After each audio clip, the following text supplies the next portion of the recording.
Well, here we are once again. Floating somewhere between Earth and space. Just trying to figure it all out.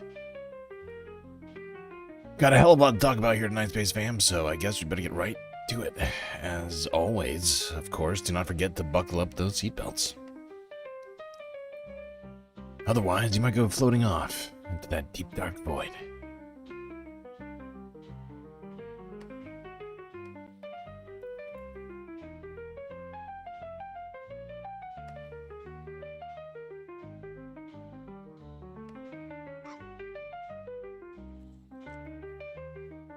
Space Fams, good to see you all here on this Sunday.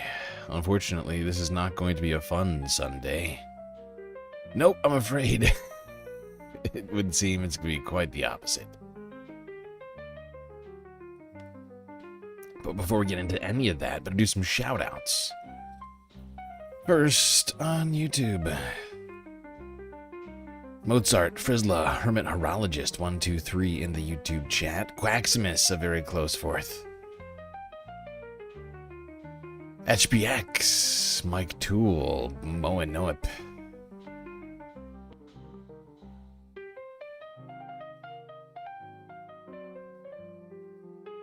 Morbius, Arvin Trevino, Schmegly. Who else we got? We got Glitch Greens over on Twitch. Ian Leal. Looney Tunes 9000. Hermit Horologist. Oh, and Omega Star. Well, good to see all you Space Fams here on the Sunday Fun Day. I'm afraid it's going to, like I mentioned, not the funnest of Sunday Fun Days. Got a hell of a lot to talk about here tonight. World War III. Epstein files cover-up. Zohran Mamdani's first week. Perhaps the only bright light.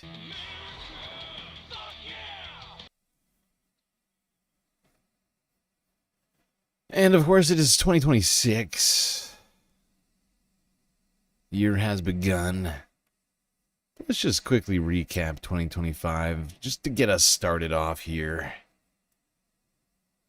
Something low stakes on the streets with the good liars. People here. We're so scary. Yeah. Scary as fuck. Were you participating in the violence today? Yeah. I kissed my girlfriend.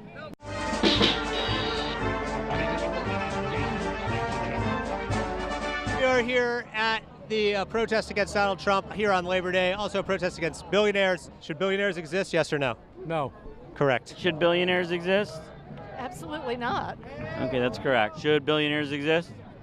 Yes, that's okay, but as long as they pay their fair No, share. I'm sorry, that's incorrect. Hey, should billionaires exist? What? Should billionaires exist? It's kind of a bizarre question. Do you think they should exist?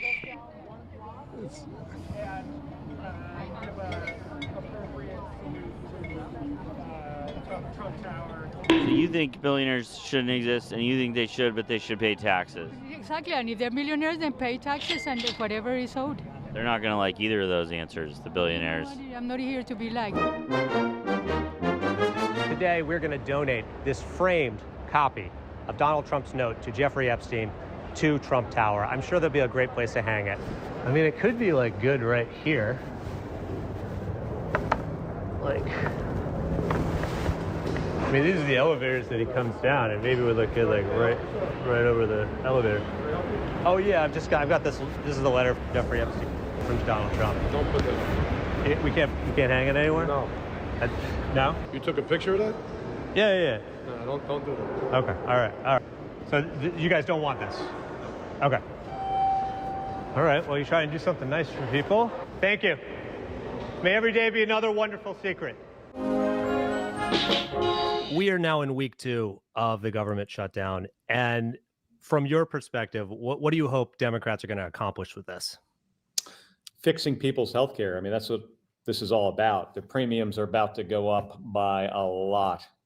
And then these people have to start making decisions about, do I make my car payment? Can I pay rent? Can I buy food? Can my kid, be on the soccer team this year? We don't have to do this. We are here in Washington, D.C. at the No Kings protest, a violent protest full of Antifa and other ill-meaning people who are here just to cause violence. It really is just a terrible scene here. How much were you paid to be here?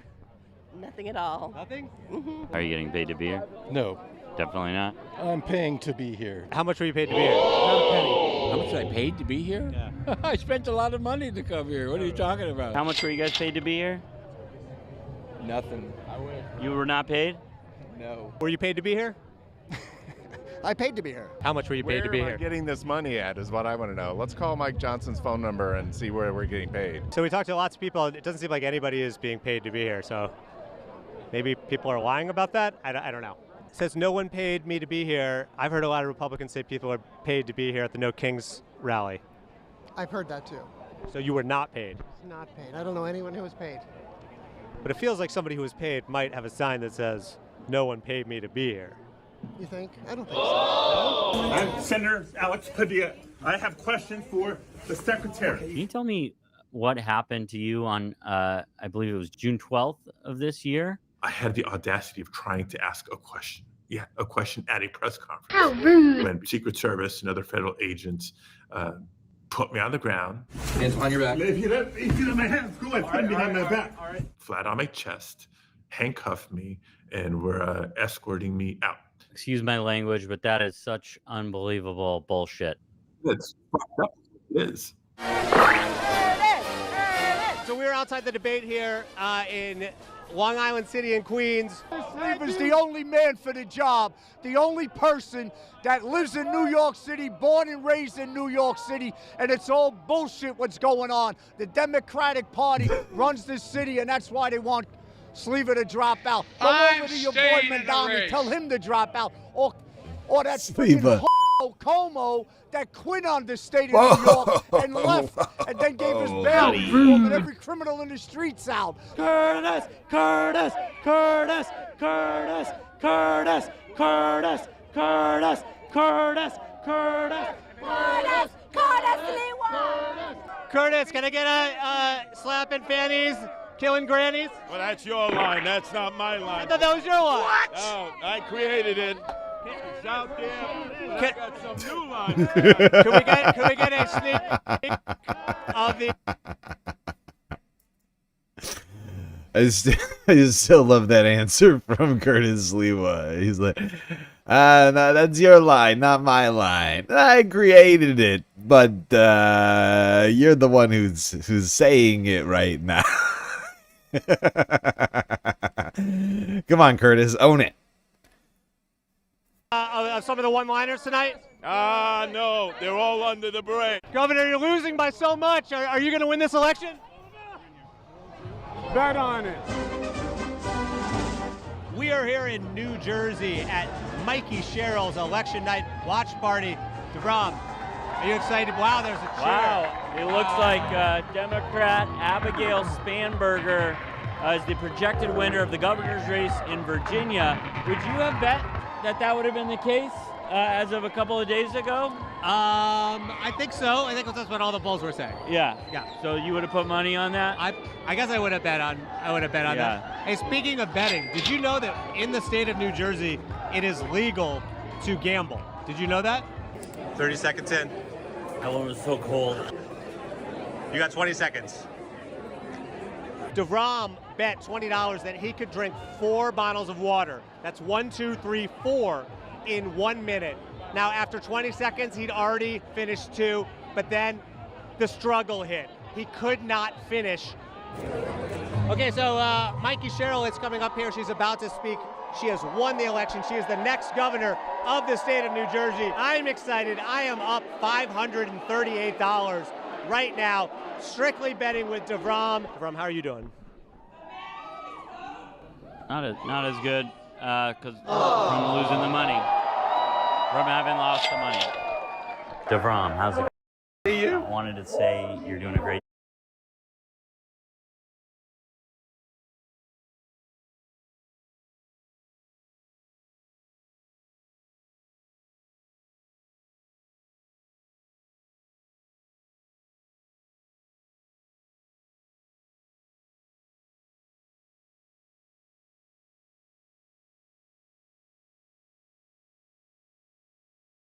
Great job on the Supreme Court. Thank all you. right? Thank you. I like beer too. Yeah. Okay? Yeah, I like beer too. All right. Yeah, I do too. Yeah, nice to see you. You as well. Thank you. Thanks, Yeah. Brett. Yeah, thank you. Thank Later you. on.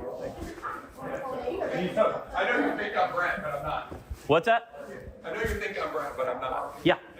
So, he's a Supreme Court justice. That's what I said. Good job on the Supreme Court, Ralph. Yeah, Well, I'm loving the work the you're doing. governor. I'm the governor. But you said you like beer. That was the whole thing. I know. I thought you were kidding. I thought you were. Are you kidding now or no?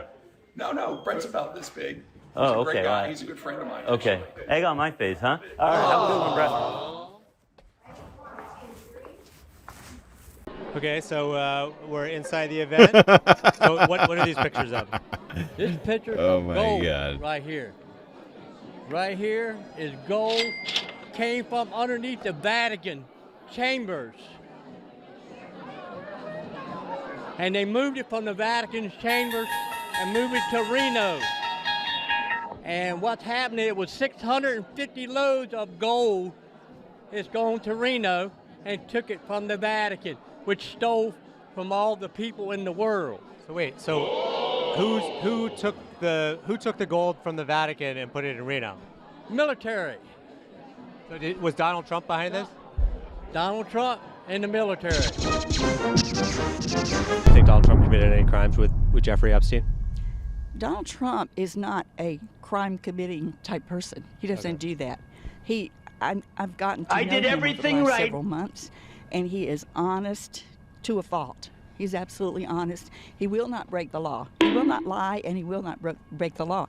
You don't think Donald Trump would lie? No, he won't lie. Real ever? You don't think he'd ever lie? He has a very strong conviction about truth. He started a social media company called Truth Social. Right. Why do you love ice so much?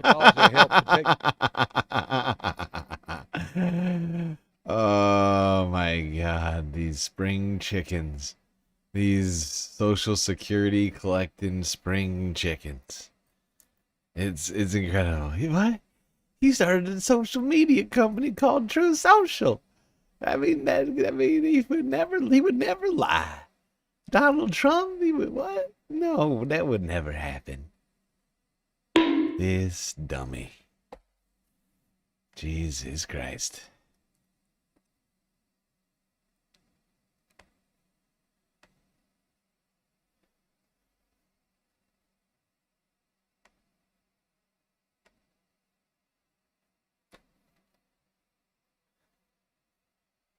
People really are gullible, aren't they?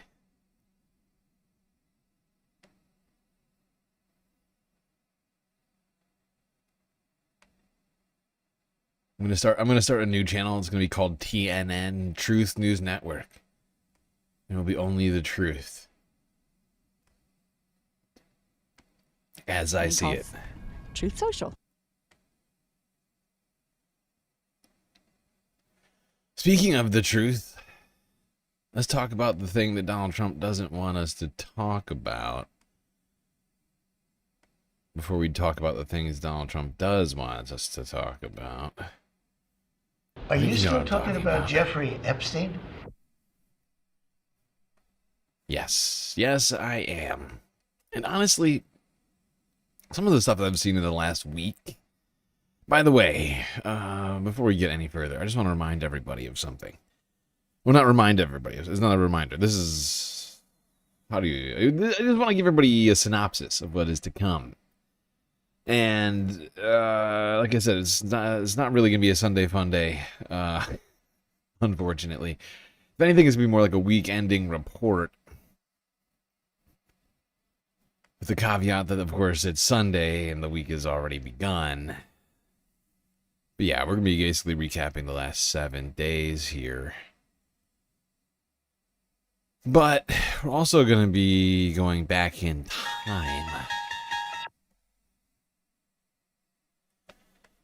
Talking the Epstein files. And honestly, the more that I see about all this stuff, the more that I definitely think that Donald Trump was very, very, very involved in whatever Epstein was up to, whether it was in Palm Beach or otherwise. the location doesn't really matter, but the details. I mean, everything that seems to have come out recently, including the cover-up, would seem to suggest Donald Trump himself is what is the number one thing that is actually being protected right now. There's plenty of options on the table of people who could be being protected, but really, he's the main one. Who would the DOJ and the FBI want to protect more than anybody else? It's Donald Trump. It's Donald fucking Trump.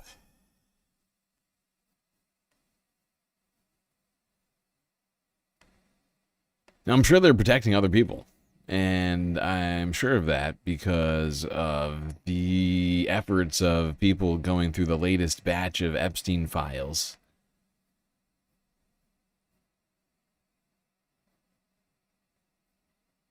People like Sheila Zolnur. Some of you may have already seen this, but I feel this is not only necessary for a second watch in a week-ending report, but I think necessary in sort of making this Everybody's point. saying that the Epstein file redactions are very clearly protecting the perpetrator, but I need you guys to understand how blatant it is. I'm going to show you an example, and I want you to keep in mind how many times you can tell that the reference is to multiple people, because the girl will have said they, then they did this, and they did. But the only part that's not redacted is Epstein's name. This particular victim is sending an email to someone saying, sorry this took so long. Please let me know if you need anything else. And there's a preliminary questionnaire to see if she's actually a victim of Epstein's. I was born into sex trafficking. I was trafficked beginning at my earliest memory. I do not remember a time that I was not trafficked for sex. According to birth certificate from blank, my biological parents, I do not recognize them as parents, blank and blank, began to sell me for sex in the town of blank. There were many men that were brought to their home to have sex with me. I was taken to many states in the US to sell me. I was forced by threat by blank, comma, and Jeffrey Epstein of being killed, bodily harm, and threats of harming other children if I did not have sex. All right, please hold. All right. I was forced by threat. Forced by threat is clearly a crime. This phrase, forced by threat, is clearly a crime, which means that whatever is redacted here, since by relates to an individual, right? Or someone capable of making a threat by force, that person's name is redacted. This person whose name has been redacted is a criminal, at least allegedly. Illegal. And any other people they sold me to. Sold. Remember that word, sold. The rape and sex trafficking with Jeffrey Epstein happened year blank. I was about blank years old at the time.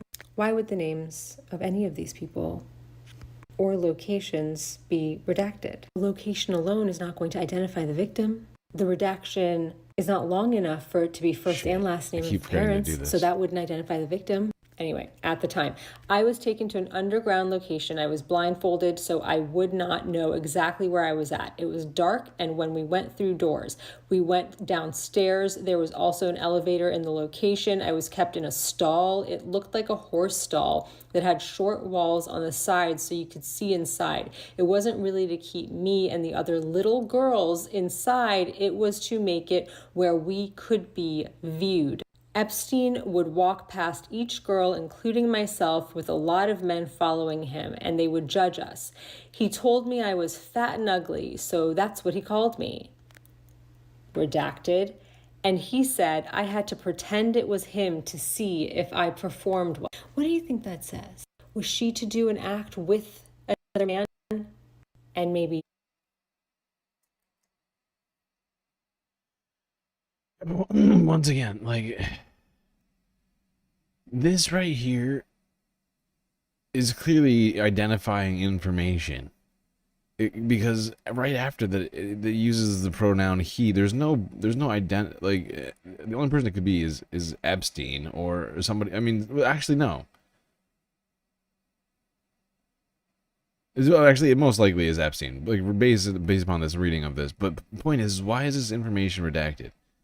And he said I had to print it. But it sounds like it's almost somebody other than Epstein. The way that this goes, it seems to me that this redacted information is a different perpetrator, other than Epstein, in this black splotch that is clearly that is followed up by a description of of a crime. Epstein said I had to pretend it was him to see if I performed well. Why is that redacted? He said if I performed well, I could be his girlfriend. Then I would be allowed to be upstairs, he called it. He said the girls upstairs were pretty and they were his girlfriends. He then raped me and said I was evil because I liked it. I couldn't make my body stop feeling, so he said I had to go to the holding place to pray hard enough to be able to be upstairs with the other girls. There were a lot of pictures of girls naked all over the walls. Now we know it's true, if you had any doubt, because unless you've been inside of his house, you don't know about the pictures of all the naked girls on the wall. Weird thing to guess at. I had to pray hard to be like them, he said. The girls that he said performed well enough went with the line of all the men and they left. Redacted. Why? In Virgin Islands, I was redacted. They stopped there. I was 17 years old. Redacted was blindfolded and taken to an underground location. It had steps that went down. I was raped by Jeffrey Epstein. There were other men that raped me. I was kept in a stall so that men could look at me. And it goes on and on from there. She goes on detailing this, and time again, information is redacted. It seems to be identifying perpetrators, which clearly points to this being a cover-up. None of that is supposed to be happening, of course.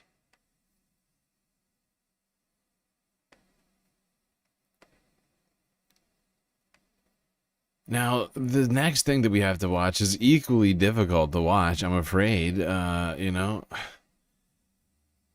but this is an interview which I have come across of a Donald Trump accuser by the name of Katie Johnson. Well, I believe Katie Johnson, I believe, was an alias used by this accuser. She's never been identified,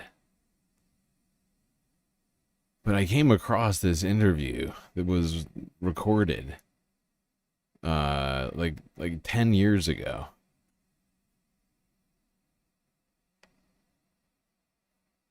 I came to this interview on my free will. No, there was nothing promised to me for doing this interview. Excellent. Yes, everything that I say at this interview will be the truth. I met Donald Trump at some parties I attend that I was working for Mr. Jeffrey Epstein. There was about 3 or 4 times that I had encounters with Donald Trump. I was 13. The first time that I met Donald Trump was at a party at Jeffrey Epstein's mansion. There was an orgy going on, and he was kind of watching off in the distance, and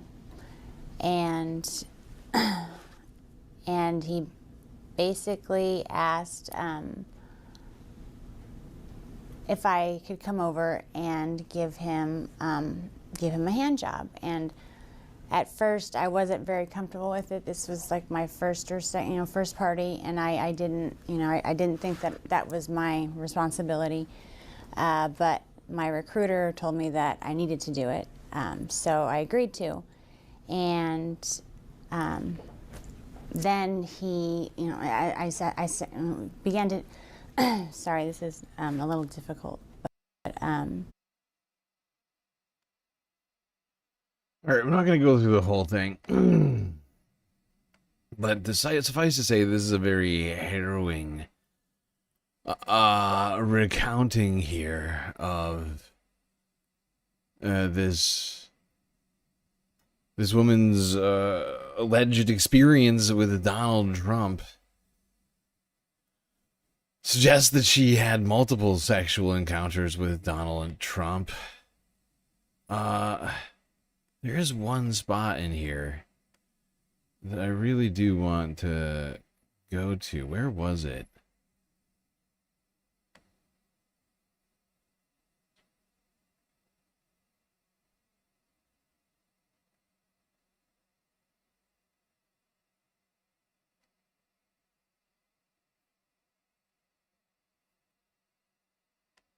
Or, you know, Hispanic name, they called them spics. Sorry, I said another massage, and it was basically, so I don't know, there was something about him that, All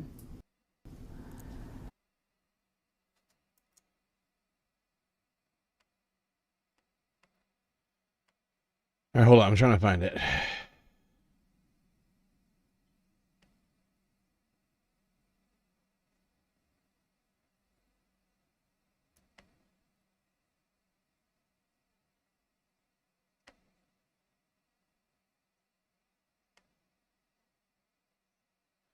Thank you for the follow. Who was that? Tyranifex?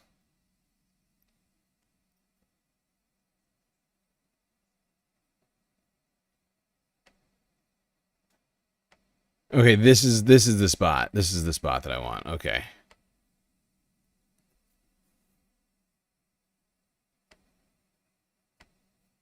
everyone else did. Donald Trump knew that I was 13 because the first night that I was there, Tiffany actually suggested that, you know, she had a whole bunch of different wigs, and I expressed interest in them. You know, I always told her that I would love to walk around with blue hair, and so I tried some on, and there was a blonde wig that she said that looked great on me. So I wore that wig, and Donald Trump had specifically asked about me because I remind him of his daughter, and she said, well, she's 13 as well. So he knew the first time that he saw me, but he took a liking to me because I look like his daughter. And the reason I'm coming out now is when it happened.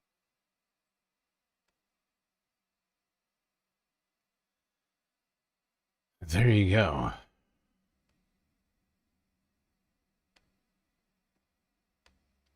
That was a Donald Trump accuser who was apparently at multiple Jeffrey Epstein sex parties, talking about her encounters with Donald Trump, including supposedly Donald Trump suggesting that he was attracted to her because she reminded him of his daughter. And apparently she made this accusation back in 2016, as well as I think possibly years before it, but never was taken seriously. But, you know, it certainly sounds familiar.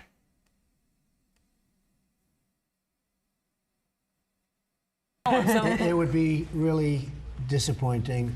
Not really, but it would depend on what was inside the magazine. If she posed, it would be fine. But if they put her picture on, Yeah, but it depends on what goes inside the magazine. Well, see, that's her gripe. That's this girl's gripe. And People there was assume nothing. there'll be nude photos. Right, you do assume Misleading. that with Playboy. Okay, But if there weren't, you wouldn't have an issue with it then. If they were using her to... I don't think Ivanka would do that inside the magazine, although she does have a very nice figure.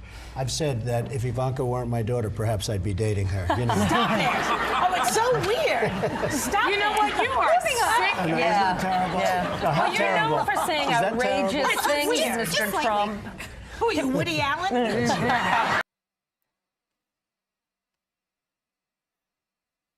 Yeah, speaking of Woody Allen, remember those? Remember all those Woody Allen Epstein photos that popped up recently? I mean, bam, bam, Woody. I mean, I guess. I mean, they certainly shared one thing in common. They both were good friends with Jeffrey Epstein.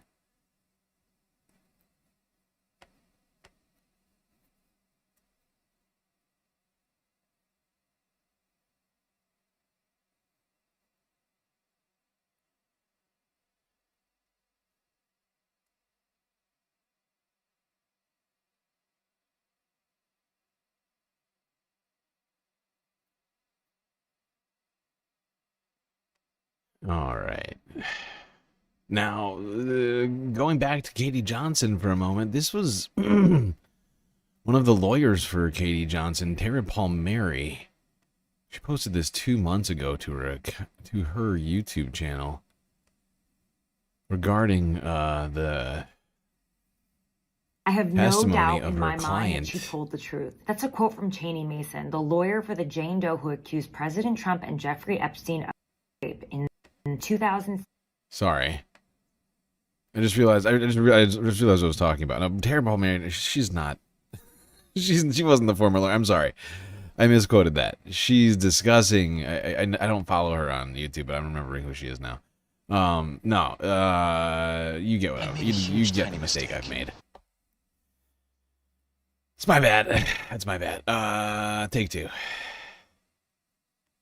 The lawyer for the Jane Doe who accused President Trump and Jeffrey Epstein of rape in 2016, right before the general election. She said she was 13 years old and it was in 1994 at Epstein's house. Cheney is breaking his silence for the first time in nearly a decade, and he told me about the vetting process before he filed that explosive lawsuit. He said that they flew her from California, they questioned her over a number of days, and they even hired private investigators to verify her claims. She ended up withdrawing it just days before the election.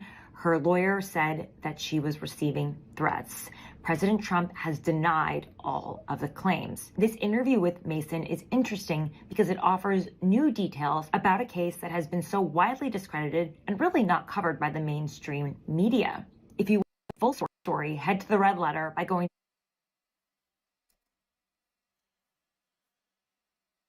There you go.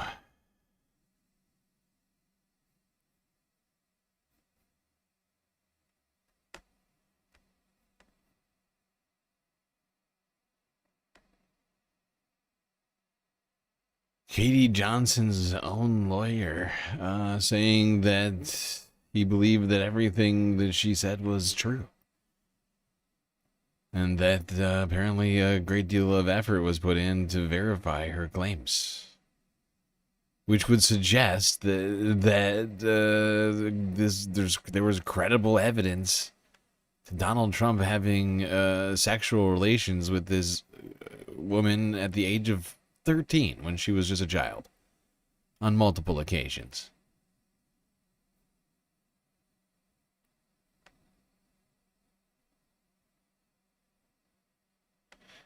It is fucking disturbing to think about. But you know, like I've been saying, I feel like I have been saying this for a while. I feel like there's something going. It's not. It's about Trump. Like the cover-up is about him. Like they're worried about what's gonna come out. The FBI was digging through these files for, months, and they decided, no, we're just not gonna release it all of a sudden. When for years they were talking about releasing it. It just, everything about that felt wrong.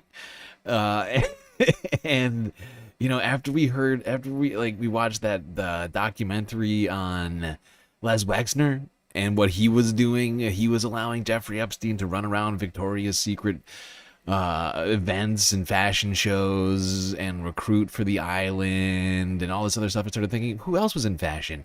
Oh, right, the president.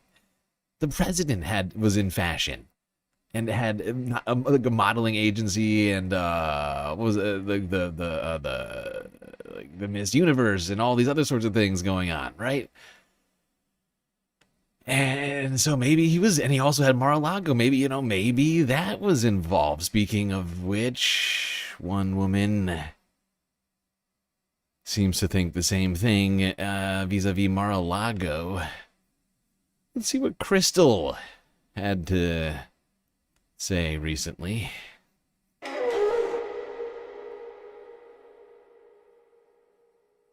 JamFam24, thank you for the follow. Twitch is catching up with YouTube over here. It's approaching 1,000. Like 50 away right now.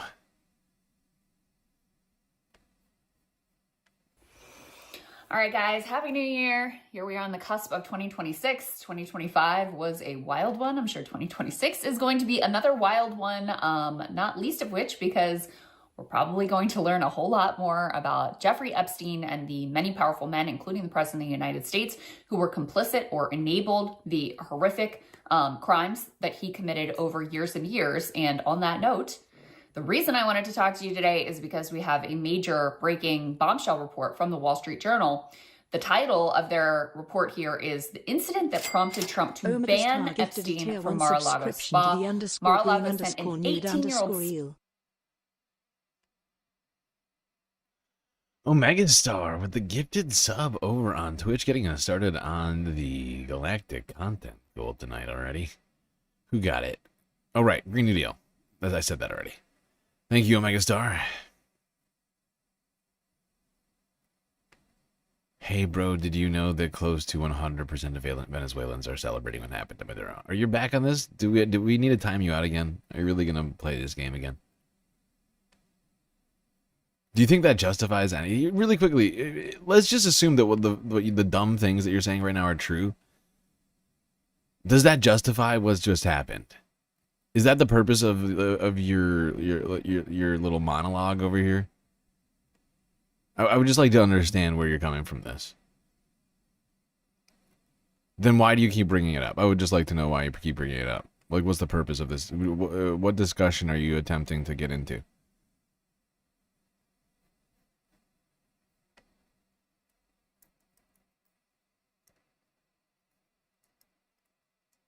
Like, outside of that, I just, in the moment that we're in, I just don't understand the purpose of you bringing that up. I think you're being disingenuous. I'm not gonna lie. Including the President of the United States, who were complicit or enabled the horrific crimes that he committed over years and years. And on that note, the reason I wanted to talk to you today is because we have a major breaking bombshell report from the Wall Street Journal. The title of their report here is "The Incident That Prompted Trump to Ban Epstein from Mar-a-Lago Spa." Mar-a-Lago sent an 18-year-old spa worker on a house call to Jeffrey Epstein in 2003. She complained to her bosses that Epstein pressured her for sex. Now, I'm going to go through the details here because there's a lot that this report reveals, but the TLDR is this. Number one, Epstein and Ghislaine Maxwell were using Mar-a-Lago as a hunting ground for young girls to abuse and potentially traffic for years. Number two, staff at Mar-a-Lago knew that this was going on. They would warn each other and warn the girls about what they might experience, including Epstein exposing himself to them if they make these house calls to his house. Illegal. Number three, Epstein was getting, sort of privileged perks at Mar-a-Lago. He was not a dues-paying member, and yet he was told directly the staff at Mar-a-Lago. Damn, Omegastar is making it rain gifted subscriptions over on Twitch right now. GemFam, enjoy it. That must be back in chat a bit. Oh no, Christy, the message I was responding to was over on Twitch. We have a semi-sizable audience on Twitch these days. Since we spent 3 months only on Twitch. Sometimes Twitch is competing with... Twitch has as many viewers as YouTube short stream does. Less than YouTube horizontal stream, but it's keeping up. It's keeping up fairly well right now.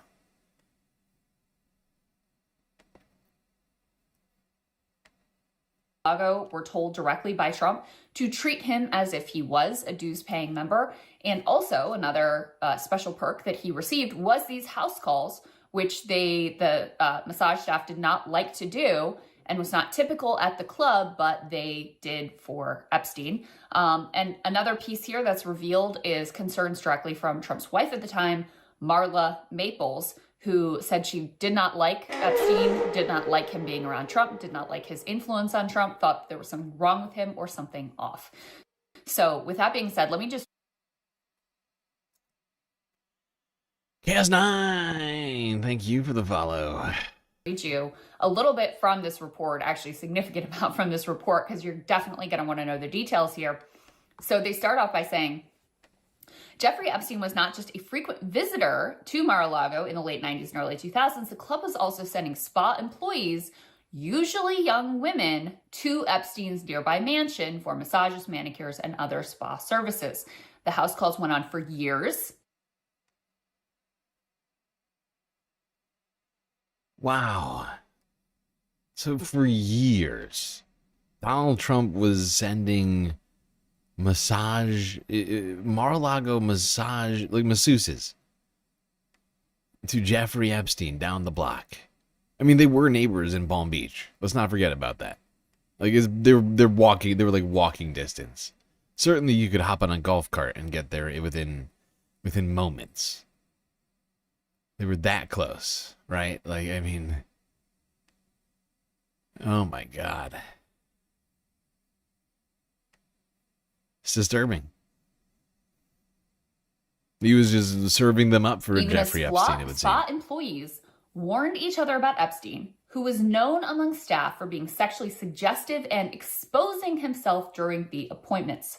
Okay, that's according to former Mar-a-Lago employees. So for years, this is going on. These employees of Donald Trump are warning each other about Trump's best friend, Jeffrey Epstein, and the way that when they send young girls to his house, he is propositioning them and he is exposing himself to them. Now, did Trump ever contact the police? No record of that whatsoever. Not It wouldn't took up be until prudent at this 2003, after juncture. years of this behavior, for a specific complaint to come in from an 18-year-old that went up the chain in HR, comes to Trump's attention, and that's when he cuts off contact with Epstein. According to this. Now, Yeah, but I mean, of course, what we've heard time and time again is that Donald Trump actually broke things off with Jeffrey Epstein, or maybe even Jeffrey broke things off with Donald Trump after a contentious real estate situation between the two of them bidding on the same property. And let's be real. Donald Trump is absolutely the guy to get into a dispute with his friends over real estate.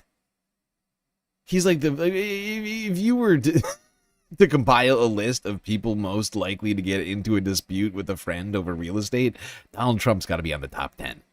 Easily.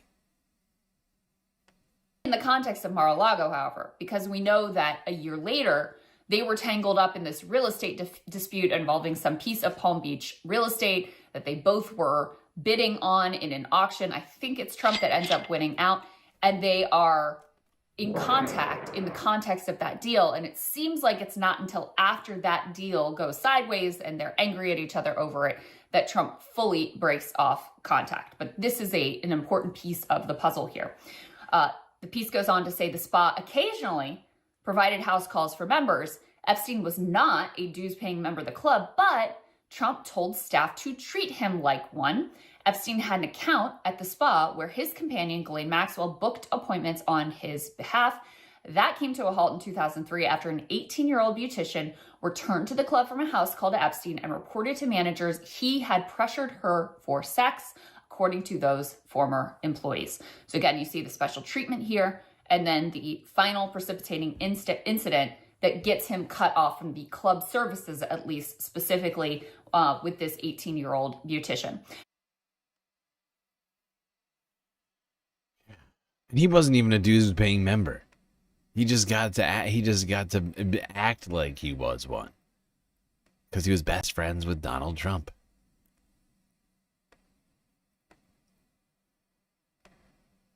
It is disturbing just how cozy Donald Trump and Epstein really seem to have been. The more that comes out about it, the more they just seem to have been thick as thieves, and perhaps just engaging in the same sorts of stuff.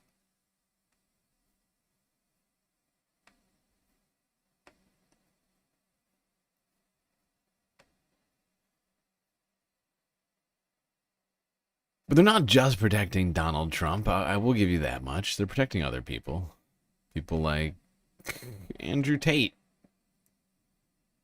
He may not be caught up in the Epstein files as far as I know, but he has been caught up in some other things. Donald Trump and MAGA protect predators. That is what they do. And I believe it's because they are themselves predators.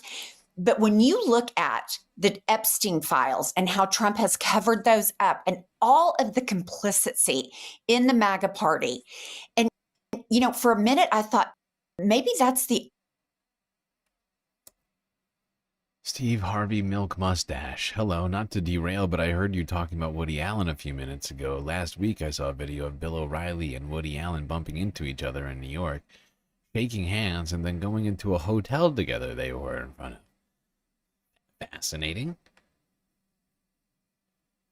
Seat in the MAGA party. And, you know, for a minute, I thought maybe that's the only sex crimes they're covering up. And then I'm like, nope, you just do a tiny bit of research. Can I remind you about Andrew Tate? And now we have even more coming out about Trump and his intervention on behalf of Andrew Tate. Put this up, Kylie. The White House intervened on behalf of accused sex trafficker Andrew Tate during a federal investigation. Federal authorities were chided for seizing electronic devices from the Tate brothers and told to return them. Records and interviews show. Experts said the intervention was highly inappropriate.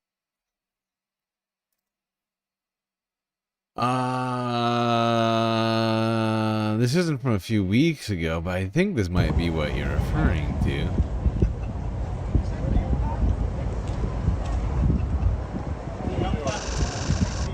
What are you doing? O'Reilly, you rejuvenated. I am coming in there. How are you? All right.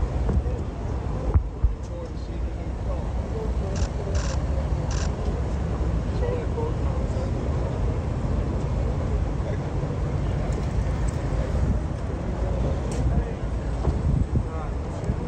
They look very cordial.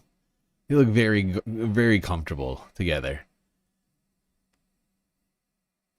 Birds of a feather. Well, no shit. And you know what else I found out just very recently, Jennifer, which will surprise you zero? Guess who's buddy and intervened? I heard. Okay. Barron. So, Barron and Don Jr. Shock me none. That's so wild. Like, as a mother of two sons, you have two sons. Like, I mean, what on earth? But, you know, Melania, she's married to an educated rapist. Right. And I guess it's just. Yep. Seems like a cabal. Some sort of a conspiracy, if you will. Shocking that the White House would intervene on behalf of Andrew Tate. Unless they somehow see Andrew Tate as an ally. Which of course they do. On so many levels.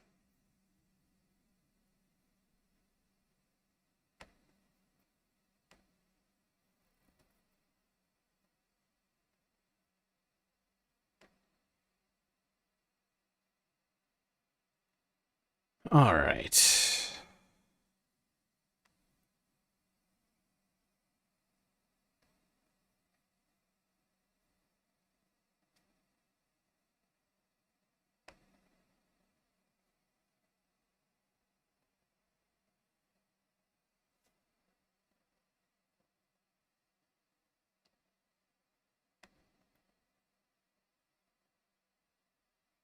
Let's move it along to something less terrible.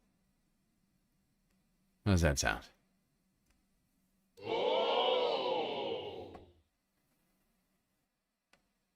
Thought so. Okay. My noggin isn't protected. Where's the Hershey cap? Well, nobody has redeemed the tinfoil cap reward on Twitch. It's 5,555 galactic credits. Takes hours to get that many credits. There it is. That's a double redeem. That's a double redeem. That's too that's too many caps. That's a triple redeem. That's 15,000 galactic credits, people. You're out of control.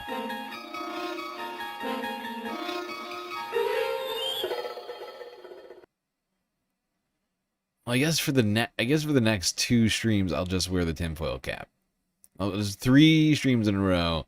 I won't screw anybody over on that one. I lost my what was it? Oh, right. Okay. Let's move on from the Epstein files talk. Zohran Mamdani. But before we do that, let's talk about a couple of other things that are happening within the new year on the New York transit system. Specifically, well, actually, there's multiple, like I said, multiple things, starting with the end of an era. Well, that subway token in your pocket could be a collector's item in a few years. The age of the Metro card officially began today, with the MTA making an expensive technological leap into the future. McGee Hickey reports. Good morning, ma'am. Purchase your Metro card here today. No line. Try it. It works. With the swipe of their Metro cards, subway riders at 2 downtown... I knew it had been decades. I couldn't remember exactly how long it goes back, but 94. Over 30 years. Manhattan stations ushered in what the MTA hopes will mean the end of subway tokens by the turn of the century. For some, it took a few swipes of the high-tech fare cards, which can only be used right now at the Whitehall Street station on the N&R lines and the Wall Street station on the 4 and 5 lines. It seems like it would be just like a quicker way instead of having to buy tokens every single day, which does become a bit of a problem. So you think you're going to buy a Metro card? Absolutely. I have to get the motion of getting it in at the right speed. Once I get that, I think it's going to be great. The cards can be bought for as many as 64 trips at $80 or as little as $5 for 4 subway rides. A swipe of the card shows how many trips remaining, similar to those used for New Jersey PATH trains. If you have a fare card, you're able to, zip right through, and there's no problem. Not only that. Well, unfortunately for the Metro card, it is now over. What I've been wondering to myself is, what's Raheem gonna do over subway takes? I guess he'll just use the what's it called? The new one. I keep forgetting the name of it now.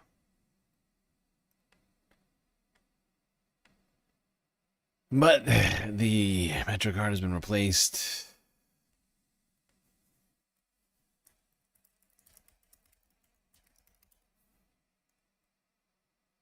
by the Omni card. Omni's taken over.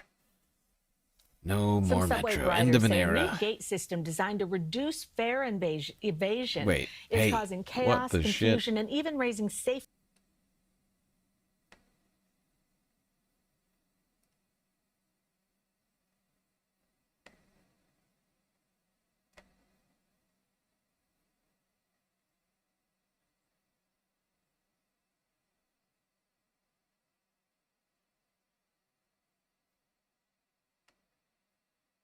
Sorry, my browser is doing something very dumb right now. Fuck you. Fuck you for this. I don't appreciate this one bit.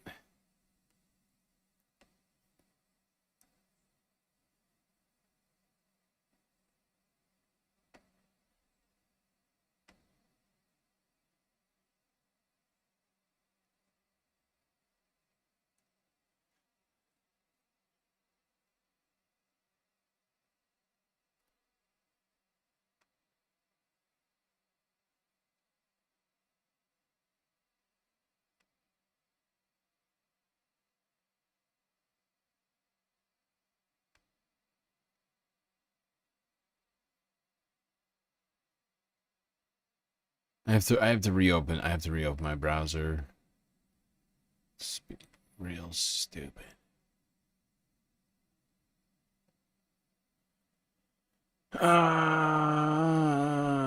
Yep, there it is.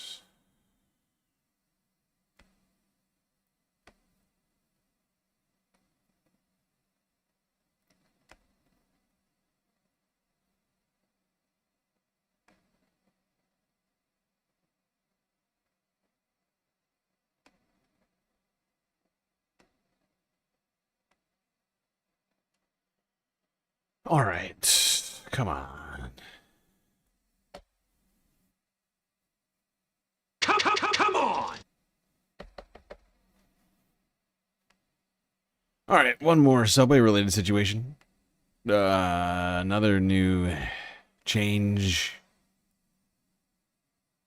One which is causing people some amount of distress.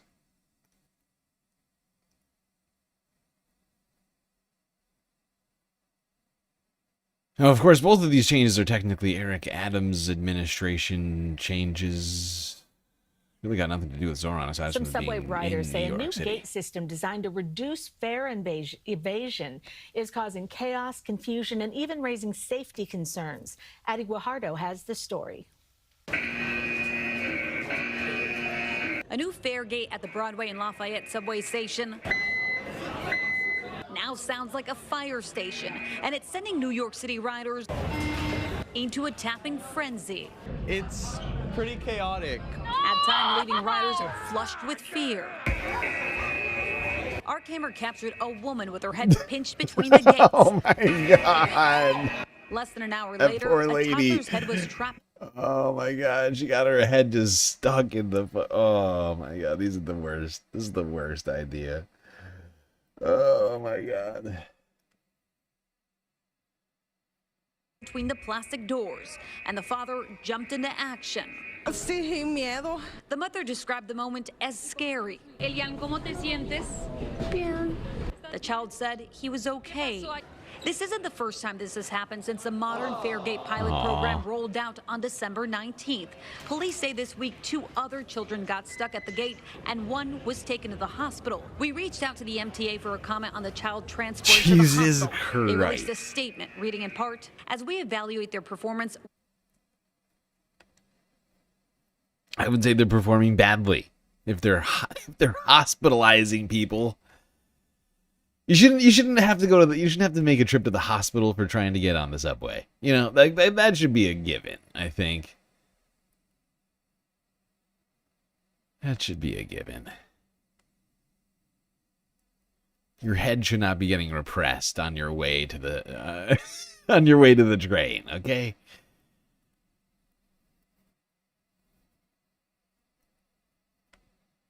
Should use one of the Wilhelms. Yeah, you're right. You're right. I should have that as a sound shot. Instead of the Wilhelm scream, we have the Jones scream. And if we need more serious screams, we got the extended Jones scream.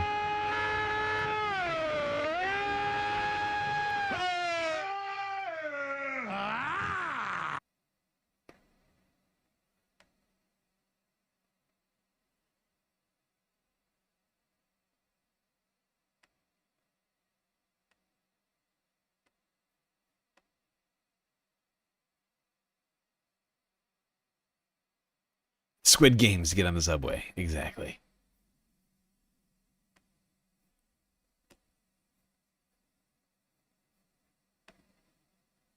All right. Now let's recap the week here. Started off. Should evaluate the performance before installing them. Ooh, that's wow. That's innovation. That's innovation, Frisla. They should test them before installing them. It's science. Wow. Wow, wow, wow, wow, wow.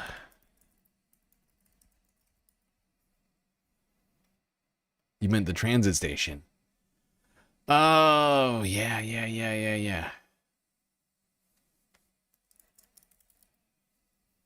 That actually, you're right. That would be apropos.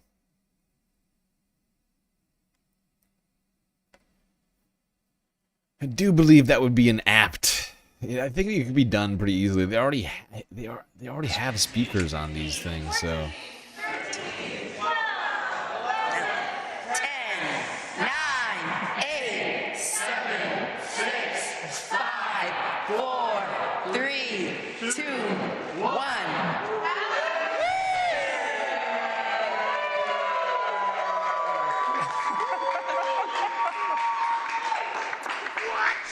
Good evening, everyone, and Happy New Year to all of you.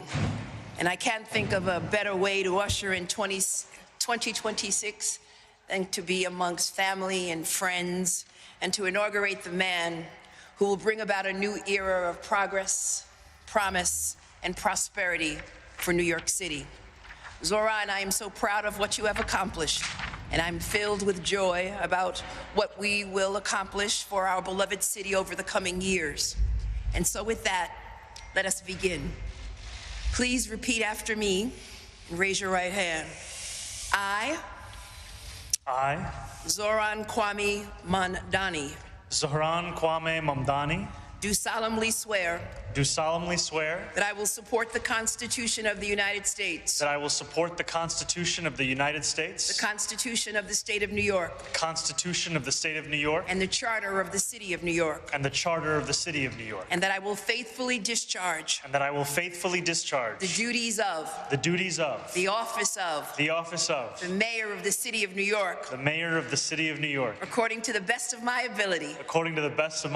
So help me God. Congratulations, Mr. Mayor.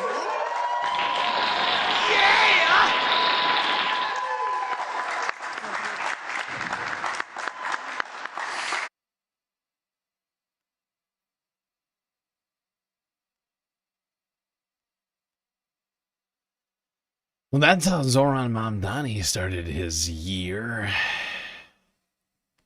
City of New York. Getting a new mayor the first few seconds of the year. They got on it so quickly. I mean, honestly, I was tricked. I didn't realize there was two separate. In my brain, I thought they were the same. It was all very. Honestly, I was very confused. I'm not gonna lie. I had a lot going on. So I didn't even live stream it like I wanted to.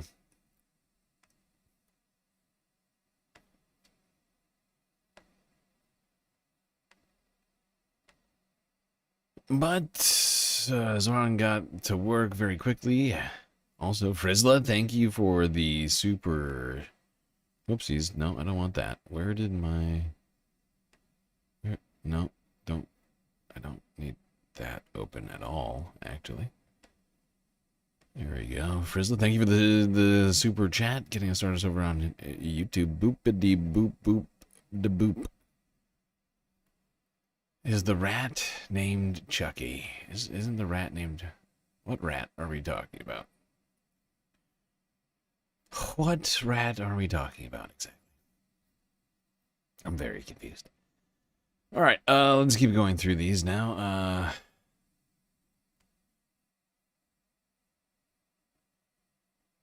Very next day...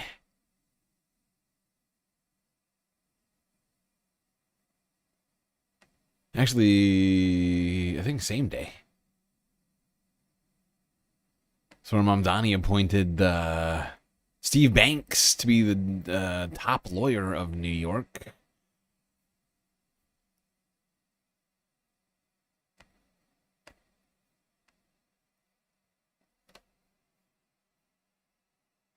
Incoming New York City Mayor Zohran Mamdani on Tuesday named his pick for the city's top lawyer. That's why I'm thrilled to also announce my corporation counsel today, Steve Banks, a name that many of you will be familiar with. Steve Banks used to lead the city's Homeless Services Department under the former mayor Bill de Blasio. In April this year, he resigned from the prominent law firm Paul Weiss in defiance of the controversial deal it struck with President Donald Trump. That saw the firm pledge $40 million in free legal services to causes aligned with the White House, in return for Trump's withdrawal of an executive order which punished it for having ties to his supposed political enemies. If anyone can show a nation betrayed by Donald Trump how to defeat him, it is the city that gave rise to him.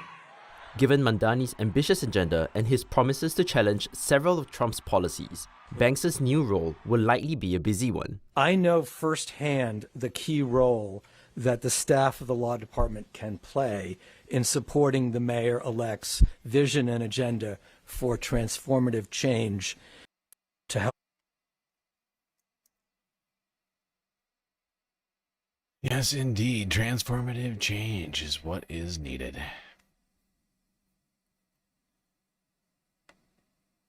And a former Bill de Blasio official is a good addition, I think. New York City is nothing without pizza rats, says Schmegley.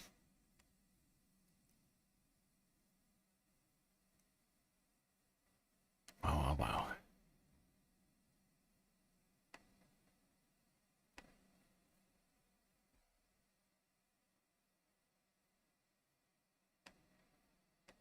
All right, well, just for some fun, I got a couple of videos in here that could be qualified as more Sunday Fun Days type stuff. I felt like we were going to need it today. So, let's go back in time to election night, November 4th. Or whatever day it was. I forget what day.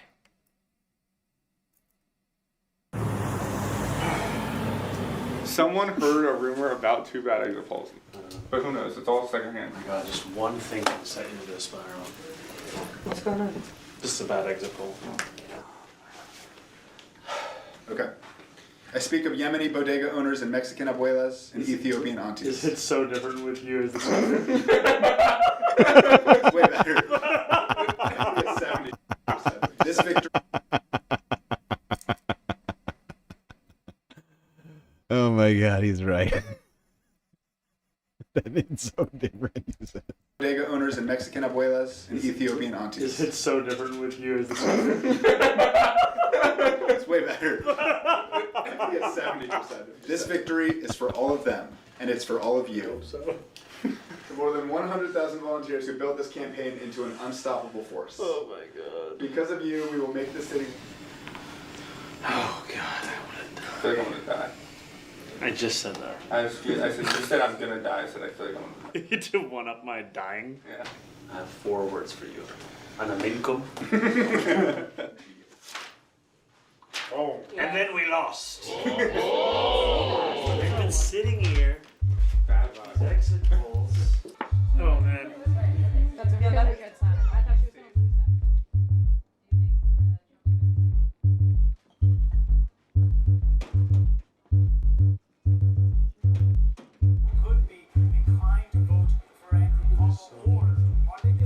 Guys, it's closing in 1 minute. Okay, guys. 8, 6, 5, 4, 3, 2, 1.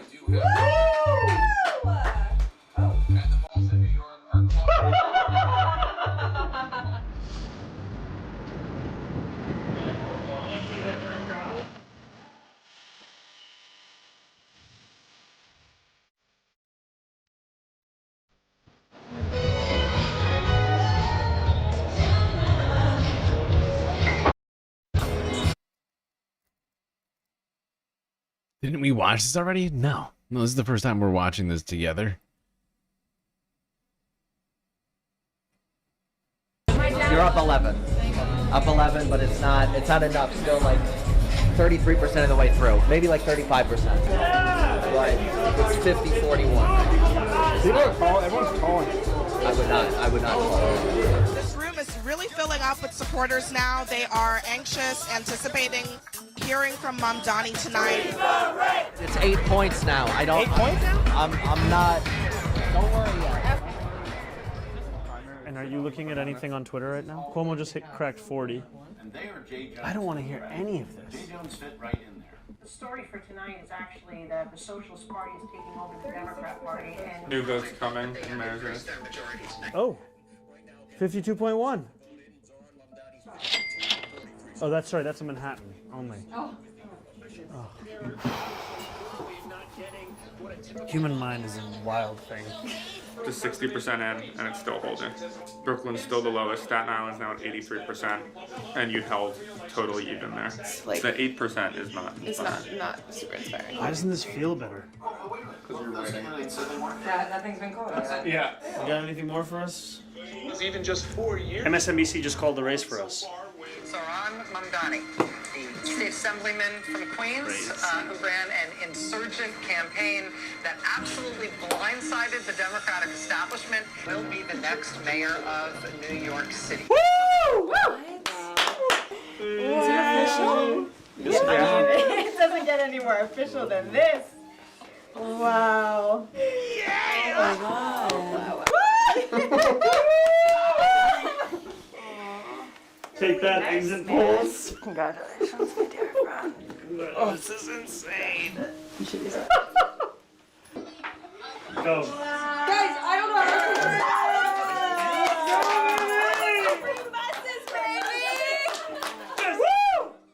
Did you really think at any point you were gonna lose?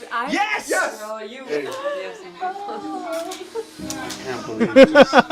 Senator!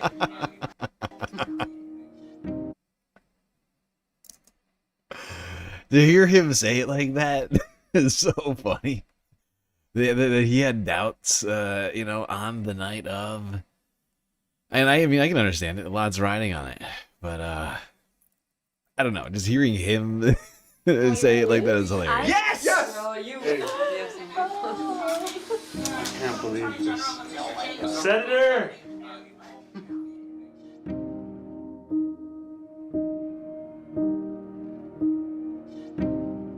Zohran Mamdani was elected mayor of New York City on Tuesday, capping a stunning ascent for the 34-year-old state lawmaker who is set to become the city's most liberal mayor in generation. Guys, we just crossed 1 million votes. Wow. That's incredible. The New Yorker Daily, the Mamdani era begins. Wow. We've won. Yeah.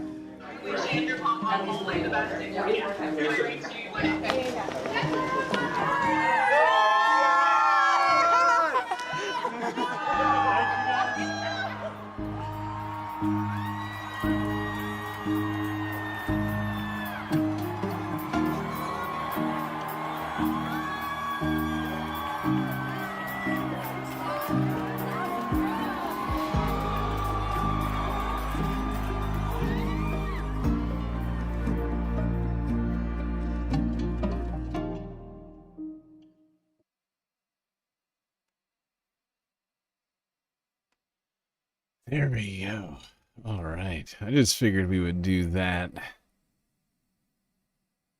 Since we aren't that far into 2026. This is the very definition Here we take a of quick totalitarianism. look back into the past.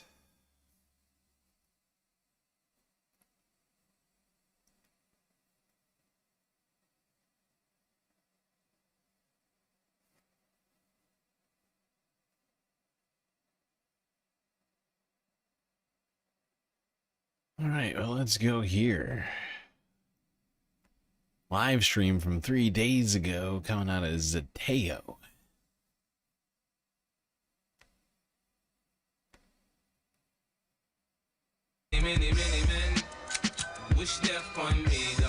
Oh, wait. Nah, I almost forgot. There's like... I don't know, 100 songs.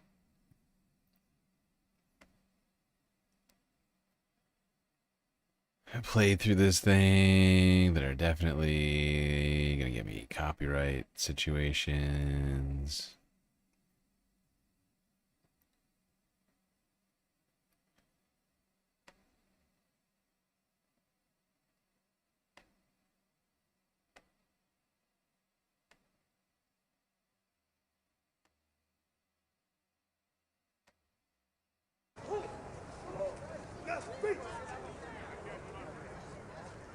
Please welcome to the stage Javier Munoz as we rise for the national anthem.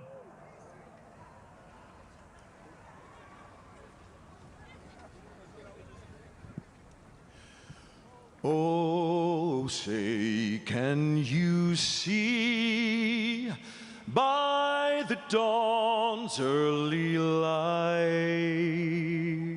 what so proudly we hailed at the twilight's last gleaming, whose broad stripes... Hold on. We don't need this. I don't think we need this right here.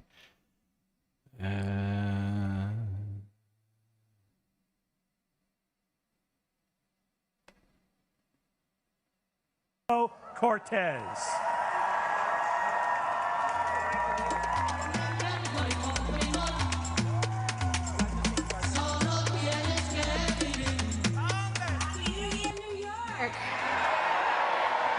My name is Alexandria Ocasio-Cortez, and it is my deep honor and privilege to welcome you to the inauguration of our new mayor of New York City, Zohran Mamdani.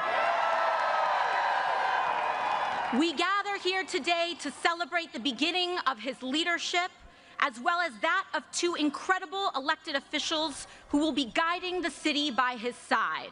Public Advocate Jumaane D. Williams, and our new controller, Mark D. Levine. We also celebrate the hundreds and thousands of public servants and city leaders getting to work today, from our sanitation workers and librarians, to our commissioners, deputy mayors, and our school's chancellor, as they care for our city and its people in the coming weeks, months, and years. Together, this ascent marks a new era for New York City, led by a historic new mayor in Zohran Mamdani. Omega Star just cheered 300 bits. Thank you NY for my Mamdani. It's just what I wanted for my birthday. Thank you, Megastar, for the biddies. Much appreciated. Happy belated birthday. Guided by his dedication to a working class that makes our beautiful city run. Importantly, I also ask that we consider today an inauguration for each one of us, too. The nearly 8.5 million New Yorkers who make up the greatest city on earth. Because it is the people of New York City who have chosen historic, ambitious leadership in response to untenable and unprecedented times. New York, we have chosen courage over fear. We have chosen prosperity for the many over spoils for the few. And when the entrenched ways would rather have us dig in our feet and seek refuge in the past, we have chosen instead to turn towards making a new future for all of us. In Zohran Mamdani, we have chosen a mayor who is relentlessly dedicated to making life not just possible, but aspirational for working people. New York City has chosen the ambitious pursuit of universal child care, affordable rent and housing, and clean and dignified public transit for all. And we have chosen that over the distractions of bigotry and the barbarism of extreme income inequality. We have chosen this path because we know that it's the right thing to do, it's the smart thing to do, and that if we can make it here, we can make it anywhere.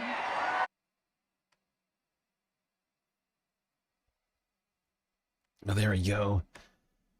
AOC opening up the festivities, if you will, for speech.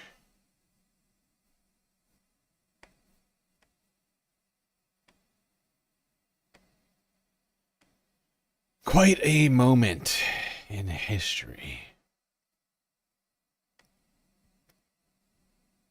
Zohran, one of the only lights in a very dark time, it feels like.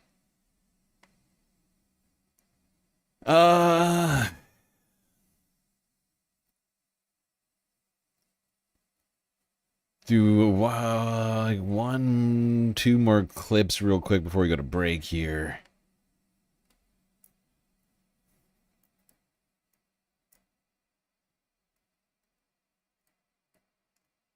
Well, this is the wrong clip. Oh, it doesn't show the whole thing. I thought this was... Oh. Suffice to say, Bernie Sanders was already there. I can just do it this way. I don't need to do it this... I had it as a clip. I'll just go through the Zateo clip, I guess. That's fine. I don't care. That's not inconvenient at all for me. Nothing about that is inconvenient. Actually, I love that. I love that for me. I love scanning through this. It's my favorite thing to do. I would not lie to you, Space Fams. I'm really having a good time.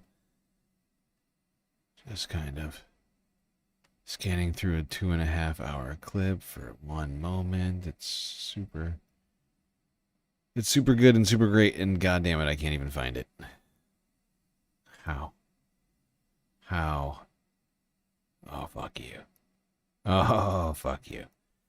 Alright, we're going to break. I'm going to find a clip on the break. This is pissing me off.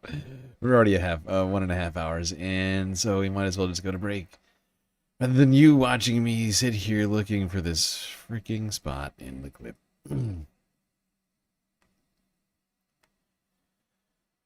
Alright, everybody, don't worry though. We'll be right back after these brief messages.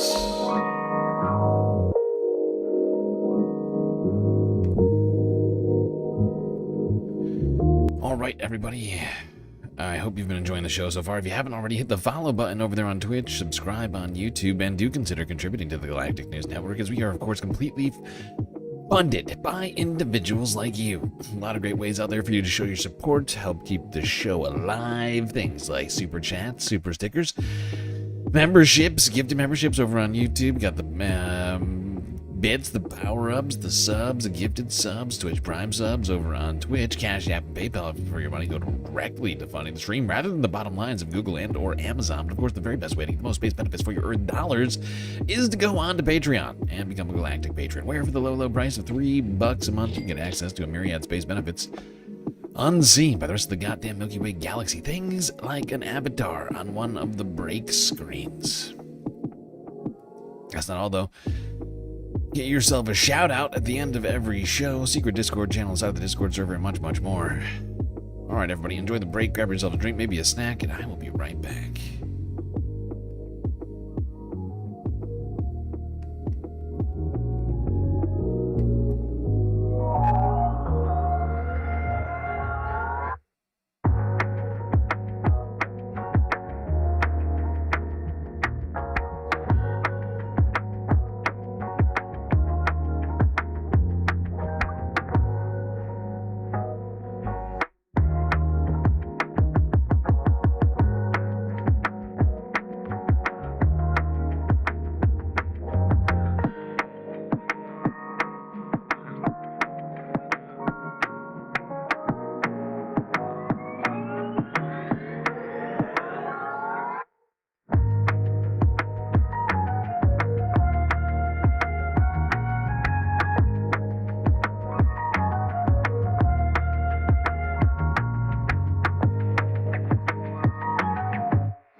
right, everybody. It is that time, once again. Time for us to get back to the stream. That's right, break's over, which means you should probably get back to your seats. Otherwise, you will miss the beginning of the second half.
All right, we are back, people.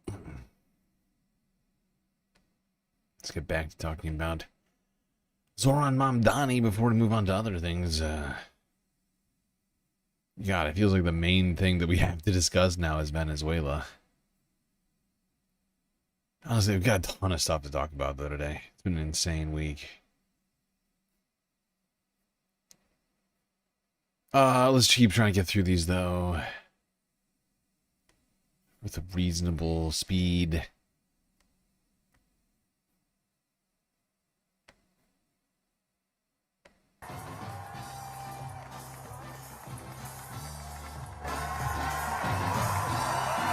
So help me God. So help me God.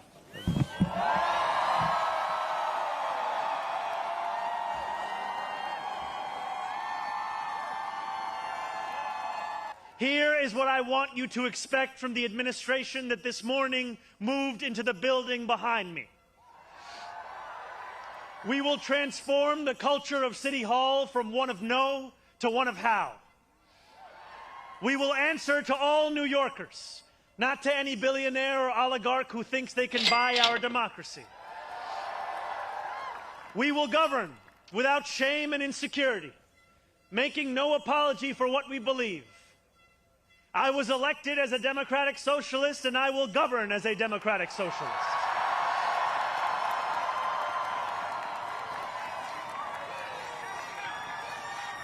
I know there are some who view this administration with distrust or disdain, or who see politics as permanently broken. And while only action can change minds, I promise you this: if you are a New Yorker, I am your mayor.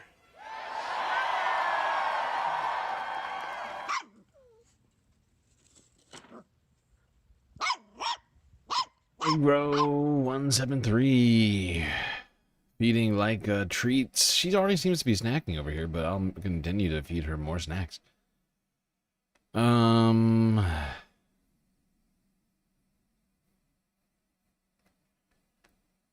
Got more clips on this. There's something I was going to say. Oh, right. Somebody asking about my Instagram. I do not have an Instagram. Not on the gram. We got the YouTube. We got the Twitter. We got X. We got Blue Sky. TikTok.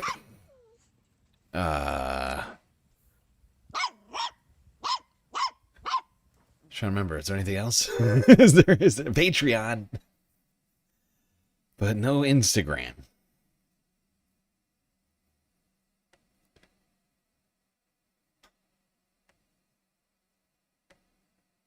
All right, let's keep going here. Next.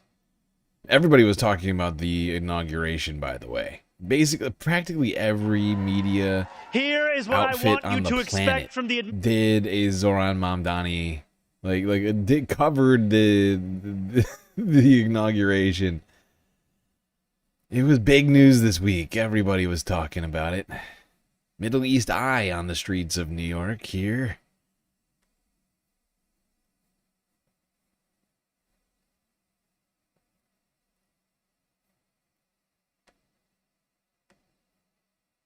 Here in downtown Manhattan, behind me, you can see thousands of people are trying to get into Zohran Mamdani's inaugural block party. Zohran Mamdani.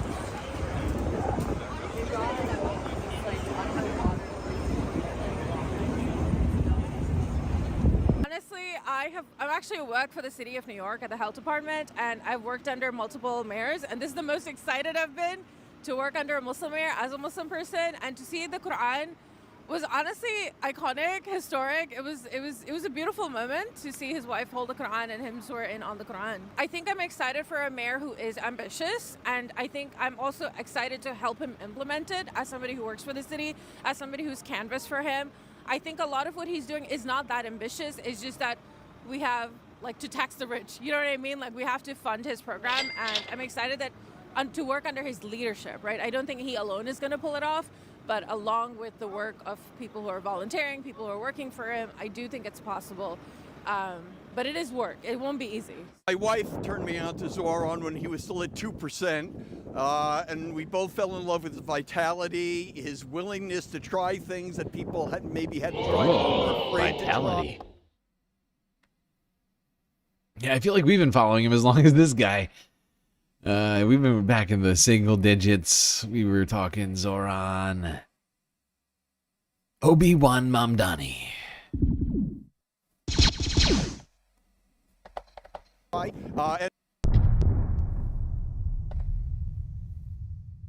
And hope for the future as opposed to past administration. I don't know why it's controversial. There are people who've sworn in on comic books and all sorts of strange things. So it's not the book that you're swearing to. You're swearing to uphold the Constitution. The book doesn't even. There have even been politicians who have sworn in on nothing.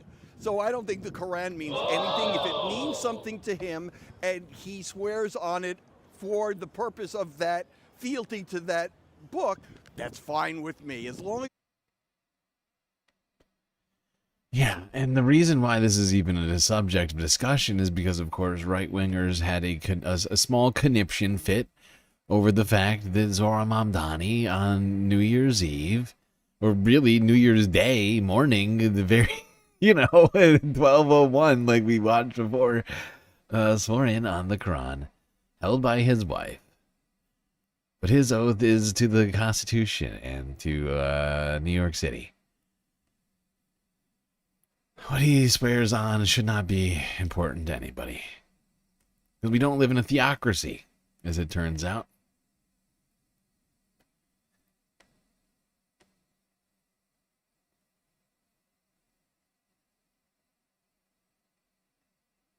Frizla just PayPal towards the goal, apparently. Okay, I'll check on that.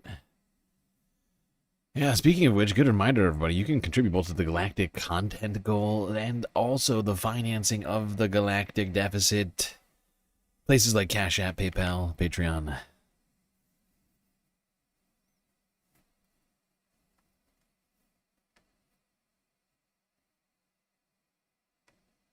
All right. I've lost my place on videos. Eyewitness News ABC 7. 3 days ago. Up next. Like I said, everybody got in on the action here.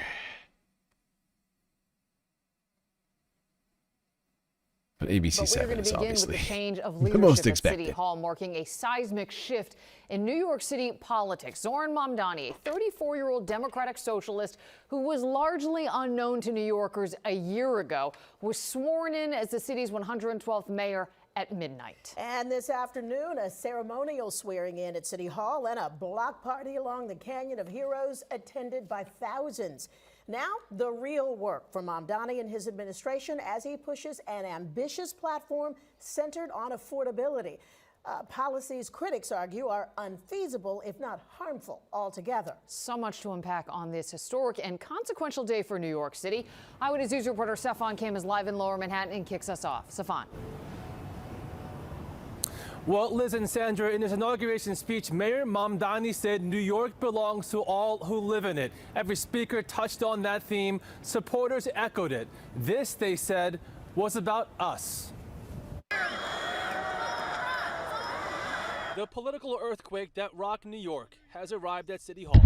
34-year-old Zohran Mamdani, now officially mayor of the city. I know Zohran there are some who view this Mamdani. administration with distrust or disdain, or who see politics as permanently broken. And while only action can change minds, I promise you this: if you are a New Yorker, I am your mayor. It was an inauguration speech brimming with ambition, hope, and inclusivity. The mayor, sworn in by his political mentor, Senator Bernie Sanders, with the ceremony kicked off by Congressmember Alexandria Ocasio-Cortez. I also ask that we consider today an inauguration for each one of us, too. The nearly 8.5 million New Yorkers who make up the greatest city on earth. At a time in our country's history when we are seeing too much hatred, too much divisiveness, and too much injustice, thank you for electing Zohran Mamdani as your mayor. And with the mayor still working to win over some skeptical Jewish voters, actor and singer Mandy Patinkin, a vocal Jewish supporter, performing with the chorus of PS 22 from Staten Island. There's a rainbow highway to be found. Mayor Mamdani also extending a hand to political foes. Mayor Adams in attendance after making a last-minute decision to be part of the ceremony. He and I have had our share of disagreements, but I will always be touched that he chose me as the mayoral candidate that he would most want to be trapped with on an elevator. The mayor got. Well, there you go. A brief synopsis of events by ABC7 New York. I like that they had to pepper in the skeptical Jewish New Yorkers comment, of course. Wouldn't be a segment about Zohran Mamdani without it.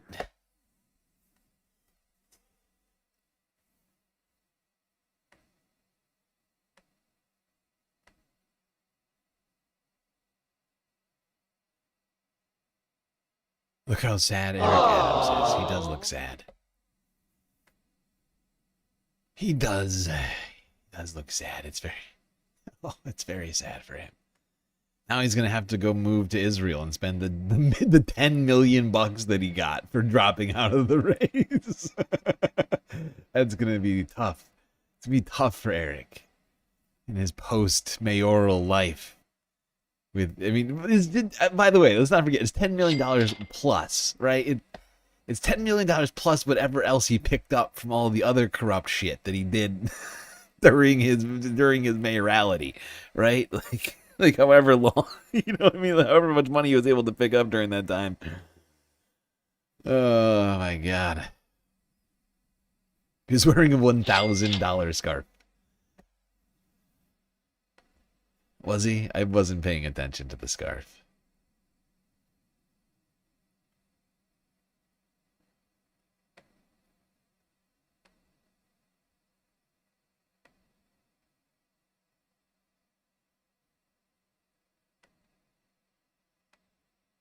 All right, here's CBS New York. 3 days ago, right after the ceremony, Zohran made a mayoral visit and press conference regarding housing.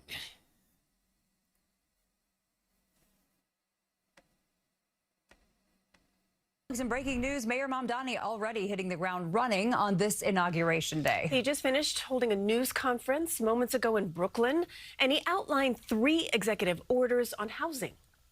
The first will be to revive the mayor's office to protect tenants.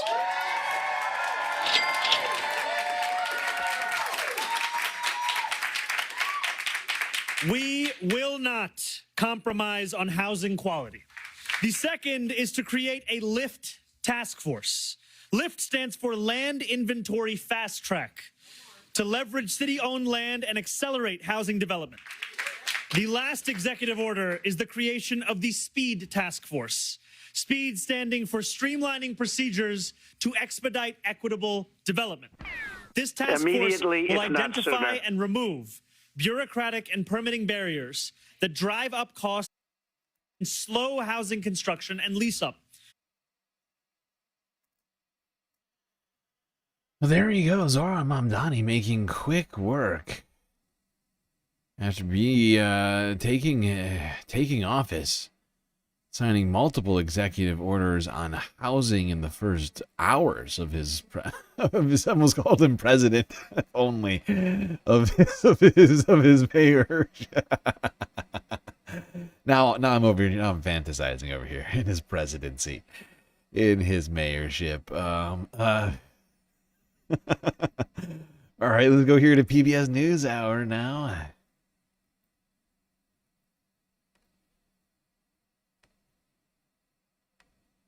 Everybody, like I said, everybody got in on it. Everybody had to do a story. Right? Isn't this... Oh, wait, no, this is not NewsHour. I'm looking at the wrong place. Is it? Wait, no, it is. Yes, it is. New York belongs to all who live in it. Together, I just realized. We don't need to watch this. This isn't an actual recap, is it? This is just the speech, right? Yeah. I meant to put this in a different spot. That's on me. We already watched enough of this one. Just for speed. Just for purpose of speed. I'm trying to keep this thing moving. So here, Reuters 3 days ago.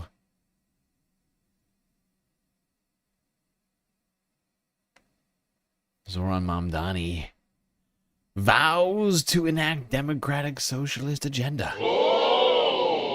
So help me God. So help me God. Democrat Zohran Mamdani kicked off his term as New York City mayor on Thursday during a public swearing-in ceremony on the steps of City Hall. I was elected as a democratic socialist, and I will govern as a democratic socialist.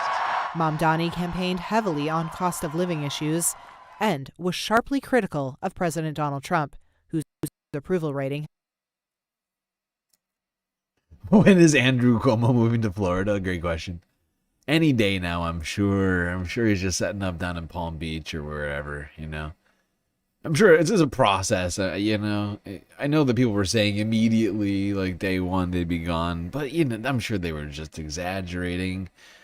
I'm sure it'll be like a weeks long, if not months long process. You know, you gotta put whatever real estate you have up on the market. You gotta pack everything up in boxes. Gotta rent a moving van or whatever. I mean, I guess if you're Andrew Cuomo, you probably just pay somebody to do all of that for you. But, you know, he's gotta find a new residence down in Florida, right? Like, and it's all the way down in Florida. It'll take time. Him and Bill Ackman and whomever else, I'm sure they'll start like a caravan, right? They can road trip it down there together. You know, it's just probably better to go together. You are going to Florida after all. Better to stay close.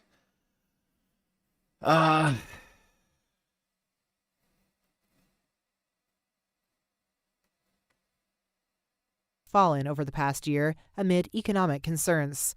If you are a New Yorker, I am your mayor. On Thursday, Mamdani spoke of hope to a crowd gathered in Lower Manhattan. Regardless of whether we agree, I will protect you, celebrate with you, mourn alongside you, and never, not for a second, hide from you. U.S. lawmaker Alexandria Ocasio-Cortez hailed 34-year-old Mamdani as, quote, a mayor for all of us. He will be our first immigrant mayor in over a century. And and he will be the youngest mayor of New York City in generations. But most importantly, Zohran will be a mayor for all of us. Many New Yorkers expect him to be a disruptive political force after he promised a freeze on rents and free buses and childcare. I'm a native New Yorker. I've watched the city just become less and less affordable, less and less livable, and I'm really excited for this to be something that, for regular people to get some power back again, Minutes after 2026 arrived, Mamdani took the oath of office in the historic and decommissioned City Hall subway station. Yeah, which was definitely symbolic, right? Old unused infrastructure from literally the Gilded Age. And honestly, it's a beautiful, if it were cleaned up, it's still beautiful in its current state, historically. But, it's certainly had a whole bunch of symbolism in there.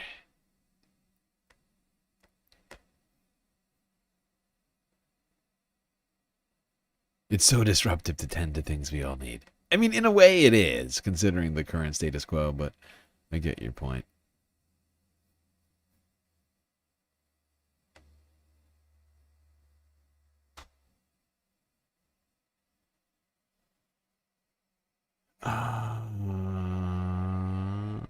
Which one was that just now? Ah, yes. All right, let's go here now. This was from...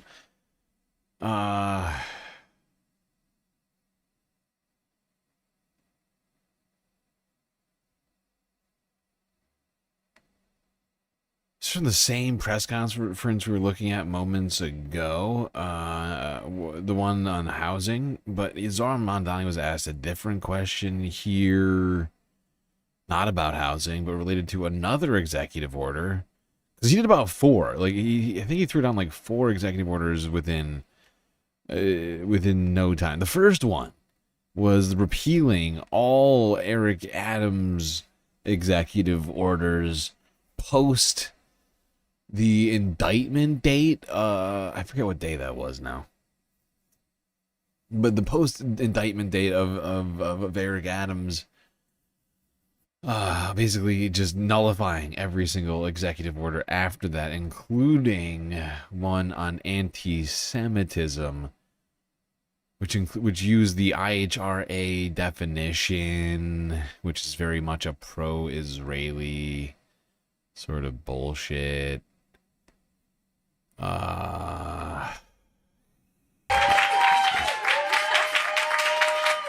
That's loud.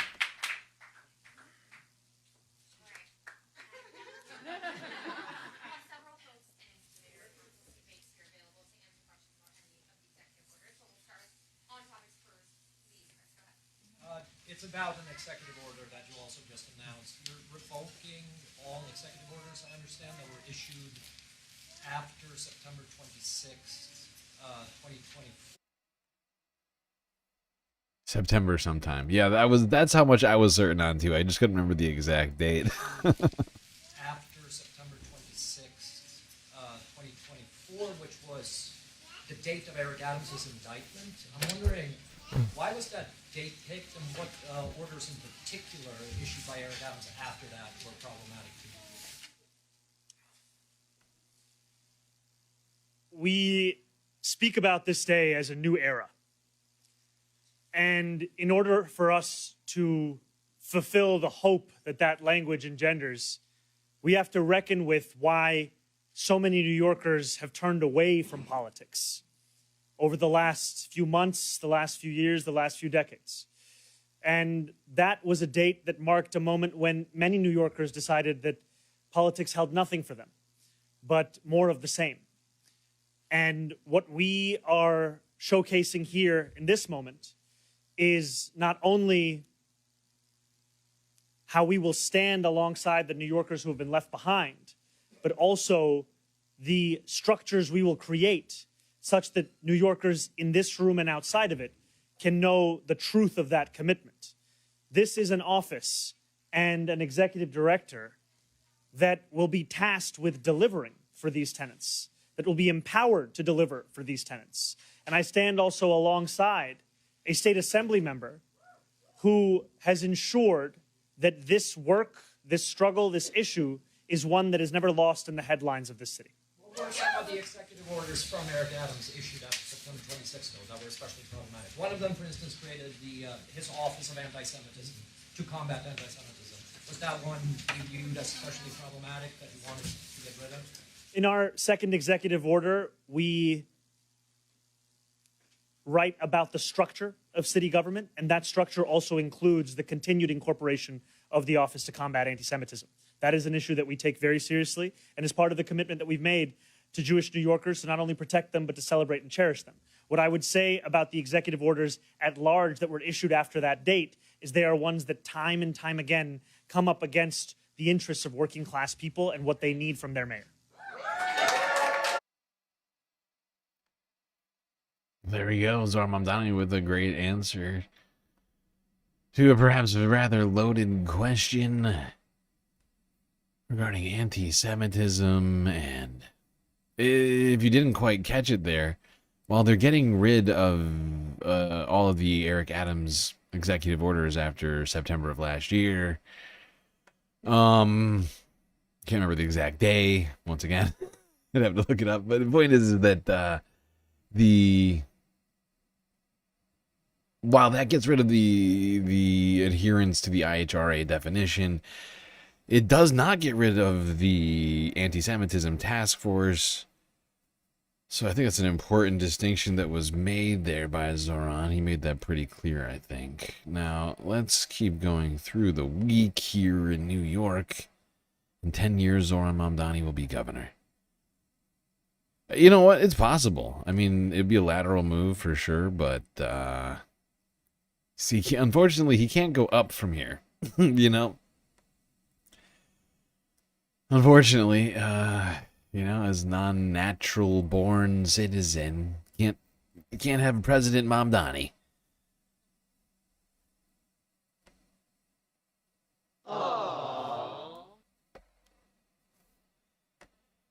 It's true. It's true. I'm sorry. I hate to do that to you, but it's true.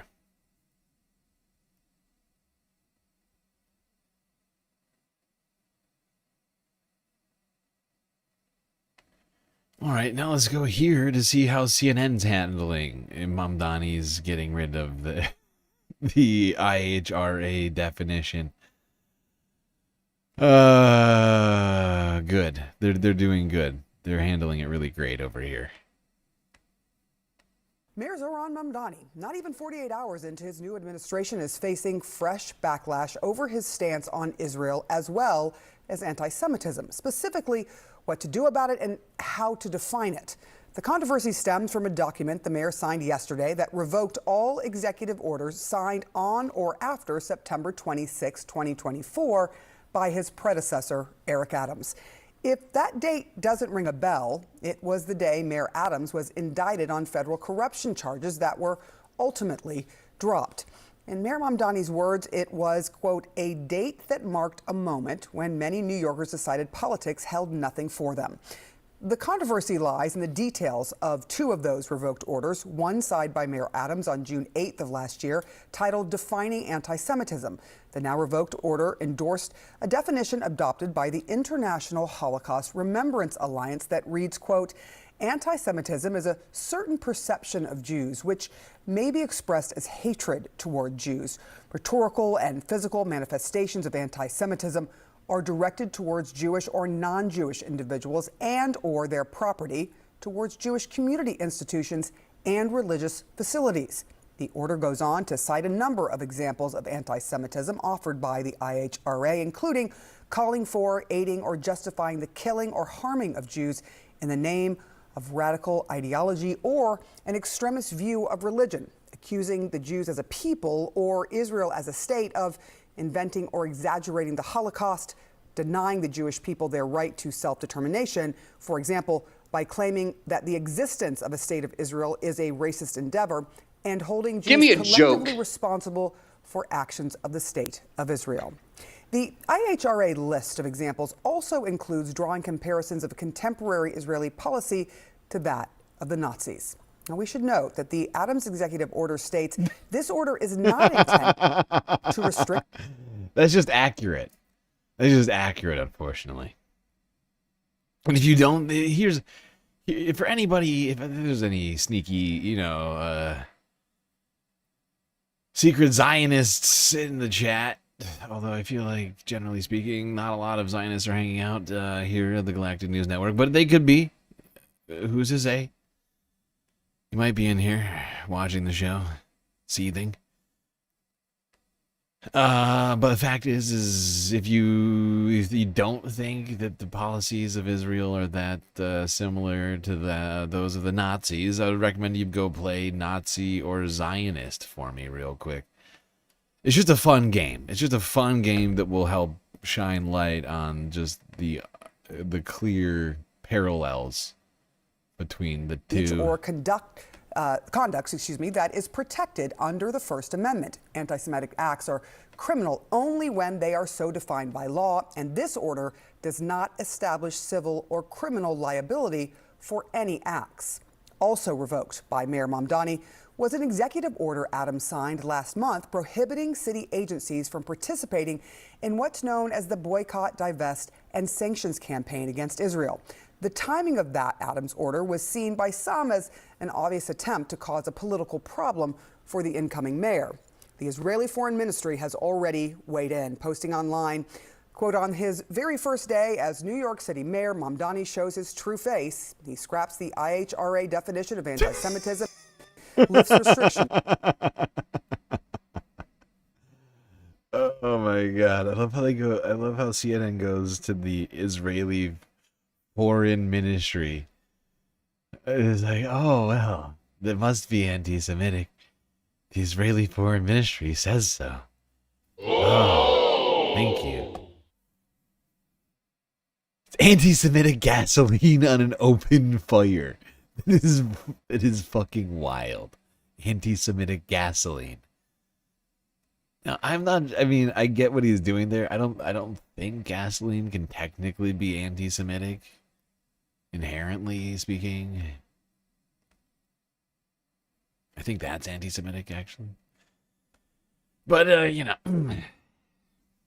what it is.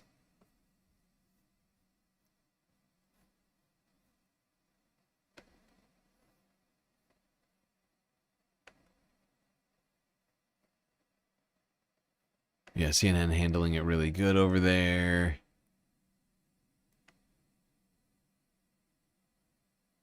They even had somebody on from a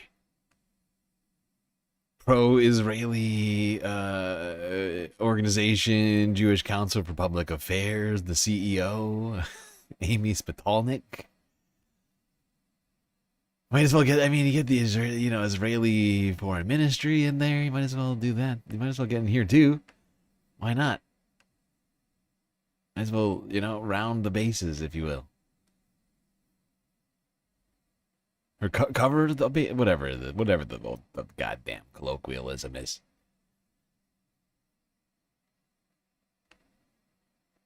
Okay, I need you to play the video. You dick.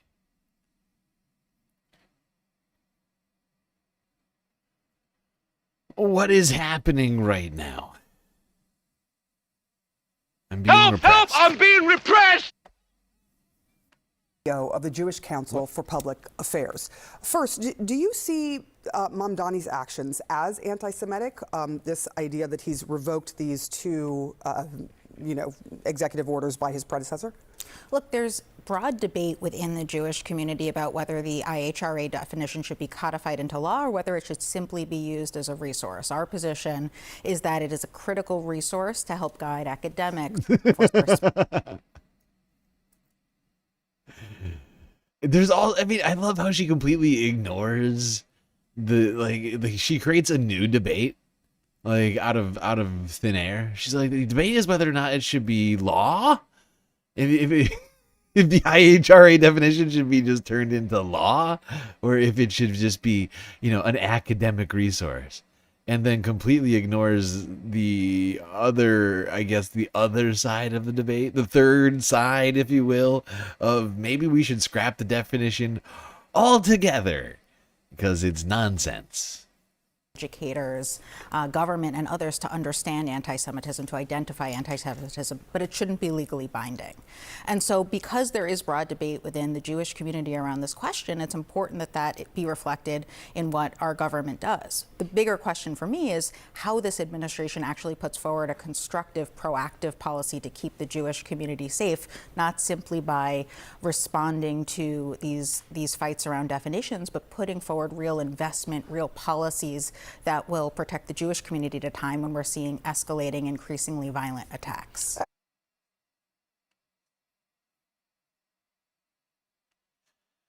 Yeah, there you go. CNN. Raising alarm bells over Zohran Mamdani scrapping the IHRA definition of anti-Semitism. Or as Mitch McConnell would say, anti-Semitogen.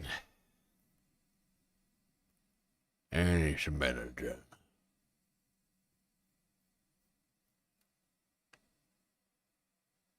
The ancient scourge of anti-Semitism is terrible.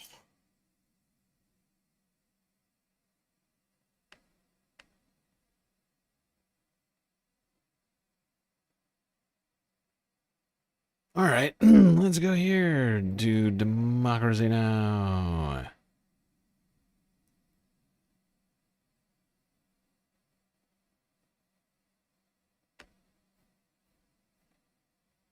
This is Democracy Now!, democracynow.org. I'm Amy Goodman. We continue our coverage of the New Year's Day inauguration of the Democratic Socialist Zohran Mamdani as the mayor of New York City. It was below freezing. Huge public ceremony outside City Hall with thousands attending. We turn now to independent Vermont Senator Bernie Sanders, originally from Brooklyn, who swore in Mamdani. I'm here mostly to thank the people of New York City. At a time in our country's history when we are seeing too much hate. I'm just remembering. This is not actually the one I wanted. I meant to take this one out. Because this is just a recap. This is just clips of the speech itself. This is the one I wanted.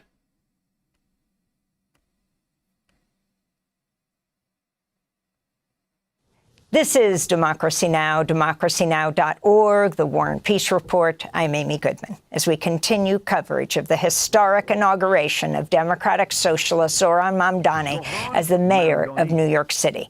We'll hear in a minute from his fellow socialists, Congressmember Alexandria Ocasio-Cortez and Senator Bernie Sanders, who swore in Mamdani on the steps of City Hall. But first, thousands of New Yorkers turned out in below freezing temperatures and police barricades to be part of Mamdani's inauguration, with many joining a block party with a marching band. Democracy Now!'s Maria Taracena spoke to some of them.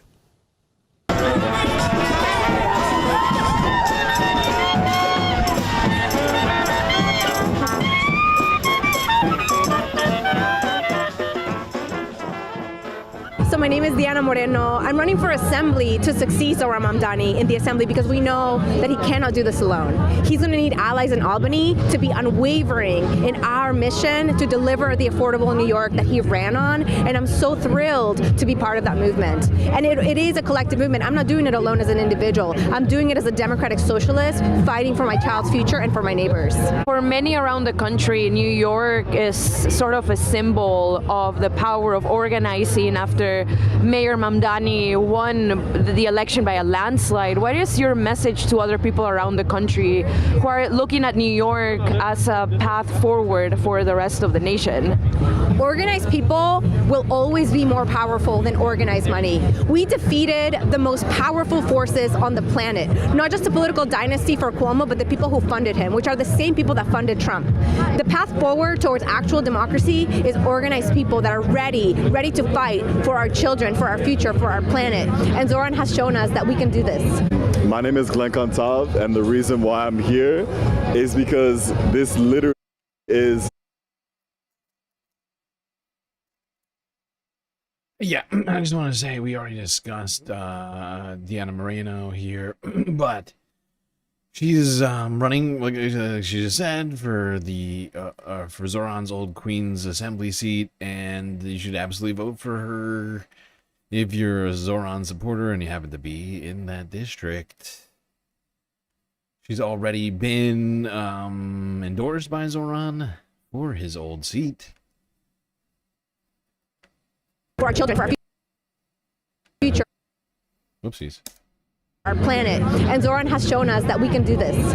My name is Glenn Kantav, and the reason why I'm here is because this literally is such a unique opportunity to show the entire country what it looks like when you have billionaires out the way and you have someone in control who is accountable to the people. Like, this is a case study that the rest of the country can observe. A lot of people think that Zohran Mamdani is a once-in-a-generation talent, and I think he's an incredible person. I back him all the way, but the reality is that there are so many Zohrans throughout the entire country, but they get outspent. And so if Americans can see a model of what equitable leadership really looks like, it can empower other Zohrans to come out the fold.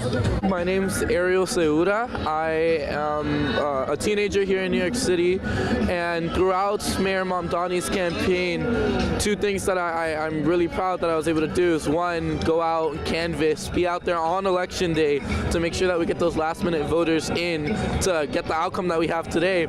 You're here with your friends. You're all a part of history. You canvass personally for Mayor Mamdani. What inspired you to do that?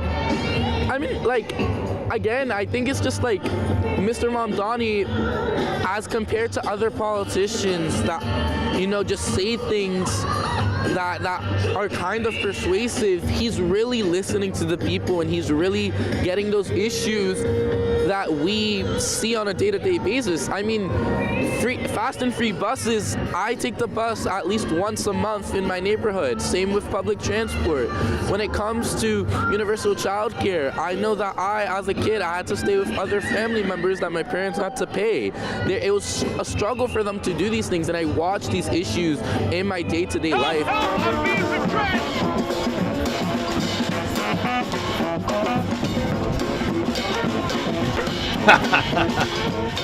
Mahmoud Halil, you were released from ICE detention a few months ago, earlier this year. Oh my god, the band, the marching band, they look so cold but so energetic simultaneously. It's a beautiful You were released from ICE detention a few months ago, earlier this year. You're now at the inauguration of New York City Mayor Mamdani. What does this moment mean for you? I mean, it's a great moment. I'm very optimistic to raise my child, who was born when I was in detention, to raise him under the mayorship of Mamdani. It's a great moment for all of us. It means that standing up for human rights, standing up for Palestinian rights, wouldn't mean that you don't get elected. Despite all the odds, Zohran made it, and I'm so happy to share this moment with other fellow New Yorkers here in the city. Election of Zohran. Okay, there you go. Democracy now on the ground, on the streets, at the inauguration of Zohran Mamdani. Talking to people, how they're feeling about their new mayor. By the way, Frizzla, yes, I did see your donation go through. I checked on PayPal. making moves over here on the financing of the galactic deficit. Thank you, Frizla, for that. Also adding to the galactic content goal. We've made some progress on that. Some donations on Twitch and on YouTube. I don't have the exact number, but I think we're close to like 35% of the way through the goal so far. Not terrible. Making some headway. I'll give us that much. Still got like a little over an hour and a half to do it. I think we can do it. I believe in us. All right, let's go to this horrifying next video entitled Breaking. New York City is now under Sharia law.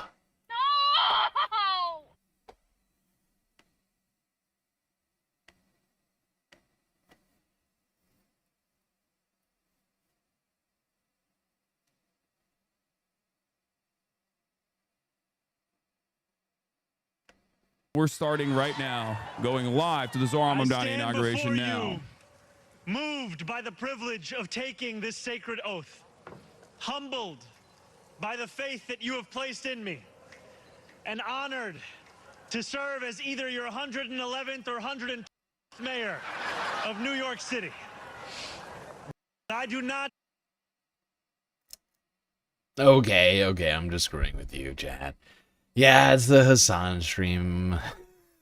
I was just going through all of them, honestly, just because of how momentous the moment was. And it felt like literally everybody covered it. And I figured, why not try and get in as many of the people that did, in fact, cover this in here as I could. I'm just going to scoop ahead to this part of it here. Yeah, right around there. Of American politics, and you will see this in the upcoming year. I'll talk about my predictions in a little bit, but you will see a lot more Zohran-style campaigning. It's already started. Some will be indecent, and some will be legit. Fox Zohran Mamdani obviously did some commentary since Zohran Mamdani was sworn into office. Let's take a look at how they're freaking out. As the clock struck midnight, Democratic Socialist Zohran Mamdani was officially sworn in as mayor of America's largest city, where he plans to make his anti-capitalist agenda a reality. Our next guest warns those ideas are nothing new and have failed many times. So what does it mean for America? Does even Mamdani know his ideas won't work? Allegedly savvy media practitioner hands his critics an irresistible metaphor. Awesome. Don't you know socialism doesn't work? Because we're going to do everything in our power to make sure that we destroy China, whatever you're trying to achieve. Because God forbid we let anybody get the wrong idea that even a little bit of social democracy and the government doing things that are good for the working class could potentially create an environment of hope for a better future. And we can't have that happen, because then all of these people are going to assume that they can demand more from their elected representatives, and more usually will mean things that harm the bottom line of capital owners and corporations. Obviously, we can't do any of that. So we're going to do everything we can to slap it down. They do know the most successful mayor in New York City's history was a socialist, right? You think they care? It's like, it's the same principle behind like hailing FDR as a hero, or who wasn't a social. I assume they're talking about LaGuardia. I don't know if was he actually an avowed social? He just had very socially But the New forward Deal policies. or recognizing the benefits of the New Deal in this day and age, while simultaneously pushing back against anything that resembles a modern version of said New Deal. It's ridiculous. Midterms in 2026. Fox News contributor James Freeman joins us now. James, you got this piece out, and you know, you write well, it's eloquent, but tell me really what the point is here for Zohran Mamdani. Like, you know, he goes down to the subway station. Is he trying to say that he's bringing New York back to what it used to be, or turning it into something new? What is this red flag pin? Is this an American Chinese flag? What is that's a good point. I think this is one of the branches of the military. I can't remember which one this is. Marines? Dancing and playing, marching and playing keeps you warm. That's a good point. That is a good point. The marching, the hats, all the effort, it's got to keep you warm to some degree. Woke Sharia, trans biracial communism. That's right. It's here. What's going on here? I can't tell. In my head canon, I'm assuming it's a Chinese flag. Yeah, thanks, Joey. I think he's McDonald's trying bin. to say he's going to somehow return public transit to its former glory and generally expand city Is the U.S. services. Marines? But Is the U.S. Marine flag? Okay, in my mind, it's the Chinese flag. the metaphor he's just created is really something. You see him there in underground. This is a subway station that was has been abandoned for the last 80 years. It was one of the original subway stations, and then when they brought in new cars, there was a dangerous gap, so they could. I wonder if there's any symbolism associated with this, and perhaps like they are refusing to recognize that and instead making commentary over it. No longer use this platform. And By the way, I had to look it up, and I was right. Mayor LaGuardia was not a socialist. He just had like very constructive policies. He was actually a Republican. LaGuardia was actually a Republican, but you could regard some of his policies as being somewhat socialist or social democratic type of policies. The dude was a fucking Republican, technically.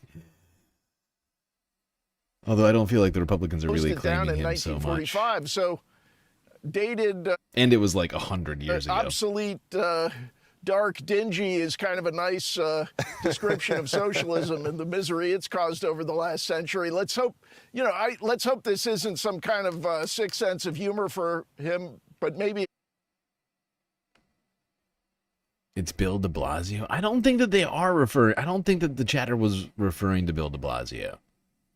Because I don't think Bill de Blasio is regarded widely as being New York's best mayor. Even if he, we could certainly sit here and make the argument that he is certainly the best mayor of New York in the 21st century. But I just don't think that's what the mayor. I just don't think that that's what they were referring to. But they could have been. They may have been. You could be right. Hard to say. No way to get inside the head of a Hassan chatter in post. Certainly. Even in real time, it might be difficult. Giuliani. America's mayor, Giuliani.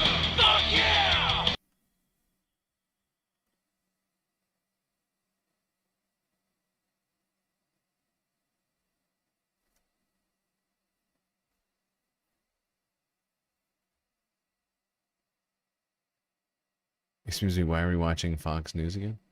It's Hassan who's watching Fox News again. And I mean, we watch Fox News sometimes because mostly just for the lulls or the horror. But we can't just avoid Fox News just because it's a stupid place for stupid people. Because the fact is millions of stupid people are listening to that garbage. Sadly, but surely.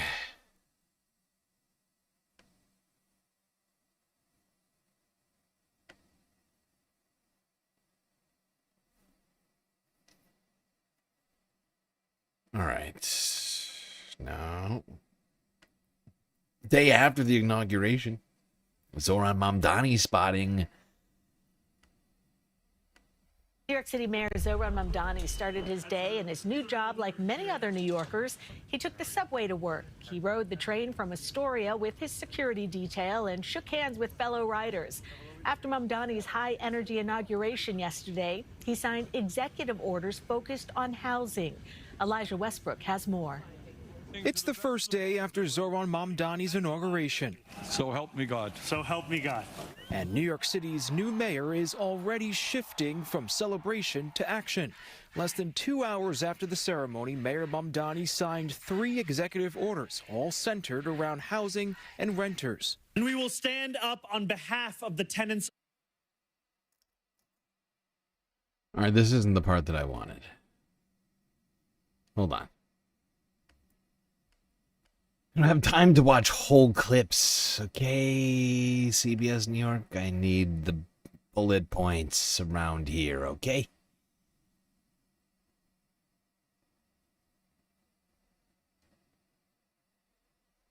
All right.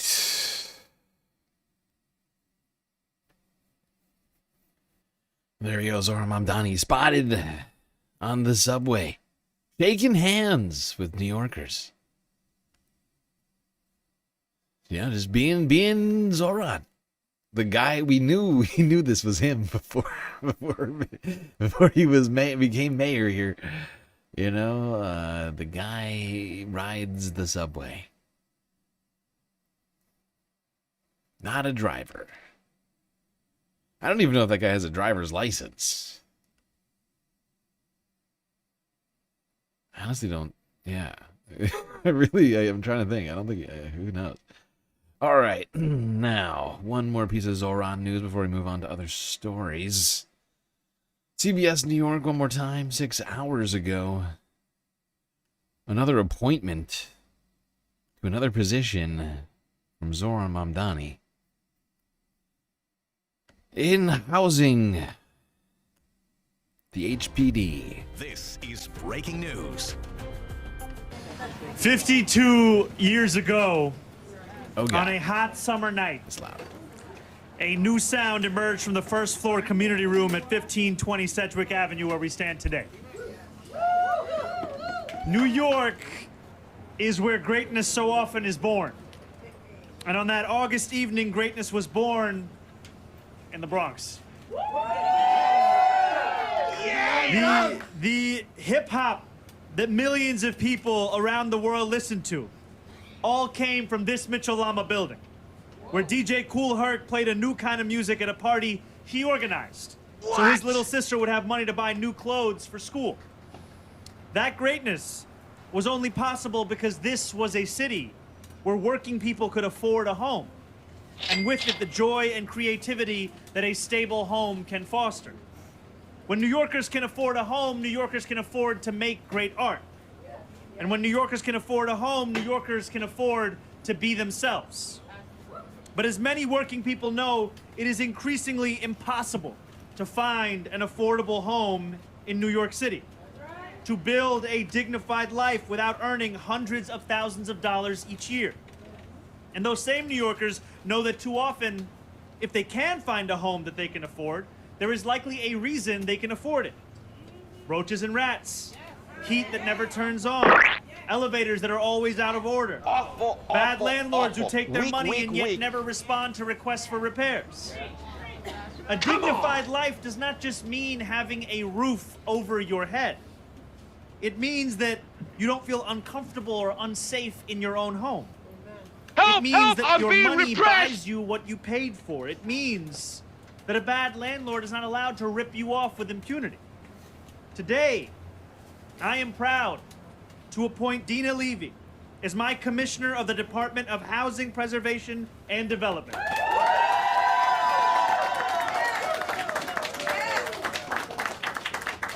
My commissioner will lead with a very simple remit, delivering affordable housing and dignity to New Yorkers. Okay, I'm just going to skip ahead to Dina's first words as the HPD commissioner. Let's go there now.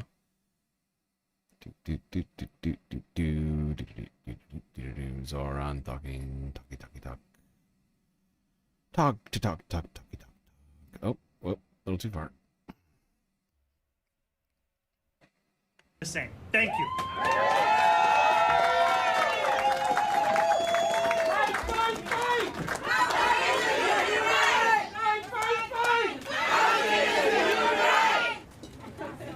So I am very, very happy to be here, and specifically to be here.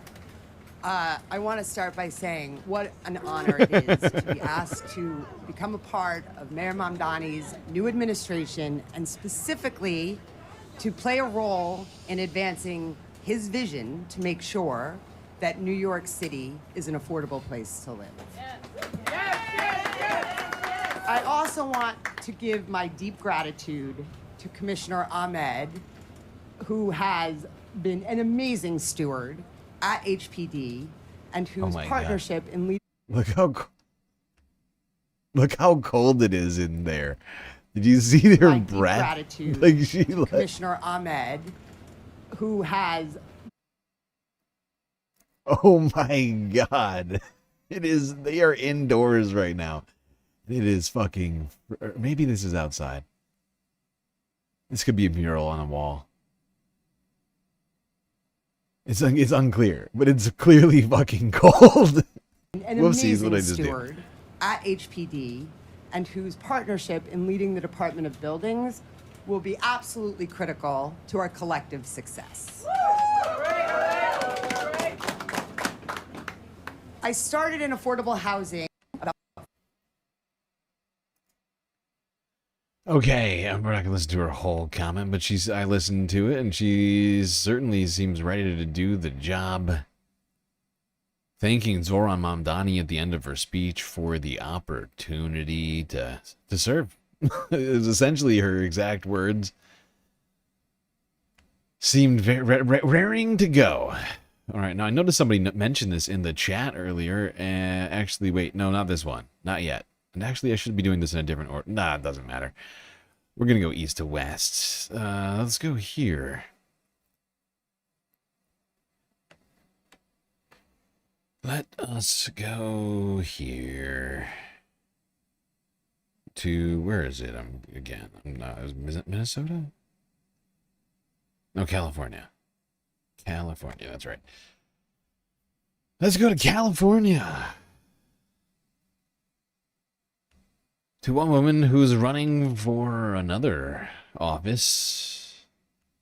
Representative. Perhaps governor to be. Katie Porter. Here is her YouTube campaign launch from 2 days ago.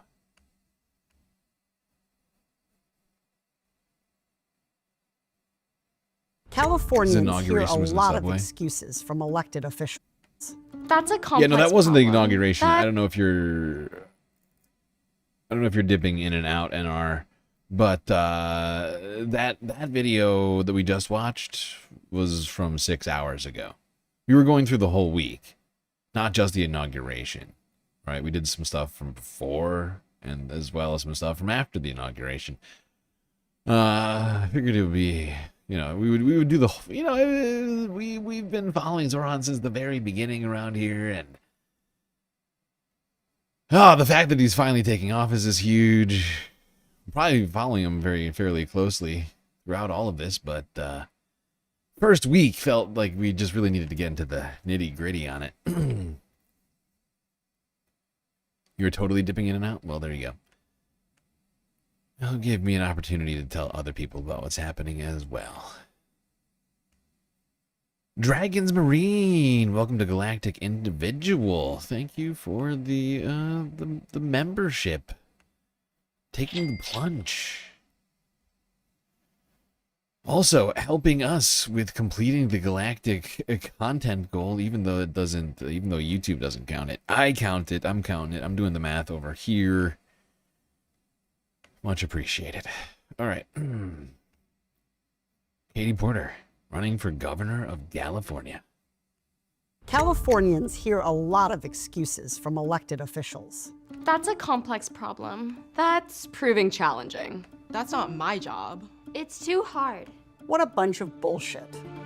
What we need is new ideas, a willingness to take on dangerous leaders and their corrupt enablers, the courage to lead in this moment. It's going to take all of that to solve the challenges that we face right now: a rapidly changing economy, a dangerously changing climate, costs that are out of control, housing and healthcare out of reach for millions, and fundamental rights that are in jeopardy. What California needs now is a little bit of hope and a whole lot of grit. Fresh blood and new ideas, and leaders with the backbone to fight for what's right. That's why I'm running for governor. I first ran for office to hold Trump accountable. I feel that same call to serve now, to stop him from hurting Californians. In Congress, I held the Trump administration's feet to the fire when they hurt Americans. As governor, I won't ever back down when Trump hurts Californians. Whether it's holding up disaster relief, attacking our rights and our communities, or screwing over working families to benefit himself and his cronies. We don't have to choose between defending our values and tackling our challenges, working with businesses and protecting workers to create good jobs and a thriving economy, keeping our communities safe and upholding individuals' rights. Well, there we go. Quick snippet there of the first, I believe, ad in Katie Porter's gubernatorial campaign in California. Very exciting news. Certainly, I would vote for her if I was in California over Gavin freaking Newsom. Screw that guy.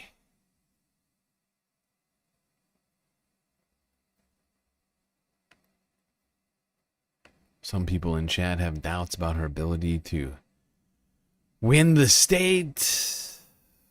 Honestly, I don't really have an assessment on that right now. We're still so early in the game right now. I haven't really put a whole lot of opinions on the state of play so much on any of these races, but I'm gonna try and covering as all of the relevant races this year. It's a big year, election, midterm year. Speaking of elections, let's go now up to Seattle, Washington, where the new mayor of Seattle was inaugurated at City Hall, Democrat Socialist Katie Wilson.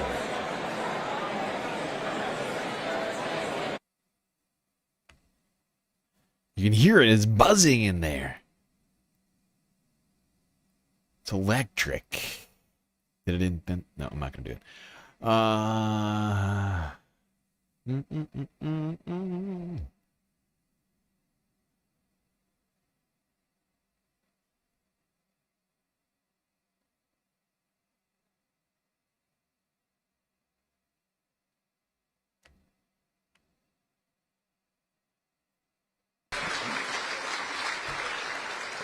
Thank you, John Burbank. Okay, now it's time to get on to business and administer the oath of office. I'd like to introduce Pauline Vancinas. Pauline is a founding member of the Transit Riders Union, and since 2020, she's also made a name for herself as the Transit Fairy. She's going to administer the oath of office.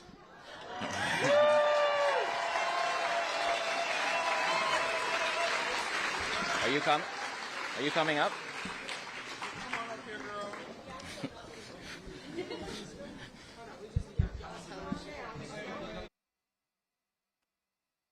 Wait, hold on, sorry, I put this in the wrong. I made a huge tiny mistake. Huge tiny mistake over here somehow.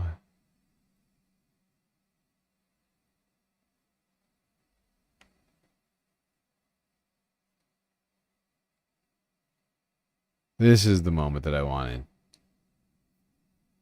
There we go. Somehow I clicked in the wrong spot. That's okay. Katie, please hold up your right hand and repeat after me. I, Katie Wilson, swear. I, Katie Wilson, swear that I possess all of the qualifications prescribed in the Seattle City Charter. That I possess all of the qualifications prescribed in the Seattle City Charter. And the Seattle Municipal Code. And the Seattle Municipal Code. For the position of Mayor of the City of Seattle. For the position of Mayor of the City of Seattle. Yeah! That I will support the Constitution of the United States. That I will support the Constitution of the United States. The Constitution of the State of Washington. The Constitution of the State of Washington. And the Charter and ordinances of the City of Seattle. And the Charter and ordinances of the City of Seattle. And that I will faithfully conduct myself as Mayor of the City of Seattle. and that I will faithfully conduct myself as the mayor of the city of Seattle.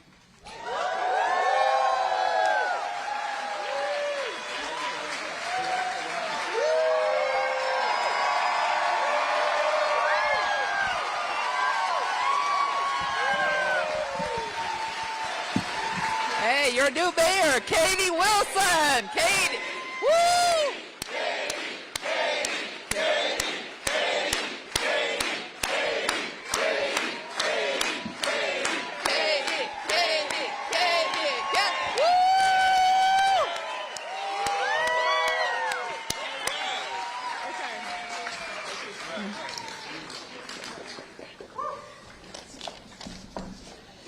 Thanks, guys.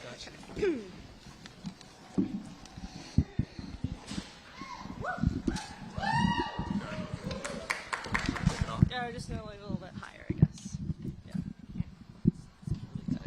Yeah. Hi, everyone.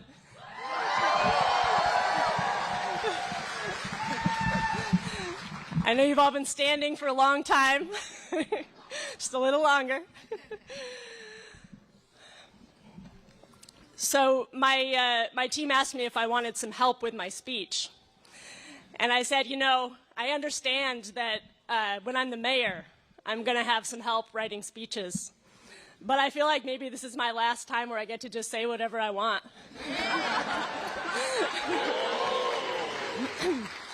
So y'all are getting an unvetted speech here. I can feel some waves of anxiety. It's going to be okay. It is such a pleasure and an honor to be here with all of you today. I look out and I see so many people who have played a role in getting us to this place of promise and hope. I see friends and colleagues and family. I see people I've known for years and others I just met this year and many others who I don't yet know. I see people whose names are known and celebrated and others whose work is quiet and behind the scenes, but no less important. I see fellow organizers. I see union members. I see tech workers and baristas. I see city employees.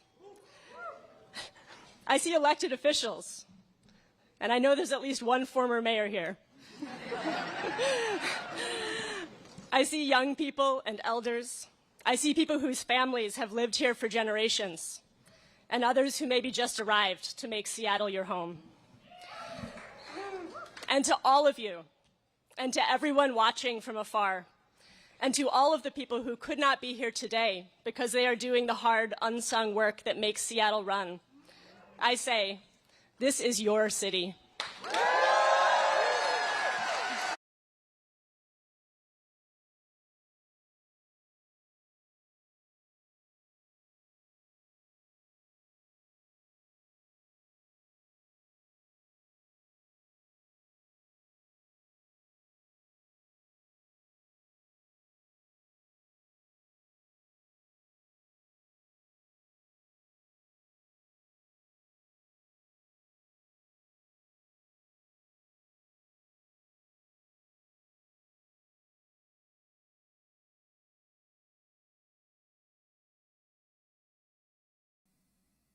Oh, shit.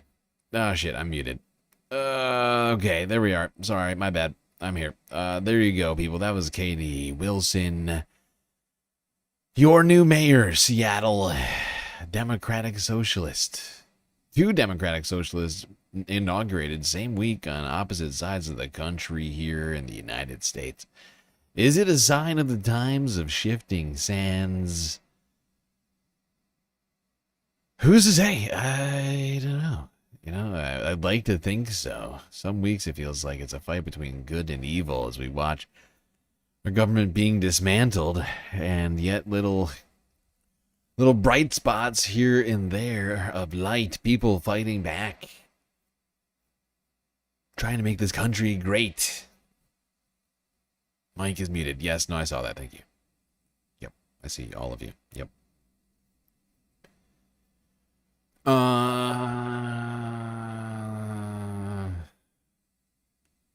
So let's quickly watch just a quick snippet of this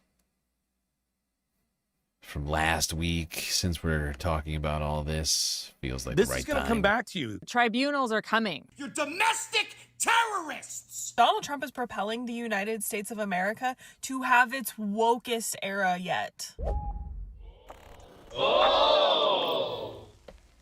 I truly don't think that conservatives comprehend yet just how intense the backlash is going to be when the Trump era finally comes to an end. Because the extent to which this regime has destroyed the country cannot be overstated, and it is leading to unfathomable levels of anger and a desire for retribution among everybody else. Like, Trump had his retribution, and now everybody else wants their retribution. And I'm not just talking about woke extremist lefties. I'm talking about normie Americans who've become radicalized in response to the rise of fascism. And this sentiment is really starting to bubble up to the surface, to the point where people are taking notice of how even liberal wine mom types are noticeably more ruthless. And memes like this speak to what we're all seeing. Cringe Maoist LARPer. Have you considered the economic anxiety of those poor Trump voters? Nicolas, suburban mom and successful corporate lawyer. Every Republican alive is an affront to God. And there's also variations of this meme where liberal wine moms, who were once saying when they go low, we go high, are now calling for the streets to turn red from the blood of the bourgeoisie tyrants. And these memes are obviously hyperbolic, but there's a kernel of truth in them. We've all seen this. Yeah, and I mean, we don't need the IHIP ladies as an example. We just watched two Democratic socialists get inaugurated same week. You know, does feel like something. All right, we already watched this one earlier this week one time. I just wanted to watch it again, just to remind us. Hi, GSL. Hi to you, Troll Slayer. Hi to you.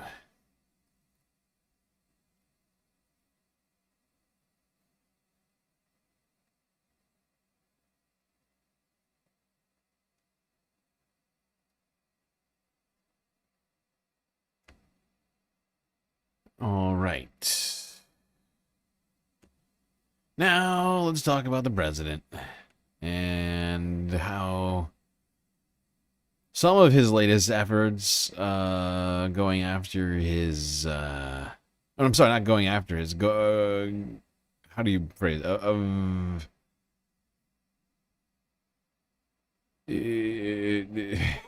pardoning and protecting all of his closest allies seems to have gone awry once again.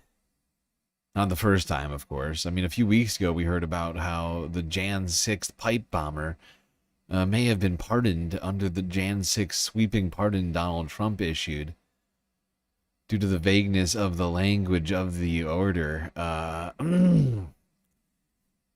But it looks like another one may have gone awry. President Trump's use of pardons is a Rorschach test of sorts on how people view his second term. For some, he's undoing Justice Department, quote, weaponization. For others, he's letting loyal followers get away with crimes. Earlier this year, President Trump pardoned around 1,500 people for their involvement in efforts to overturn the 2020 presidential election. As we near the 5th anniversary of the January 6th Capitol attack, one high-profile election denier remains behind bars. And as White House correspondent Liz Landers reports, there's little Trump can do to get former Colorado County Clerk Tina Peters out of prison. President Donald Trump has been on a pardoning spree of late, using his executive power to bestow clemency on convicted businessmen and the former president of Honduras. No oro pen necessary. Well, they didn't have This is He recently announced on social media that he was pardoning Tina Peters, a former Colorado County clerk, though his pardon power only covers federal crimes, not her state convictions. He wrote online the Democrats had, quote, been relentless in their targeting of her. She caught people cheating on an election.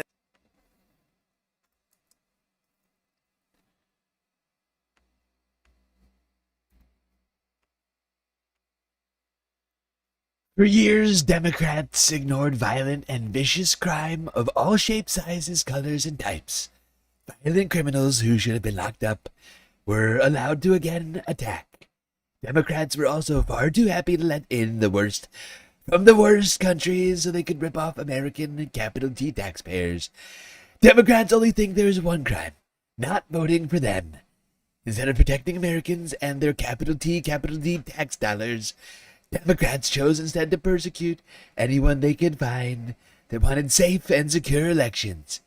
Democrats have been relentless in their targeting of, all caps, Tina Peters, a capital P patriot who simply wanted to make America sure that our elections were capital F and capital H fair and honest. Tina is sitting in a Colorado prison for the quote-unquote crime of demanding capital H, capital E, honest elections. Today, I am granting Tina a full capital P pardon for her attempts to expose capital V, capital F voter fraud in the rigged 2020 presidential election. Thank you for your attention to this matter.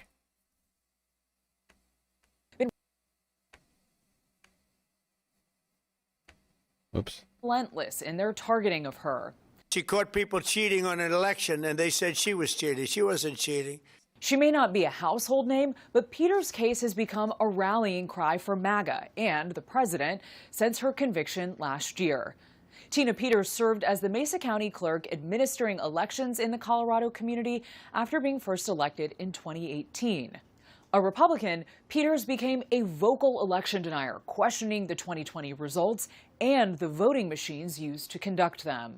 No one has addressed looking into the machines to see what has been happening by these vendors, by this vendor that manufactures the machines and what goes on. It's been a mystery box, a mystery black box.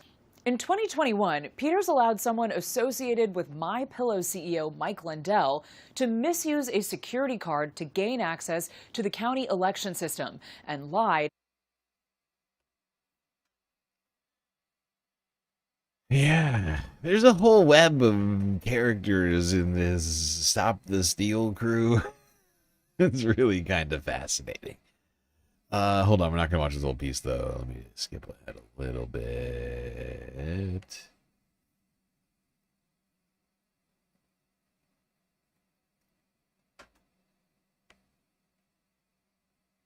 The falsity. Peters was charged in 2023 with 10 counts related to the scheme. A Republican district attorney prosecuted the case. She was convicted in summer of 2024 of 7 of those charges. 3 counts of attempting to influence a public servant, 1 count of conspiracy to commit criminal impersonation, first-degree official misconduct, violation of duty, and failing to comply with the Secretary of State. The district judge sentenced her to 9 years in prison, not mincing words at her sentencing. Right to jail, right away. Lies are well documented, and these convictions are serious. I'm convinced you would do it all over again if you could. You're as defiant as a defendant as this court has ever seen. You are no hero. You abused your position. Goddamn. And you're a charlatan. And you're a charlatan. All caps, free Tina Peters, who sits in a Colorado prison, dying and old, pretending to expose. Dying and old, poor Tina Peters. She's just an elderly woman, so old. I'm sure Tina's loving that. I mean, I know to some degree she's loving it, but like at the same time, she's. I feel like no woman likes to be called old, let alone all caps old. And dying and old. Oh God, that is that is rough. How rude. Poor Tina. Could have found a better way to put that.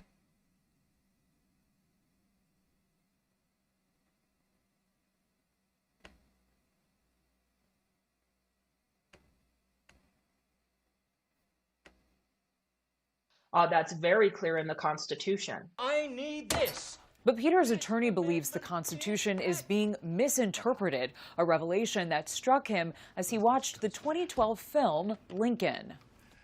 I am the President of the United States of America, clothed in immense power. We're looking at it now, post the Civil War, when the central government, the federal government, became the strong central government that it is that really made the United States into one cohesive government, one cohesive country, instead of a conglomeration of countries, which it originally was. So when the framers wrote for offenses against the United States, they weren't talking about it, they were talking about them. Are there any examples that you can think of a president pardoning a state crime or conviction? So there are, but I really need to delve into it a little bit deeper. Colorado's Democratic Governor Jared Polis said after the president's announcement that the courts will decide the matter. Ticton hopes it reaches the highest court in the land. The Supreme Court of the United States has a good number of the justices are fundamentalists. They are smart enough to understand what the Constitution really means. You got to look at the minds of the founders. What did they mean? Oh yeah, the fundamentalists. They have such a backbone at the Supreme Court. They're so true to the Constitution. We can certainly count on them for justice. Oh my God, that is the most eluded statement that I could possibly imagine.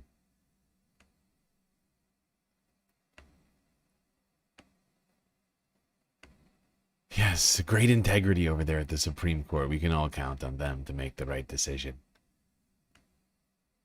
Those fundamentalists. I myself not so sure about that. But we will see what goes on, what happens with this situation. If this does go to the Supreme Court.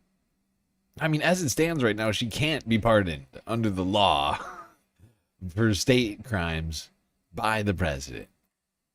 That would have to be, I think, like the governor. I think the governor would be the person who would be able to do such a thing.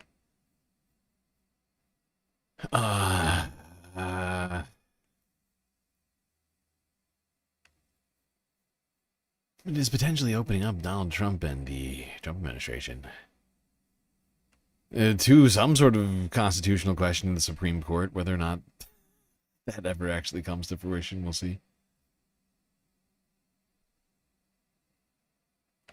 While we're talking court cases, let's go here to Kyle Kolensky over at Secular Talk.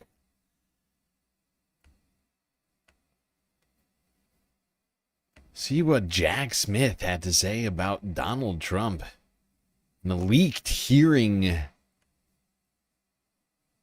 All right, guys, we got an emergency special edition of the show for you here. So I finally found the time to go through Jack Smith's testimony to the House Judiciary Committee. So first, let me give you some backstory on this. This has been released as a 255-page document that has all of the questions and his answers on his various cases against Donald Trump. But you also have, I believe it's an 8-hour video that was dropped, which shows, the recording and everything that was said. Now, I want to say up front, this is super duper important. If you have the time, read the 255-page document or watch the 8-hour video. Obviously, if you do it on 1.5 times speed or 2 times speed, you can see it, much faster. But it is absolutely positively worth it because there is some bombshell stuff in here. Now, also, let me point out, there's a reason why they dropped this on New Year's. They dropped it on New Year's. It's an old trick that they use in Washington to try to hide stories that they don't want out there. So, of course, Republicans control the committee, and they decided if we drop it on New Year's, maybe nobody will notice, maybe nobody will go through it, maybe the story will blow over. But I'm here to tell you, I went through it, and there's a lot of catastrophic information in there that I'm about to share with you right now. So right off the bat here, before I continue, everybody do me a huge favor. Subscribe to the channel. Click that bell icon. That helps the channel out a lot because YouTube does not like promoting political videos and spreading them through the algorithm. But if you hit the bell icon, you can go around and subvert that algorithm and get the stuff delivered to you immediately as it drops. Support the show on Patreon or tip on YouTube. You can also sign up for Crystal Kyle and Friends on Substack. We have a great episode of that coming today. You don't want to miss it. And also go sub to Corin's World where we do live Kyle and Corin episodes Mondays at 8:30. All right, guys, let me go ahead and jump right in. So let's start with this. This is just very straightforward, very to the point. Jack Smith is asked whether or not he believed he had sufficient evidence to sustain a conviction against Donald Trump. So they're not asking about just an indictment here. They're saying, do you think you had enough to convict him? And here's what he says. Mr. Smith, let's just start with the bottom line up front. One of your investigations focused on whether any person violated the law in connection with efforts to interfere in the lawful transfer of power following the 2020 election. Is that correct? Yes. At the conclusion of that investigation related to the interference in the lawful transfer of power following the 2020 election, when your office indicted Mr. Trump for his criminal scheme to overturn the 2020 election, did you believe that you had sufficient evidence to obtain and sustain a conviction against Mr. Donald Trump? Yes. For these charges stemming from Mr. Trump's criminal scheme to overturn the 2020 election, did you believe that you had sufficient evidence to prove these charges beyond a reasonable doubt? Yes. And we know that it's more than just a reasonable doubt. Did you believe that there were multiple substantial federal interests in proceeding with prosecuting Mr. Trump after he attempted to... Left of the box raid? I missed it. Welcome, Left of the Boxers. Sorry I wasn't paying attention. Sandy, thank you for the raid. Hope the stream went well. Not sure how I missed that. overturn the 2020 election? I did. Damn. Now, I always told you guys, too. I went through the whole indictment when it initially came out, and Jack Smith really appeared to dot all his I's and cross all his T's, and he did a tremendous job, and the indictment was incredibly thorough. So based off my interpretation of that, I felt like what he says here is correct, that this was the case that absolutely would have nailed Trump's ass to the wall. And remember, guys, it's not like he was actually Teflon, because he had already lost a number of civil cases, right? Letitia James also hammered his ass and got him on business fraud and tax fraud and insurance fraud and all sorts of stuff. And never mind the E. Jean Carroll sexual assault lawsuit. But we're just getting started here. Now, let's go to this one. Bill Madden says, holy fuck, showing zero fear of retribution from a vengeance-obsessed traitor who attempted to overturn the 2020 presidential election, usurp the Constitution, and overthrow the U.S. government. Jack Smith, with zero fucks left to give, is what a badass American hero looks like. Watch this one. For nearly 3 decades, I've been a career prosecutor. I've served during both Republican and Democratic administrations, and I've been guided by those principles in every role I've held. I continued to honor those principles when I was appointed to serve as special counsel in November of 2022. The decision to bring charges against President Trump was mine, but the basis for those charges rests entirely with President Trump and his actions, as alleged in the indictments returned by grand juries in 2 different districts. Our investigation developed proof beyond a reasonable doubt that President Trump engaged in a criminal scheme to overturn the results of the 2020 election and to prevent the lawful transfer of power.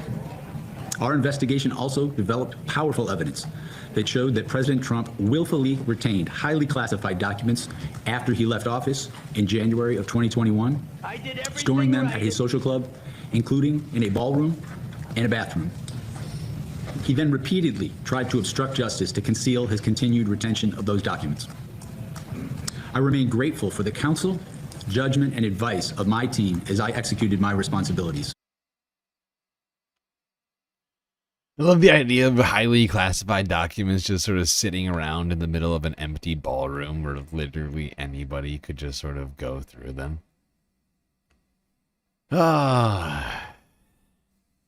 Seems incredibly I am both responsible. saddened and angered that President Trump has sought revenge against career prosecutors, FBI agents, and support staff simply for doing their jobs and for having worked on those cases. These dedicated public servants are the best of us, and they have been wrongly vilified and improperly dismissed from their jobs. I made my decisions in the investigation without regard to President Trump's political association, activities, beliefs, or candidacy in the 2024 presidential election. We took our actions based on the facts and the law, the very lessons I learned early in my career as a prosecutor. We followed Justice Department policies and observed legal requirements. The timing and speed of our work reflects the strength of the evidence and our confidence that we would have secured convictions at trial. If asked whether to prosecute a former president based on the same facts today, I would do so regardless of whether that president was a Republican or a Democrat. Damn. Now remember, he wanted all of this to be shown live in real time. He wanted to answer questions in front of the world live in real time. The Republicans slapped that down, and the Republicans hid this and again released it on New Year's Eve. You should be asking yourself, if the Republicans have nothing to hide, why did they try to bury this during a holiday?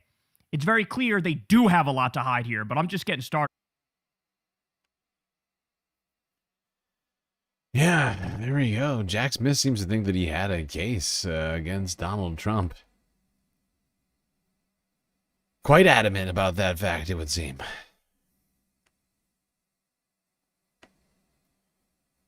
But yeah, a lot of stuff happened over the holidays, and it is weird. It's almost like they're trying to distract from all of... There's just so much they're trying to distract from right now. Are you Epstein still talking files. about Jeffrey Epstein? The fact that inflation just is continuing to get worse no matter how many times they say that it isn't.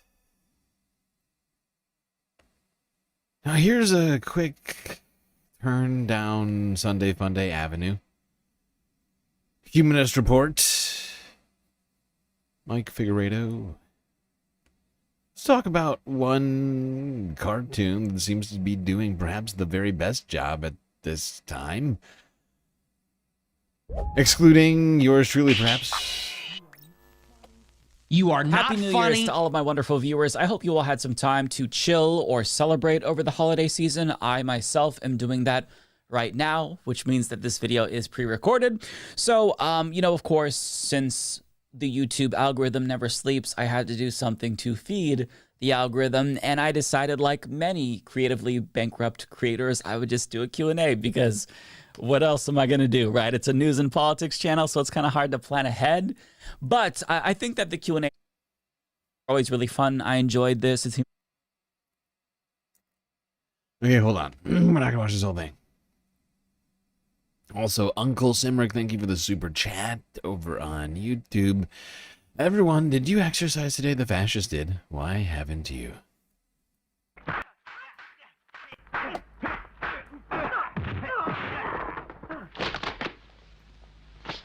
And now you'll see just how I won that championship.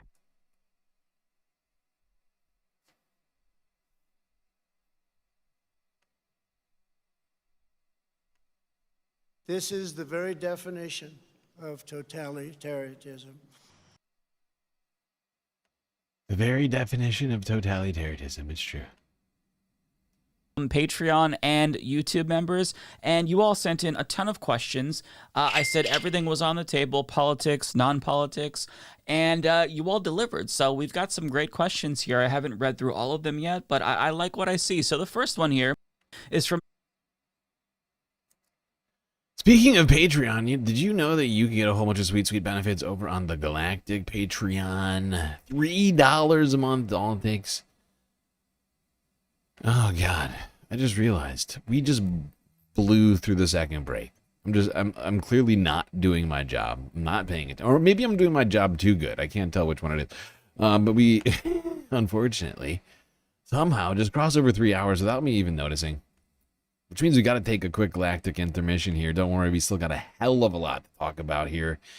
This Sunday Funday / week ending report stream. It's been an insane week from hell. So much left to discuss. What does that sound? Oh shit. Oh shit. Somebody just blasted like $6 into space, subscribing for 1 month over on Twitch. Nightlight Plushie Jesus. I say that. Thank you, Jesus. I know, I said that. Okay. All right. Everybody, quick galactic intermission. We'll be right back after these brief messages.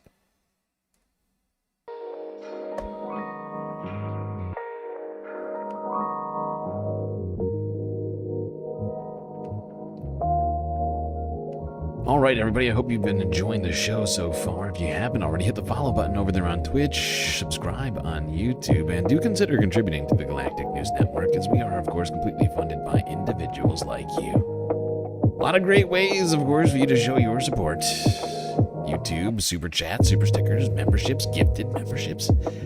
Twitch with the bits and the subs, the power-ups, gifted subs, Twitch Prime subs.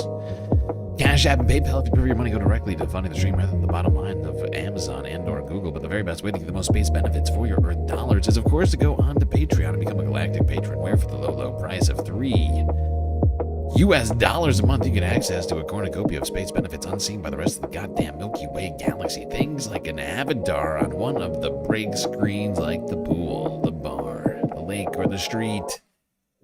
That's not all, though. Get a shout out at the end of every stream, a secret Discord channel inside a Discord server, secret content as well, and so much more. All right, everybody, enjoy the break. Grab yourself a drink, maybe a snack, and I will be right back.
All right, everybody.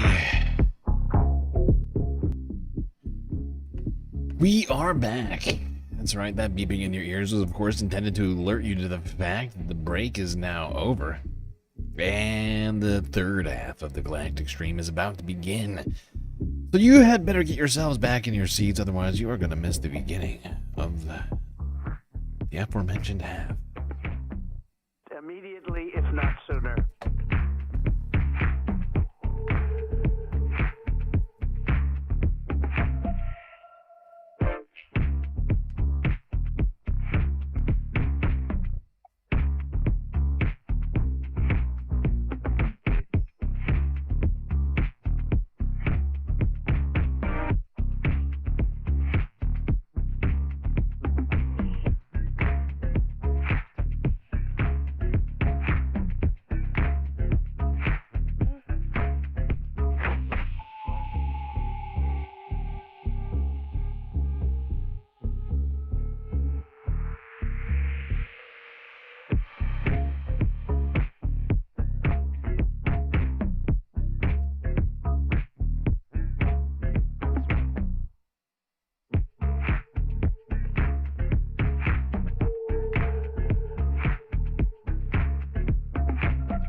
Three halves, 6, 7. Yes, indeed. Gabby, you know how we do things around here. We're not limited by people's expectations of halves, okay? We do as many halves as we need to do to get through the content. Speaking of getting through all the content, I did a little bit of math over the break, and we're doing great right now. Speaking of doing great, Yay. Jaeger Larson with the resub over there on Twitch. Much appreciated, Jaeger Larson. Literally helping me with the very thing I was about to mention. The goal, the galactic content goal, making even more progress thanks to the Jaeger Larson over on Twitch. We were already at 75% or so. I quickly ballparked the math on it. We've actually been doing better than I thought we were doing going into that half. And with that donation from Larson, we got to be over 75, closer to 80%. So, just remember, people, all the great ways you can donate to the Galactic Content Goal. I think you know the ways, but if you don't, you can always just go to the bio section on Twitch or YouTube. Most of them exist there. All right, let's go back to the Humanist Report. Talk about the animated series, which is perhaps doing the best job of making light of and or satirizing the Trump regime. Josh Nelson of Mike, Patreon, who asks, if you watched the latest episode of South Park, what did you think of the portrayals of Trump and the administration on South Park? Great question. I love it. I think that the show is better than it's ever been. For me, South Park was kind of getting stale over the years, and it felt like, culturally speaking, it lost a lot of relevance. But this is something that has put them like at the top for me. I think that what they saw was a need to challenge this administration because everybody else was capitulating and sucking up to Trump and kissing his ass. And as soon as they locked in that deal with Paramount, they went in. And I've got to say, it is... Yeah, I'm fairly on the same page with Mike here. I think to some degree, South Park, they've always sort of been on the sort of like libertarian, sort of anti-authoritarian sort of side of things. So the what do you want to call it? Sort of reverential, sort of. Do you get what I'm saying? Like, I feel like it's always kind of been their thing, and when they see a target, they just go after it, right? And I think when they run out of targets, that's when they sort of tend to go off the rails, in my opinion, to some degree. Although sometimes they wind up in good places. Certainly not all the time. But they've also been going for like, Jesus Christ. It's like almost been like 30 years now that show has been on the air. amazing. It's not just that they need to do this, it's that they're doing it well. It is extremely entertaining. Their portrayals of J.D. Vance, Donald Trump, what's the You know, what was I about to say? I was going to say something, and I can't remember it now. God damn it. Irreverent. Yes, thank you. Sorry. I made a huge tiny mistake. I'm not perfect. But there was something else I can't remember now what I was going to say. Oh, right. I think that one of my favorite, I can't decide which one I think is funnier. Whether it's the portrayal of J.D. Vance or the portrayal of Stephen Miller. When I saw I don't know if everybody's seen the Stephen Miller. Honestly, it is. Hold on, I gotta pull it up because it really is. It really is hilarious to me.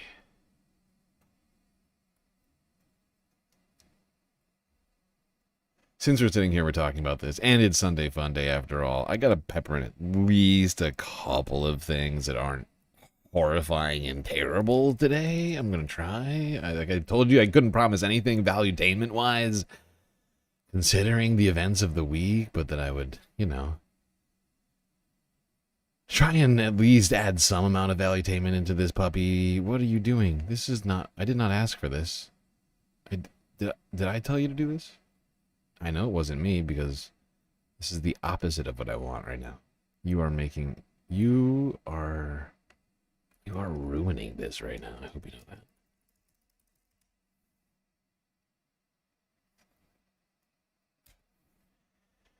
You are ruining this, and I hope you know that.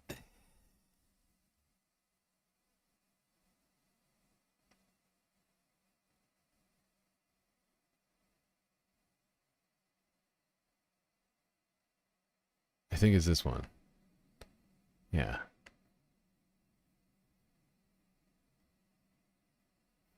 Shit, I have no sound.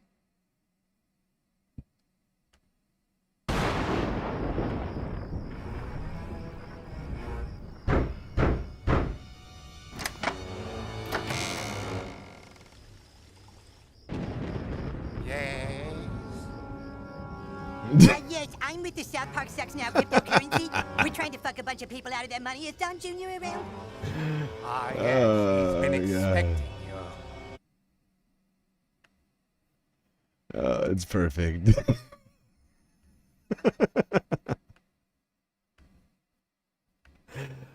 Oh god, it's just so good. The brown nose. Yes. Oh my god, I'm blanking on her name. Pam Bondi, Pete Hegseth. It's all incredible. Stephen Miller as a sort of vampire figure. Everything that they're doing is perfect. They're hitting them on all of their insecurities, which is what you're supposed to do. You have to challenge power, and they are doing that in the exact way that they need to. I mean, with... Okay, all right, there's a little break from all of the horrors of the week. We're about to get right back to them, I think, after this one. Yes, we are. Although this is technically... This is kind of a good story. I would say this is kind of a good story.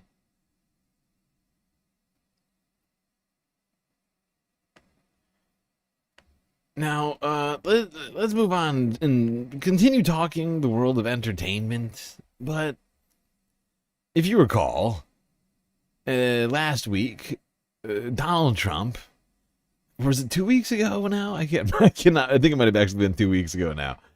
But almost 2 weeks ago to the day now. I think it was like last Friday. Donald Trump unveiled the new Trump Kennedy Center, the renaming of a DC building intended to be focused on the promotion of the arts, now became focused on the promotion of the ego of one man. And actually, in the wake of this, a number of artist cancellations and ticket sales dropping have come in, I can't think of words right now. Let's just go here to PBS NewsHour since I can Because I'm big dumb.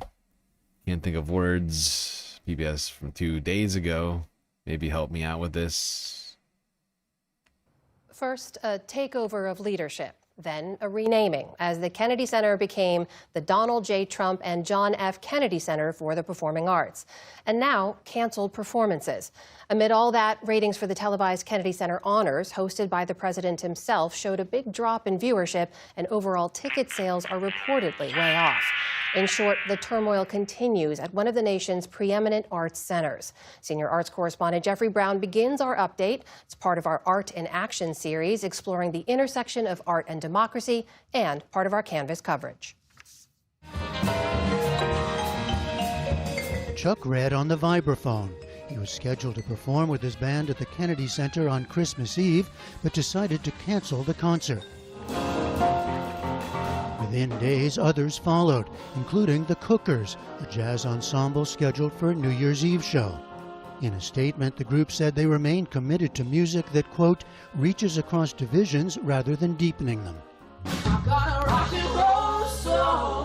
Also canceling a January performance, Alabama folk singer Christy Lee, stating, when American history starts getting treated like something you can ban, erase, rename, or rebrand for somebody else's ego, I can't stand on that stage and sleep right at night. And the New York dance company Doug Verone and Dancers canceled a planned April show. The moves followed the mid-December renaming of the Kennedy Center and after President Trump's appointment of a new board and leadership last February, naming himself as chair. At that time, prominent artists including Renee Fleming and Ben Folds. This one's got to really hit Donald Trump where it counts, if you will. In the ratings, of course. The only thing that anyone cares about. The ratings. Hot once again. So hot nobody wants to come see the show. In fact, the show's canceled.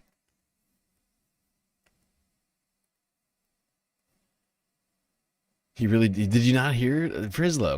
We talked about this like weeks ago now. Like it was one of the first shows we did after coming back. Yes. Yes, he really renamed it to the Trump Kennedy Center. Like a psycho. Like a complete like an insane person. Megalomaniac. It's megalomaniac behavior is what that is. We have a demented, unintelligent person running the United States of America. Yeah, speaking of that deluded, deranged, unintelligent person running the United States of America, canceling the, not canceling, renaming the Trump Kennedy Center, last month, did another thing to the Kennedys this week, sort of following suit in some of his more recent comments. Of course, after the death of Rob Reiner, he took to Truth Social to go after the deceased former film director, producer, right? Can't remember. I think producer mostly. He also did some acting as well.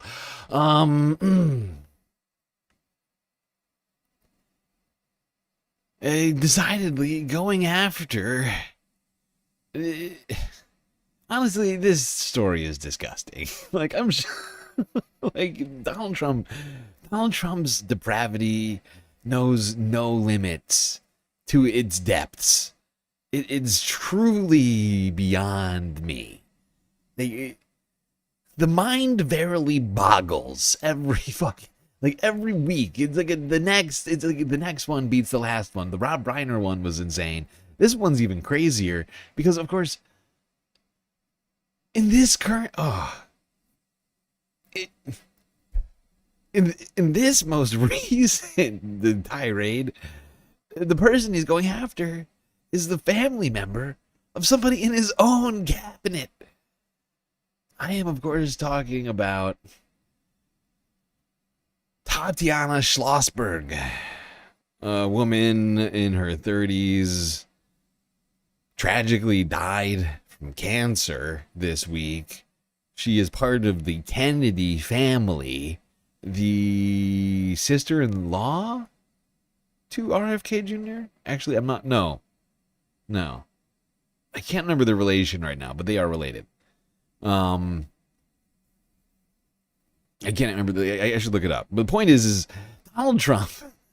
This woman dies of cancer. She's related to RFK Jr., his HHS secretary. And what does Donald Trump do? He takes the Truth Social, as always. Just hours following the death of Tatiana Schlossberg, granddaughter of John F. Kennedy, Donald Trump took to Truth Social to share posts mocking the Kennedy family. Tatiana, daughter of Caroline Kennedy and her husband Edwin Schlossberg, died December 30th at the age of 35, just over a month after publicly sharing she had been diagnosed with acute myeloid leukemia. The environmental journalist revealed the diagnosis in an emotional essay in The New Yorker, published November 22nd, explaining she learned of her cancer in May of 2024 after giving birth to her second child. The news of Tatiana's passing was announced in a post shared to Instagram on December 30th by the JFK Library Foundation. Our beautiful Tatiana passed away this morning. She will always be in our hearts, read the statement, which was signed by members of the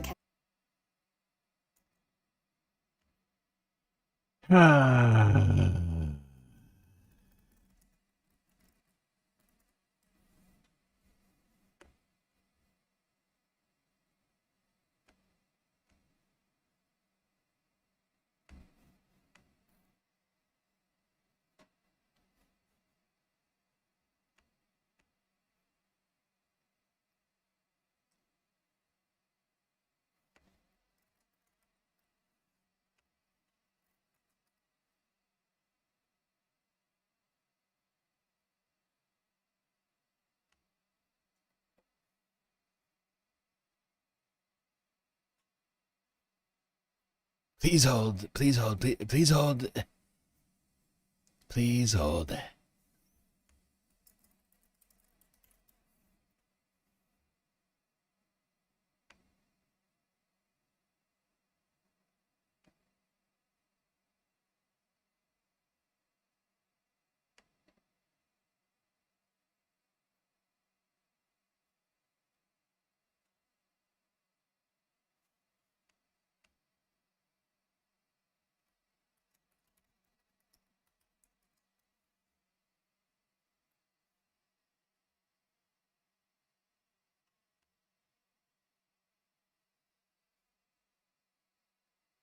Where did it go? I can't find it.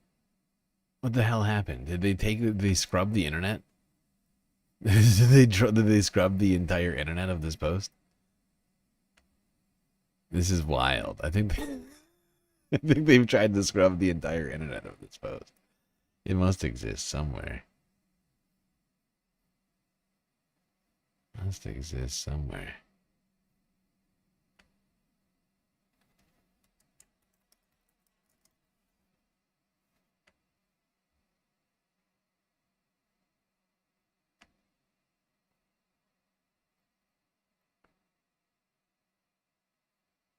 Oh, here it is. It only exists on...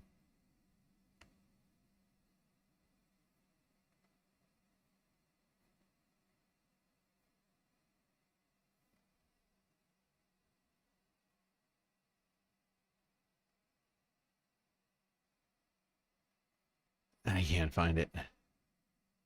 Son of a bitch. Alright, screw it. I'm gonna let them do it.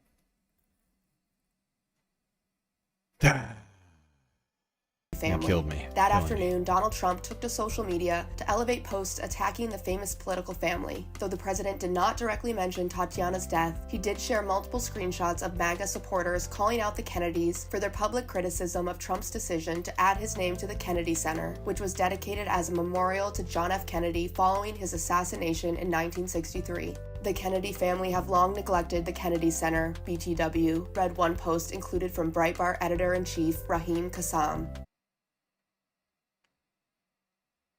What a tasteful thing to do on the death of one of the members of the Kennedy family. Just repost a bunch of very salty comments. So classy.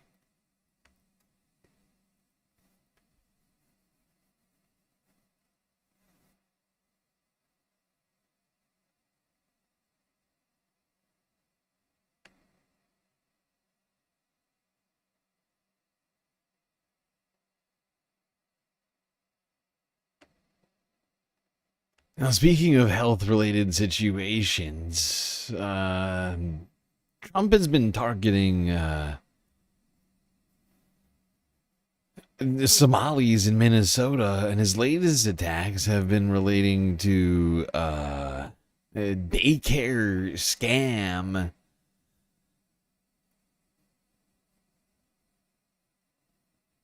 He had this to say while at a New Year's Eve party in Mar-a-Lago. Really exciting to see, so I think we're going to do well. You saw 4.3, they were predicting 1.9, 4.3. We've taken in hundreds of billions of dollars in tariffs. We gave the military, the entire military, $1,776. $1,776, that's not bad. They were extremely happy. But we're doing great as a country. We're back. We're strong. I didn't think it could happen. Almost 1 month's rent for a lot of Happening a people. lot faster than anybody would have thought possible. We have a lot of leaders here, great leaders like Tom Emmer. I watch him on television. He was talking about Somalia today. Where's Tom? He was talking about the Somalian population, and not very nicely. He was not nice, but that's okay. He doesn't mind. Where is Tom? Right here. That's okay. What a great leader he is. We need you in Minnesota. We need you in. What a great leader. What a great leader, talking very nastily about Somalians. That is the kind of leader Minnesota needs. Somebody who is willing to say the worst possible things about an entire group of people. Based specifically entirely on intrinsic traits to them that they cannot change, like being Somali. Big, powerful congressman, but you did a great job today, Tom. Thank you very much. We all appreciate it as we want to take back our country. Can you imagine? They stole $18 billion. That's just what we're learning about. That's peanuts. In California is worse, Illinois is worse, and sadly, New York. They're all worse, actually. But it's very nasty, very bad. There you go. Donald Trump, an unhinged New Year's Eve speech, speaking very racist thoughts into existence about Somali people in Minnesota.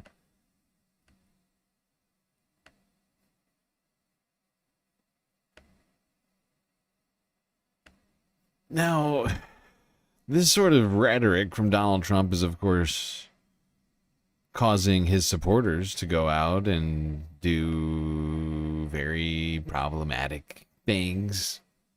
Things like, going to daycares and harassing people. Children, right? Because those are the people that are usually at daycares, children. I mean, sure, there are adults there as well. But you can see where this is going, right?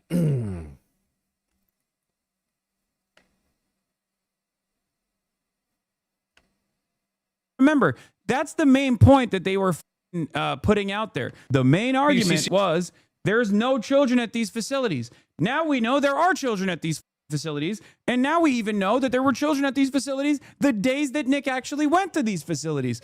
So will people call into question the veracity of his reporting?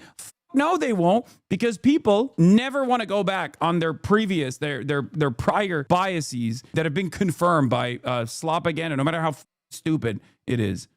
Of your top stories this morning, we're following major developments in Minnesota's fraud crisis, specifically related to child care. Here's the latest.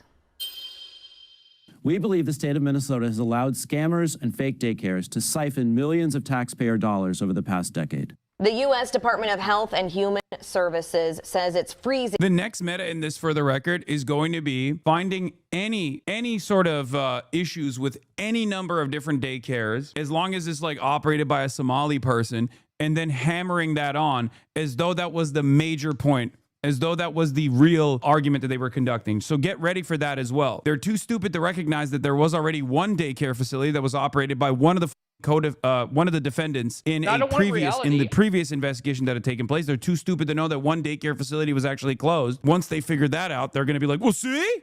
There's the proof. Again, their lack of interest or their lack of knowledge, but the overarching lack of knowledge on this stuff, the overarching lack of interest and lack of knowledge on pre-existing investigations that have been conducted into it is how these guys get to make this seem like it's a totally new story and also simultaneously expand on the targets.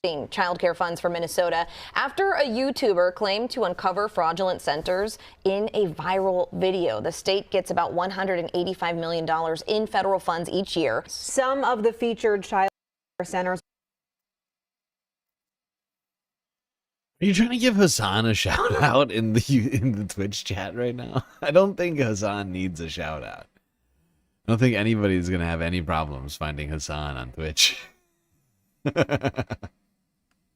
Now firing back. This one says footage from their security cameras proves kids were present when the YouTuber stopped by. Like, can you imagine? Like, I cannot believe that this is what it's gotten down to, where they have to be like, see, there's children. The fuck are you talking about? Here's our security footage. That's insane. Again, because they don't have object permanence, this is not going to be enough, because they're going to be like, oh, sure, bud. Well, I didn't see the entire security footage. I need to see the faces of every child that has walked in. I need to know what kind of finger painting initiatives they engaged with. I need to know what kind of chicken nuggets they had. Was the middle of the chicken nugget cold? Was it too hot?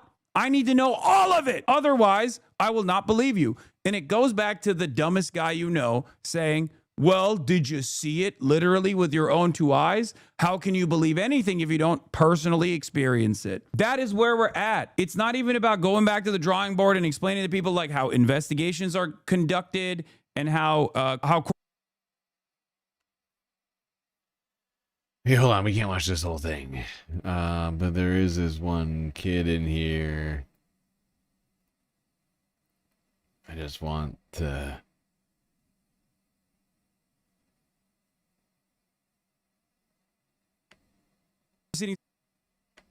Son are Somali Americans. We pay our taxes. We do whatever we can to be a law-abiding citizen.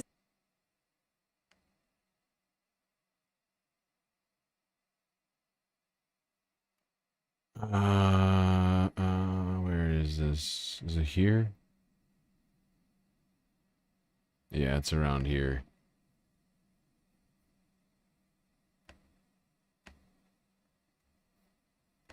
several vehicles, a van, multiple masked men while holding a camera. Here are stills from a video taken by a local woman who filmed them thinking they were doing ICE raids. He doesn't show this entourage and the masked security guys and multiple vehicles he drives in with his... Right, I'm sorry. I gotta go back slightly further. Child care facility that they suspect of having some connection to Somali people. Anyway, Jacqueline Sweet, who's an investigative reporter with work all over Rolling Stone, The Nation, Intercept, Guardian, Politico, Dropsite News, says it's reasonable the daycare owners thought Nick Shirley was with ICE and not a very young parent or a child named Joey because he showed up with several vehicles, a van, multiple masked men while holding a camera. Here are stills from a video taken by a local woman who filmed them thinking they were doing ICE raids. He doesn't show this entourage and the masked security guys and multiple vehicles he arrives in with his viral YouTube video. Why the fuck would anybody think that these guys are sincerely trying to sign up their children? Of course. This video also shows how Nick and his entourage of masked men appeared as they showed up around the city. I called this out in the video. You kind of see it in the background in a couple stills. Why would anybody think this is a legitimate... Why would anyone who is operating a daycare center think this is anything but a bunch of random thugs? Resistance. You cannot come in here. Resistance. We don't care. We don't know where it is. Get out. That's not your job. We don't know that. Get out. He's recording. Get out of here. Fucking idiot.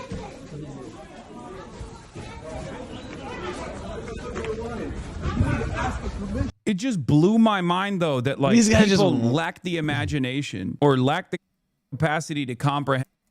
I think it's I think it's incredible. These guys walk in like this, like masked up, just like full, like you can barely see their eyes. Like these guys just walk in, just like geared up into a fucking daycare. Like that is insane. Are we supposed to be protecting the children? Remember under the Trump administration, they were going to protect the children. They were going to get rid of trans people out of sports, and that was going to protect children. Meanwhile, we have Trump supporters in masks, in like gangs of Trump supporters in masks going to Somali daycares, harassing and terrorizing the people inside. It's weird. It's weird. It just blew my mind, though, that like people lack the imagination or lack the capacity to comprehend what it would look like from the perspective of a parent of a child in that child care facility, or the perspective of someone who is a staff member working at a child care facility, right? They just simply took whatever the Nick was saying for granted. And we're like, what do you mean? He asked to sign up his child. And I kept repeating, like, when is the last time you went to sign up for a child care facility for your child with a bunch of masked men, cameras in tow, demanding to see the children first? Of course people are going to be skeptical, especially in an environment of heightened tension. Yeah, I mean, I joked about this as well on my Instagram story. I posted a meme. I think we got to do this more frequently and more often, because it's just like, yeah, POV, you're a child care facility worker opening the door to a clout-hungry racist moron who wanted to get the attention off of Trump's head. Oh my God. Seriously though, that is exactly what it looks like. It looks like a fucking crazy person.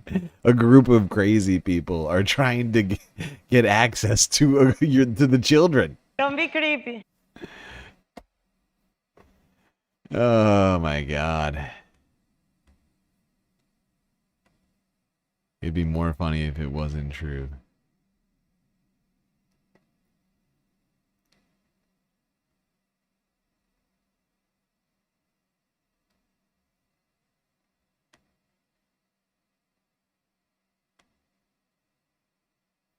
Additional information from these facilities.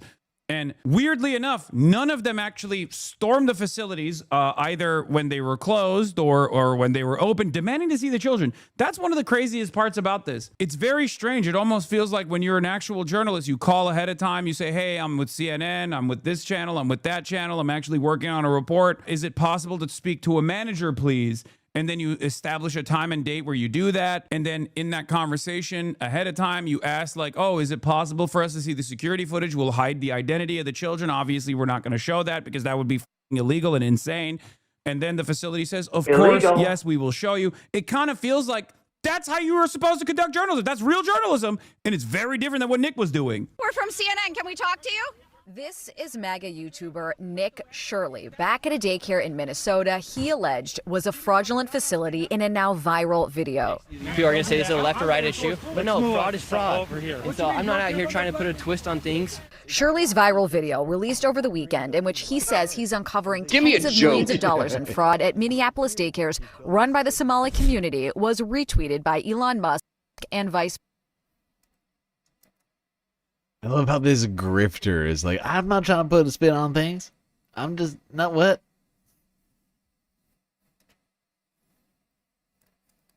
It's ridiculous. I mean, this is literally this guy. This is how these grifters make money. Is by putting spins on things that racists enjoy and find compelling.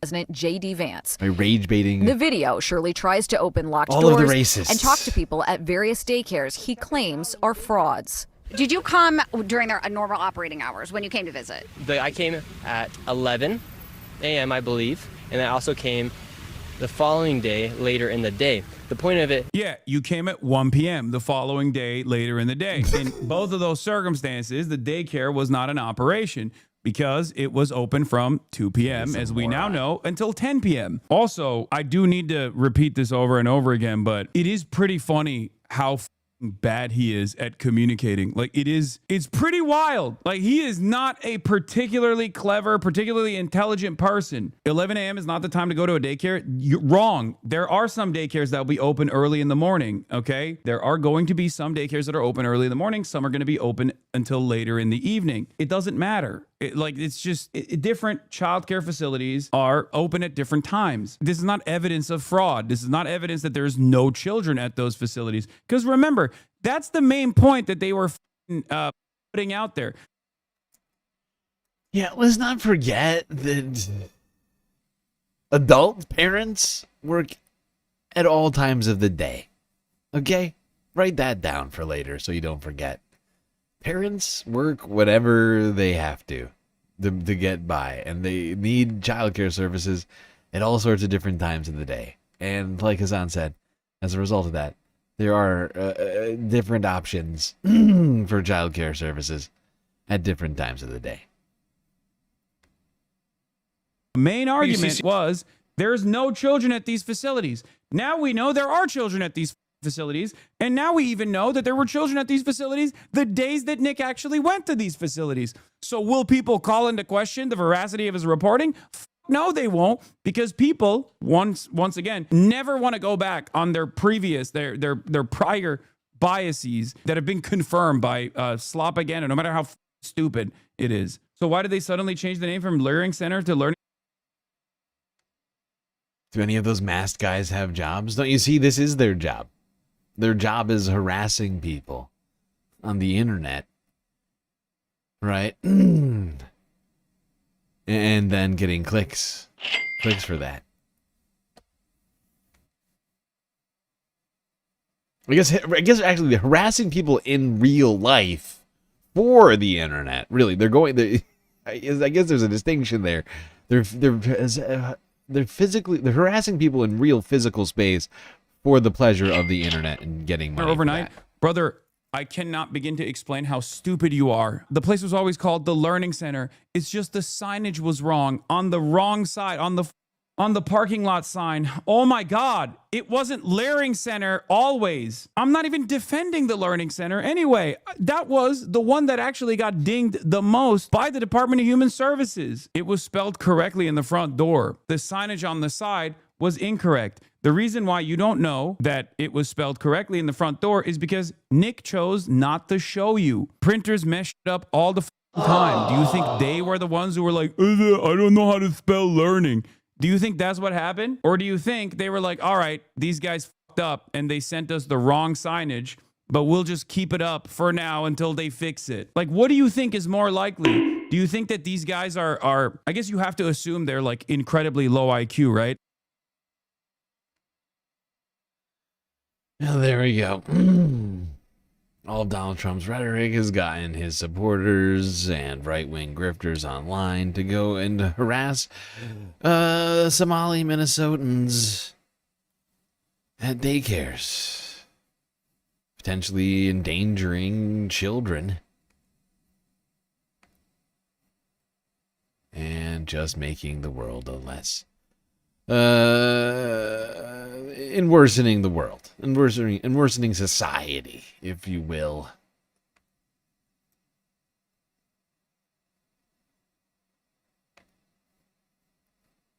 Now, staying. Yeah, I guess it's really. I mean, it's not quite healthcare. But I feel it, for whatever reason, I feel like taking care of children like of that age, if they're in daycare, I feel like it's definitely healthcare adjacent. But let's stay talking healthcare-ish stuff. Donald Trump had a correction to a statement he made months ago, which I found very strange that he would wait 3 months to make this correction. But do you remember 3 months ago when Donald Trump claimed to have had a perfect MRI? The very best, they said, they've ever seen. Doctors say, sir, we've never seen a better MRI in the history of MRIs. Well, apparently, that perfect MRI wasn't even an MRI. Man with a perfect brain made a very big mistake, apparently, on the kind of test he was taking. Well, President Trump rang in the new year at his Palm Beach estate. 2026 is the year he'll do something only one other president has done in office. He'll turn 80. In today's Wall Street Journal, Mr. Trump defends the state of his health, and his physician makes a clarification about the president's most recent checkup. Ed O'Keefe is in West Palm Beach near Mar-a-Lago. It was just an MRI. What part of the body? It wasn't the brain. President Trump insisted for months he had an MRI during his October brain, visit to Walter brain. Reed National Medical Center. But today, he and the White House physician, Sean Barbabella, revealed it was a CT scan done to definitively rule out any cardiovascular issues. The imaging results were perfectly normal, Barbabella said. But the revelation comes as Trump, the oldest man to ever. This is so slow. This is such a slow reaction from them. It is hilarious to me. Like, this is like a pure incompetence. Like, if you want to amend something like this, you're going to want to get on it quicker.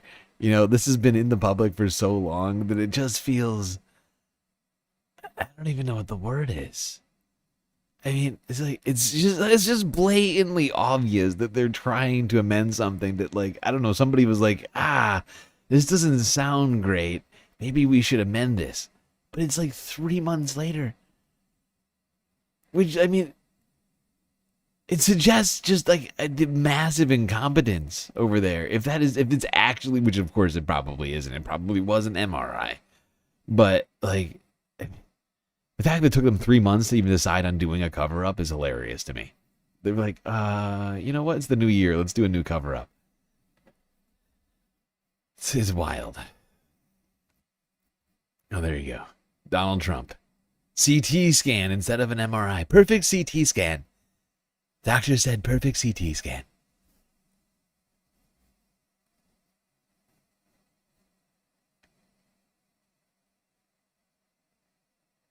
You're surprised that he doesn't release a correction to the latest report? Latest report that actually, the newest report is actually the best report. Better than the previous report. Perhaps actually better than any report in the history of reports. Yeah, no, you're right. I'm sure that correction will be coming any day now. Are you still talking about Jeffrey Epstein? They're just trying to come up with a new cover-up for us to talk about. This one just isn't as juicy as the Jeffrey Epstein cover-up. That's part of the problem here, I think. But then there's a new thing also coming out, apparently, about Donald Trump's health. You know, we've been talking about his hands, and months ago, I believe it was Sam Cedar who was the first one to suggest this. I could be wrong. But months and months ago now, somebody at least suggested that Donald Trump, the bruise that was appearing on his hand, was a result of Alzheimer's drug-related injections, which supposedly happened at the site where these bruises were appearing on Donald Trump's hands. There's been claims about handshakes being the culprit from the Trump regime. But now there's as of 3 days ago, the same day that the CT scan stuff came out, they also came out and said that the reason for the bruises was due to Donald Trump's aspirin regime. Wait, isn't aspirin, I'm trying to remember. Was it aspirin that causes autism, according to RFK Jr.? The HHS secretary? No, it was Tylenol. That's right. Okay, I was going to say for a second, oh my God.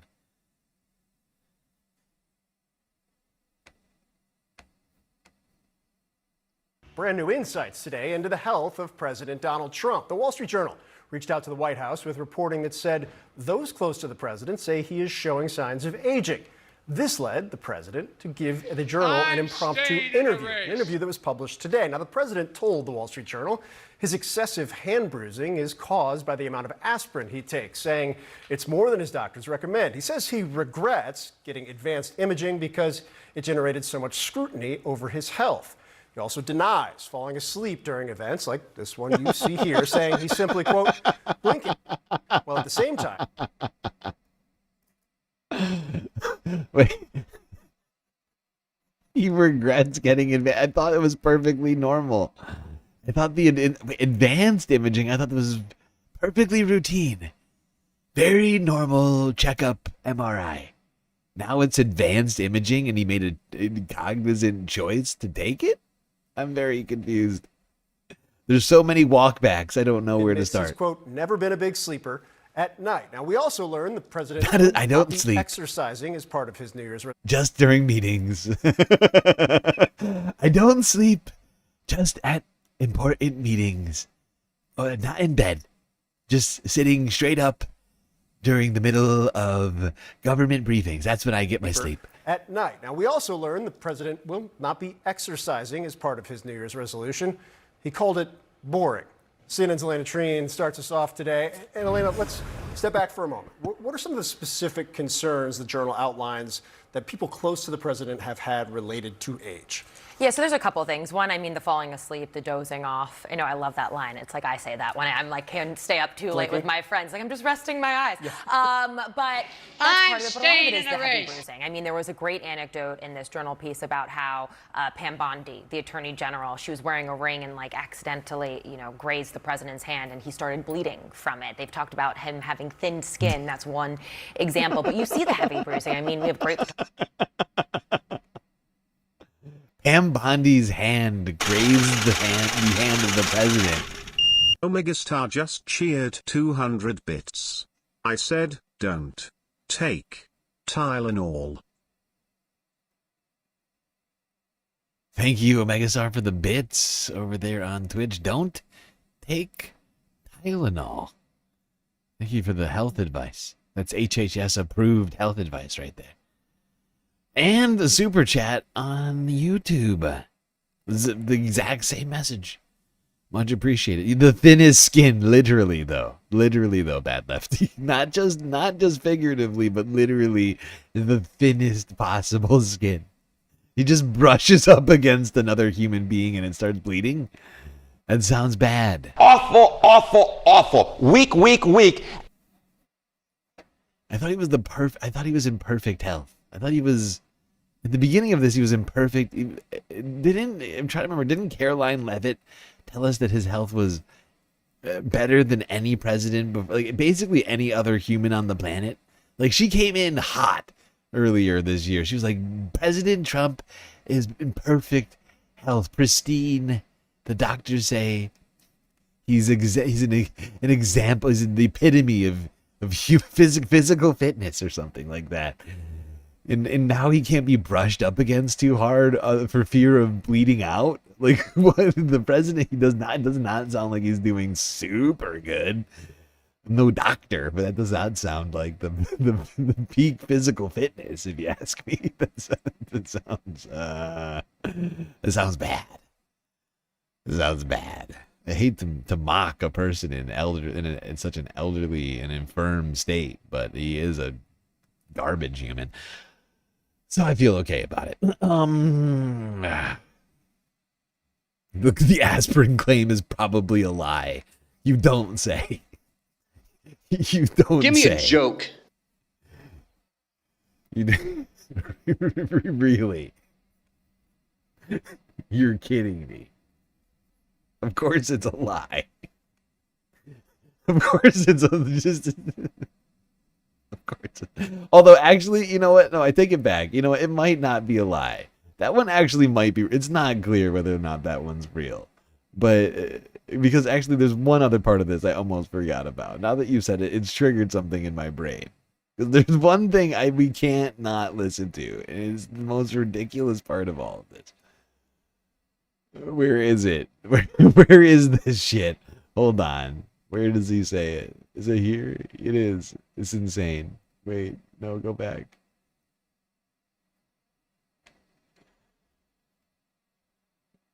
Wait, okay, so in relation to this aspirin situation, Donald Trump, we have to hear what Donald Trump had to say about for his reason for taking aspirin.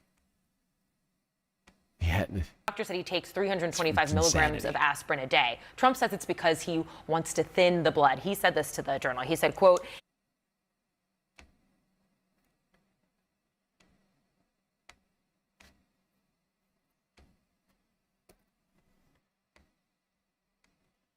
They say aspirin is good for thinning out the blood, and I don't want thick blood pouring through my heart. I want nice thin blood pouring through my heart. Does that make sense? Does that make sense, everybody? You want the thinnest blood going through the heart. It's perfectly normal thing to want. You just want thin blood. You don't want thick blood. It's very, you can even imagine thick blood pouring through your heart. Gross. Gross. I can't even think about it. Gross.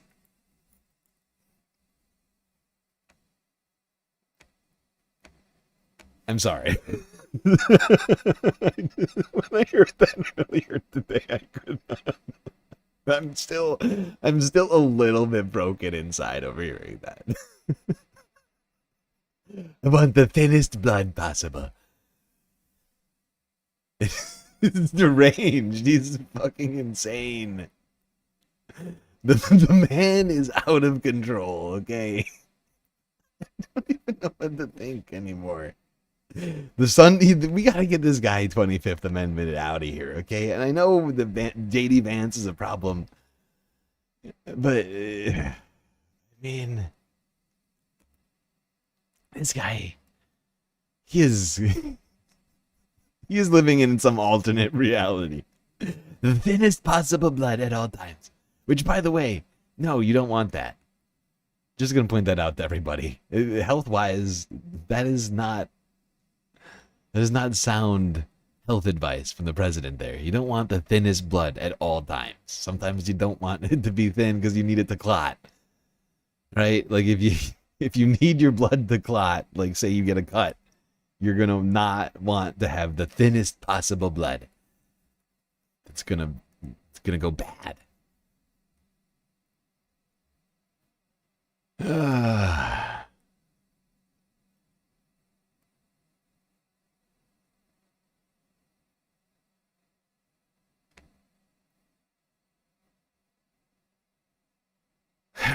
Okay.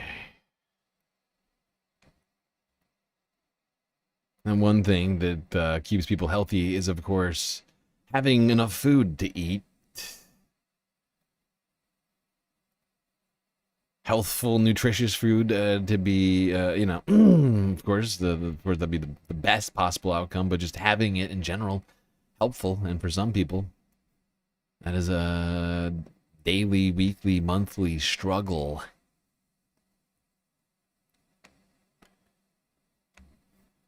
The U.S. Food Benefit Program, called SNAP, is a lifeline for millions of low-income Americans already dealing with rising housing, health care, and transportation costs.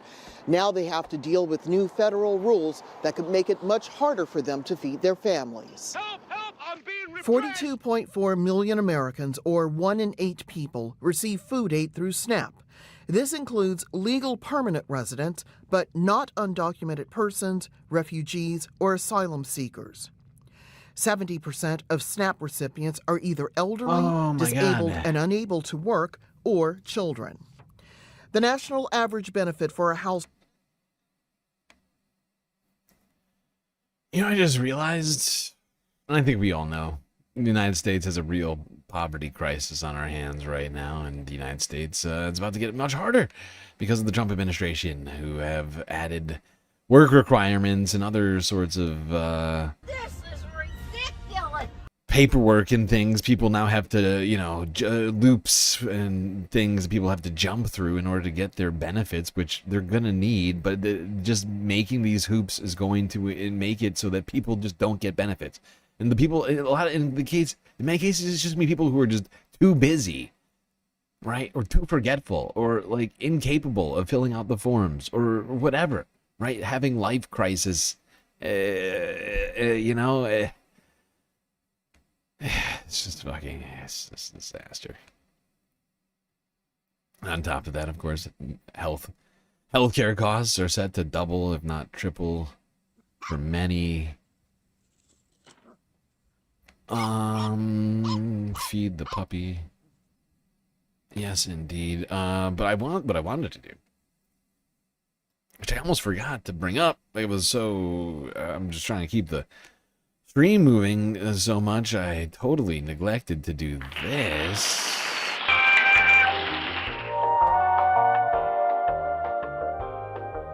Jesus, that was loud.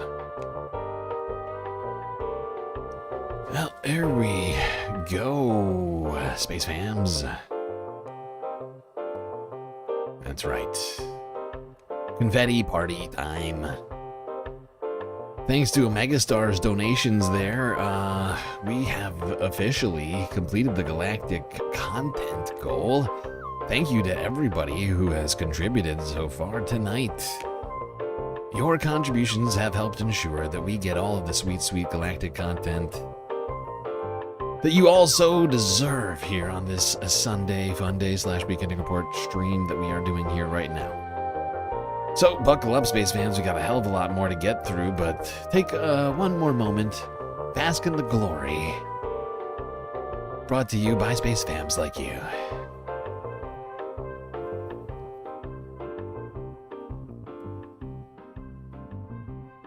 All right, people. Confetti party. It's going away. Getting back to the content. Whoops. Now I have to manage multiple sources. I haven't found a way. I think there is a way to do this, but I have to completely undo what I've done. But like I'm set up, so now I have to like manually switch both the scenes for the horizontal stream and the vertical stream separately. It's very annoying to me. Doubles my clicking.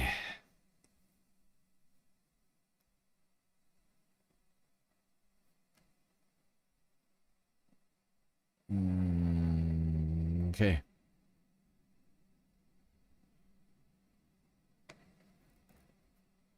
Well, while we're talking food, let's go here to Hawaii news now. Talk about a New Year's food tradition. Okay, interesting. I told you I'd get at least a couple Sunday Fun Day / New Year stories in here. This is one of them. An Aiea family continues a long-time Japanese tradition to welcome the new year. Jonathan Masaki caught up with the Yoshina Ohana as they gathered to pound mochi. This is the sound of ringing in the new year, the pounding of mochi in a huge bowl made out of rock called an usu. For Debbie and Kevin Yoshino, it's a way to bring family and friends together for a couple of reasons. I feel like this is very spiritual, so there's a spiritual component to doing this, but also just to get the neighbors together. In today's day and age, we come home, close the garage door, and we never see each other, right? So just to get everyone together. The Yoshino family started this tradition about 40 years ago when an uncle decided to get the mochi pounding done to keep the family together. This tradition now has passed on to Kevin's son, who is the one that organizes everyone to get involved. It's important because I feel like a lot of... There you go. People in Hawaii celebrating the tradition of mochi making. Little rice, whatever you call them, little rice cakes, I guess. Does it count as a dumpling? It's not clear. All right, now let's go all the way to the other side of the country. Philadelphia. See what wishes Philadelphians have for the new year. 2026, CVS Philadelphia from 3 days ago. On the Philly streets.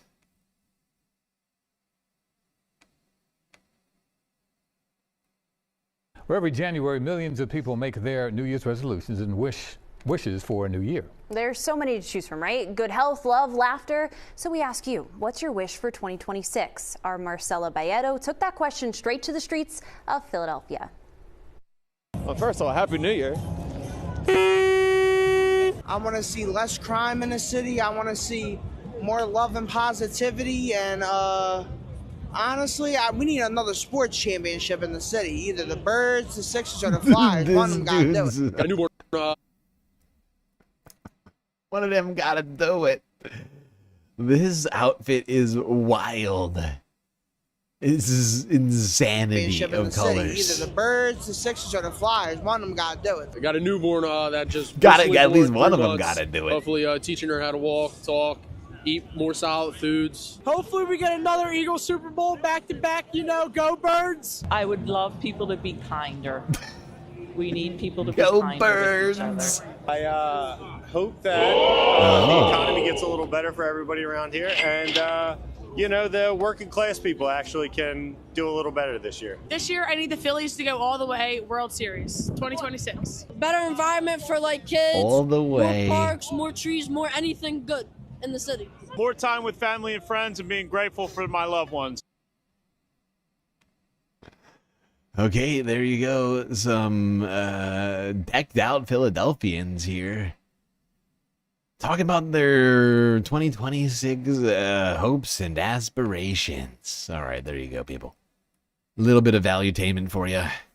Oh, hey, thank you for the raid, Vizora. Welcome, Vizora viewers. Vizorlings.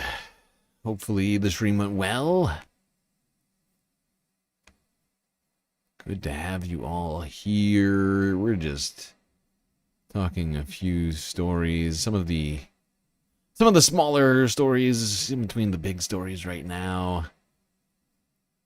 Still got a hell of a lot to get through here, people.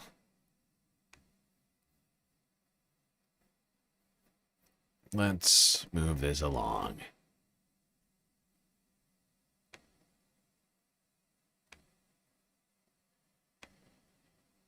Now, let's go back to the middle of the country. Illinois. Chicago, Illinois, to be specific. ABC 7 Chicago from 3 days ago. One thing's Chicagoans will be seeing this year, 2026, unfortunately. Higher prices. You're actually here this time. Hello. Hello to you, Vizora. Glad to have you here. I hope the stream was good.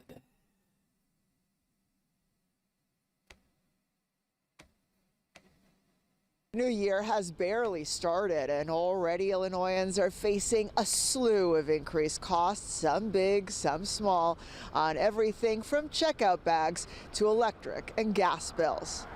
New year, new taxes and fees. It's an inescapable fact, and 2026 is not playing around. One of the first places people in the state are going to feel it is in their gas and electric bills. Utilities are a necessity. We all need to keep the lights on. We all need to keep our homes safe and warm. While NICOR's rate hike went into effect late last year, ComEd starts today. It's one that doesn't sit right with watchdog organizations like the Citizens Utility Board. The big reason electricity prices are up, the supply prices, is because of increased energy demand caused by data centers. Yep, data centers, tariffs, housing crisis. It's all making the new year look rather bleak, economically speaking, for much of the country. All right, Leica, I see you jumping over here a lot. You eat a treat from Uncle Looney Tunes over there on Twitch. Okay. What was I saying? Always support based comrades. Yeah, absolutely. Absolutely, supporting based comrades is a good plan in life, I think, generally speaking.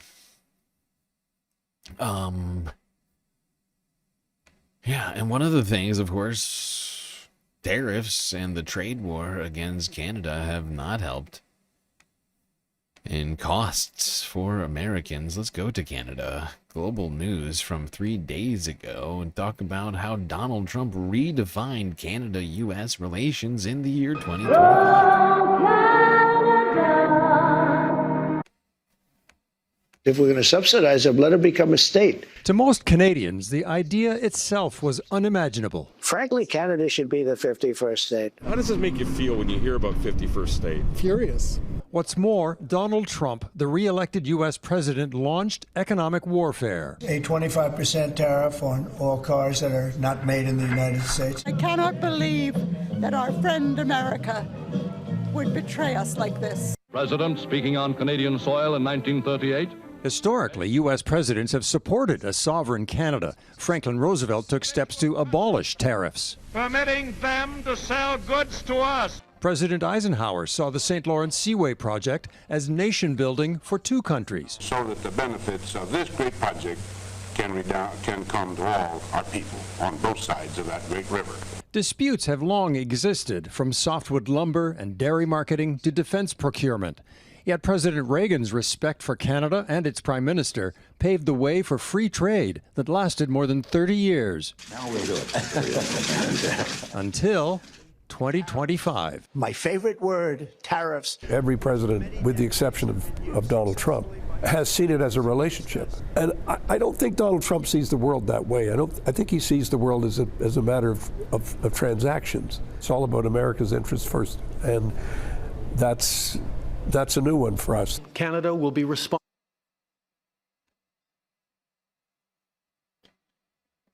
Yes, indeed. You know, on behalf of America, I apologize, Canada. I know it does nothing, but somehow I feel irresponsible. Trump has been unfairly targeting Canada, who has been a great ally of the United States for a long time. He's ruined that in a short period of time. All right, let's just go to this next clip. Just go over some more of what happened in 2025 in Canada. So this is really, I mean, aside from the, what do you think? Is this the, if you don't count New Year's Day stream or the other stream, what was it? The Venezuela strike stream. I think this may be technically the first stream of the new year for us. Yeah, I am discounting 2 other streams, but let's pretend that I'm not.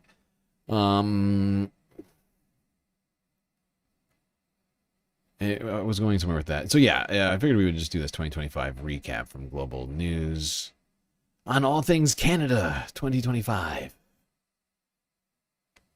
365 days of news broken down alphabetically. We're going to start with A is for artificial intelligence, and not just ChatGPT, but also those creepy music generators. The sort of thing that enables me with zero musical talent of any kind to give you parts of this list as a song. But here goes the rest of the list. B is for bourbon. Pulled off a lot of shelves in Canada thanks to tariffs and talk like this. I do like the O Canada, right? It's a beautiful thing. I think we're going to have to keep it for the 51st state. I intend to resign. C is for comeback. Not many predicted the Liberals could win, considering where they started the year. C could have been for collapse. D is for Derby Line and the library that straddles the Quebec-Vermont border. Not a problem, apparently, until this year. What the United States is doing is inappropriate and wrong. E is for Expos, the team I thought of over and over during the Jays playoff run. Sorry. Football unites the world. F is for FIFA Peace Prize. I wonder if it'll ever be awarded again. Excellent. Right off the hop. G is for gold. The Four Nations tournament was much better than expected, and winning was nice. Oh, we got the gold! The gold in the upcoming Olympics in Italy is necessary. The thieves dressed as construction workers. H is for heist. The Louvre thieves seem to have gone with the keep it simple rule of robbery and keep it expensive.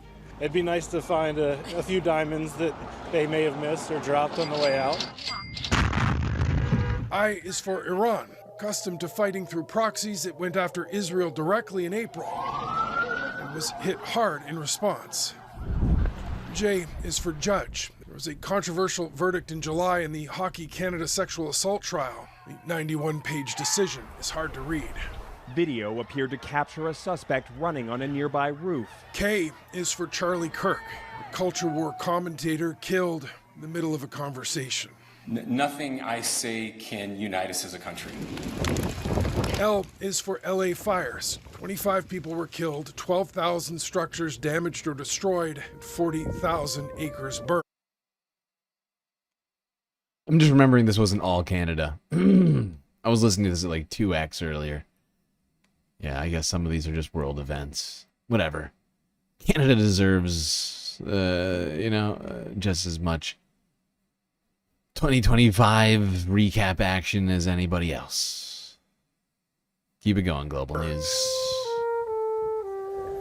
Look at it shooting up the trees, Mark. M is for massive, as in the area burned this summer in this country. 2025 was the second worst fire season in history and showed 2023 wasn't a fluke. Is it really summer if we're not being traumatized by smoke? Now, N is for Netherlands. I got to cover the 80th anniversary of the liberation this year. Walked away, again, proud to be Canadian, and very happy with how our veterans were honored. What's this like? Overwhelming, really. Absolutely wonderful. Beautiful. Never experienced anything like it before in my life. O is for Alexiak, a 2-year ban, and I still don't understand how it happened. P is for Pope. The Vatican got one who's a Chicago White Sox fan. Signed by Pope Leo XIV. Didn't see that coming. Q is for Quasi. Indigenous groups getting artifacts back from the Vatican wasn't quite justice, and it wasn't quite closure. R is for rebuild. That's the word I think of right now when it comes to Gaza. There is so much work to do. This is not right. Something happened. S is for SpaceX. There were a couple of big explosions. Looks like we're getting our next crew member here. But the company also helped bring a couple of stranded astronauts back to Earth. If you didn't have our military equipment. T is for tumultuous. For an Oval Office meeting in February that fell apart in front of our eyes. You're not acting at all thankful. And that's not a nice thing. I'll be honest, that's not a nice thing. U is for Ukraine, a country still defending itself in a war Russia was supposed to win in a week. What if I were to tell you that I am not even a human being? V is for video. This is unbelievable, lad. Be careful what you share, because basically anything you see might be fake. Oh, this is just paradise. I'm a mission specialist. W is for waiting. Imagine being Canadian astronaut Jeremy Hansen. He's headed to the moon early in 2026, but the mission's being delayed over and over, and yet somehow he never complains. When you meet people constantly who would love to have your job, there couldn't be any sympathy for having to wait a few extra years to fly. Okay, all right. It's enough of a 2025 recap, I think. Canada.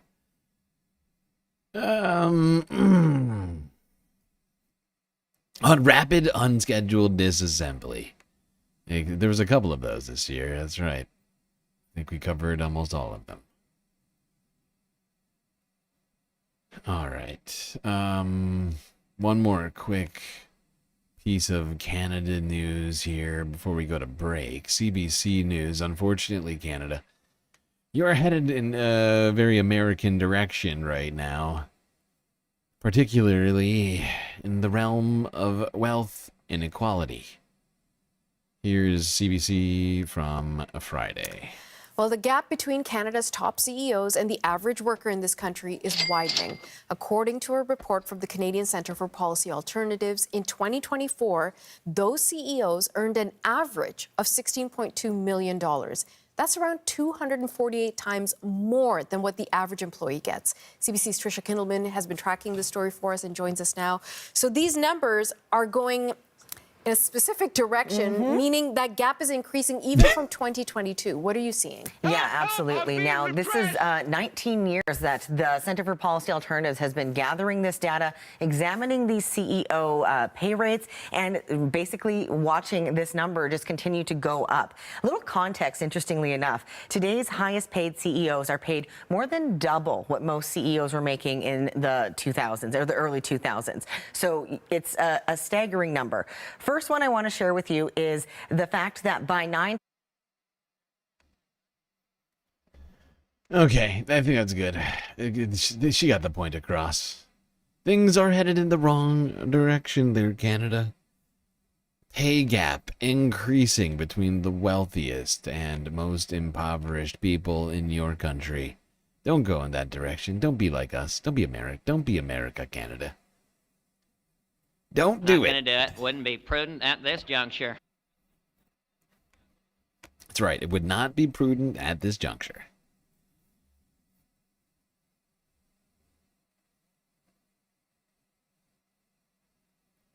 All right, everybody. 4.5 hours into the stream, we've made fairly decent headway on a absolutely massive week-ending report list. 160 videos for me to get through. We've gotten through like 60, maybe. We'll be right back, though, to do all of that other stuff I've got planned for tonight. Well, after these brief messages, of course.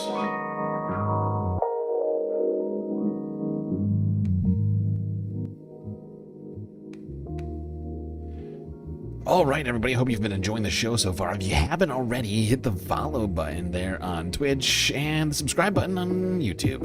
Of course, maybe hit that like button, too, while you're at it, and do consider contributing to the Galactic News Network, as we are, of course, completely funded by individuals like you.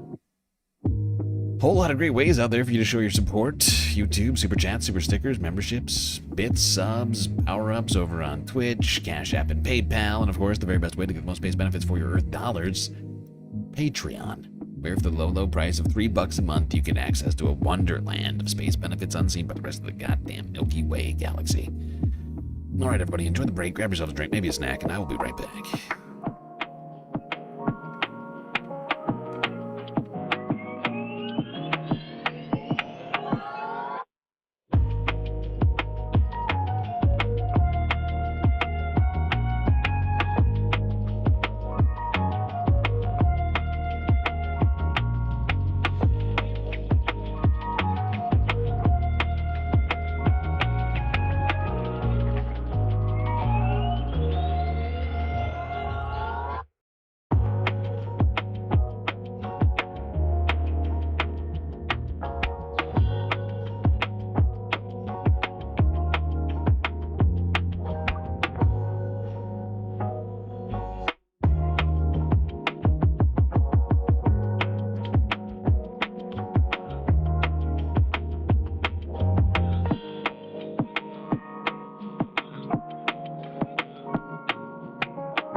All right, everybody. We're back. That's right. It is time once again for us to get back to the stream. Break over. Fourth half about to begin, so get back in those seats, Space Fams.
Oh, I hear space sirens going on outside. Alright, everybody, we are back. It's official. It is time once again. More galactic discussions, news happenings, and so on. We left off. You know what I'm thinking? I think I'm going to save these for tomorrow. I think it only makes sense in terms of time. Considering how far we've gotten, I'm moving slightly slower than I would like. So, I'm sorry, Space Fams. It's not like you even were expecting. I'm not going to lie. You weren't even expecting this content. You had no idea it was on the list. You'll never know that I'm not even going to say what it was. And you're just going to go on. It'll be like nothing happened. I swear to God. You'll never notice that this is happening. And it'll be a nice little discussion for us tomorrow, on Monday. I think that's the best course of action here. Alright, get us started here in the fourth half. I figured we'd move on to talking environmental issues.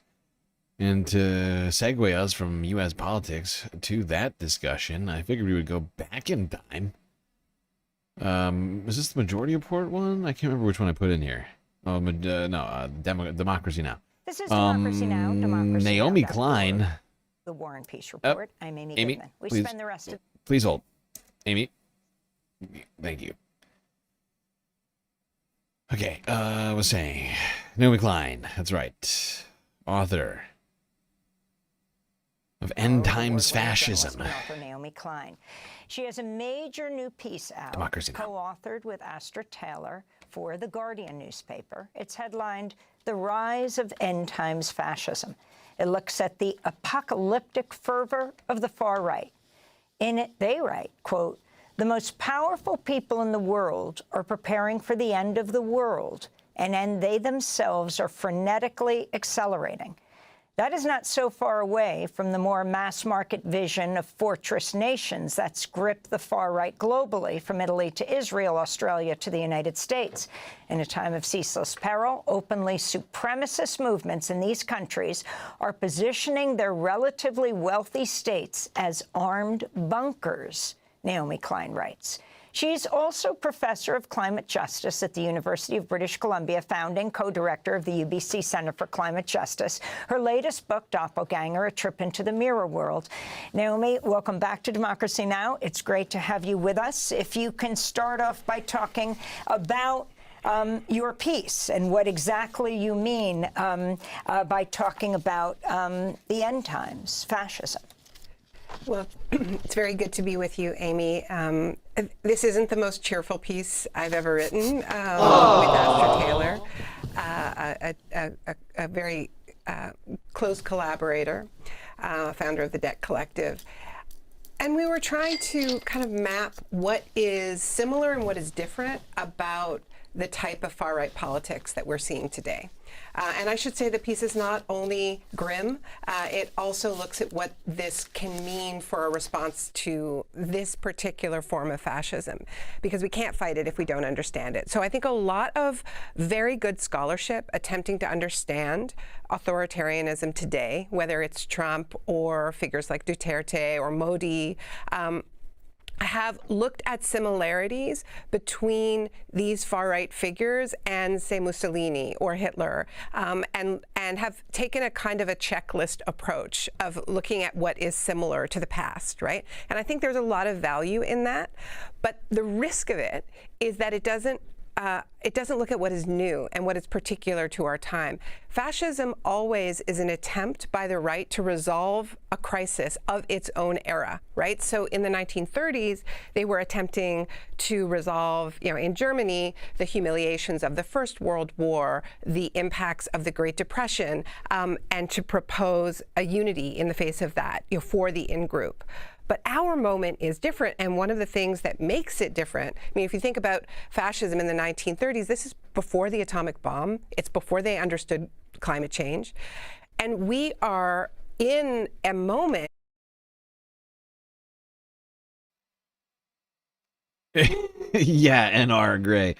I don't know. I know you're still you're probably like everybody popping in and out, but like I started off thinking I could have sworn I put the Majority Report one. This was from just a month later. It might not even been a full month, but like in the same month span, Naomi went on to Majority Report to talk about this book, and then Democracy Now! I think she also did one with Zateo. I landed on Democracy Now! For whatever reason. Like I've watched all three. I've watched all three of the interviews in the last year, but this is the one that we wound up watching.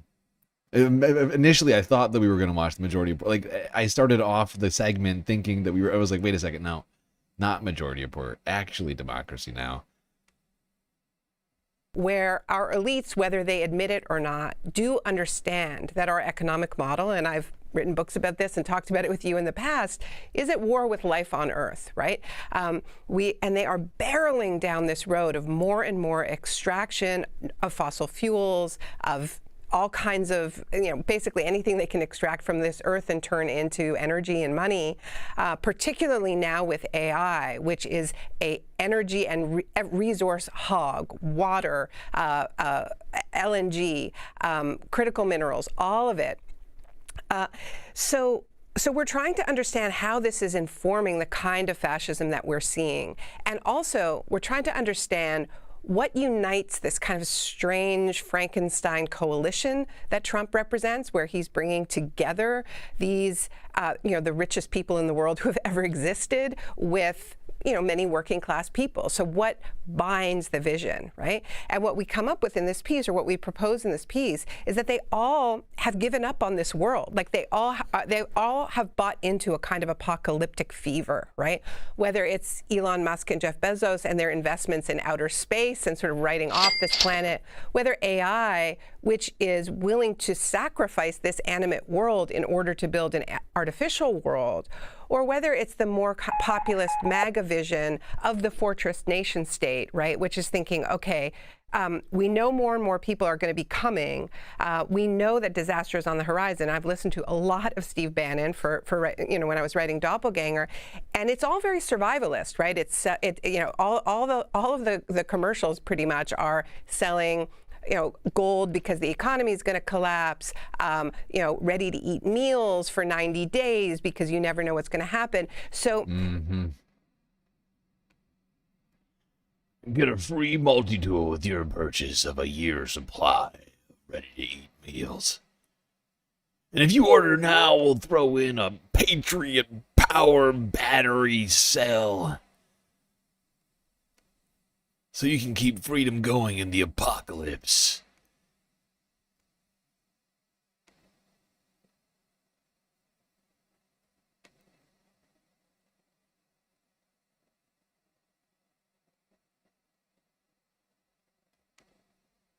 Share similar goals, if that makes sense.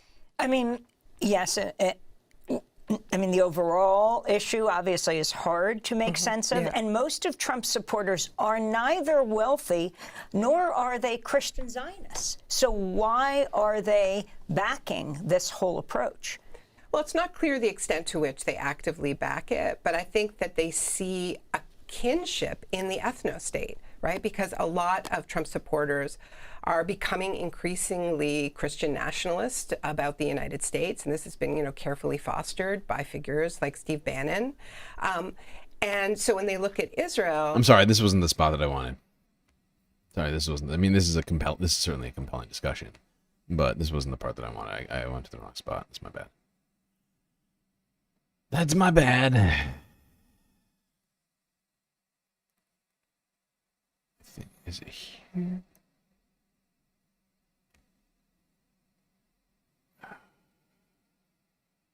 I think around here is where I think.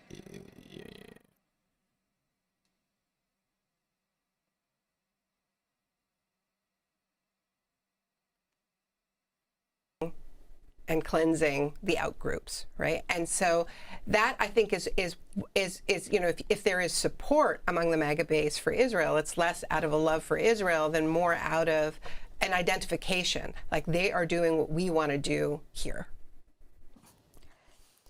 You write many things in your piece, and I just want to go to one of them. You say,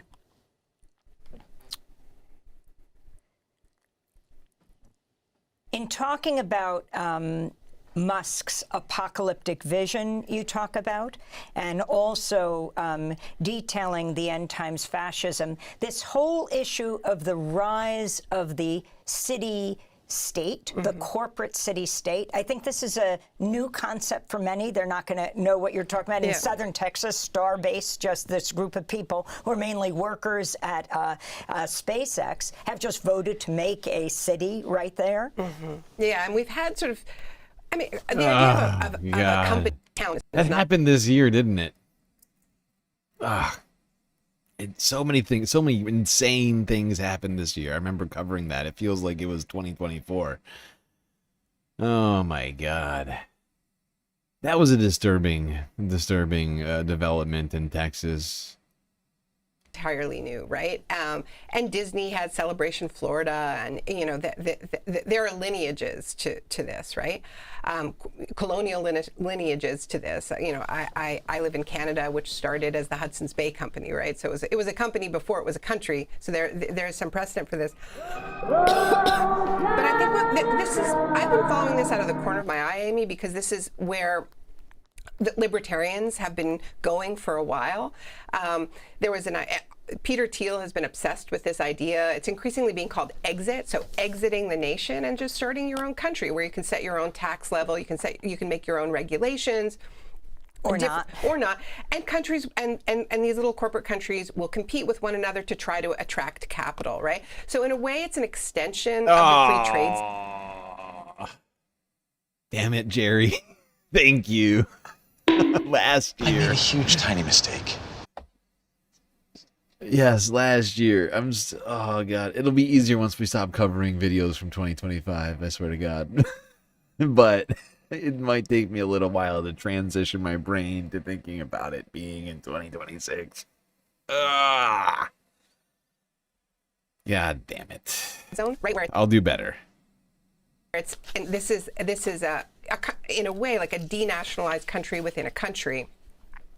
But Trump started to float this in 2023, the idea that he would create 10 freedom cities on the campaign trail.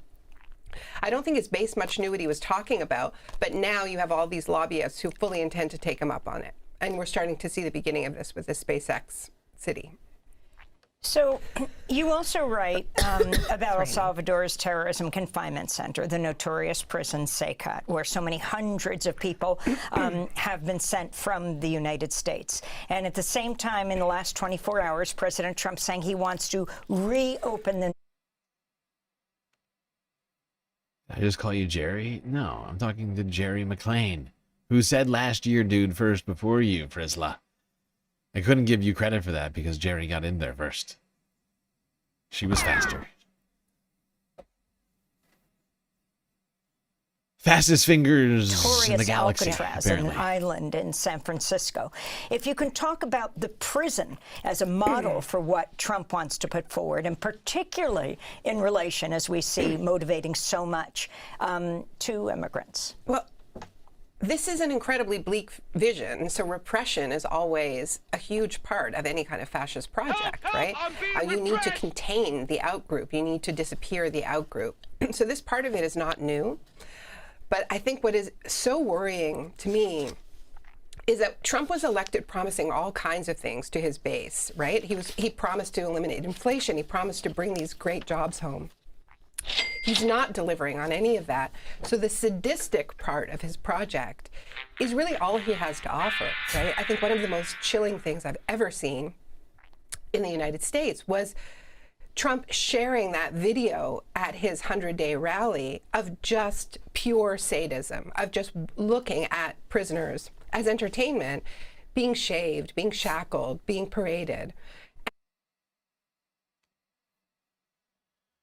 It was a shameful moment. It was a shameful moment indeed.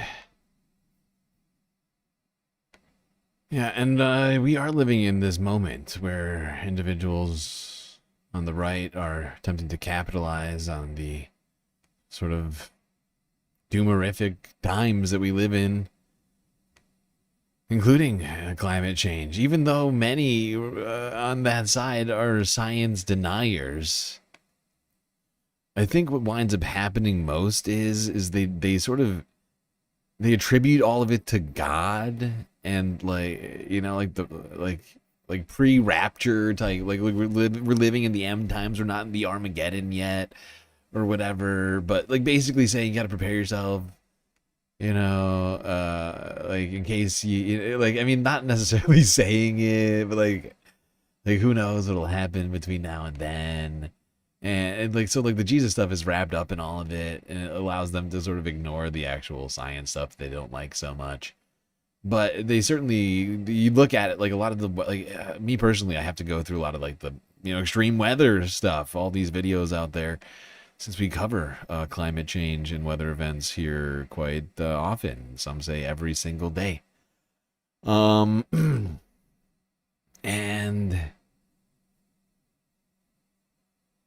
yeah, I see this stuff wrapped up together all the time.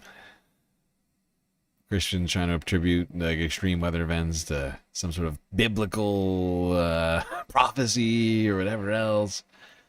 Now let's watch this a quick part of this iHip news piece from 4 days ago, talking about Donald Trump and an apparent doomsday bunker for the president. Cyclone Cheeto. People with dementia start telling you the truth from time to time. They wonder and wonder and wonder, but think about old people that you know on their deathbed. They'll say, well, my oldest child was always my favorite, and the truth trickles out. So I've said the last few months, we need to keep an eye on everything that the leader of the unfree world, which is now Kanks, he is not the leader of the free world, he is the leader of the unfree world, as reference to the fascist leaders with whom he wants to collaborate. Well, I've been listening to a lot of the things that he says in his rambling speeches, and this one particularly got my attention. Play the clip. As an example, I'm doing a magnificent, big, beautiful ballroom that the country has wanted, the White House has wanted for 150 years. It's a massive job, and it's a tiny fraction of that number. And we're under budget and ahead of schedule. Now, it's bigger than I told you. After realizing we're going to do the inauguration in that building, it's got all bulletproof glass. It's got all they call it drone-free roof. Okay, right there. Drones. Why is he talking about the inauguration, bulletproof glass, and a drone-free roof? Why is he talking about that? Whose inauguration is he discussing there? Typically, the incoming president-elect will determine where they want their inauguration. Typically, it's on the mall. And He recently, because he knew that his inauguration in his second term was going to be poorly attended, he moved it inside because of weather, because we know how these MAGA men that pretend to be alphas or snowflakes. Yeah. What is this? Why is he talking about doing the inauguration in the ballroom? It's very strange. Jennifer's making a fantastic point here. I do find it odd. And this discussion of fortifying it like some sort of castle. The drone-free roof and bulletproof windows and all this other shit.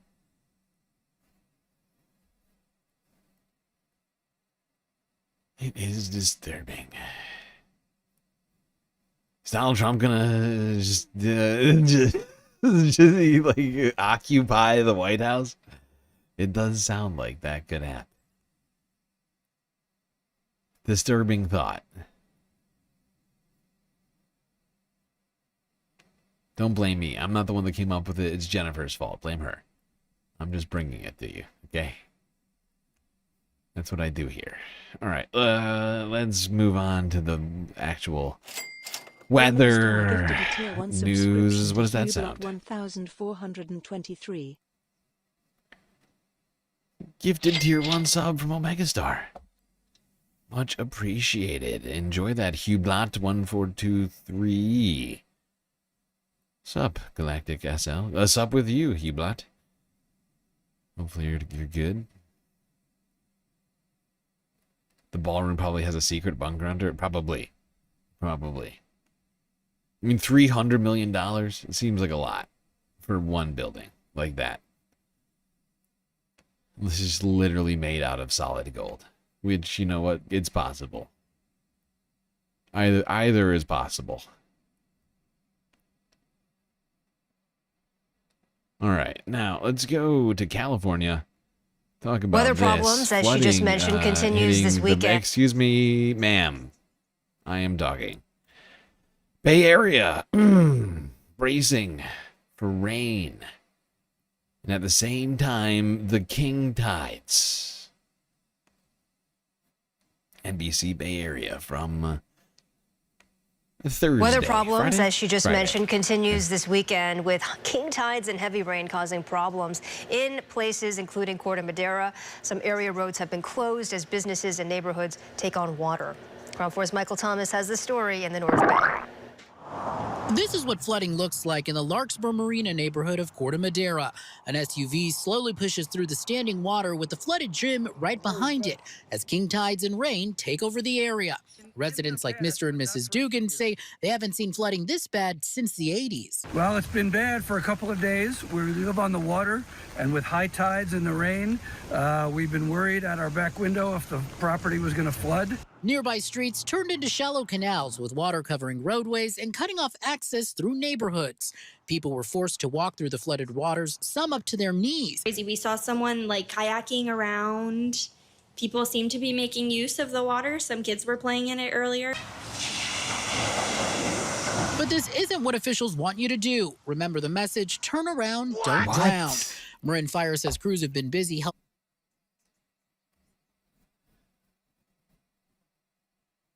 Well, now if you're confused by the words king tides, oh, I'm sorry, Shorts. Whoever's over at Shorts, you didn't get to see any of that, did you? That's my bad. People on the short streams were being repressed because I have to click separately to switch scenes for vertical and horizontal streams. I'm sorry, people. We were on Twitch only for like 3 months, and now we're back on YouTube, and now we're double streaming to YouTube. Got a lot on my plate here. Trying my best. But if you're wondering what the hell is a king tide is actually just really the high tide of the month. It's like full moon. It's every month, if my understanding. Essentially, every time the year. It's on a lunar calendar essentially. And so when the full moon hits, it's about a planetary alignment, and so that's when the highest tides happen. But these king tides were especially high most likely due to sea level rise.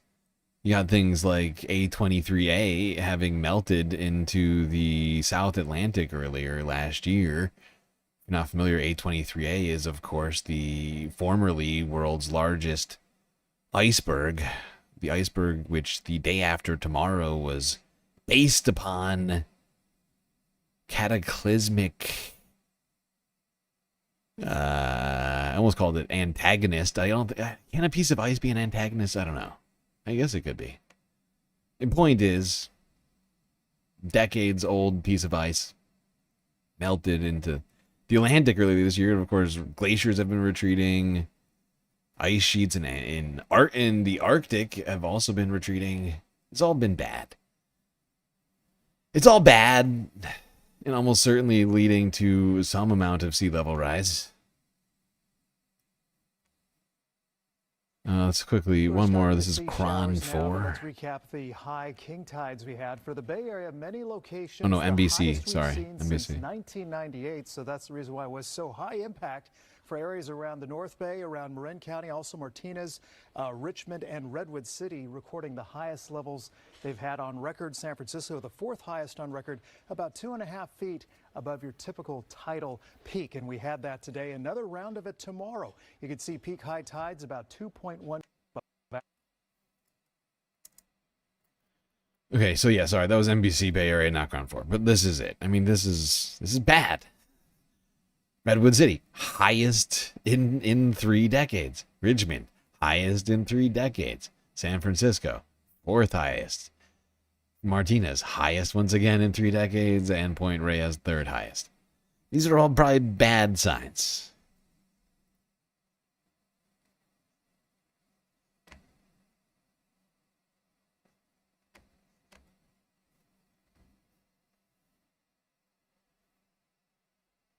Now, the big weather event that is hitting the whole country has been the Arctic blast, hitting much of the Midwest and the Northeast. Starting here. Actually, before we do that, let's go all the way up to the actual Arctic, Alaska. Juneau, Alaska, to be specific, which was buried by multiple feet of snow. All right, this is Johnny on the spot, reporting from Juneau, Alaska. And yes, this was holy shit. Rain, and it's snow. It's coming down in feet. We got more last night. We're getting more right now. Honestly, I'll take the snow. Try and make it. I take the snow over the rain. Wish me luck. God damn, that's a lot of snow. There you go. Juneau, Alaska, absolutely dumped on going into the new year here. Now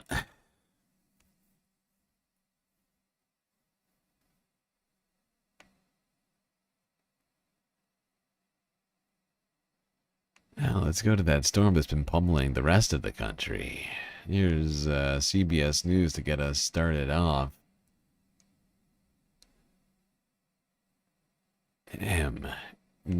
Go web go. Go web go. A powerful storm pummeling the Midwest and the Northeast and leaving millions of Americans once again under some pretty severe warnings. This is what it's like to go out driving on many places called Main Street USA and over the bridges as the snow falls. Right now, many places covered with several inches of the white stuff. The system also brought some pretty damaging winds driving that snow. Hurricane force winds whipped across Buffalo. They gust more than 70 miles an hour. Lots of property now wrecked, lots of property now torn up. And then check this out. That same system hit the Great Lakes area too. Those are pretty frigid temperatures causing icicles on the plants there at the water's edge. Heavy lake effect snow expected to linger in this area through at least New Year's Day. Good God. So let's go live on the ground in Syracuse, New York, and CBS News correspondent Ian Lee. Oh my goodness, friend, I wish I could dispatch to you quickly a hot latte and maybe some of those hand warmers that you put in your gloves. Ooh. This is likely to change a lot of ways that people celebrate New Year's Eve. Well, let me just give you an idea of what's going on here, which is essentially nothing. We are downtown in the middle of a workday. This is usually pretty busy. You get a few brave souls coming out, driving on these roads, walking down the street. We actually came across a basketball team that was digging out their vehicle because their tournament was canceled, and they're hoping to drive back to Manhattan. Now, there's a winter storm warning here. Terrible weather to go driving across the state. Yeah, no, not fun. Now, while some people are dreading all of that snow, one woman was basking in the glory. Here's a Sunday Fun Day clip for you folks. Good morning, America. From Thursday. After 63 years of waiting, Rose Peters has finally gotten to see snow. Did you feel like the mom in this moment? Actually, I did. I literally watched my mom turn into a 6-year-old. This video from over the weekend now has millions of views as Lisa and her Connecticut home got hit with 8 inches of snow. For the first time. But that storm coincided with her mother, Rose, making her first wintertime visit from her home in Jamaica. As you can imagine, Christmas in Jamaica usually involves shorts and sandals. I wanted to experience the snow, but I was afraid of the cold. But Rose got her wish and did a little inaugural snow dance while her son-in-law, Billy, shoveled the sidewalk. Not mommy coming here shoveling snow. But then Rose wanted to experience that too. All my friends that live here, they were like, does she want to come to my house next? You are not funny. They also played Ring Around the Rosie together. There you go. And Rose even made her very first snow angel. That snow angel did not last long, unfortunately. I made it, but then after I got messed up. I was unable to get up. That's the hard part. You feel like a turtle. Yes. What am I supposed to do now? It's true. Exactly. But after all this fun, the big question remained. Was the magic of snow enough to make Rose want to come back to the cold again? Sure, without hesitation. Oh, there you go.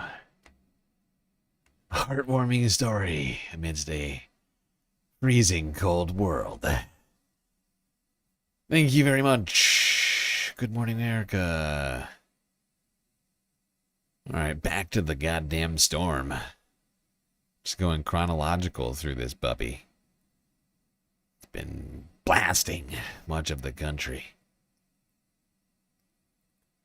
Let's go here now. WKBW-TV Buffalo from 3 days ago. Day 4 of winter storm in Chautauqua County. Winter is coming.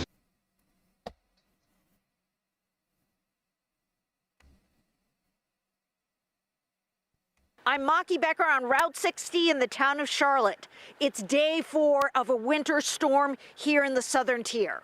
Heavy lake effect snow nearly put a damper on the ball drop at the White Inn in Fredonia on New Year's Eve. But it let up just in time for midnight and this special moment for Jared Laredo and Destiny Hernandez. 3, 2, 1.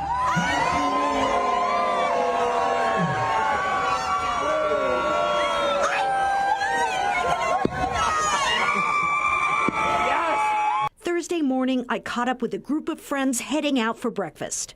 All right, so how has this storm been? This is day 4. It's still going. There's one more day. Well, I'd like to see some more, to be honest. I'm a snowmobiler, so this is all good news to me. There you go. Some strange people basking in this snowstorm here in Buffalo, New York.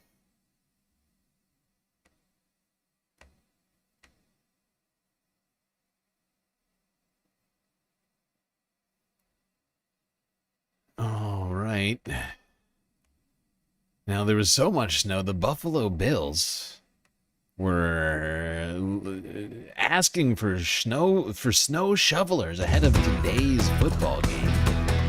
Welcome back. With all the snow we've received this week, Buffalo Bills are looking for your help ahead of Sunday's game against the Jets. The team calling for shovelers to clear out all that snow at Highmark Stadium this Saturday.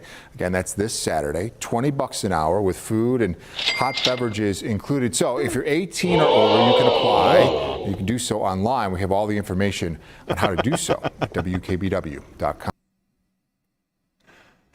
There you go, folks. You could have been one of the people to get paid $20 an hour to shovel the field at Highmark Stadium before the Buffalo Bills game this Sunday.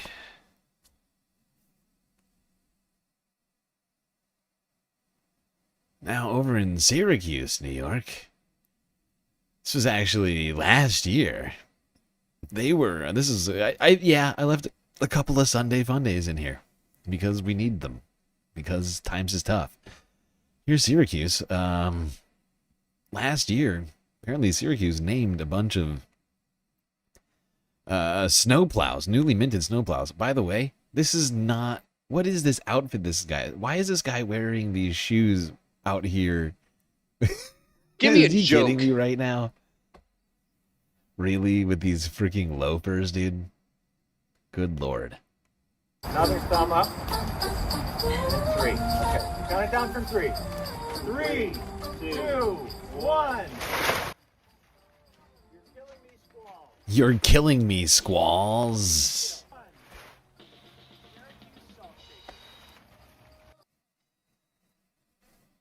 Well, there you go. Apparently, Syracuse loves its salt truck so much that they gave them names.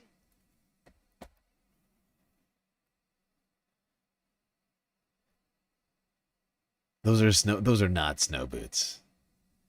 Those are not snow boots. Shut the fuck up. You can see ankle in those things. Okay? I'm almost tempted to go back. This dude's wearing ankle.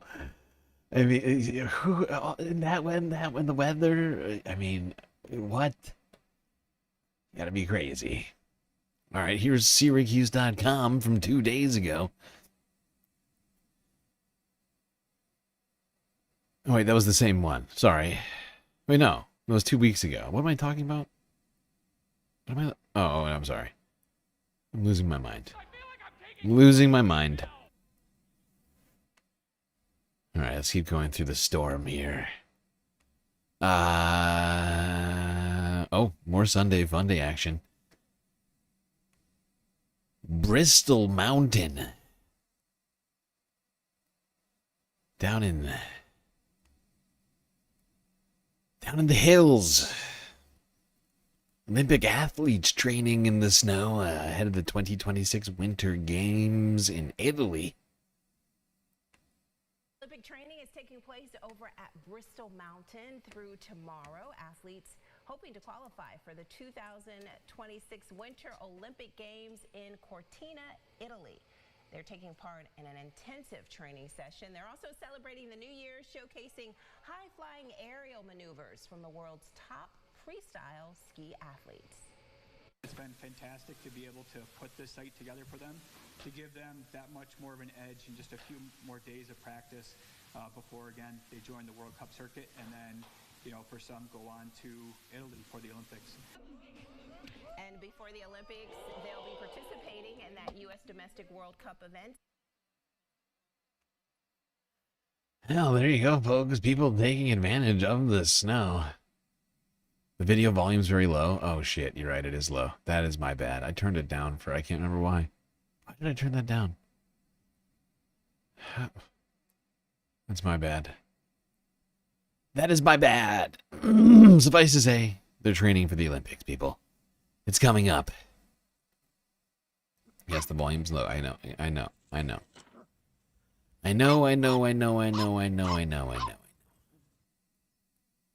Amanda, feeding the puppy over here. Thank you very much. I know Leica appreciates the snackies.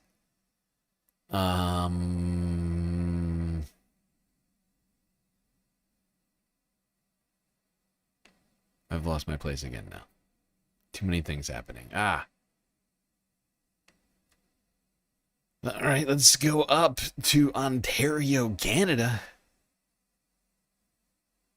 Oh, wait, no, I almost forgot. Nope. One more. Rochester, News 8 WROC. Well, many of you may have started the new year off by shoveling your driveway after last night's snow squalls and steady snowfalls.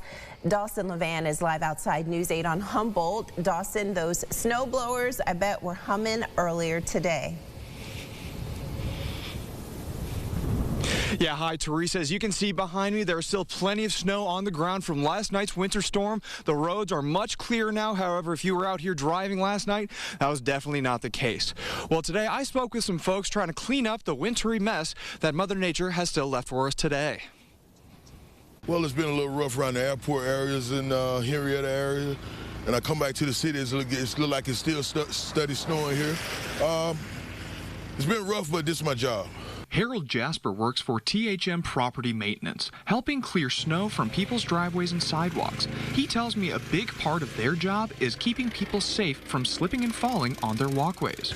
Oh, they call it THM like all the time, like, hey, you know, just making sure, but we keep our jobs done. You know, we keep the sidewalks clear, we keep the salts on the sidewalk. Not only are the sidewalks and driveways a hazard, but of course the roads can be as well. One Rochester resident. Well, there we go. An Arctic tundra in New York. Up in Canada, also snow.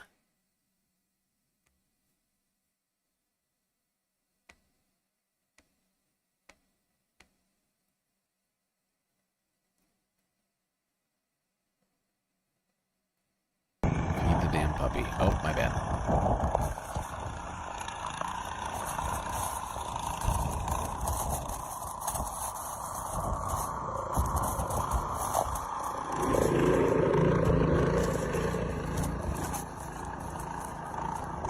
Good God. Look how tall that pile of snow is. Oh my God. Wait, go back. No, we have to see it again. We have to see that pile of snow again. That is insane. Ridiculous.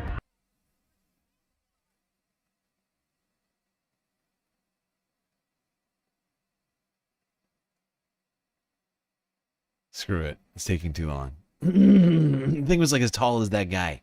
And Suzanne It was a massive snowdrift. Newest outage along Fulton Street. Hi, Suzanne. Actually,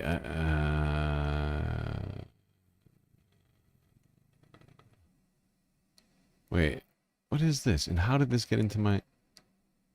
No, this is not in my list. How did this get here? What in the hell just happened? Corner of 28th Just and Fulton, and yes, the you- power's out. Behind me, you can see the... You are killing me right now. I hope you know that. You're killing me.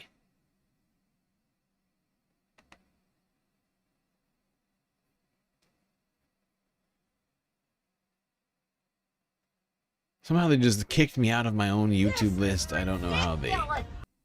How rude. It's incredibly rude. It's incredibly rude. I'm highly offended right now. It is ridiculous, you're right. How am I to work under these conditions? It's untenable.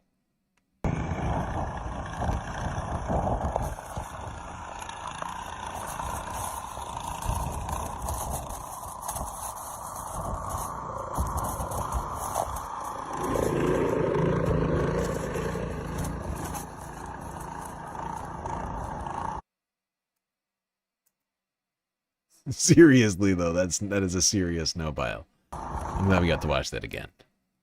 All right, now let's go back down to the city, New York City to be specific, where a bunch of crazy people did the unthinkable. What you talking about?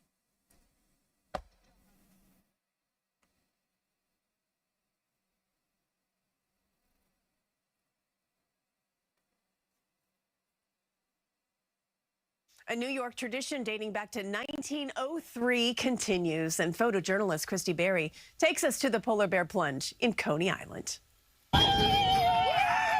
It's the coldest New Year's Day plunge in the last couple of years. I'm cold. I lost my Batman voice. You know, we're raising money for the neighborhood. Before the plunge even started, we had about Justice. 80,000 in the bank. Hopefully, by the time we're done, we'll be double that. Get in the water! 5,000 registered plungers. I still can't feel my feet. We're earning it today. I'm not warm. I'm questioning my decisions. I'm embracing life. That was insane. It feels like when you go in, it's like 1,000 knives are like stabbing you at the same time. Inside the water is 37 degrees.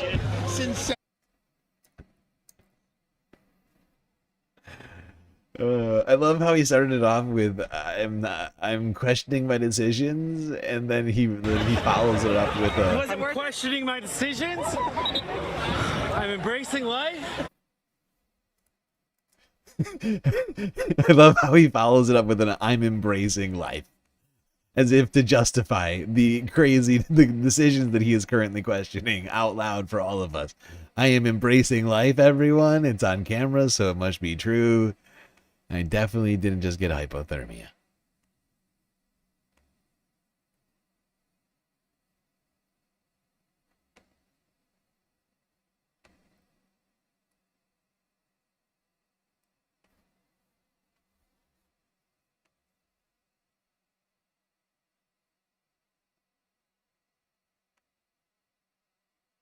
All right. Speaking of people trying to stay warm amidst freezing cold waters, or should I say mammals, not people. Let's go on down to Florida. CBS Miami from 2 days ago.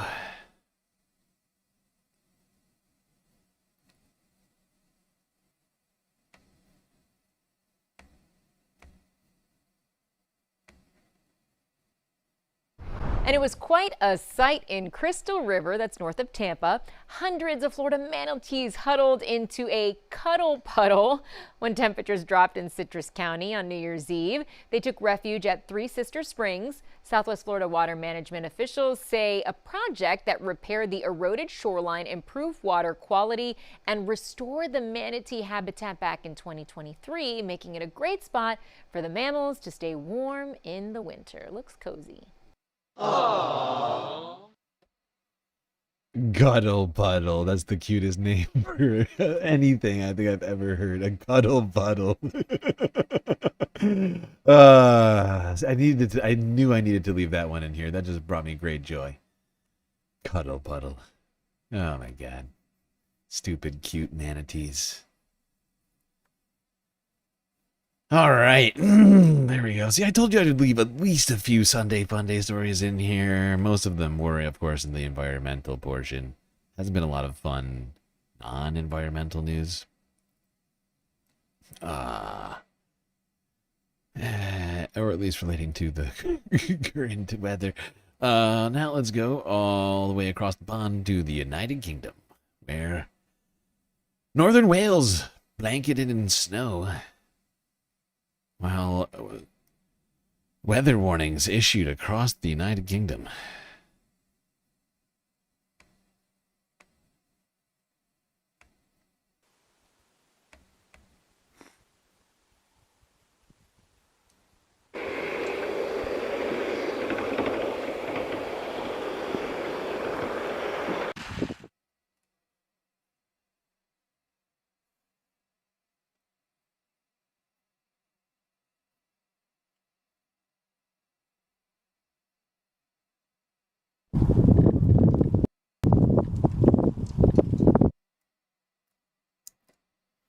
There we go. Just like the northeastern United States, northern Wales turned into an Arctic wasteland. You wanted to touch them, but it's illegal. It's true. It's a crime. Can't touch the manatees. They're a protected species.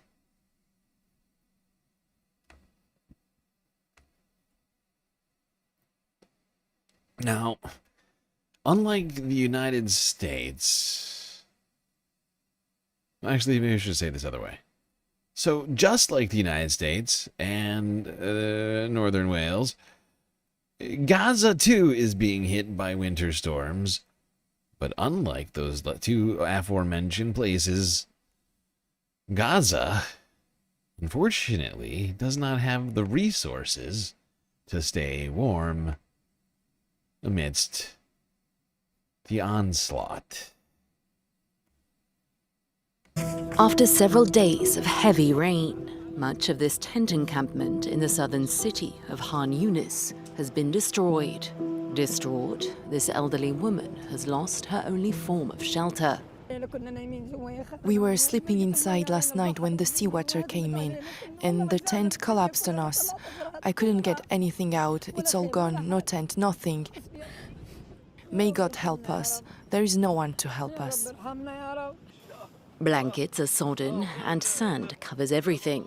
The tents are situated by the seashore in an area prone to flooding. According to the Gaza Health Ministry, at least 12 people, including a 2-week-old baby, have died since early December due to hypothermia or the weather-related collapse of their homes. The United Nations estimates that almost 80% of buildings in Gaza have been destroyed or damaged since the war broke out, meaning for many, there's no place to escape the rain.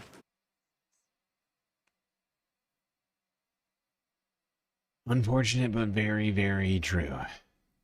And it's been winter in Gaza for some time now. These storms have been decimating the already insufficient structures people are attempting to live in right now.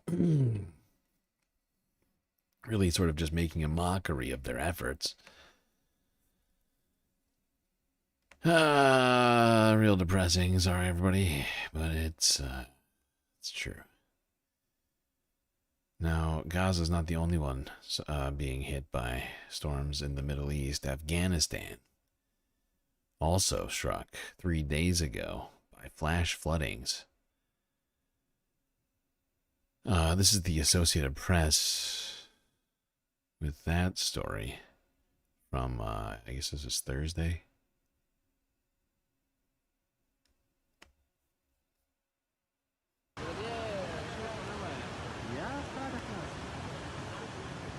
په تیرو درو ورځو کې د هیواد په اکثر ولایتونو کې بارانونه او واورې ورېدلې دي او سیلابونه هم راوتلي دي. له همدې امله په کاپیسا، پروان، دایکنډي، ارزګان، کندهار، هلمند، بادغیس، فاریاب. Screw it. Suffice to say, 17 people were reported dead, and that was as of 3 days ago from those floods that you just saw clips of here in front of you in Afghanistan. Truly horrifying. Really disturbing stuff. And not exactly the time you expect floods for Afghanistan. Oh shit, hold on. I have to do something.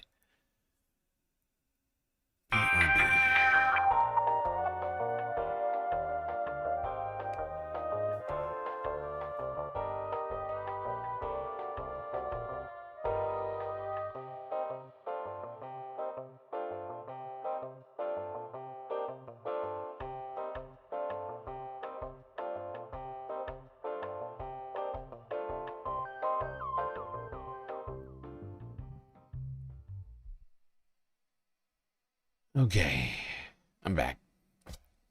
Just had to restart something over here.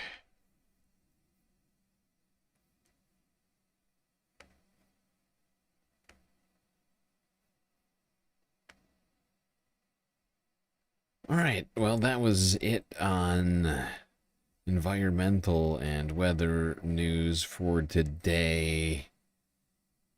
Just a reminder, everybody, of course, the warmer that the atmosphere is, the more moisture that it retains in the clouds, which leads to larger rain events, snowing events, things like that, depending. Anyway, we got more stuff to talk about. And it's not break time yet, so let's go straight into the space news. Now, over the weekend, a supermoon appeared. You may have noticed, very large-looking moon out there. Well, that is for a reason. Wolf supermoon. Whatever that means. The new year is kicking off with a full moon this weekend. Now, the first full moon of the year, called the Wolf Moon, will reach peak illumination at 2:03 a.m. That's our time tomorrow. The Wolf Moon will be one of 3 supermoons this year. But this weekend's lunar event will make the quadrantid meteor shower a bit harder to spot. The meteor shower will reach peak activity from 1 to 4 p.m. tomorrow. The best viewing experience of the shower will be from 9 p.m. Saturday to dawn.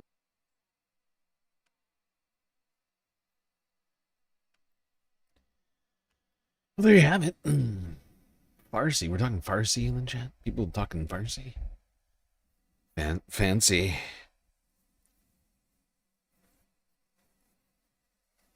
All right. Yeah, supermoon out there to start the year. Also to start the year, the new space race.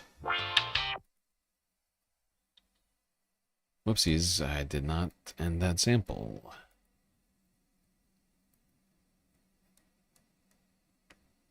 At the Kennedy Space Center in Florida, the dawn of a new era in space exploration.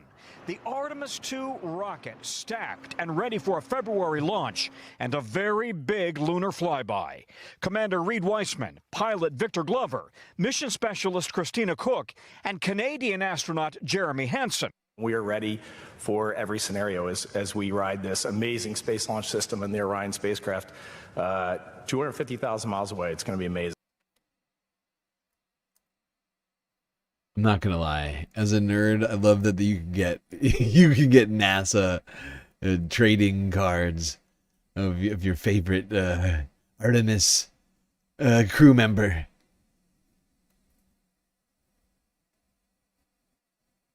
Not gonna lie, I think I'm more of a Victor Glover guy. We are ready for every scenario as we ride this amazing space launch system and the Orion spacecraft 250,000 miles away. It's going to be amazing. Farther than any humans have ever traveled from Earth. Artemis II is a 10-day mission slingshotting around the moon with 4 astronauts on board, testing all of the crew systems before Artemis III is set to land on the moon.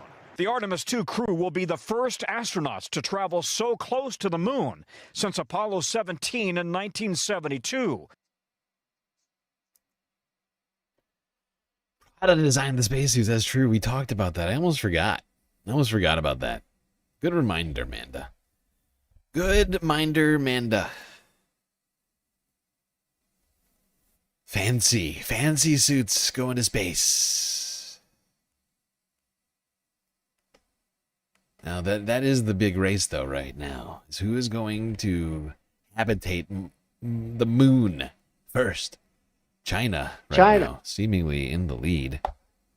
But the U.S. has been pledging under the Trump administration to bring the astronauts back to the moon. Among other things, of course.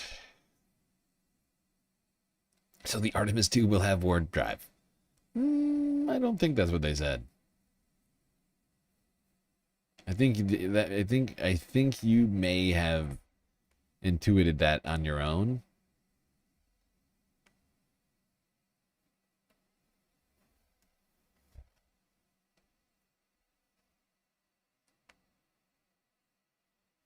All right, well, we've made it to World War III territory here, people. Before we get to Venezuela, I just want to start in neighboring Panama, since we're doing a week-ending report.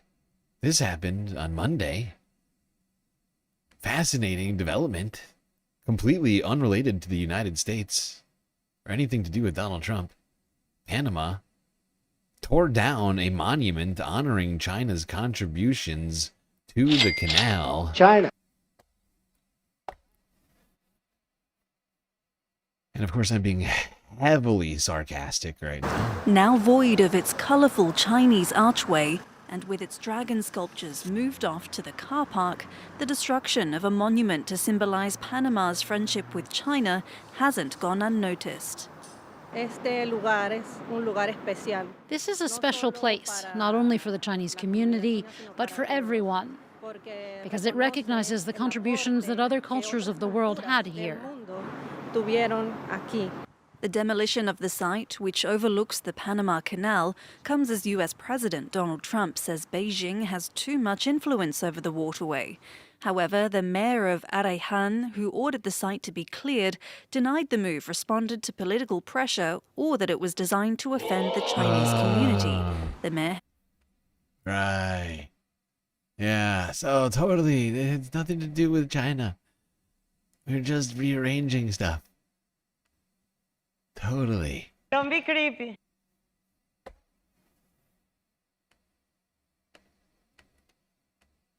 Totally not related to Donald Trump or any of the threats that he's made about China or the fact that he's threatened to occupy the country and seize the canal by force. It's totally just an independent decision made without any thought given to the United States or Donald Trump or the United States of Trump.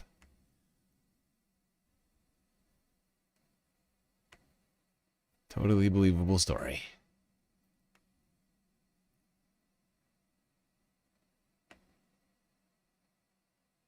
Now, 5 days ago, Donald Trump reportedly reported that the United States had knocked out a quote-unquote big facility linked to alleged drug boats. Here's CBS on that one.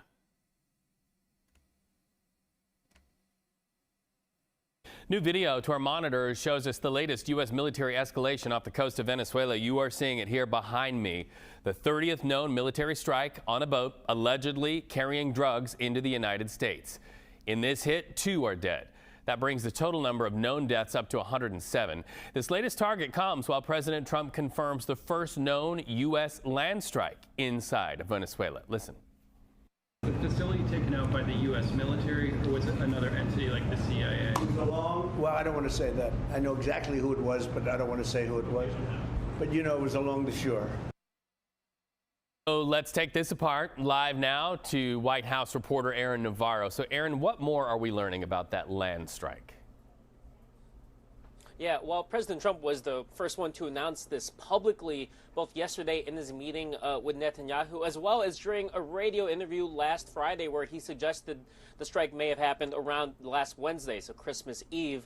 The White House and U.S. agencies are not sharing many details. U.S. Special Operations said it did not support this operation with intelligence, and the CIA declined to comment, though we do know that President Trump authorized CIA operations in Venezuela earlier this year.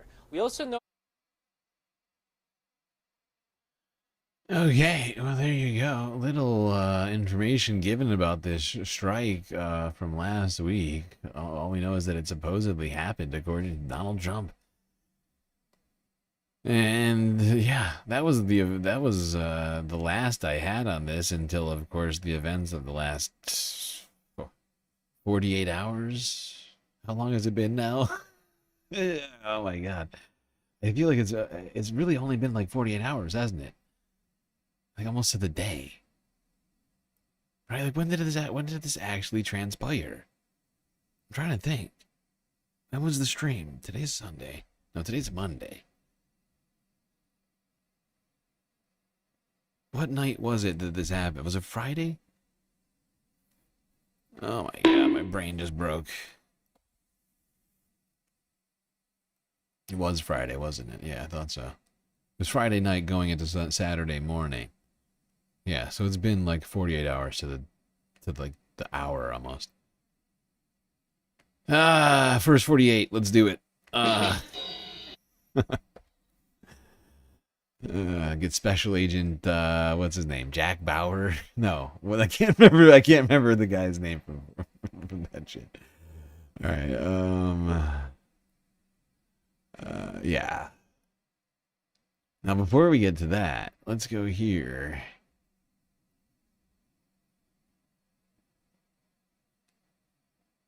This was leading into the events of the last 48 hours. Associated Press. I was gonna just do this story Saturday night or Friday night. Yeah, it was Friday night. I was gonna do this story. Then all hell broke loose while I was sleeping, not doing the show. This would have been the news on Venezuela Friday night had we done the show. Nicolas Maduro doing a Alex Jones style front of the seat post. There I was seeing speculations about a second conversation. We have had, Ramonet, only one conversation. U.S. President Donald Trump called me on Friday, November 21st, from the White House. He was there and I was in the Miraflores Palace. We spoke for 10 minutes, and it was, as I say, a very respectful conversation. The U.S. government knows, because we've told many of their... Honestly, it's so beautiful. Look at the streets. It's gorgeous. Look at all the lights. Spokespeople, that if they want to seriously discuss an agreement to combat drug trafficking, we're ready. If they want oil, Venezuela is ready for U.S. investment, like with Chevron, whenever they want it, wherever they want it, and however they want it. There was Nicolas Maduro. Not long before the strikes occurred. Like less than 24 hours before the strikes occurred, I think. Less than 12 hours, I think, before the strikes occurred. I could be wrong about the timing of this. Somewhere between 24 and 12 hours. Whatever it is, his point is like, this was Maduro saying, literally, we'll even allow U.S. oil and gas investment potentially into the country. Let's just have a discussion. You know, let's just talk. He's just pleading for negotiations.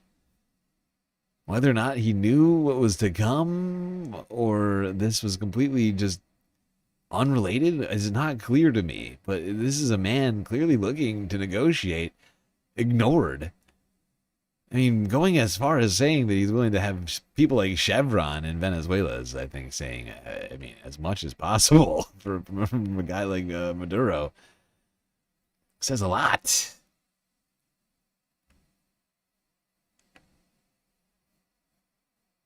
But not long after, of course.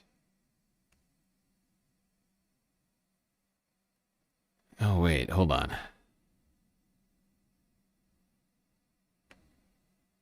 Are we at 6 hours? We are at 6 hours. Okay, this is actually perfect timing. Because now we're down to now is the first 48, the true first 48. This is perfect timing. All right, yeah. All right, we're going to go to a quick galactic intermission here, everybody. Do not worry, though. We still have a hell of a lot to get through here tonight. It's mostly Venezuela, but a few other things in there, too. A bunch of other conflicts still going on strong on the planet that we got to get to, but this is the bulk of it. But yes, we must take another quick galactic intermission. The people can take bathroom breaks, drinks, snacks, things like that, of course.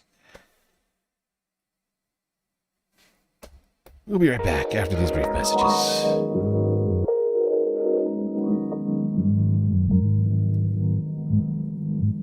All right, everybody, I hope you have been enjoying this show so far. If you haven't already, hit the follow button on Twitch and subscribe button on YouTube. While you're at it, you consider contributing to the Galactic News Network, as we are, of course, completely funded by individuals like you. A lot of great ways out there for you to show your support. Things like super chats, super stickers, memberships, gifted memberships, bits, power-up subs, gifted subs, Twitch Prime subs, Cash App and PayPal. But of course, the very best way to get the most base benefits for your Earth dollars, it's Patreon. Everybody knows it. Everybody is saying it. All right, everybody, enjoy the break. Grab yourselves a drink, maybe a snack, and I will be right back.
right, everybody.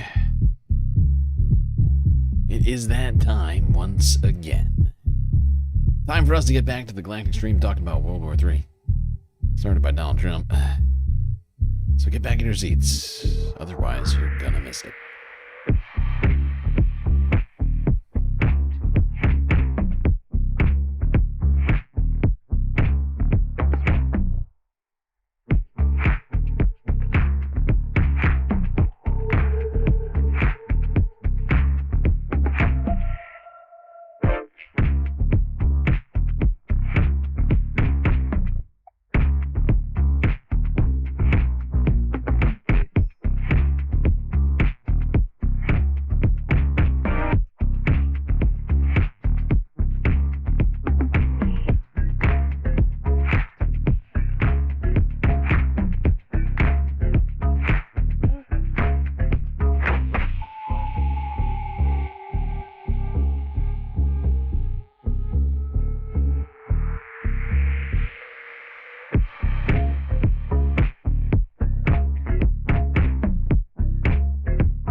Okay, folks, we're back.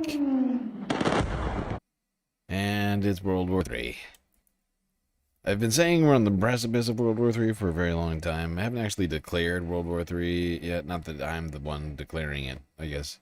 But it feels now more than ever we are genuinely living in the World War III moment. Like the time where we've crossed the precipice into actually being basically it all. Just like the planet is more. It's like more the planet is at war than not at war. It feels like.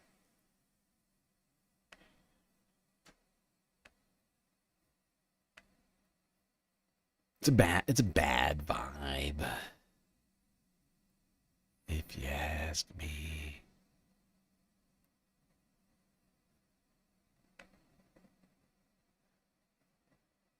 But let's go to it here. This was the moment that Venezuela became under attack by U.S. airstrikes.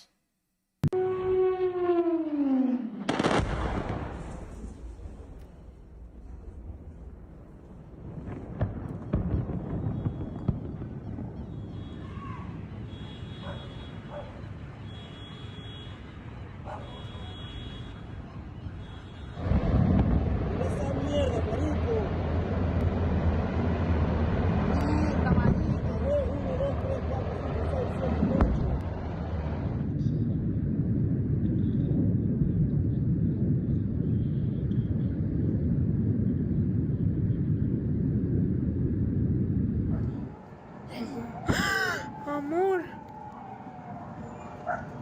Ay, no. Mira eso.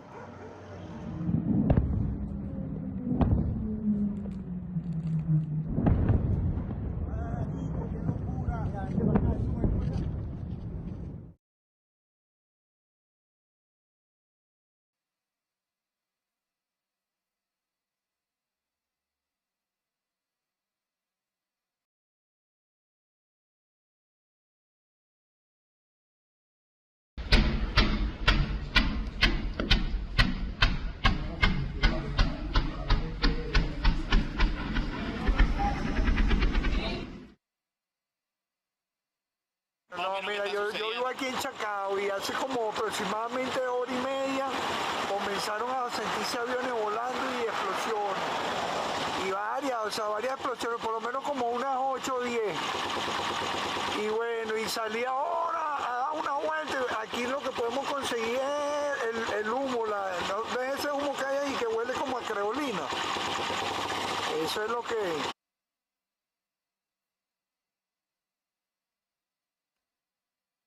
Jesus Christ. What an insane way to start the year. By starting a whole new war. Well, I guess it's really just an escalation to an already existing war if you count in all the strikes in the Caribbean. But certainly an escalation, no other way to put it. The most genuine of all of the actions here. And the last however long it's been now, it's all starting to blur together. I'm not gonna lie. We're living in a chaotic time right now.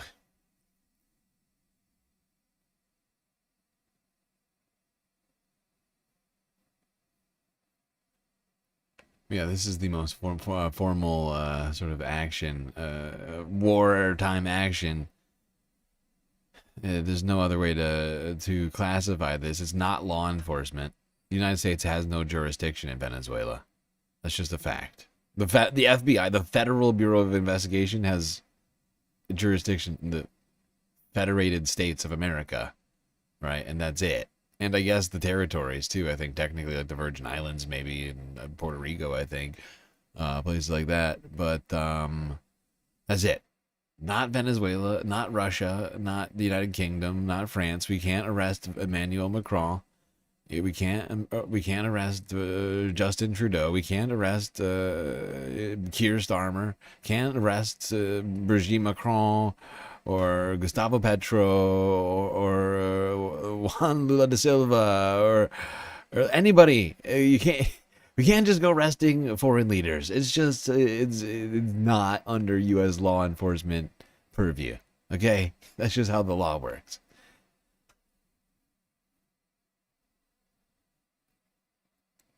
It reminds you a little bit of Noriega in Panama. It should give you big time Noriega vibes, not just a little bit. Now the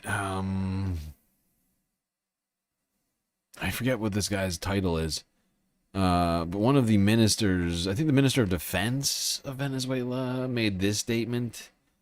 Padrino Lopez. This was Telesur English from yesterday. Looking at statements from Vladimir Padrino Lopez. Let's listen to the statements at this moment. For now, the barbaric of these forces that have profaned localities of Fuerteventura in Caracas, Aragua, and La Guaira, also targeting with missiles that were targeted from the helicopters, combat helicopters. We're going over the information in the face of the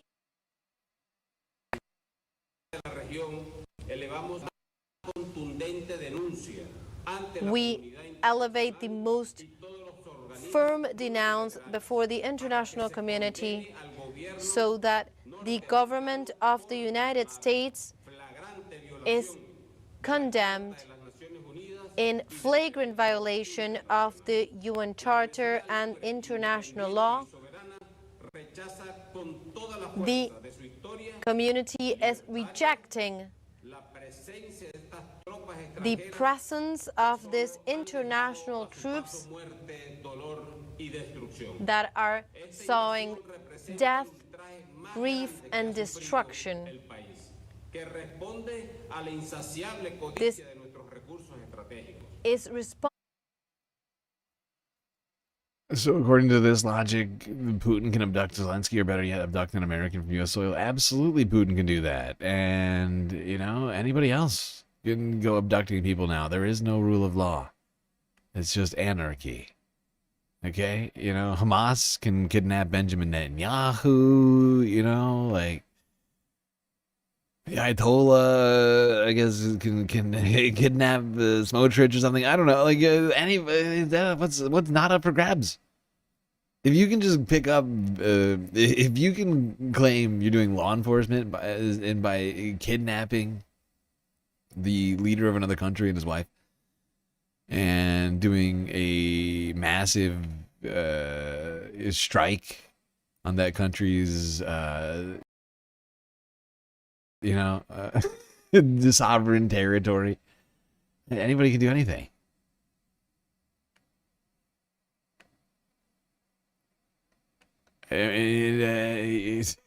Honestly, like, there are no rules. It's whatever you can get away with. That is the rule that we now live by. It's like pirate law, basically, is what we're living under. Anyways, let's just keep going through these videos. I've got more here, of course. There's a lot that is developed. By the way, Shorts Chat over on YouTube. I know there's not a lot of people there. I might actually close the Shorts Chat at this point. No, I'll leave it going. People are still finding us over there. I know that. To some degree.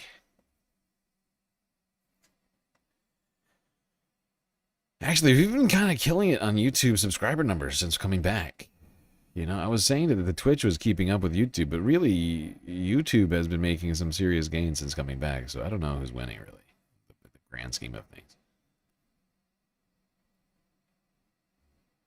Although YouTube is definitely winning in views right now. Big time, like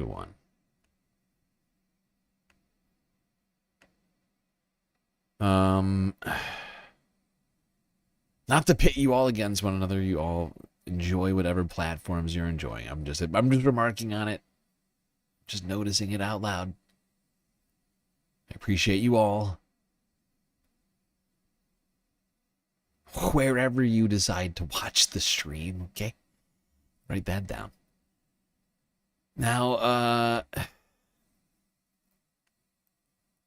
around the same time, a lot of stuff transpired in a short time. Within like 3 hours, all of this was happening. Donald Trump, around the same time, came out and said that the United States had in fact captured Maduro and carried out a large-scale strike. Of course, the large-scale strike was clearly apparent. Everybody understood that the strike had happened.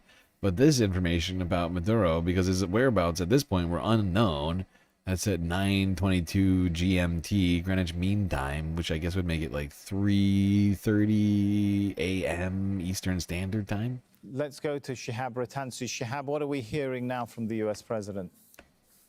Explosive Truth Social post from Donald J. Trump. I shall read it out. The United States of America has successfully carried out a large-scale strike against Venezuela and its leader, President Nicolas Maduro, who has been, along with his wife, captured and flown out of the country. This operation was done in conjunction with U.S. law enforcement. Details to follow. There will be a news conference today at 11 a.m. at Mar-a-Lago.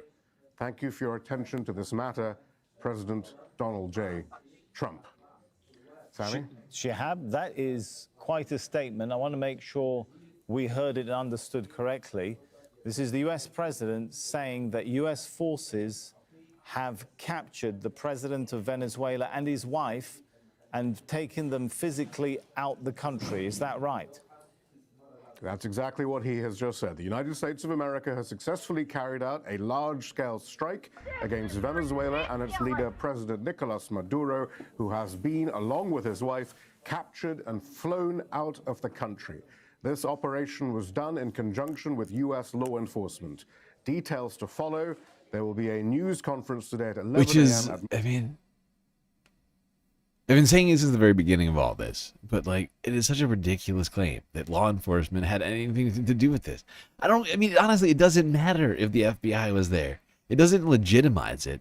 They think that it does because they're speaking to an audience of idiots, hoping that the base does not understand the distinction that somehow the U.S. law enforcement has no jurisdiction in other countries.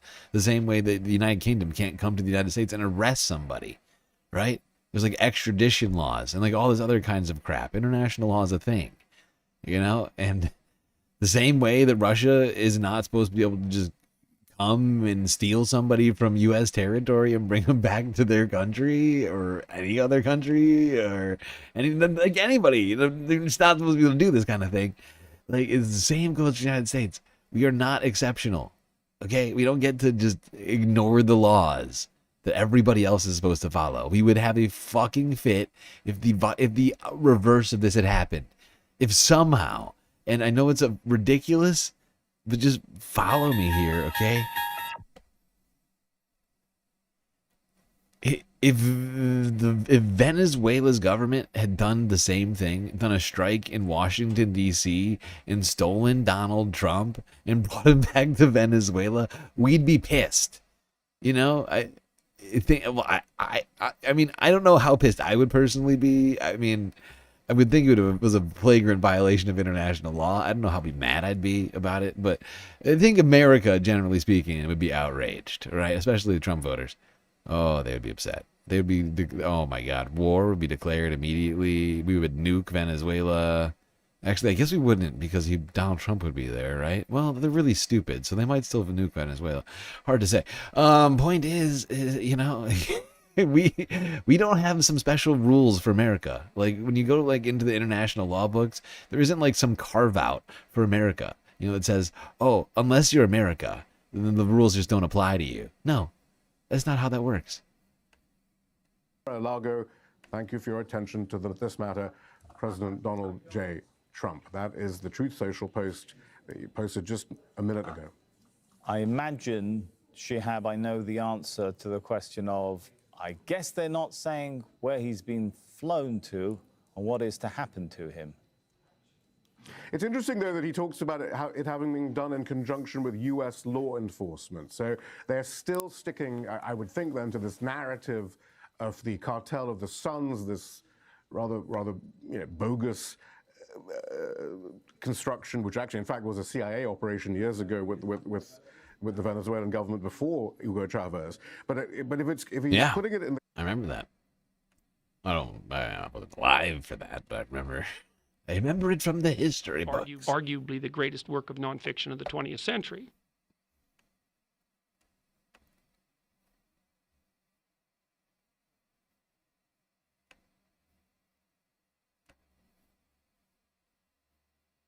All right, we're going to keep going through this thing chronologically, unpack the beginning of World War III. Here's France 24 from yesterday. More on this Donald Trump claim of having captured Nicolas Maduro. Oh, before that, thank you, Colombia Rican, for the super chat on YouTube. Trump, quote, I am angry. Moi, I do what I want. I will cry if I want to. I don't care about the law. Thank you for your attention to this matter. I will cry if I want to. You can leave your friends behind. Oh, wait, that's the wrong song. That's the wrong song. I switched from... Was it Hole? What was the name? I can't think of the name of the song of the thing that you're doing. But I switched it to Safety Dance somehow. Devo. Right? Devo? Right? Or was it Devo who did Safety Dance? No, I can't even remember. Honestly, I wasn't alive. What do I know?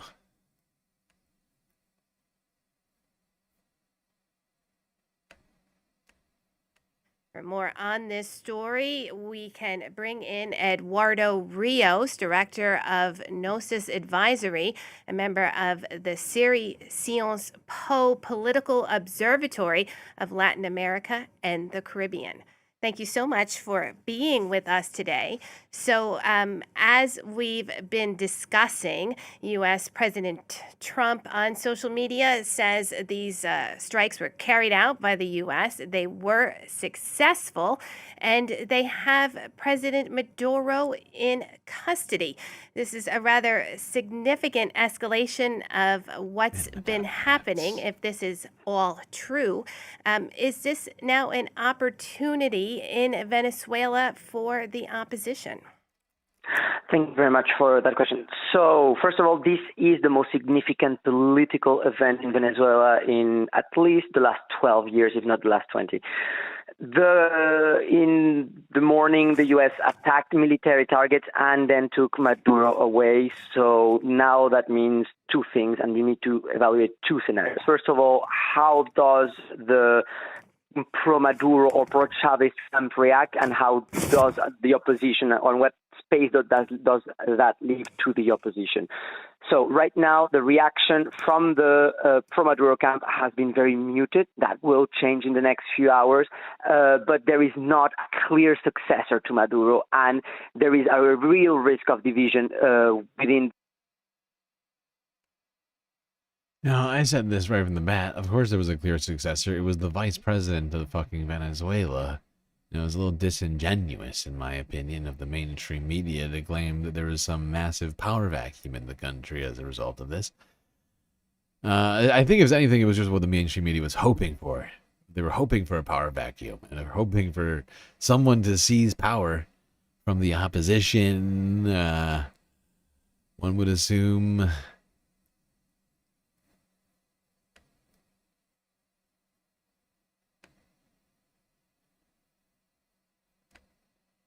Just going through some of these posts here quickly as I can. CBS News now from yesterday.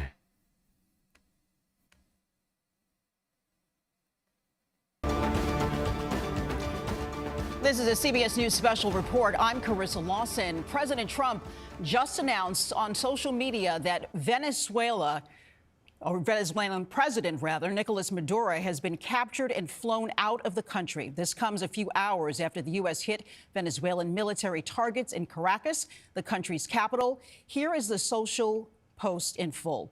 The United States of America has successfully carried out a large-scale strike against Venezuela and its leader, President Nicolas Maduro, who has been, along with his wife, captured and flown out of the country. This operation was done in conjunction with U.S. law enforcement. Details to follow. There will be a news conference today at 11 a.m. at Mar-a-Lago. Thank you for your attention to this matter, President Donald J. Trump. Our Washington correspondent, Anna O'Keefe, is joining us now. I don't know, chat. What do you think? I think I do their impression better than her. I'm not sure she's really selling it. There you go. That was the tweet. Heard the truth. The truth heard around the world. Thank you for your attention to this matter. HuffPost is reporting that Vice President Delcy Rodriguez is trying to make peace with Donald Trump to avoid any more attack. Interesting. Yeah, I think I actually heard rumblings about that before I started the show. But it wasn't clear to me what any of that meant. And what is even on the table. Although it could be something similar to whatever, Nicolas Maduro was saying at the time of that video shot, like 12 hours before the strike. About allowing the United States to come and drill for oil in Venezuela. Who knows? Trump loves two things: rare earths and drill, baby, drill. Excuse me. Oh. God. He went down the wrong place. She has a gorgeous Long Island accent, says Exeter. I'm just trying to read this as it was the way you spelled it is fucking weird. I see what you're trying to do there. I see what you're trying to do there, Exeter. I see what you've done, and I appreciate it. Sort of a phonetical thing you're doing. So hot right now. Thank you, Manda. That was actually the thing that led to the problem, is I took a sip of it, and I think it went down the wrong pipe as I was trying to talk simultaneously. It's probably a bad plan from the beginning. It's on me.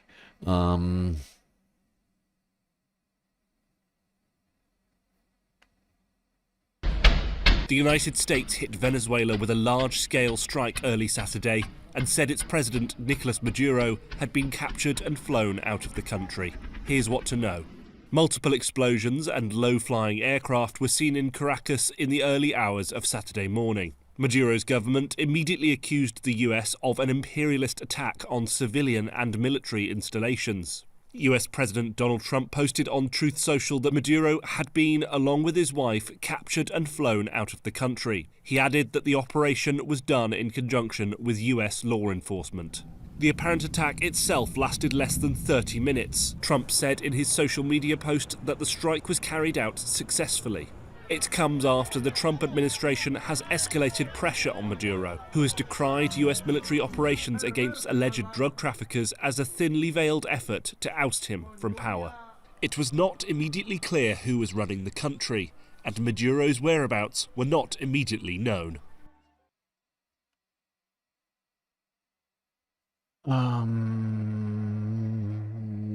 Let's go here. Straight to this next clip.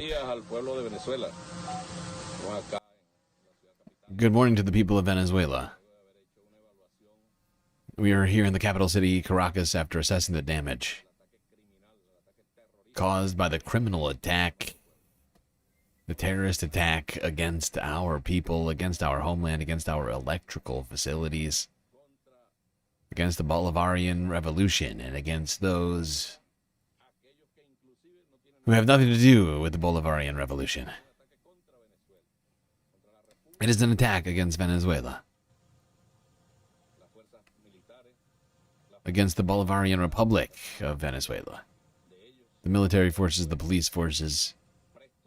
Here with me is a group of them, the people ready for any situation, any event that threatens the peace of our country. And from here, from this beautiful place, I call on our people to remain calm. Trust in our leadership, trust in the political and the military high command to handle the situation that we are facing. Remain calm. Do not give in to despair. Do not make things easier for the invading enemy. Terrorist enemy that cowardly attacked us. Do not make things easier for them. This is not the first struggle. It is not the first battle. First battle that is waged against his people, believing that they will defeat us. Believing that they will tarnish the honor and dignity of the soldier, the police officer, the ordinary Venezuelan. It is not the first. We have managed to survive. Yeah. So that was the Interior Minister of Venezuela. Interior Minister deals with interior stuff, like police.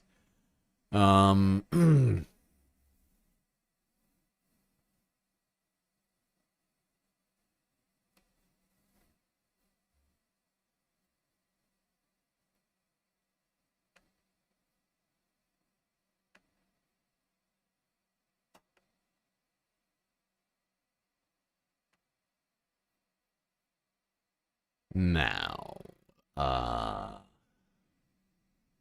let's go here. Next to CNN.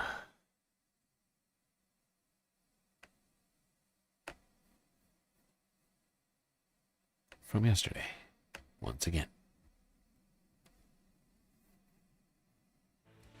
This is CNN Breaking News. Welcome to CNN. I'm Victor Blackwell in Atlanta. The breaking news this morning, President Trump says the U.S. carried out large-scale strikes on Venezuela overnight.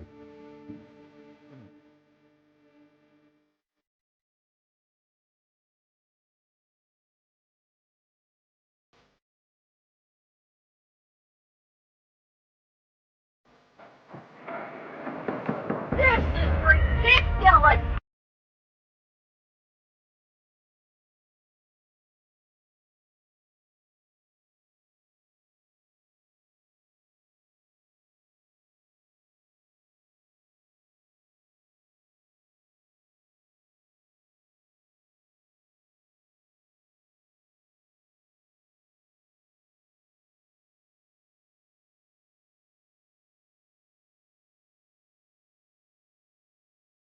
Now, it's quiet in the capital of Caracas just hours after the strikes, but earlier, explosions rocked Venezuela, knocked out power, and sent people running outside.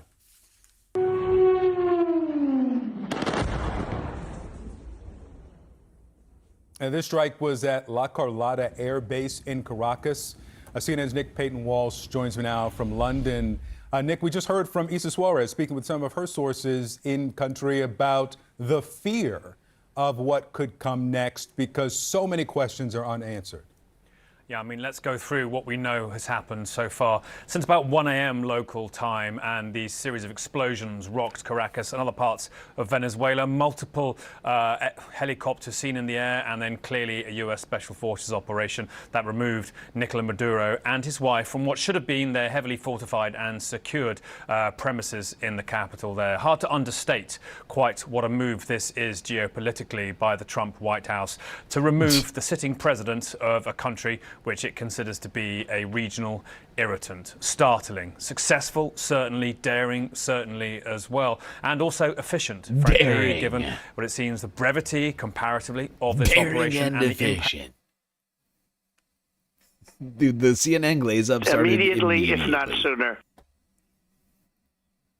Immediately after this happened, CNN was like, fuck it. We love this so much. We're just going to come out and say this is incredible work from the Trump administration. Daring and efficient. Thank you, CNN. So much appreciated. The journalism is overwhelming. Oh, boy.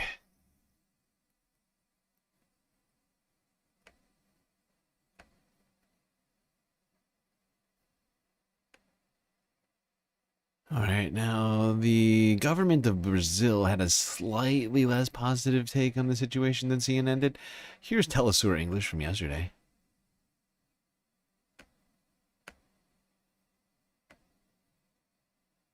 To look at some of the international repercussions, and we were saying before that the different repercussions and reactions from the different governments had to do with the support that the countries were showing Venezuela. In this case, the foreign minister of Venezuela, Ivan Gil, stated that he had received the support of his Brazilian counterpart by saying, I had a telephone conversation with the Brazilian foreign minister, Mauro Vieira, who expressed his strong condemnation of this unprecedented criminal military act against our people. We also sincerely thank him for his expressions of solidarity.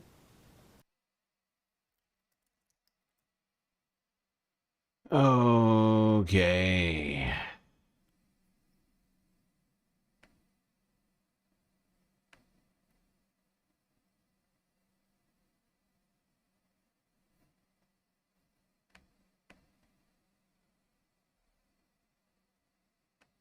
Was America meddling in Venezuela before the recent attacks?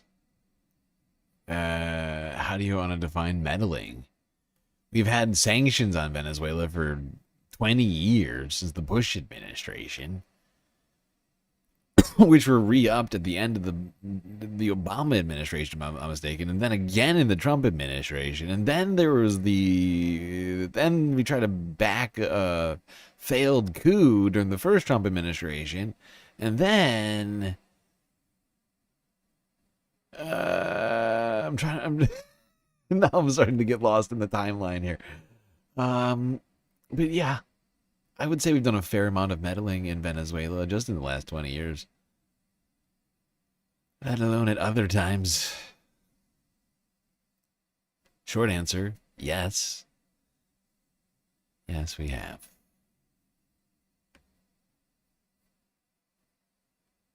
Aside from the boat attacks. Okay, we can't forget the boat attacks. Thank you. Good point.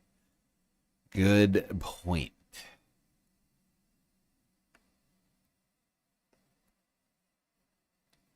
Oh, here's one more on the supposed capture of Maduro at the time. Channel 4 over 48 News. hours into 2026, around 2 a.m. Caracas. What the Fireworks had lit up the night sky for New Year.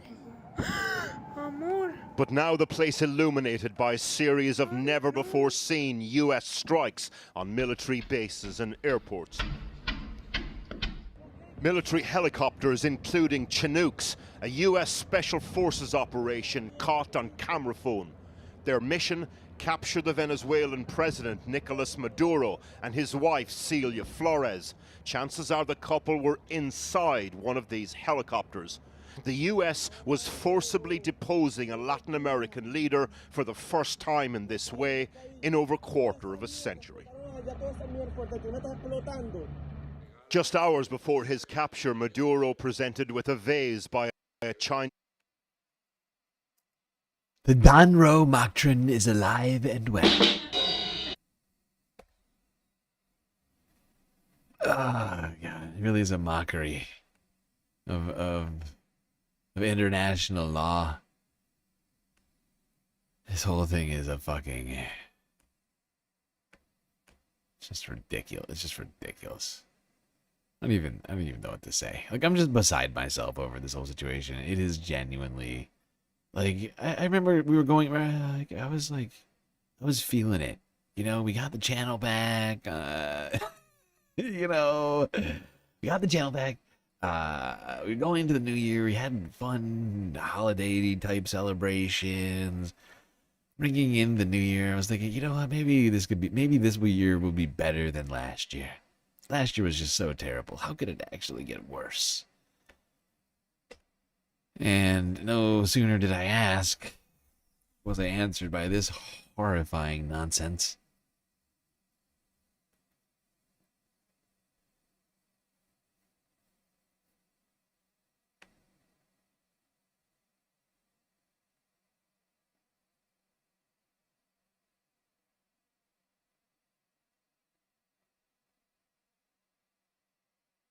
I've lost my place. I was doing so good. Okay, yes. All right, now let's go here. This was an aerial video, which the Associated Press got their hands on yesterday, which appeared to show Nicolas Maduro exiting a plane in New York.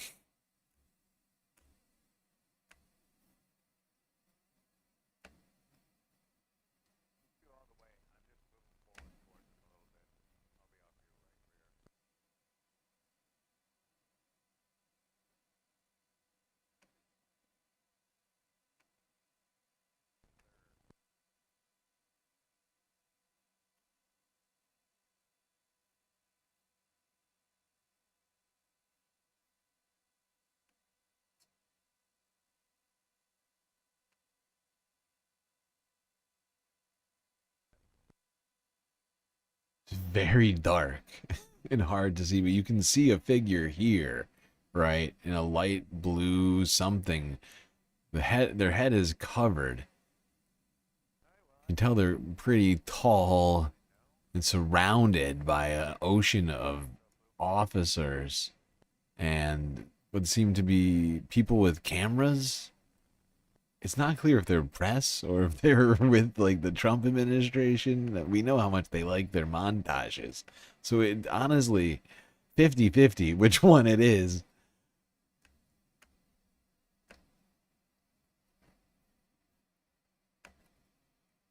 Now,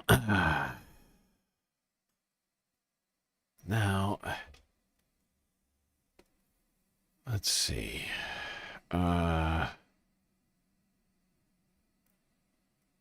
Right, staying on this story, it was confirmed that Nicolas Maduro did arrive in Manhattan that night. Here's CNN.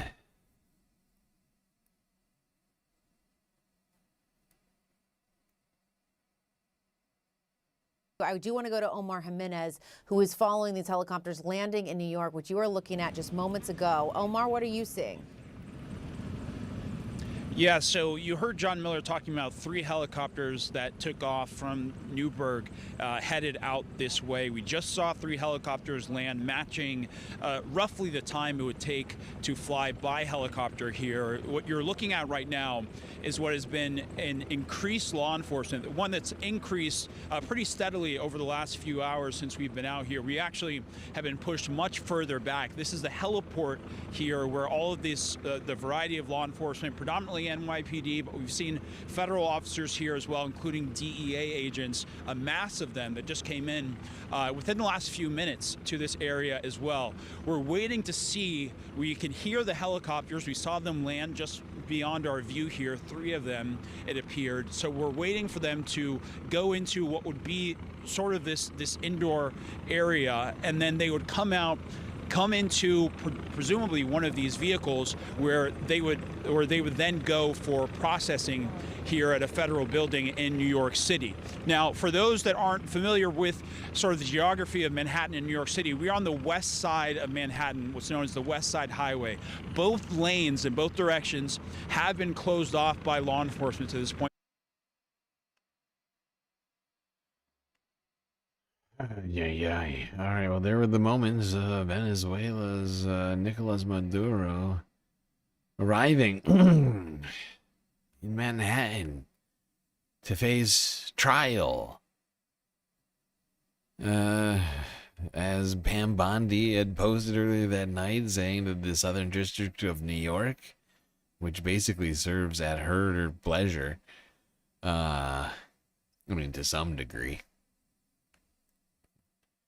I mean, it's really, I think the president's technically top decider in that situation, but the Southern District of New York announcing charges against Nicolas Maduro.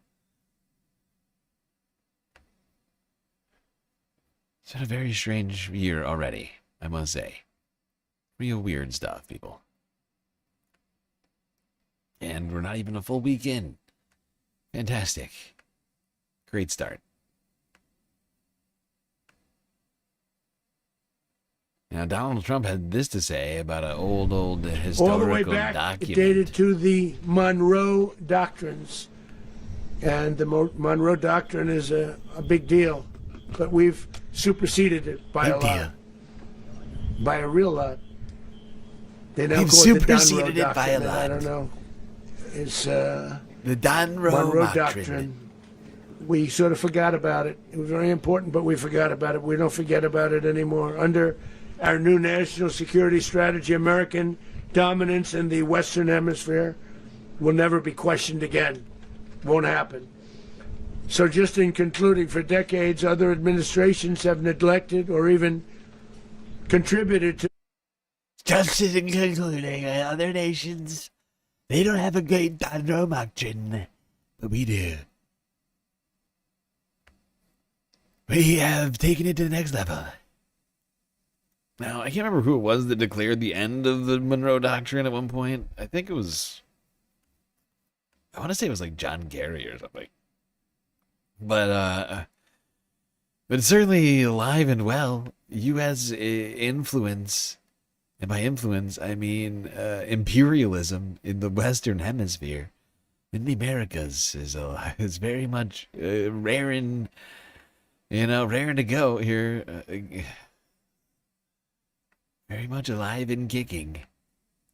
With Trump back in the White House. More than ever before. Everyone's saying it.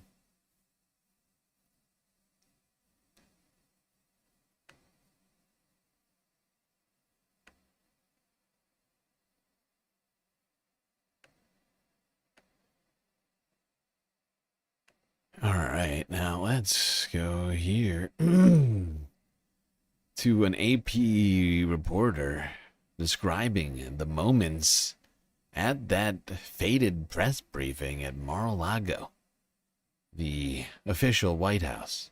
I mean, Gilded Mansion, whatever you call it. I've just come from Mar-a-Lago, where President Trump announced the capture of Venezuelan President Maduro and his wife after an overnight operation. The room was the famous tea room in Mar-a-Lago, where the president has spoken to troops on Thanksgiving and Christmas to say, wish them well over the holiday. The leaders were standing in a row, and they really were very subdued and serious. This was not a joyous occasion. They had hoped for a different outcome and in their words, given Maduro opportunities for a different outcome. But now... Bullshit. That they did not, because Maduro literally... We watched the video at the beginning of this, of him literally saying, hey, I would like to negotiate. I mean, shit, you can even get Chevron in here and start pumping oil. Just stop doing the things that you're doing. That seemed about as desperate a plea as you could imagine. And yet that was completely ignored, and we still went ahead and did exactly what we did, so I don't see what opportunities we gave him. Really weird way to frame that. But that is how they put it. It is bullshit, but that's how they put it. Alright, let's go here. Maybe somebody will make a little bit more sense. Talk about why it is Donald Trump has done this thing that he's done.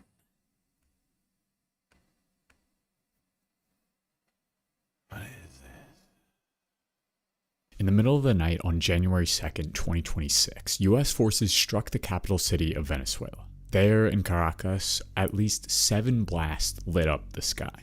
U.S. forces targeted military bases and so-called strategic targets in a precision raid that sowed chaos and destruction throughout the Venezuelan city and its surroundings. As the smoke cleared, Venezuelan military personnel and innocent civilians lay dead. The toll of the injured and dead is unclear at this moment, but it seems that under the cover of that bombing campaign, another mission was carried out. The U.S. Delta Force captured the president of Venezuela, Nicolas Maduro, and his wife, and quickly flew them out of the country. By 9 a.m. Eastern Time, the Southern District Court of New York indicted Maduro and his wife, First Lady Celia Flores. They were charged with narco-terrorism and conspiracy to possess destructive devices against the U.S., among other counts. But the real question is, why? Why did Trump viciously attack Venezuela and kidnap their president? Is it really all just in the name of the war on drugs, or perhaps is there a larger force at play?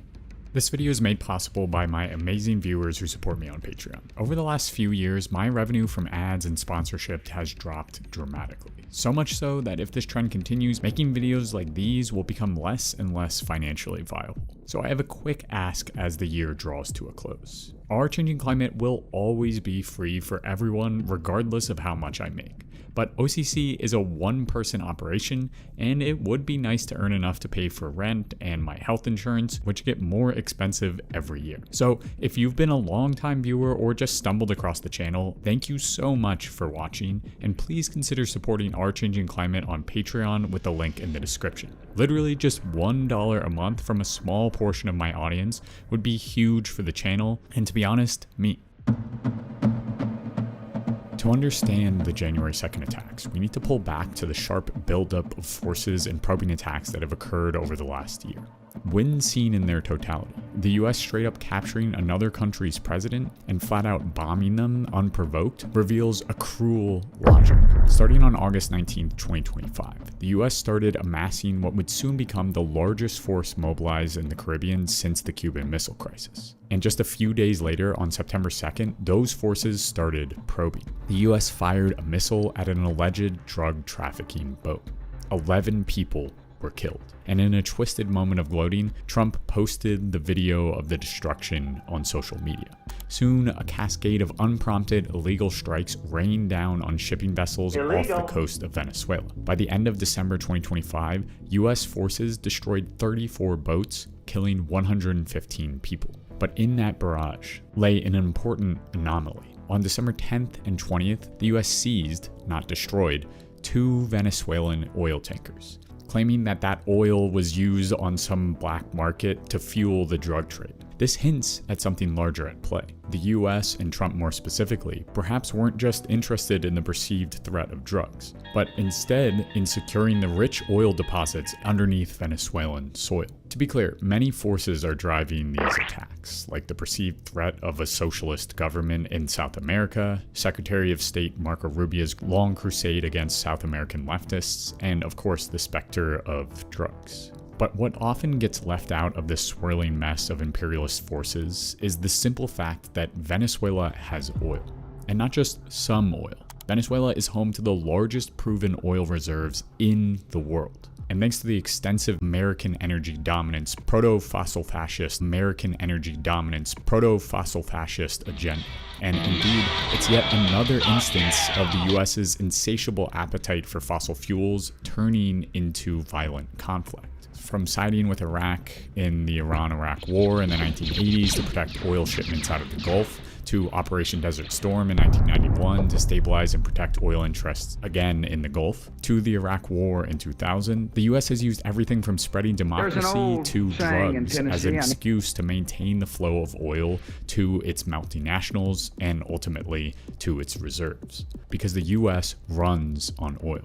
And with Maduro out of the way, the US can, as they have long done, prop up a puppet that is amenable to big oil plundering Venezuela's natural resources to line the pocketbooks of US-backed corporations like ExxonMobil and Chevron. This is fossil imperialism, clear as day, and it reveals that the abolition of fossil fuels is not just a matter of mitigating climate change, but instead one of battling against imperialist intervention and destruction.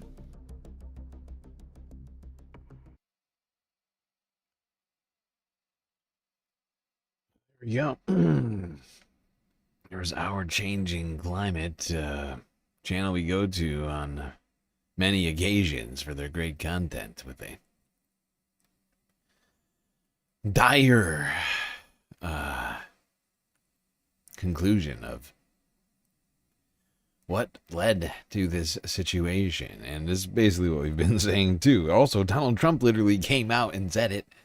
JD Vance was actually the first one to come out and say it just blatantly, like within like an hour of the announcement of this strike.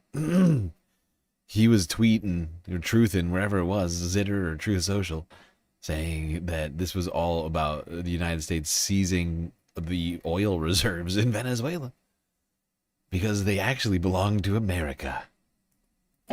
Oh no, no, no.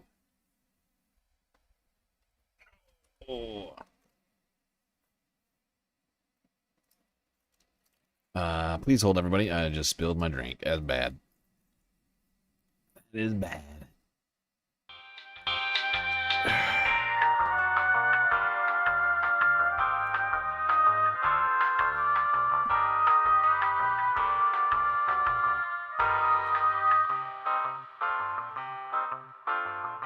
So hot right now.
Okay, I'm back.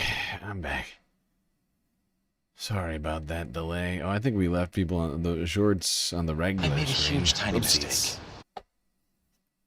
That's my bad. Oh wait, I have to turn my keyboard back up. Is this good? Are we dry? Feels good enough, I guess.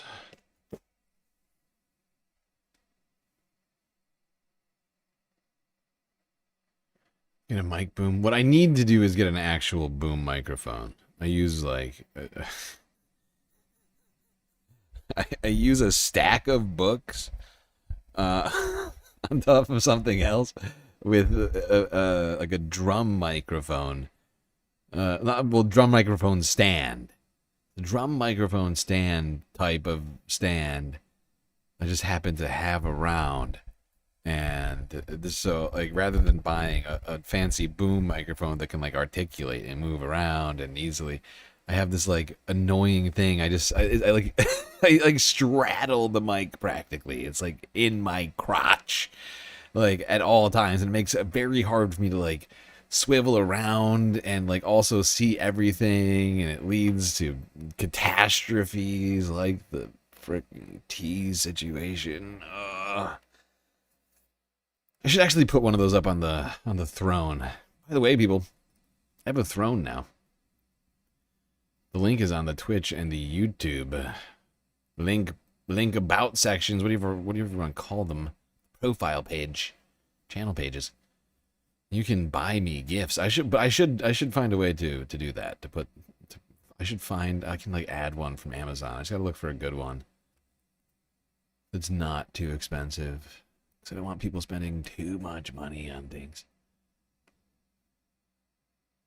But I figured I'd give people an interesting way to donate differently, you know, rather than money, physical gifts. Maybe some people are into that. I don't know. It's something that I decided to get into the last month, I think. Okay, I think the disaster has been generally averted. I'm, like, still standing. I'm, like, still, like, sitting here, like, looking to make sure that I don't have, like, puddle of tea somewhere. I found one. I found it.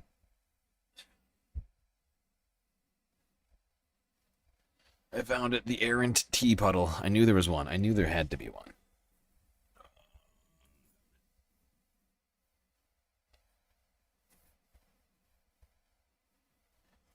Look, it's better that I find it now rather than later when I'll be very upset.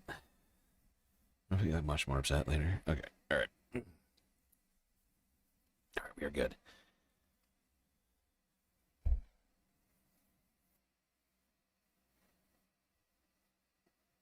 Columbia Rican with some bits over on Twitch. Thank you very much.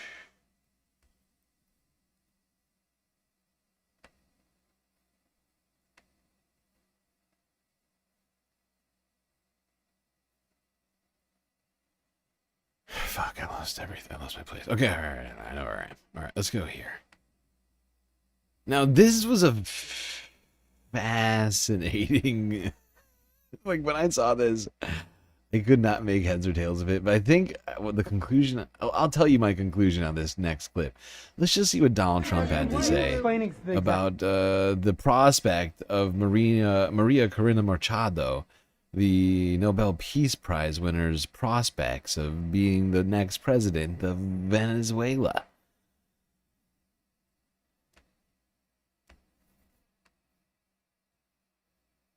Mechanism by which you're going to run the country? Are you going to designate a U.S. official to coordinate? Yes, it's all being done right now. We're designating people. We're talking to people. We're designating various people, and we're going to let you know who those people are. What's the group you mentioned that would run Venezuela? Well, it's largely going to be, for a period of time, the people that are standing right behind me. We're going to be running it. We're going to be bringing it back. It's a dead, I talk about a dead country. Venezuela has a lot of bad people in there, a lot of bad people that shouldn't be leading. We're not going to take a chance that one of those people take over for Maduro.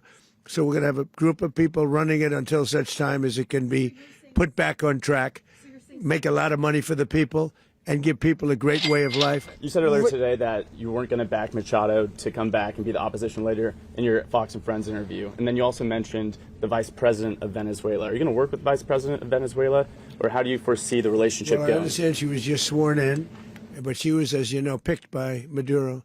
So Marco's working on that directly. He just had a conversation with her, and she's essentially willing to do what we think is necessary to make Venezuela great again. Very simple. Are you aware of the location of opposition leader Machado, and have you been in contact with her? No, we haven't. No, we haven't. Mr. President. Oh, I think it would be very tough for her to be the leader. She doesn't have the support within, or the respect within the country. She's a very nice woman, but she doesn't have the respect to be the leader. Is it possible? This was fascinating for so many reasons, because of course the mainstream media all came out and said, "Oh, she's the de facto next leader. She is so respected. Everyone loves her in Venezuela." And Donald Trump comes out. Actually, she does not have the respect that she thinks she does. Okay? People don't like her very much. Very nasty woman, that Maria Corina Machado, whatever you call her. I just found it fascinating. I couldn't tell where this was coming from, whether or not he had some sort of intel, or if this was just him being like petty.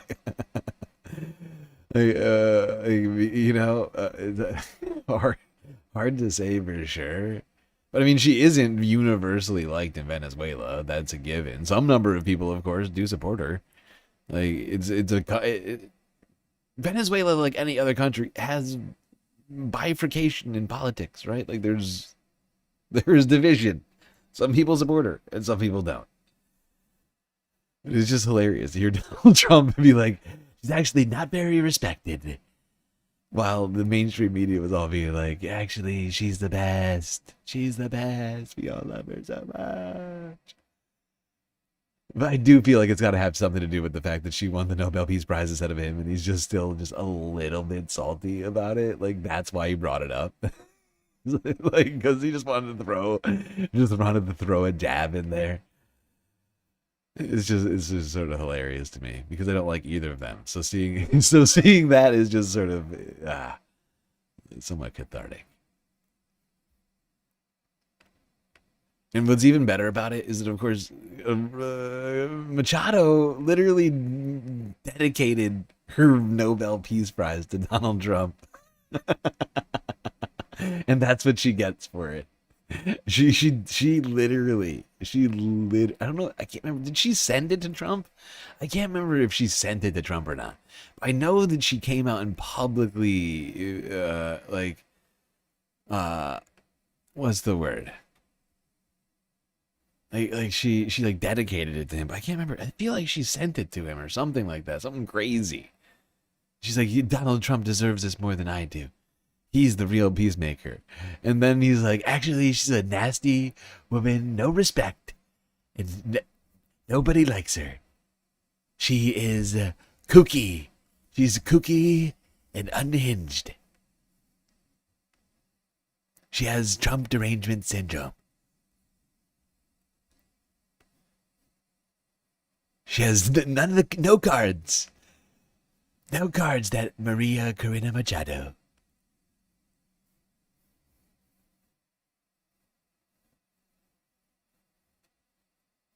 Right, she like accepted it as honor. I can't remember exactly how that went down. It was a ridiculous moment in history. But suffice to say, the same vibe.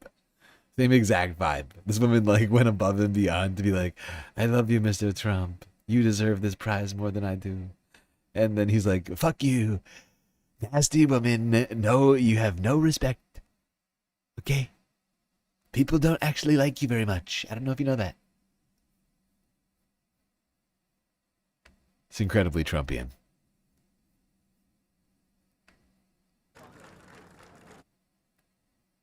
Oh, right. I forgot. Now let's look at some of the reactions from around the world to all of this. The president of Cuba had some stuff to say. Whoopsies, what just happened? What just happened? Are you explaining the exact mechanism by which you're going to run the... Whoopsies. How did I do that?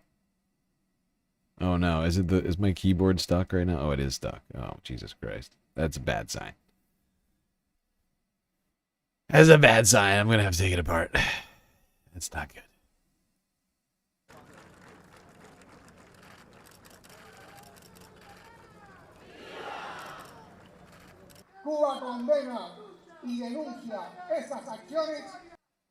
Cuba condemns and denounces these actions as an act of state terrorism, a criminal assault against our America, which is a zone of peace, and a violation of the sovereignty of a nation that is a symbol of independence.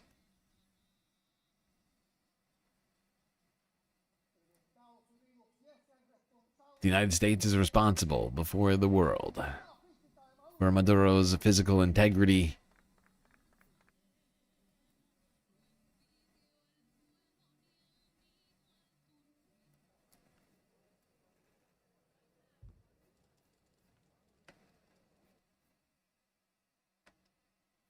There we go. That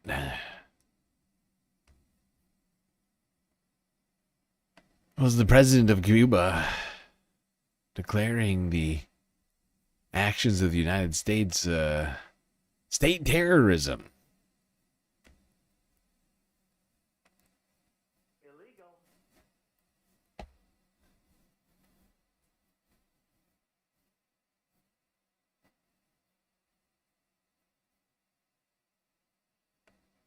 Now, earlier yesterday, I think it was like the morning hours, closer to, might have actually been, no, I'm not thinking about, it might have been the afternoon. No, it would have had to, let me think. Not yesterday. When I say yesterday, I mean Saturday. It was the evening Saturday. Nicolas Maduro was seen arriving at the Metropolitan Detention Center in Brooklyn. Here is CNN.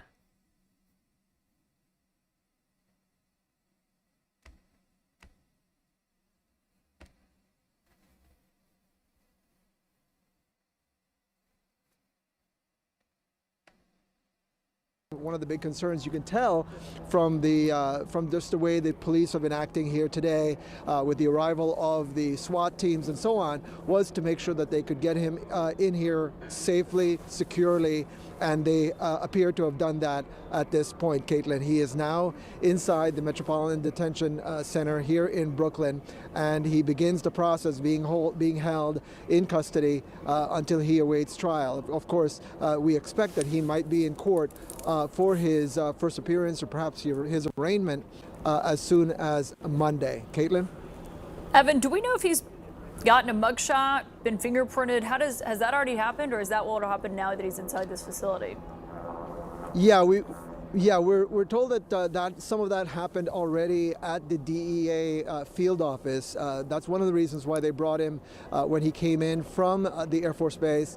They flew him to that heliport on the west side, which was the closest to the DEA field office, which is on the west side of Manhattan. And from there, they brought him back to the heliport and brought him to another helipad, which is at a park just right near this facility, again, right on the Brooklyn waterfront.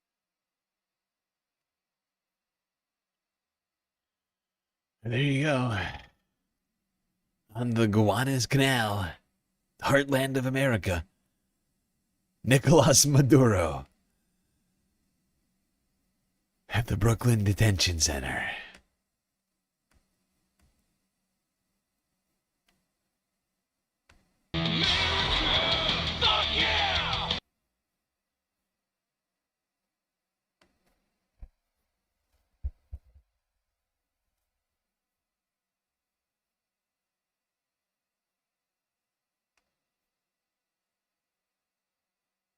Regan, you're not helping me. You're not helping the joke. But I appreciate it. You're killing the joke. Thank you.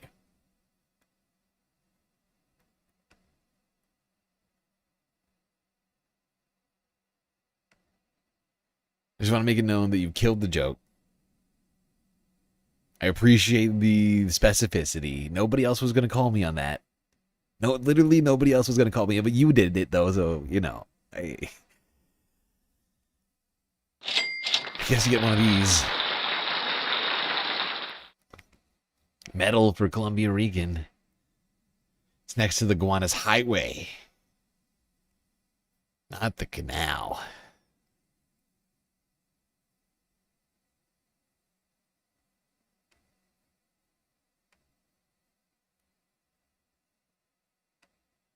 Exactly, Sasha. R.I.P. joke. You lived a short life. You are not funny. Let's go here now. Associated Press from yesterday. To the Vice President of Venezuela. Se activa toda Venezuela y el decreto que ya fue suscrito. All of Venezuela is activated. And the decree, which has been signed by President Maduro, the only president of Venezuela. There's only one president in this country. Nicolas Maduro Moro, and the decree has been signed.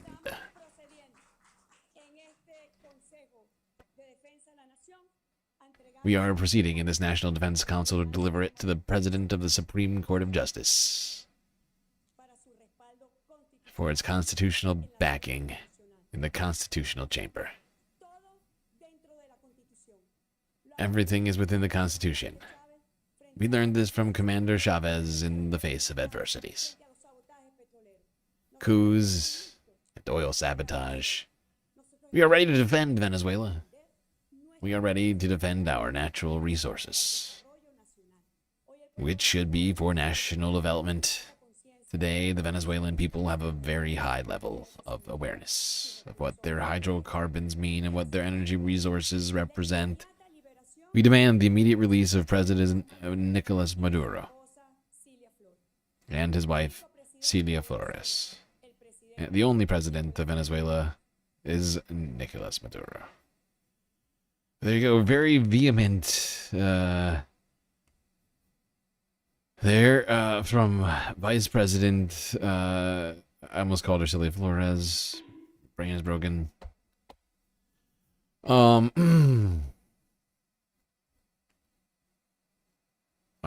need to go back. What was her name again? So somehow I've forgotten it. Delcy Rodriguez.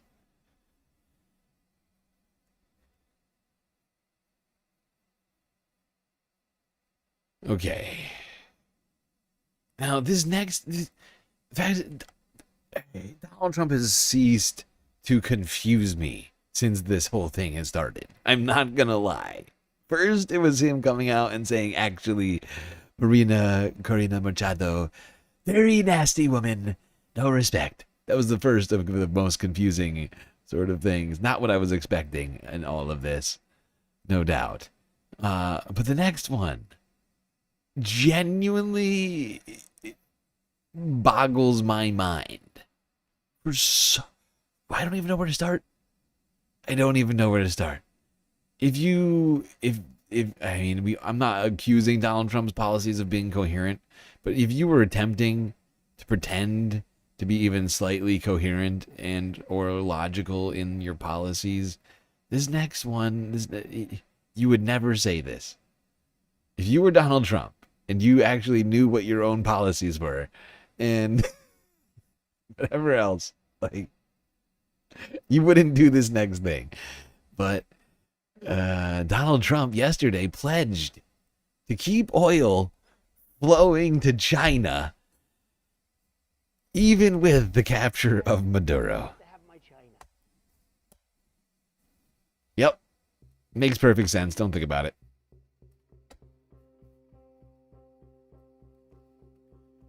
Venezuelan President Nicolas Maduro and his wife have been captured by the United States. And early today, at my direction, the United States Armed Forces conducted an extraordinary military operation in the capital of Venezuela. Overwhelming American military power, air, land, and sea, was used to launch a spectacular assault. And it was an assault like people have not seen since World War II. The force against a heavily fortified military fortress in the heart of Caracas to bring outlaw dictator Nicolas Maduro to justice.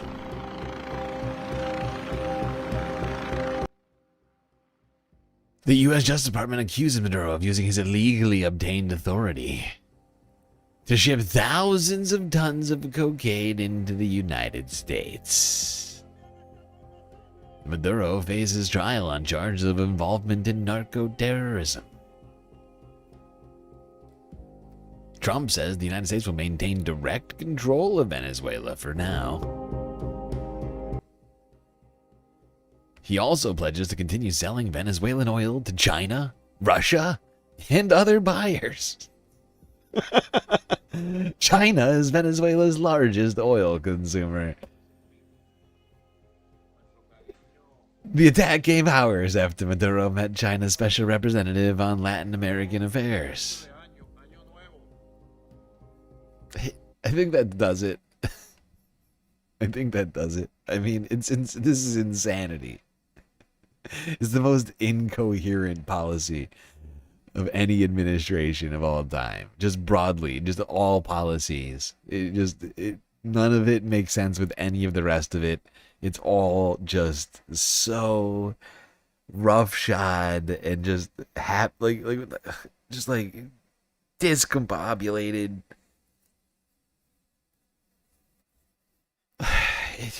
I mean, what?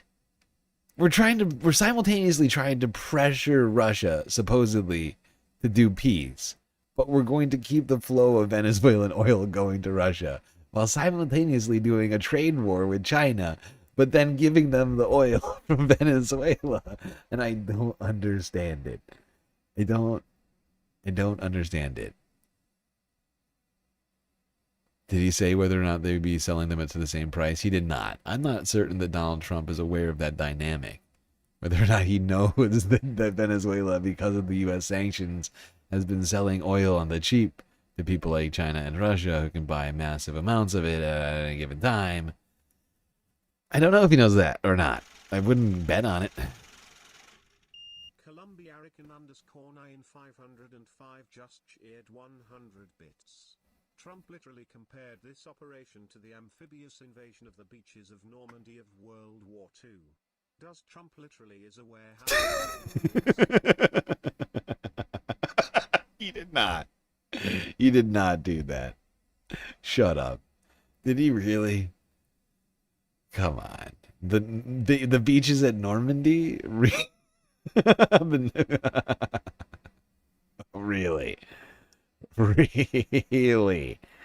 That's a fascinating thing. Yes, I'm sure. Yeah, from the pictures that I saw, they seem to be just flying through Venezuela unimpeded. I don't recall it going down at Normandy in quite the same way. If I recall, it took a little longer. It took a little longer to take those beaches, a little bit more effort than this, if I recall correctly. If my history serves me.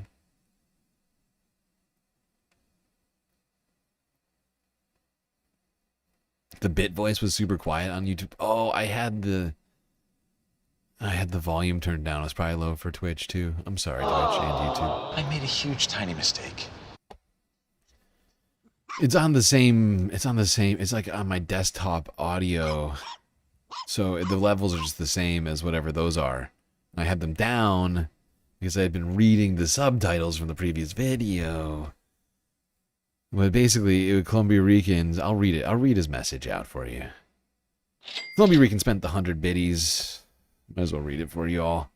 Trump literally compared this operation to the amphibious invasion of the beaches of Normandy of World War II. Is he aware of how stupid he is? Yeah, that was it. An apt question. I don't think so.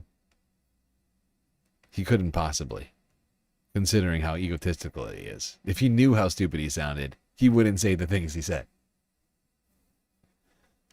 Perfect brain. Perfect MRI. Actually a CT scan. Stable genius. What? Man, woman, camera, person, TV. Giraffe. Rhinoceros.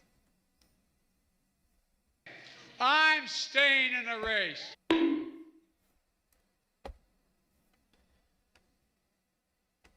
All right, let's go here. This guy's got a very fancy office. My God, look at this place. There are Yeesh. a number of important international legal concepts which the United States might have broken by capturing Maduro. And that's important to understand within the international sphere. First of all, of course, there's a violation of state sovereignty, which is illegal, contemplated in the UN Charter Article 2. There is also a different point which is important to consider, which is the head of state immunity, by which usually a head of state is granted immunity even if he's charged by a crime during the time that he is in power. And I mean, At this point, I don't think we can expect Donald Trump. Oh, I'm sorry, Shorts. I just killed Shorts again. It's my bad. That was very rude of me. I think we can all assume, though, that Donald Trump is not here following precedent or the law, neither in the United States or abroad. You know, just I think we can just assume that all laws Donald Trump thinks do not apply to him. Do not assume that he thinks any laws apply to him. He's got people in his ear at all times saying that law doesn't apply to you.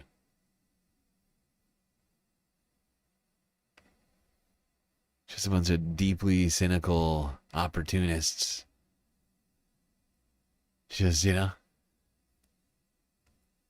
Think of it like it's like 50 worm tongues in the White House. Except the king started off as a sick, deeply sick and twisted individual.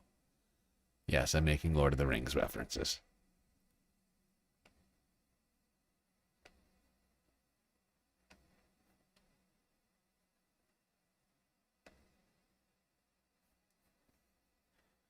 All right. Now, in Venezuela, supporters of Nicolas Maduro held a vigil following the capture of Maduro. This is from 20 hours ago, out of the Associated Press.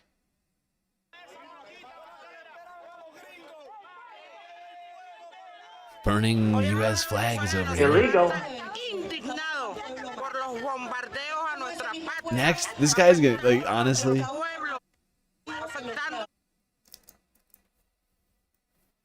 You know how Donald Trump signed an executive order saying that burning a U.S. flag in the United States is illegal? Donald Trump has as much jurisdiction in Venezuela to arrest this guy for burning this U.S. flag in Venezuela as he did in arresting Nicolas Maduro. And by which, I mean none. Fuck all. Frizla gifted galactic membership to the community. Who got it? Shirley Pulaski. Enjoy the gifted galactic memby. Whole bunch of sweet, sweet emotes coming your way over there. And some secret galactic content as well.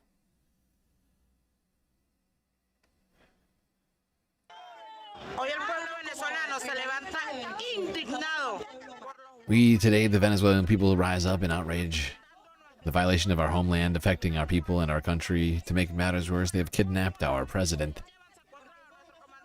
The people will take to the streets to resist, demanding that they return Nicolas Maduro.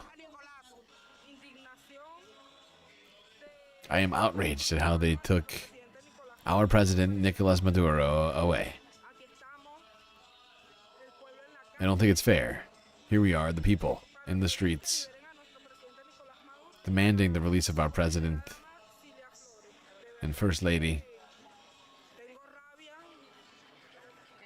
I am truly angry. I cannot believe it.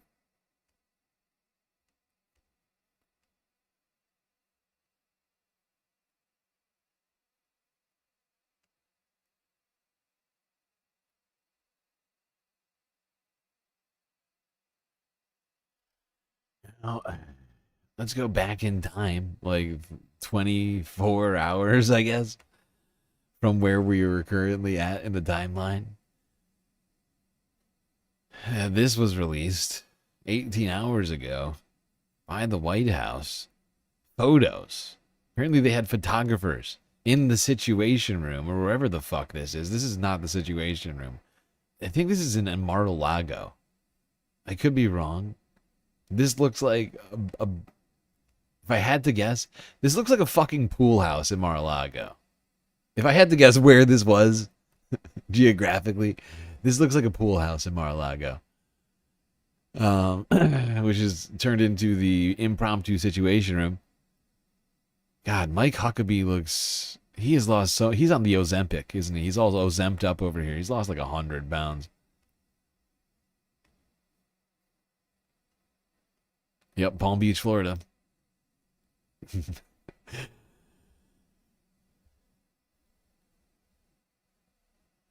the Situation Cabana. What's great about the Situation Cabana is that it's better than the Situation Room. You have your own drink service, and it's located very near the former residence of one Jeffrey Epstein.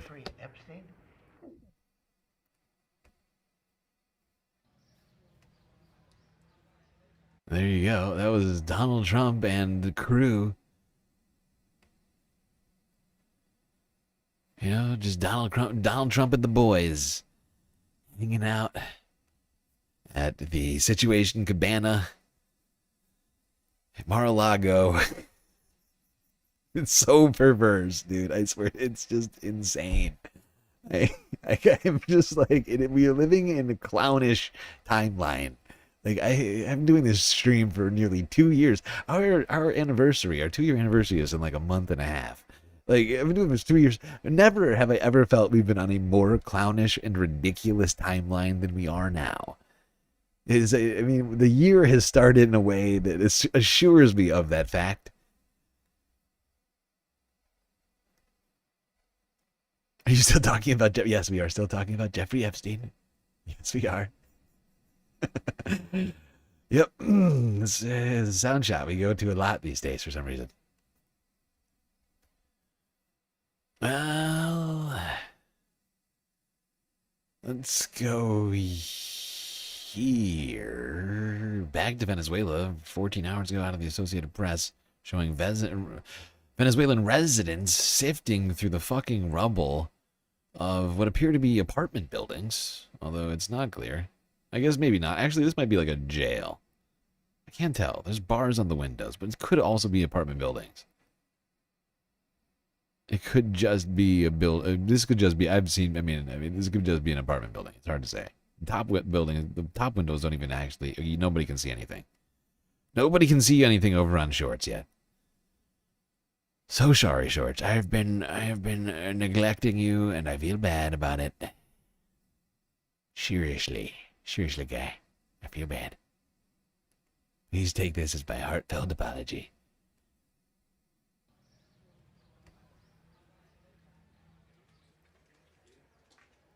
But just to clarify, whether or not this is a jail, I mean, it looks like now from up here, this absolutely looks like a residential building. There have been reports of residential buildings having been shelled in these attacks that they've been claiming are super precise.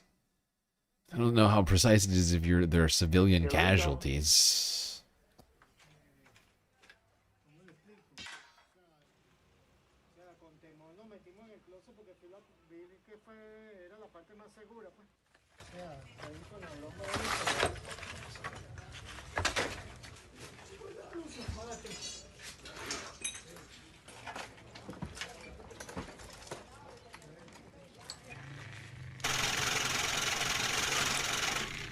Columbia Arican _9505 just cheered 100 bits. Sorry, but I have to say this, I thought Trump ran on the basis he was gonna cut wasteful spending of tax money. I mean, how much did this stupid operation even freaking cost? From the aircraft, the boats and elite soldiers used, and even to train on a replica of Maduro's home. Like WTF. You know, honestly, Columbia Rican's making a lot of good points, asking a lot of great questions right now, vicariously through super chats. Oh, I mean, bit donations over on Twitch. Very fair point. I have no follow-up, Columbia Rican.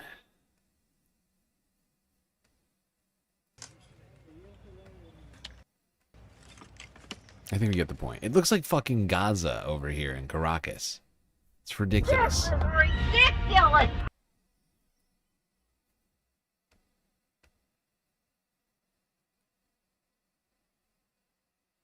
But who knows how much it cost? I can't tell you. I have no way to estimate what this has cost up to this point yet. I'm sure we'll all be talking about it, hopefully in the near future. Somebody will do the math. Hopefully I won't have to be the one to do it.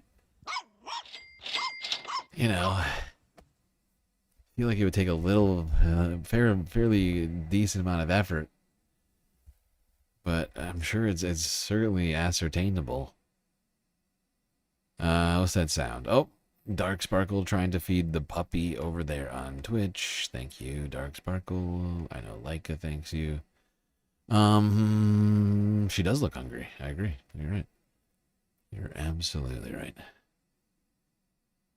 Alrighty, now let's go here to satellite photos that came out about 14 hours ago or so, showing a view of Caracas from the air before and after U.S. airstrikes.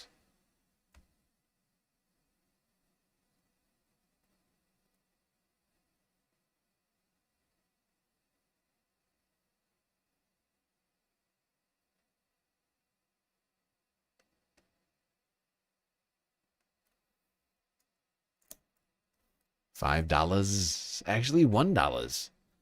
On Twitch, all it takes is 100 bits to trigger that. And I mean, technically, Twitch you can donate like 2 cents at a time. But if you donate 100 bits, which I think is comes out to like $1.40, you can get the robot to read out your message. It's a special feature which YouTube, we can't do with YouTube. At least I'm not aware of a way in which to do it with YouTube, and YouTube does not make an easy way to do it. It would require probably a whole lot of effort on my end to do such a thing.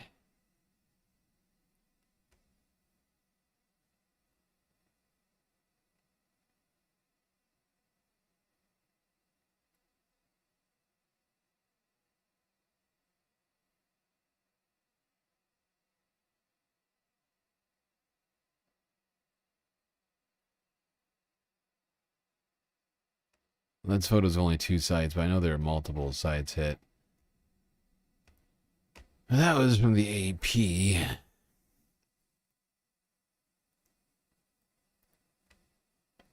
Earlier on Sunday. Now, this was an hour later, posted by CNN, 13 hours ago. Fallout brews in D.C. after the U.S. captures Venezuelan President Nicolas Maduro. Fallout, you say?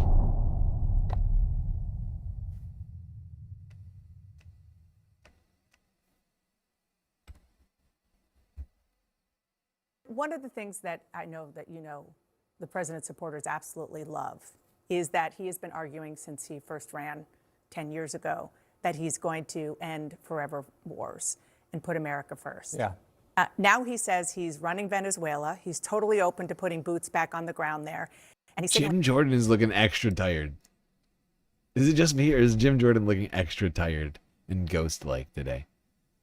Look at him. He's got real bags under his eyes. They're like a completely different color than the rest of his face. He looks worn. He looks worn and weary. Awful. Weak. He's running Venezuela. He's totally open to putting boots back on the ground there. And he's signaling that Cuba and Colombia could be next. How is that America first? I mean, look, I trust the president to make decisions that are in the best interest of Americans, of our country. Do you? This president gets results. You trust I think him?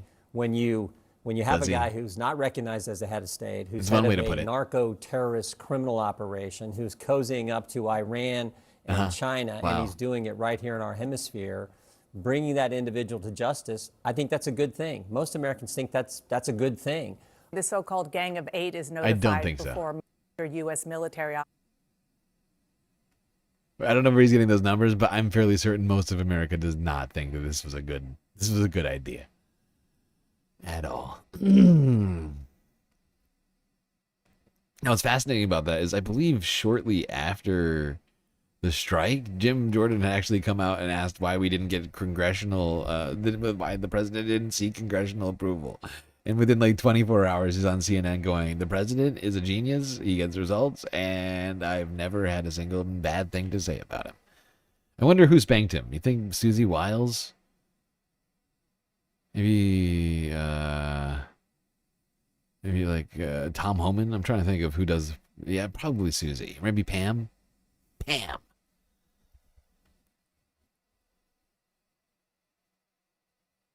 All right, to more Congress people's reactions to this whole thing. Here's Jim Himes of Connecticut. Of that Gang of Eight. the top Democrat on the House Intelligence Committee, Jim Himes. Thank you so much for being here. It's been more than 24 hours. Have you been briefed by anybody in the administration? Still haven't gotten a phone call. Well after the operation yesterday, a staffer at the Office of the Secretary of Defense called the staff on the Intelligence Committee. But no, look, this is a long pattern and a particular. So these were, you've already gotten the vibes of basically the Democrat Party's response. Not everyone, but almost everyone that I've seen so far. This was their response to what Donald Trump has done here. It's not, oh, he's committed fucking war crimes once again, and this is a completely lawless action that we should not be supporting. It's, we didn't get a briefing. Oh, no, we didn't get a briefing. It's fine, but we just would like to be clued in on it. Or like Chuck Schumer, he's got, well, we still didn't get a briefing. We've been waiting and waiting, but no briefing. For some reason, I don't understand why. Why Donald Trump refuses to brief us on this impressive strike that he's done that we very much support. All right, no, I'm going further with it. He didn't say all of that. Senate Democratic leader Chuck Schumer, one of the members of the Gang of Eight, said he knows very little about the president's objective and wants some answers. Now, I was not briefed. I still have not been briefed. We've gotten no information from them. The panel is back. Just briefing.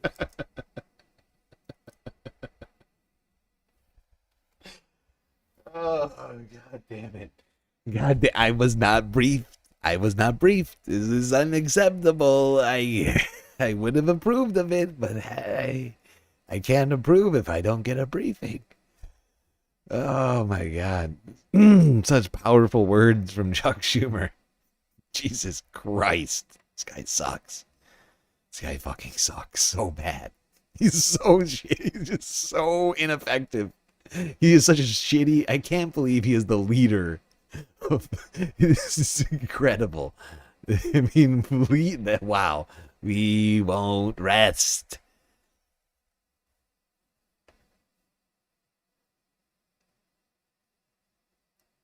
I just want to go back in time to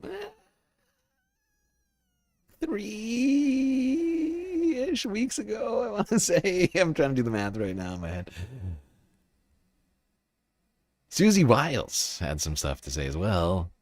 Briefing. Back long ago, yesteryear. Back in it was like, This is very what long Susie time. Wiles, 2025. staff, said to Vanity Fair magazine in an interview that was published just a few weeks ago. If you were to authorize some activity on land, then it's war, then we'd need Congress. Right. So she said. So for this broader operation, Oh, the administration has been wow. relying on That's the- revolutionary. That is revolutionary, though.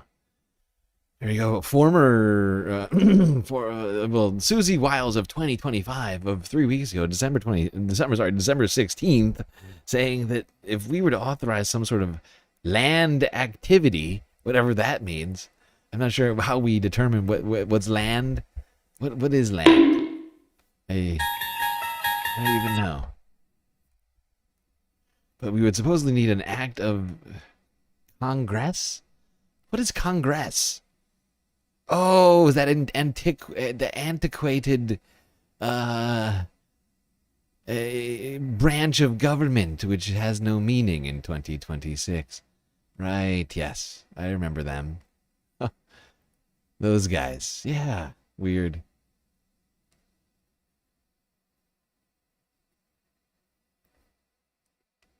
Super weird. Oh, rumor. Super sticker. Thank you, Orby. Much appreciated. Fist bump to you.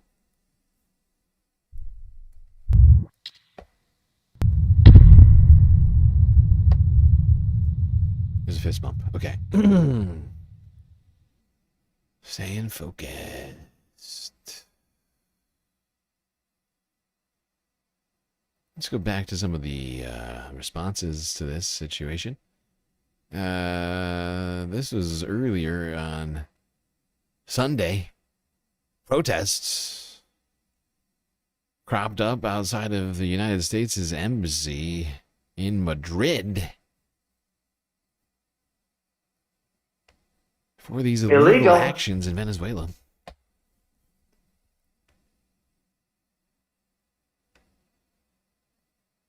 So the Epstein file is just out of the news?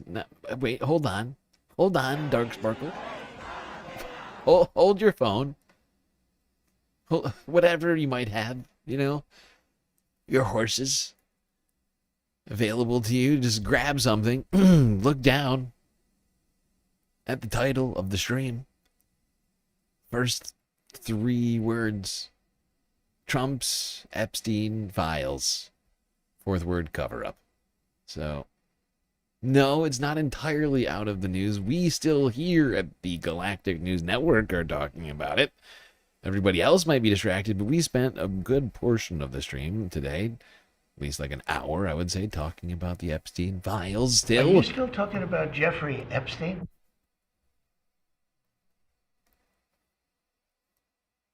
Answer: yes. Back to Madrid.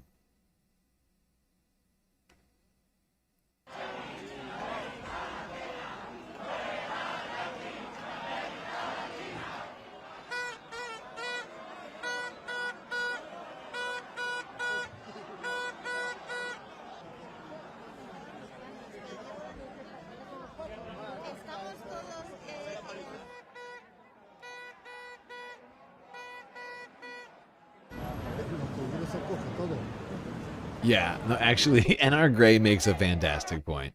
There will be more, right? Like, there's no way this is like, I mean, sure, this is a temporary distraction from the Epstein files, but let's not forget that legislation was passed not 1 month ago, or a little longer than 1 month ago, I guess.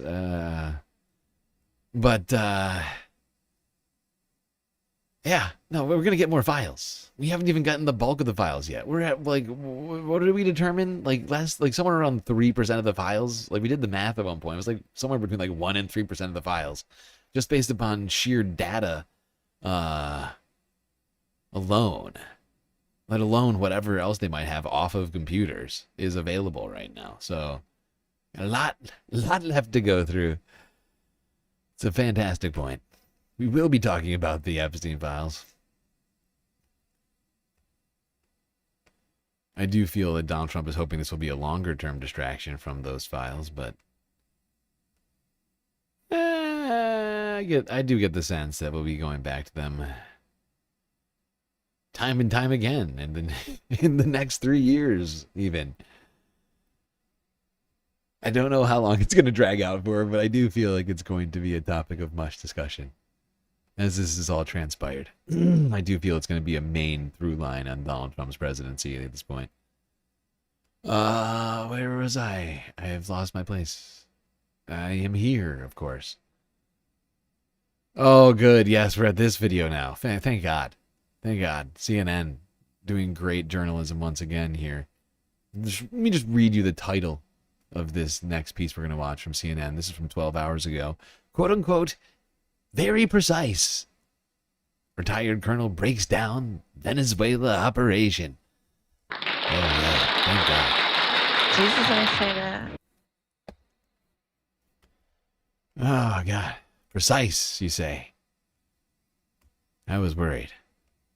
I was worried there was a lack of precision. About the ramifications from this weekend's events. But The let's begin with all the new ramifications. details we are learning about what is being dubbed Operation Absolute Resolve. And President Trump spoke about the dramatic capture of President Maduro yesterday. There was a lot of gunfire. You saw some of it today. But he was trying to get to a safe place, which wasn't safe because we would have had the door blown up in about 47 seconds, they say on average, regardless of how thick the steel was.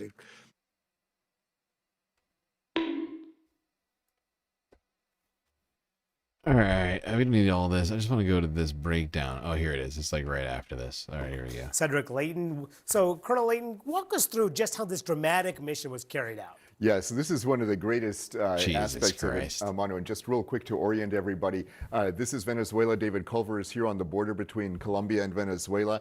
And the U.S. strikes in Venezuela hit all of these different target areas, everything from the Naval Academy to the port to an airbase, the La Carlota as it's known, antenna sections, the Fort Tiuna military base, and an airport over here. So everything basically around Caracas was what was hit. So one of the key things here is, just exactly how they did this. So this is one of the antenna farms that they have there. And here is something that is really important.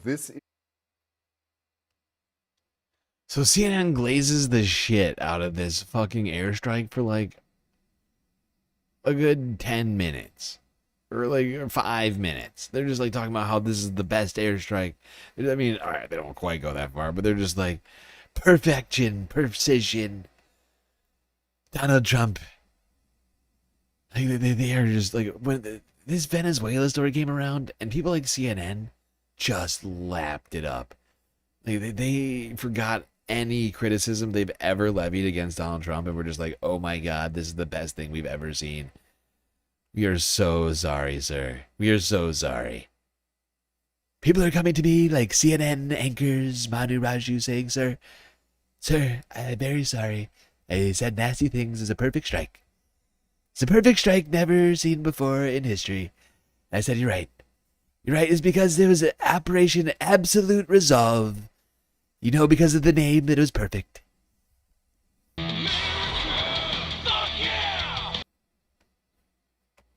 Now, other people didn't have as positive of a take as CNN again. That's sort of seemingly been a through line on on this coverage so far. People having slightly less positive takes than CNN. Seems to be a lot of those out here. Let's go now to Austin, Texas.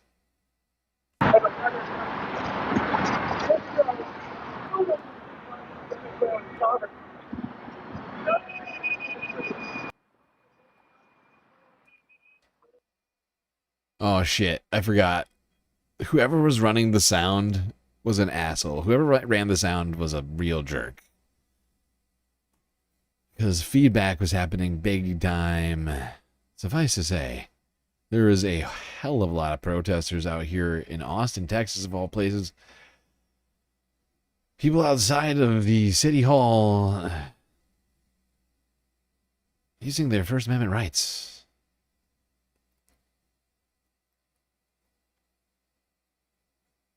Telling the administration, get the fuck out of the Caribbean. Stop doing illegal shit with our tax dollars.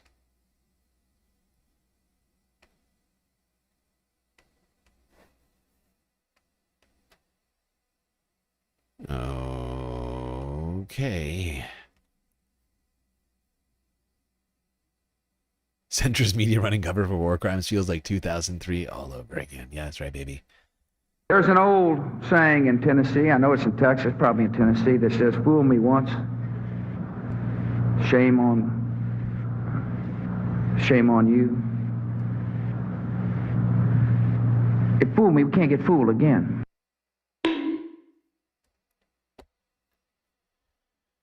Yep, it's all back, baby. At this point, George W. Bush is going to challenge Trump for the first ever head-to-head third-term matchup in a Republican primary. I don't know. I can't do it. I can't do it right now. I'm too dialed into Trump. I can't do it. I can't do it.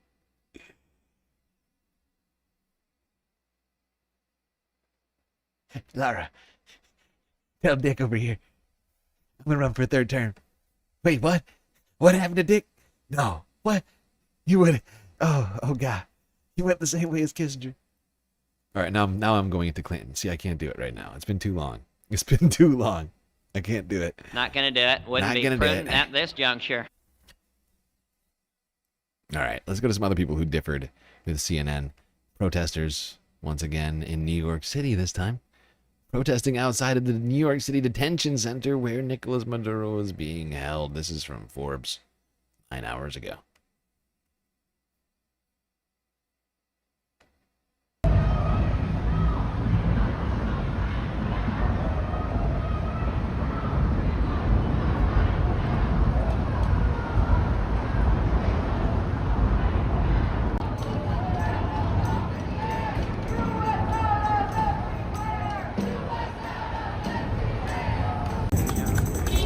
Strategery.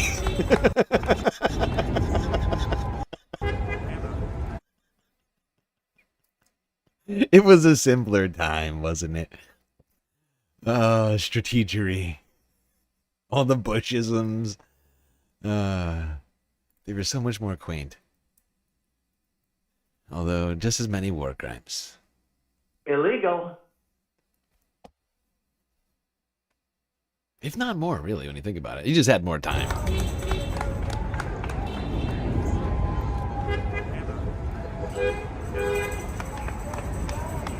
Is to break down and demolish the network that covers this globe. So when we fight, whether it be in Palestine, whether it be in Venezuela, we are detangling and cutting.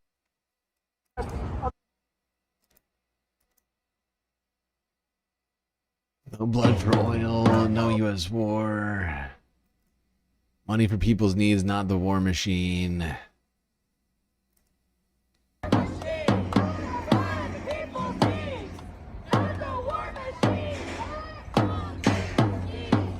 Free Maduro! Okay.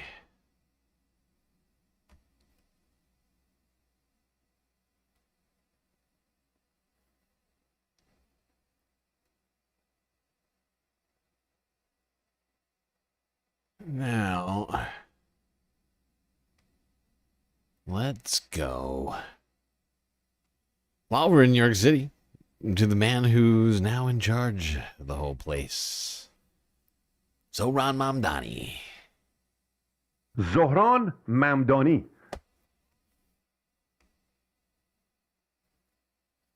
And have you spoken to Trump again about Maduro or what's happening in Venezuela? No, the conversation that we had was the one before yesterday's press conference. Hey, Dan. How's it going? You, on the issue of being briefed, you said it was your staff that briefed you. Just to be correct, you don't have federal security clearance yet, and has anyone from a federal agency reached out to you or members of your team to begin the vetting to get federal security clearance? That briefing, yes, was conducted by my team, and the question of federal security clearance is one that's ongoing. Yep, Zohran does not have federal security clearance yet, apparently. Gotta wait for the White House, I guess. I did not know they were the one who give it out, but or was the Pentagon? It's not clear. The federal government, though, is the one that gives it out, I guess. Makes sense. So he's waiting on that. Nothing too revealing from this press conference on the condition of Nicolas Maduro. There was more to it. That was just a brief clip. But he also, if I recall correctly, he was basically saying that he's not able to do a whole lot about what's going on with relation to him because he's a federal prisoner. And so he doesn't have like jurisdiction over them, I guess. Because he was asked, I think, during the press conference about, if he would do something to block the Trump administration's detention of Maduro.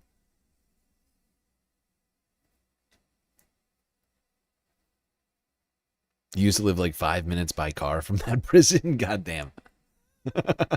That's close. That is close.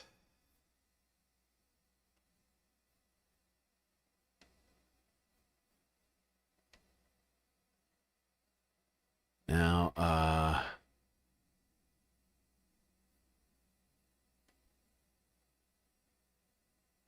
let's go back to Spain. This protest was going on all day. Forbes was just posting clips, just ad nauseum.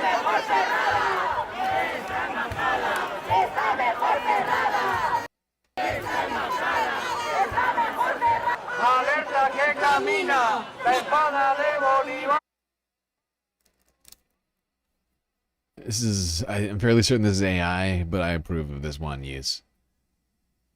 I'll approve of particular uses like this. You know, people, the right message is being portrayed here, and that's really all that matters in the protest. Although it may not have been AI, it's not clear. I mean, they've signed their name to it, so they may have drawn it. Now that I'm looking at it, this may have been drawn. I don't know. It's not clear. It's not clear to me, but the fact is you can see tons of people out here in the streets of Spain, Madrid, in Spain, protesting all day against this action by the United States. Seemingly very bent out of shape, very upset about this. Shock of shocks. Somebody cares about international law. Weird. Weird to care about things like that. All right. Now, some other people had some condemnations of the U.S.'s actions here in Venezuela. People like Russia and China, Iran, and others. CBS News from 10 hours ago.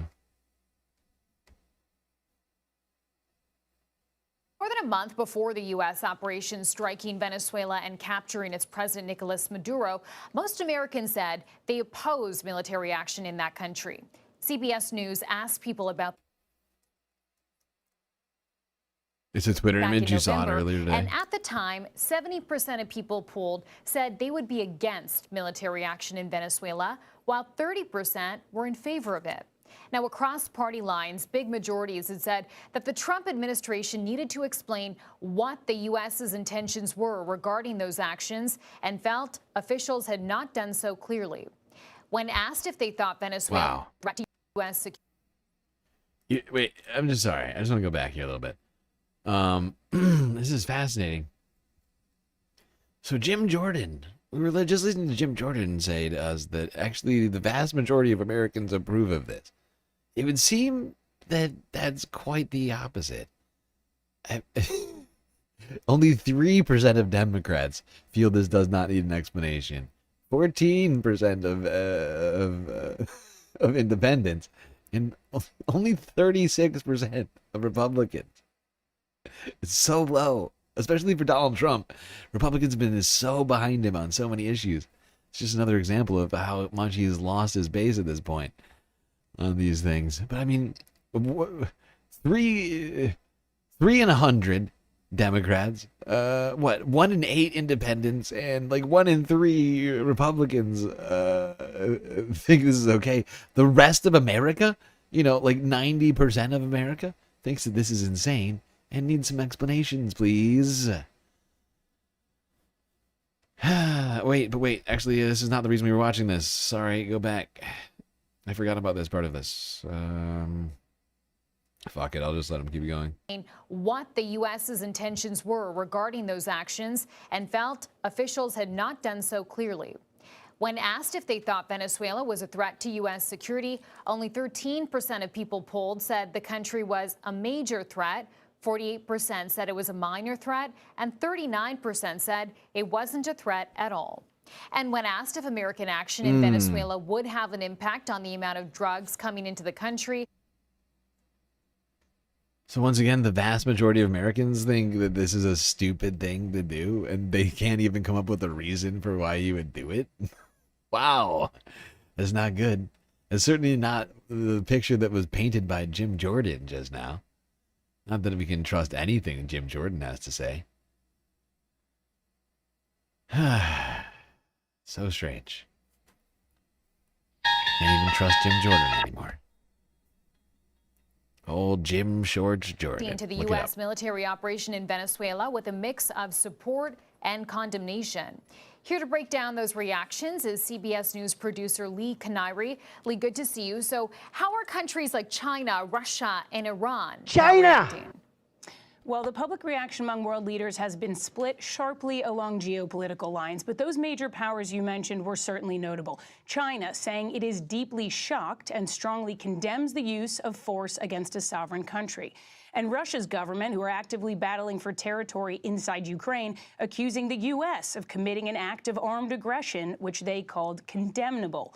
And Iran, where President Trump has threatened to intervene to assist protesters just 2 days ago, said this was a clear violation of the fundamental principles of the United Nations Charter. In fact, an emergency meeting of the UN Security Council has been called for tomorrow morning. Colombia, backed by Russia and China, requested that emergency meeting.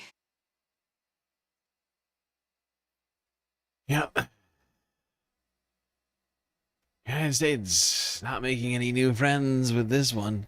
I feel like definitely this is also simultaneously pushing away a whole bunch of other friends. Let's be real. Already existing friends are probably thinking, people who were already thinking maybe the United States is not the most trustworthy friend are probably thinking right now, what does this mean for us? You know? But one friend of the United States could not have been more thrilled and congratulatory about this illegal action. You will be shocked to hear who that person was, but I'm just realizing we've blown through, so far blown through it. By over a half an hour we've blown through the galactic intermission. You're gonna have to wait to find out who that person is after the break. Don't worry, though, we'll be right back after these brief messages.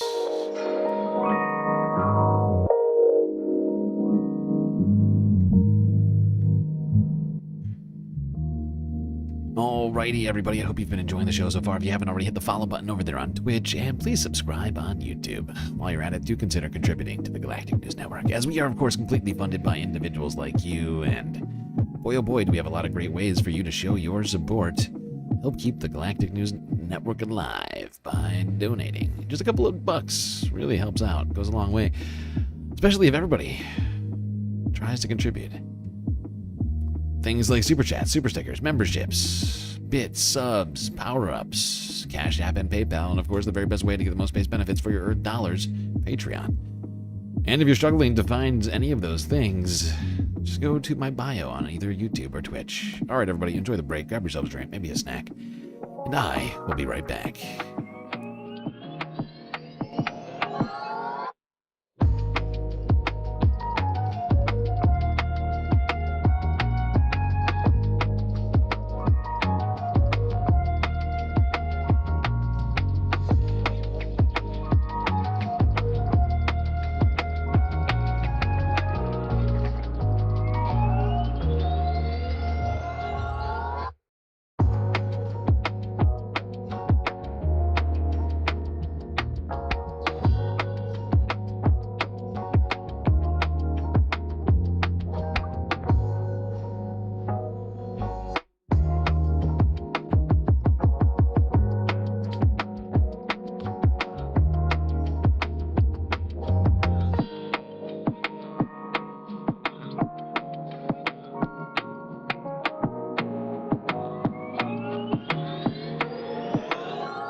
All right, everybody. We are back. That's right, everybody. The break is over, and the show is about to begin once again, so you better get back in those seats, otherwise you're going to miss it. Immediately, if not sooner.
Okay. Well, I'm just going to point something out. And this is me talking myself up right now a little bit, but I started off with a 162 video list here today, and we have gotten through nearly 120, I want to say close to 125 videos somehow. I don't know how. Actually, well, not quite, but very close to it. Like 120 bits. So we've made it through the bulk of the stream and almost all of the Venezuela stuff. We still got more to get through. So, no more tarrying about. Back to it. Now, I left you on a cliffhanger in the last half, wondering about who it is that would be so profuse in their congratulations for the United States in our war crimes. Who would be so, profane as to celebrate, an international incident such as this?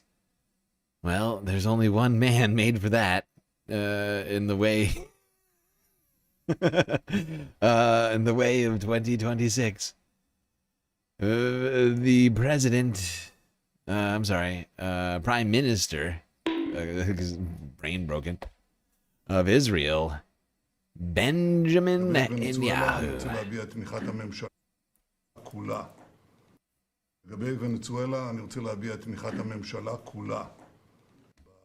Regarding Venezuela. Wait. Sorry. Regarding Venezuela, I want to express the support of the entire government for the determined decision and justice to the region of the world. I must say that in general in Latin America right now, the transformation that we are seeing, and many countries are returning to the American axis, and not surprisingly also to a relationship with the state of Israel. We welcome that. We celebrate President Trump. We congratulate him on his decision, and we also salute the American military forces who carried out a perfect operation. We know how to appreciate something like that. Oh, we know how to appreciate something like that. Oh my God, Benjamin Netanyahu's got jokes.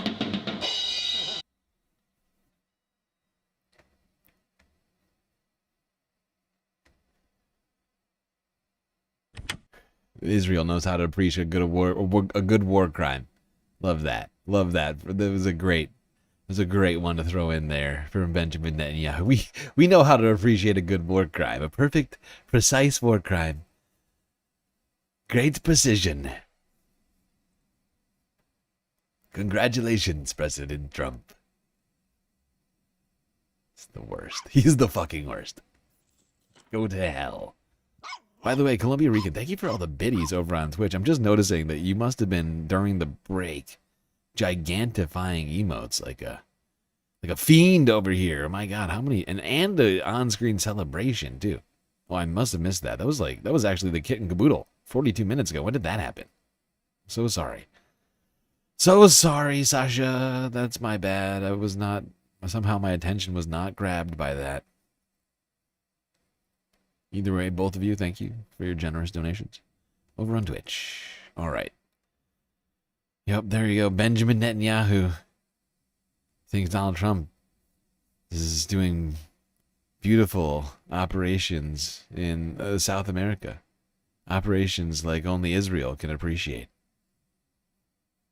In their criminality and supposed precision. Laika is hungry, you say. Okay. Probably true. Always barking. There's always barking back there.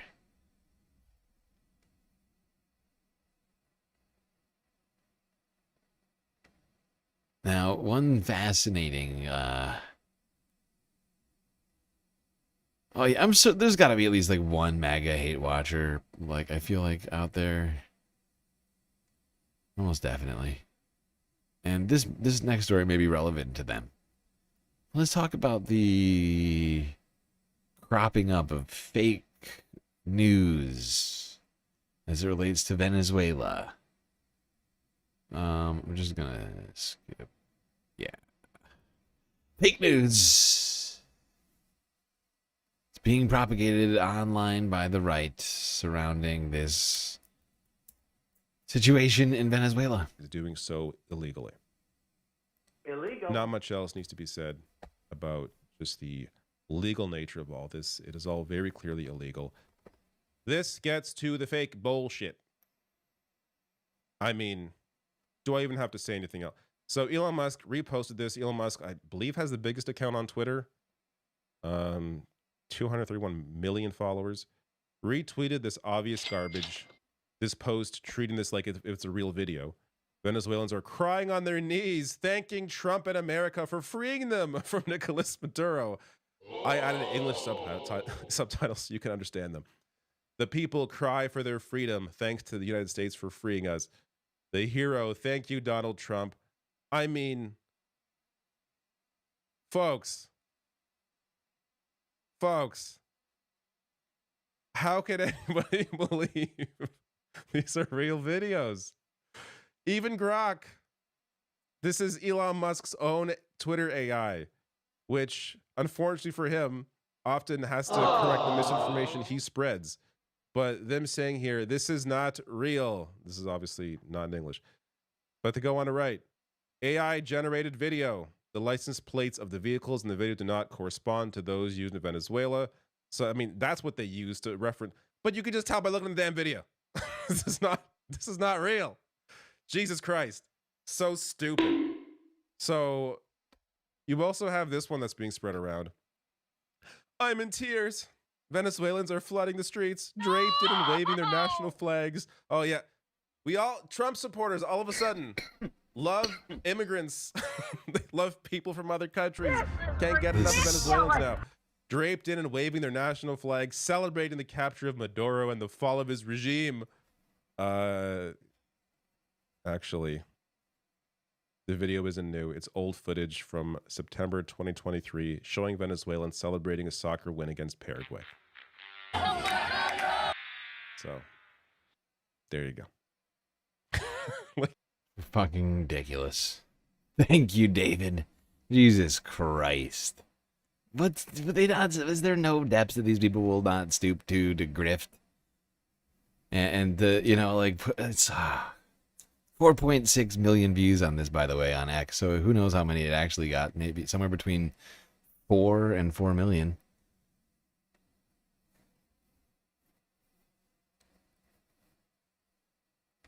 All right. Now let's go here. See what Senator Murphy had to say on CNN. See if the coverage over at CNN gets any better here with Chris Murphy as an interviewee. It's from 11 hours ago. Democrats are demanding answers from the Trump administration, saying top officials lied to them about ousting Nicolas Maduro and questioning whether the president violated the Constitution by attacking Venezuela without congressional approval. Here with me now is a member of the Senate Foreign Relations Committee, Democrat Chris Murphy of Connecticut. Thank you so much for being here. Certainly. What is your reaction to this operation? Well, I mean, clearly this is wildly illegal. This is a president who has been operating illegally since he was sworn into office, stealing from the American people, seizing spending power. What's illegal? Now dragging America into a war overseas. The president cannot. What's illegal, says Dana? What's illegal? Oh, Dana doing the hard journalism. What's illegal, she says. To Congress first, without allowing the American public to weigh in. America doesn't want this war. Nobody asked for this because it has nothing to do with American national security. And I think that's the most important conversation to have. Venezuela is not a security threat to the United States. They're not threatening to invade us. There is no terrorist group like Al-Qaeda operating there that has plans to attack the United States. To the extent that you care about the drug trade, yes, they produce drugs, but those drugs go to Europe. Fentanyl is the drug that's killing Americans. That's not coming from Venezuela. Venezuela produces cocaine. 90% of it is not coming to the United States. This seems to be mostly about oil and natural resources. Donald Trump's entire foreign policy is corrupt. Russia, the Middle East, and now Venezuela is all about making money for his friends. And Wall Street, the oil industry, they can make a lot of money off of Venezuela if they run it. You saw within hours of the invasion the announcement of a group of Wall Street investors, energy industry investors, planning a trip to Venezuela to make money off of this invasion, off of this ousting. You know, hold on. There's a specific part in this that I wanted to get to, but I don't want the whole freaking thing. I got time for that right now. Is this whole thing an interview? I think it is. I think he says it somewhere towards the end. Right? Is this where he starts talking about that?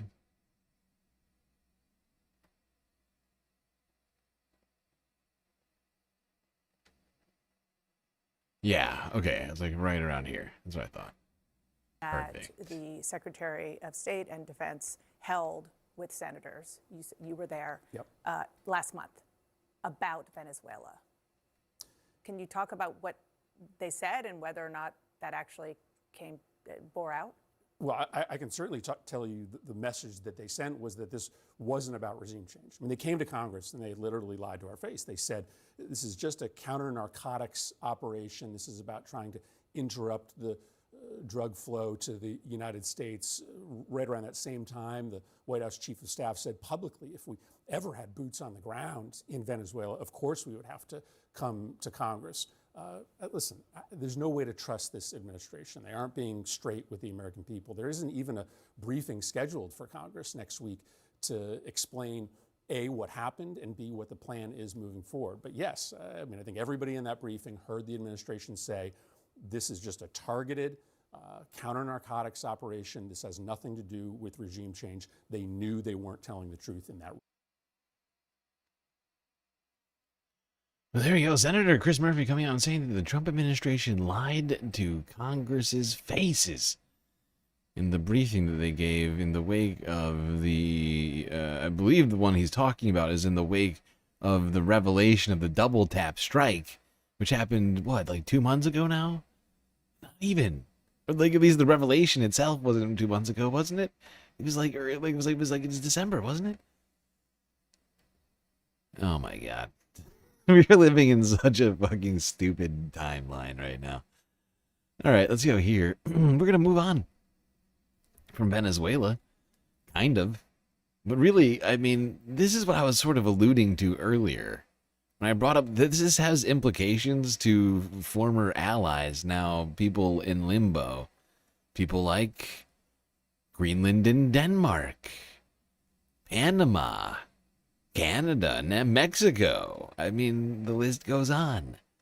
Just go through some Donald Trump speeches, and you can start, putting pieces together as to who may or may not have some concerns now, considering what just happened in Venezuela, about their own territorial integrity. Now, Stephen Miller's wife, whatever her fucking name is, she's got some terrible podcast that does like less views than our stream.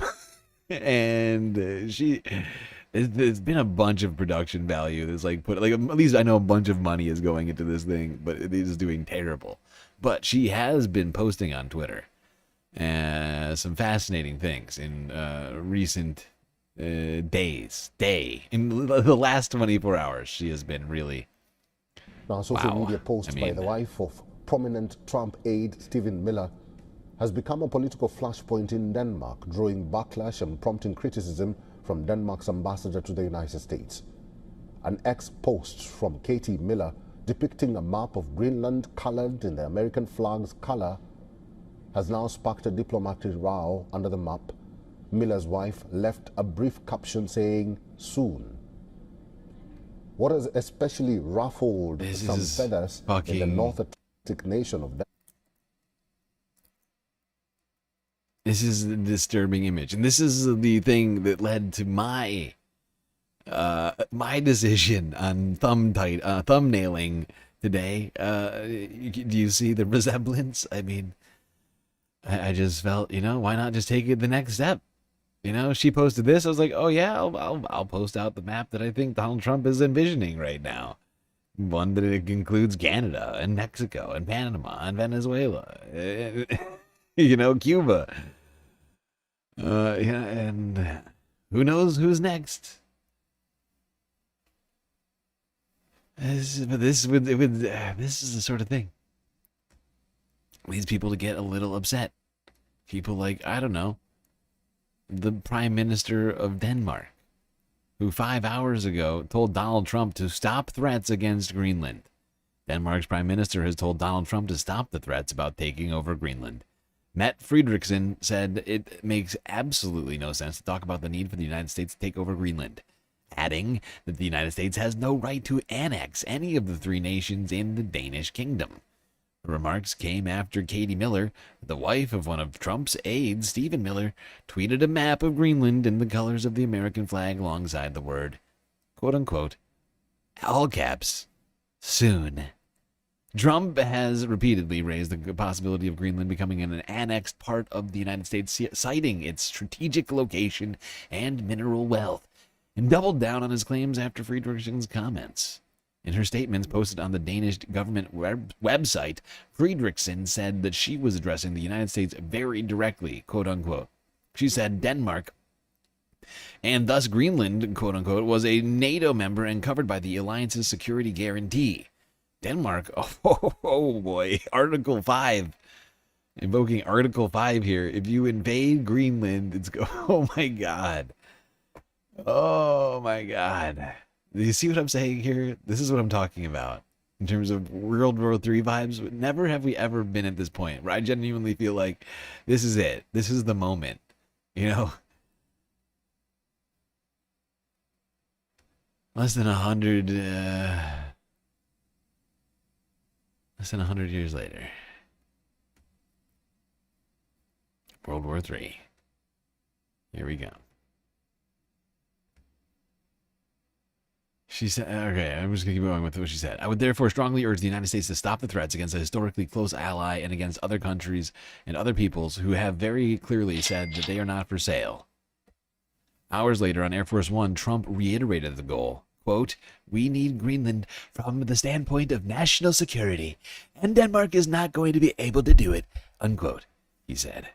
Earlier, the Danish ambassador to the United States responded to the post by Mrs. Miller, a right-wing podcaster and former aide to Trump during his first term, with a friendly reminder that the two countries were allies, and saying Denmark expected respect from his territorial integrity.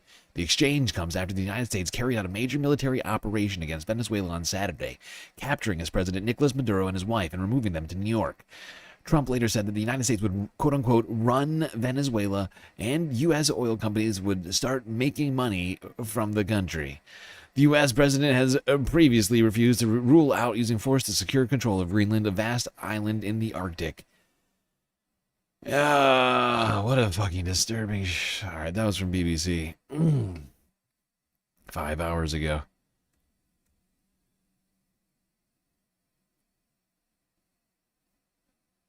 We live in disturbing times, Space Amps. The most disturbing of times. Oh, God. These sorts of actions, you know... And it's not, Trump doesn't even come out and say, oh, Katie was out of line. He's like, actually, Katie's right. We need Greenland. There's no guardrails over there at the Trump administration. It's just no holds barred idiocy on an unprecedented level. Unintelligent person running the United States of America.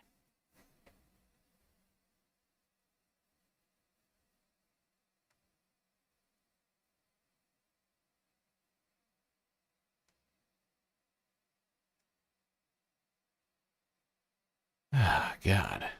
All right, let's go here now. Take a quick break from World War III events to talk about the economy in Britain, where apparently the stock market hit an all-time high day after New Year's. Here's Reuters from 2 days ago.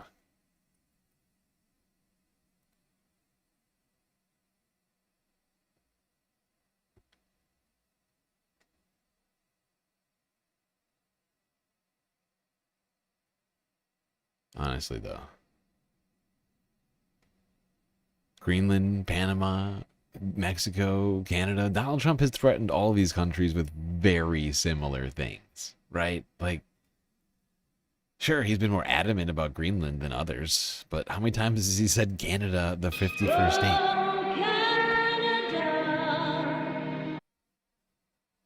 state? Like 50 this year? I mean, if not more. I mean, it gets the hairs going on the back of your London's neck going, blue chip you know? FTSE 100 index hit the symbolic 10,000 points marker for the first time on Friday. It's the latest sign of surging stock markets around the world. The British benchmark had a bumper 2025, gaining nearly 22%. That was its best year since 2009, outperforming Europe's broad stock 600 index as well as the S&P 500.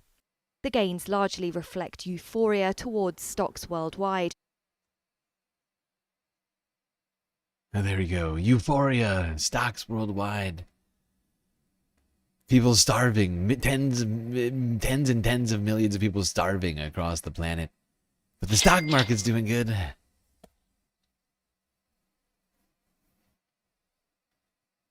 Great job. Great job, Europe. And also the United Kingdom.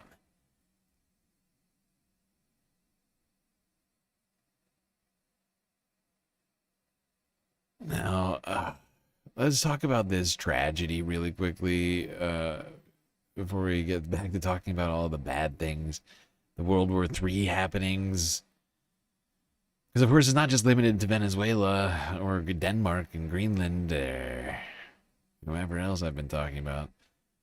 No, but before that, we have to talk about this fucking tragedy in Switzerland. Happened over on New Year's Eve at a bar, I believe in like the Alps. It's like a ski resort town. At a bar, like a fire happened. As a result, just like, I don't remember the exact number, but like way too many people died. Okay, let's go here. Associated Press from 3 days ago, just to see what the president had said. The president of Switzerland. After this had happened.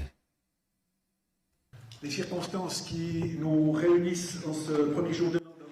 circumstances which bring us together on this first day of the year in the capital of Valais are dramatic. The fire that occurred last night in a bar in Crans-Montana is one of the worst tragedies our country has ever experienced.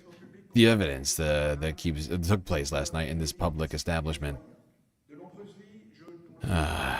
constitute a tragedy of unprecedented and horrifying magnitude. Many lives, mostly young, have been lost. Around 100 people have been injured, often seriously, and behind these numbers are faces. Names, families, destinies brutally interrupted or forever changed. Through my voice, the Swiss government wishes to first extend its most sincere condolences to the families and loved ones of the victims, even though no words can fill the void left by such a sudden and brutal loss.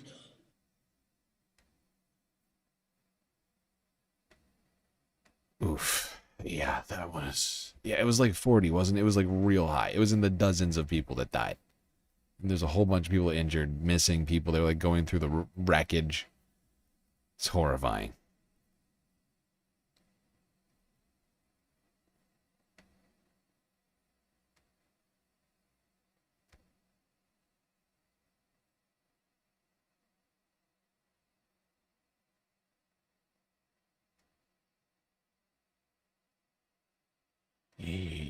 All right.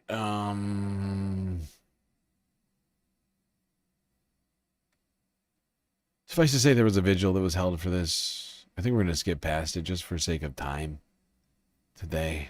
Just because I feel like I still have a bunch of stuff I have to do to try and get on track. You know, after we lost the YouTube channel for like 3 months, I've come to the conclusion that I was in at least a mild state of depression over it, considering we'd worked nearly 2 years and tens of thousands of hours on it. You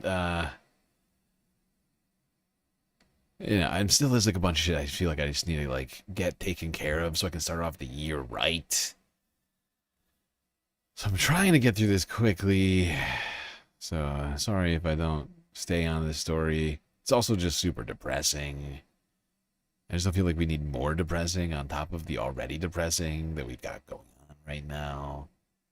It's just too much, you know? Sometimes it's just too much. It's true, it's real, it's a real thing. Sometimes I gotta make that decision over here as Lord of the Stream. All right, let's go now to global news real quick. This is a sort of a Sunday fun day story. I mean, technically it's not fun because I know people were hurt by this, but it's just, I don't know, it's less disturbing than the rest of the stories that we have. And that is a New Year's German bank heist. That's right, thieves broke into a German vault over the holidays. It looks so simple.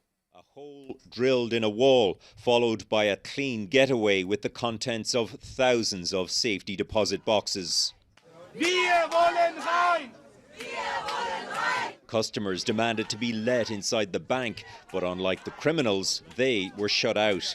Each are only partially insured up to about $16,000.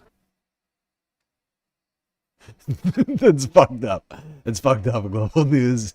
Unlike the thieves, they were not allowed into the bank. I don't think the thieves were allowed in either, I think. That's fucked up. Shade thrown, global news. Shade thrown.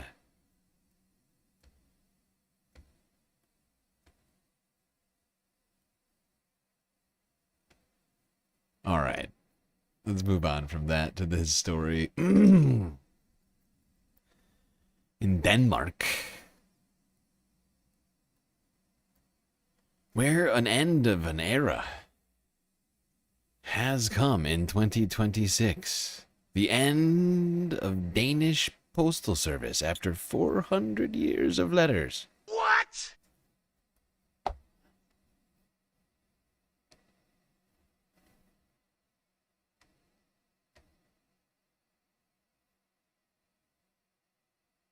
It's a bank. Well, it's a bank, but it's also, just to be clear, I see why you're like, wait, why do you have any sympathy for this bank? They did not rob the vault. They robbed, well, it's a vault, but not the vault with all the money in it. They robbed the storage, the safety deposit boxes filled with everybody's valuables, just like regular people, birth certificates, whatever, right? Like family heirlooms and shit. Like, and those things are only, like they were saying, like insured up to $15,000. So some people certainly were hit hard by that, and it's not the bank. The bank doesn't even have to shell out any money for it.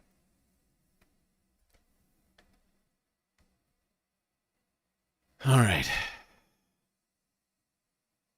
Denmark. For Jette Hjalte, sending Christmas cards is more than a tradition. It's a small act of resistance. The number of letters sent in Denmark has collapsed by more than 90% in the last 25 years. I think it's such a pity. But of course, I understand personally because we live in a digital world and that's how it goes with everything. So it's not so personal anymore as it used to be because it's digital. Normally there were about 25, 30 cards every year, but last year there was only 2 cards. All of the red post boxes in her region have been removed. She now has a long walk to a local supermarket to deposit her mail. Sending a standard letter costs nearly $8, and for many Danes, that sealed their fate. For PostNord too, letters have simply become too expensive to handle. It's redirecting resources to the booming parcel industry. Historians are not surprised Denmark is the first country in Europe to do away with its national postal system and expects other countries will follow. Denmark is more. There you go, an end of a Danish era. No more National Postal Service. It will now be taken up by apparently a private company, it seems. Very sad. But Postal Service usage has gone down by like 90% from the highs, so you know, I guess they made a decision. Felt this was no longer necessary.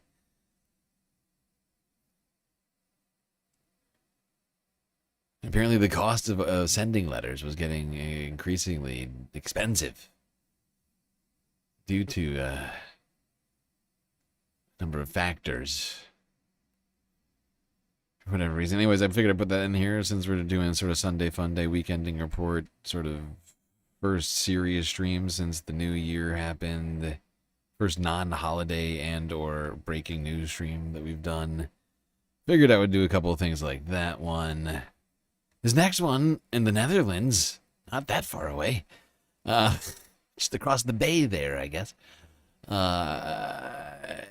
is disturbing and is linked back to the United States' war on everything and everyone. And no, we haven't declared war on the Netherlands yet, but settle down. But we have declared war on American troops, specifically dead veterans from World War II. Would you jump up?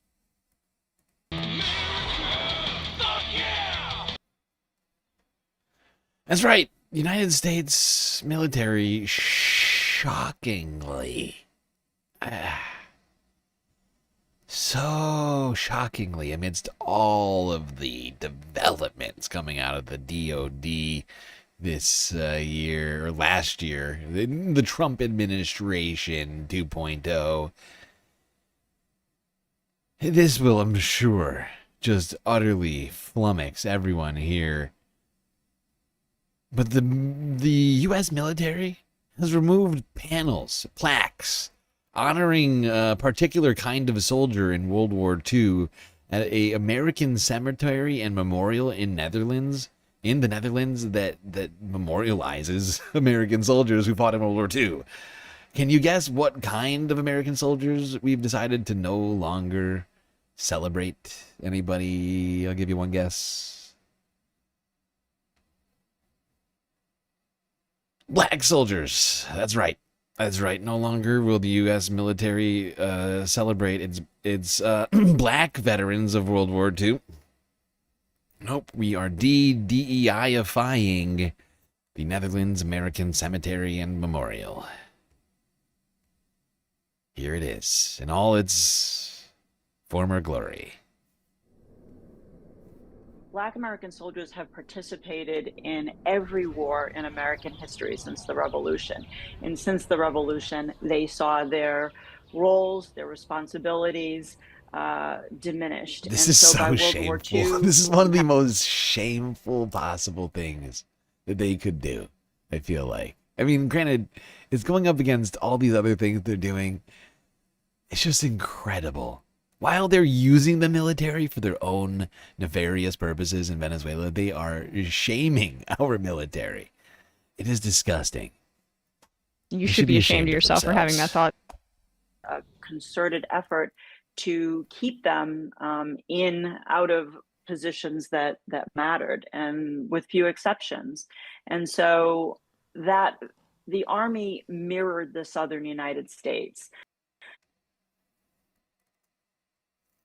It costs less to absolutely. That should be the point that everybody takes away from this. This is a purely spiteful move of hatred and bigotry that took more effort to do than to leave it as it was.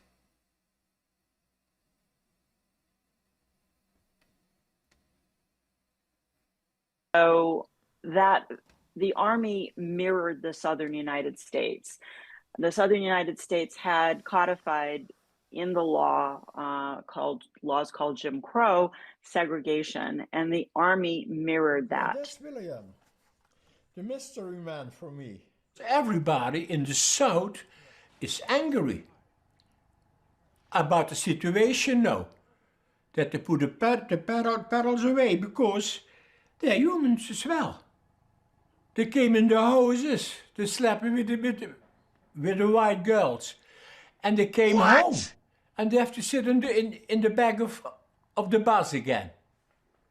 The people in Limburg area and the Netherlands, they didn't expect it at all. They know about what is happening in the States with their putting people out of the history and out of the websites in Arlington and in the Ministry of Defense, etc. But never we thought that that could be also happening here in the Netherlands. This is a disturbing fucking story. deserves much Bergonia. So shameful. I honestly don't even know what to say. I mean, I'm not, honestly not shocked. I'm not shocked. I mean, I was obviously kidding when I said that, because this is just another in a long line of disgusting Trump administration decisions, whether it's attacks on the Smithsonian Museum or on the national parks. Remember that story? Oh my God. Oh my God. If you hadn't heard of this, I can't remember if we did this story before or after we came back to the YouTube, but if you didn't hear, Donald Trump demanded that the U.S. national parks start taking down almost all national parks have like gift shops in them. Not all of them, but most of them. And you can go into the gift shop, you can buy stuff, and they have like historical artifacts and things relevant to the monuments that are in them, or whatever the historical significance of the place is. Like little like gifts, gift shop shit, right? Swag, American swag. And the fact is he directed the national parks to take down every single item for sale in the national parks that had anything to do with DEI. In another incredibly petty but foreseeable move, considering everything else we've seen. All right, back to World War III. Sorry, everybody, but we got to do it. Let's go here now. The Forbes breaking news. And since we're doing the week ending report, we got to go through the whole week on Ukraine, starting here from 7 days ago. Discussing the meeting between Donald Trump and Volodymyr Zelensky that happened in Florida over last weekend. Well, thank you very much. We had a terrific meeting. We discussed a lot of things. As you know, I had an excellent phone call with President Putin that lasted for over 2 hours. We discussed a lot of points. And I do think we're getting a lot closer, maybe very close. Maybe even very close. Spoke to the European leaders. They were President Emmanuel Macron. Okay, now that's all I wanted from it. I just found this shift in tone to be interesting. Because, of course, in the last time Donald Trump... Venezuela, Jesus Christ. Ukraine. The last time Donald Trump was talking about the peace process with Ukraine, he was saying we were closer than we'd ever been before, right? He was saying we are closer than people are saying we are closer than we've ever seen, and now it's just we're close. And some are saying very close. Like it's a shift. It's a shift from the closest we've ever been to just we're very close. Maybe it's not even clear if we're very close anymore. And in this shift, it felt like we had actually gotten further away from peace than closer to it. That's just me. That's just how I saw that comment. It was like, wait, so we're no longer as close as we've ever been before. We are now just maybe very close. It's not clear. Okay, it's a long way from peace day one, but okay. Thanks, Jeff, for the question. Questions. Thank you. Thank you for the question.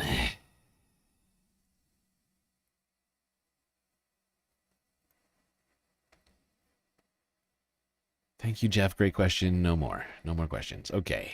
Now, this was from Monday. Ukraine ends 2025 locked in war and chasing peace. Here's TRT World.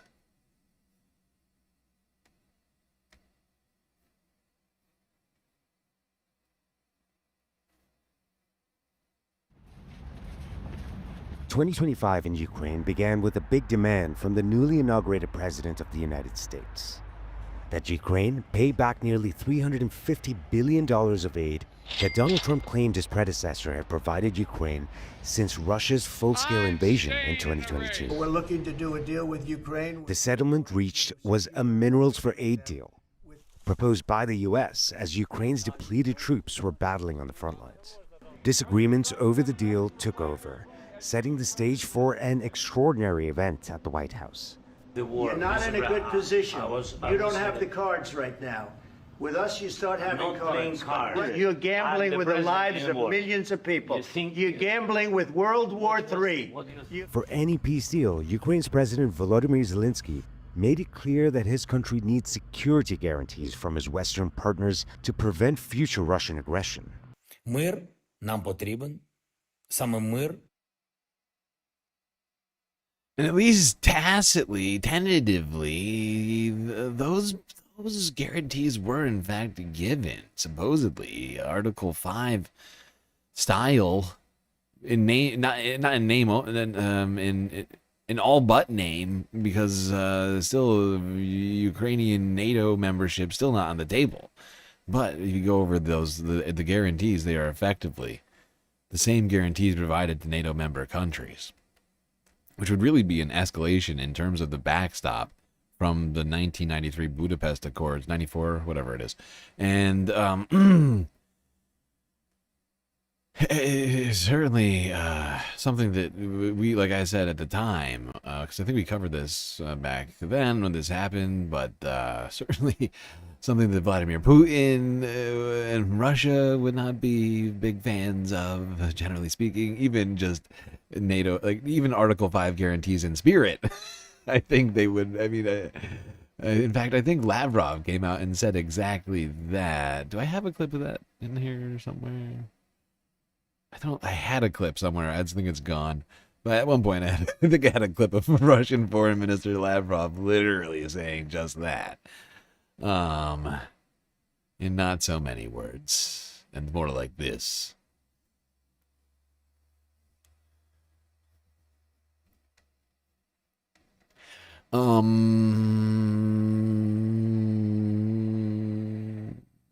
Let's go here. CNN, 6 days ago. Monday, ex-U.S. ambassador on Trump's progress towards Ukrainian peace deal. I did everything right.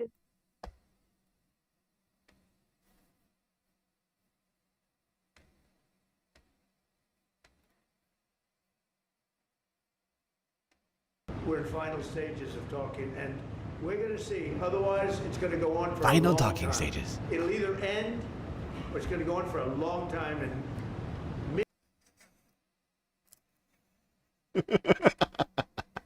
This is another one of Donald Trump's statements I felt we really needed to hear on this. It is so incredible. He just covers all bases. It'll either happen, it will either get peace, or it'll go on for a really long time. One of the two. It's like, yeah, like it's already gone on for a really long time. So you're already covered there. Or we'll get peace. Those are the two options. He's just laying out the two. He's like, he thinks this is like some sort of revelation to everyone. It's either going to continue or it's going to stop. It's incredible. He is capable of just droning on about literally nothing. Forever. Just indefinitely. additional people are going to be killed. Millions. And nobody wants that.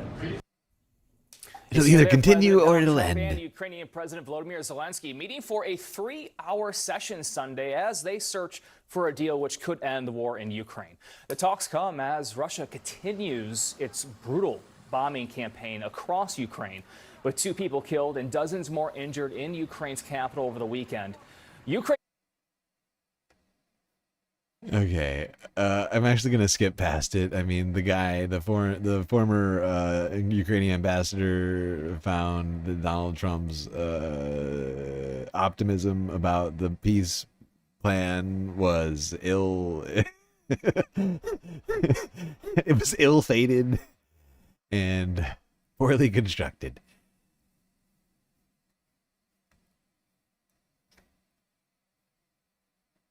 Derived from false principles. But anybody could have told him that. All right. Now, let's go here to the Novara Media from Wednesday. They put this piece out. Asking the question about what war with Russia might look like and how close it might be. and whether or not it's closer than you think.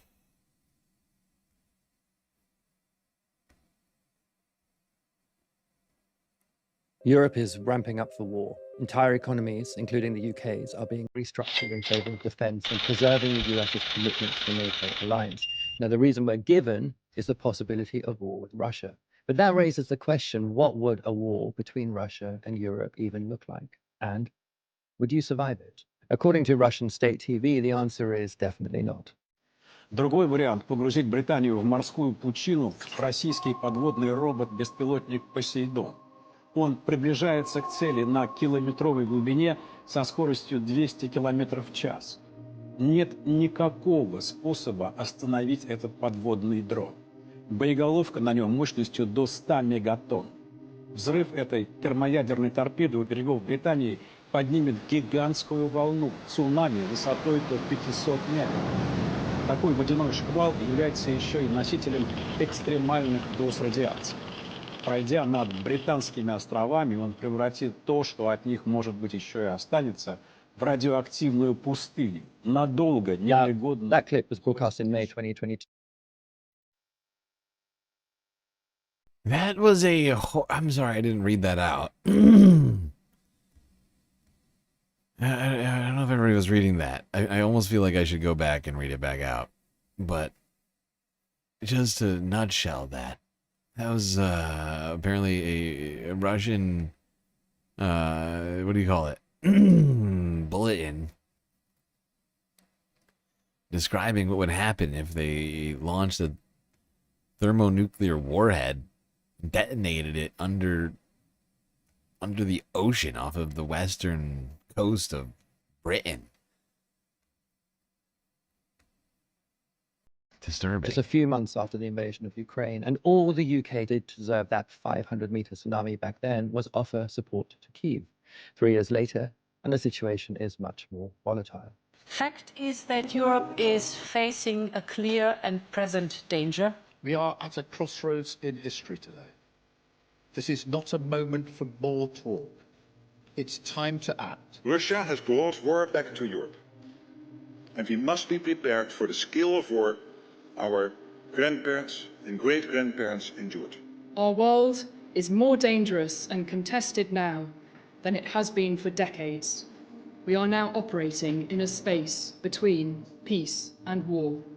Sons and daughters, colleagues, veterans will all have a part to play. To build, to serve, and if necessary, to fight. And more families will know what sacrifice for our nation means. Those war preparations are now very much underway in Europe, and the UK Prime Minister Keir Starmer has moved his promise to put British boots on the ground in Ukraine to its operational phase. And Whitehall officials have told the Prime Minister the army must spend billions on weapons like off-the-shelf drones, shells, and armoured vehicles now. Meanwhile, in more recent months, the media increasingly appears to be priming the British public for war, with almost weekly reports on new threats to the UK from Russia. European countries are also getting serious about a confrontation with Russia, unveiling an €800 billion plan to rearm the continent. This frantic race for arms is a response to an apparent fracturing of the NATO alliance under US President Donald Trump, leading European leaders to believe that the US is just no longer a reliable military partner. That in turn means they may have to go it alone in a possible confrontation with Russia. Within 5 years, Danish intelligence warns, and many in European security circles believe that when it comes to that confrontation, it's just a matter of time, with a major war perhaps just around the corner. But it wouldn't take much for it to come much sooner. When international tensions are high, every action provokes a corresponding reaction. Like this from Kremlin spokesperson Dmitry Peskov, responding to Europe's rearmament plan. This is a process that we are watching closely because the EU is positioning Russia as its main adversary. This, of course, could potentially be a topic of deep concern for us, and there could be a need to take appropriate measures in response to ensure our security. When big powers get adversarial, and especially when they think of security largely in terms of offense, things can go from heightened stalemate to confrontation extremely quickly. The smallest actions can suddenly spin into world-changing consequences. And as Europe gears up its security against Russia, experts have identified 4 geographical axes where the bloc would likely fortify its defenses. There's Norway's North Cape and the Finnish border with Russia, the Polish-Belarus border to the south, the Turkish Straits, which serve as a western entry point to the Black Sea, and Russia's short border with the Baltic states, Estonia and Latvia. But the buildup of European forces at any of these locations right on the doorstep of Russian territory would likely, almost certainly, be seen as a provocation by Russia. Just imagine Russia did the same to us. We would see it as a provocation. We would freak out. And it would only take incremental heightening of tensions to raise the stakes in potentially catastrophic ways.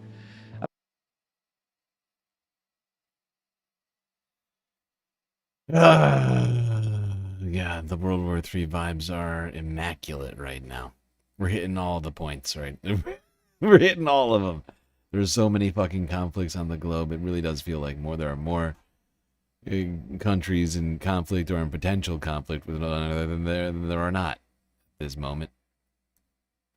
Amongst Russia's most vulnerable neighbors, for example, are Estonia and Latvia, with easily breachable borders and significant Russian-speaking minorities. By amassing troops on those borders, Russia could quickly threaten those countries' European allies with a tit-for-tat military response. And Russia has the manpower to make good on the threat of invasion.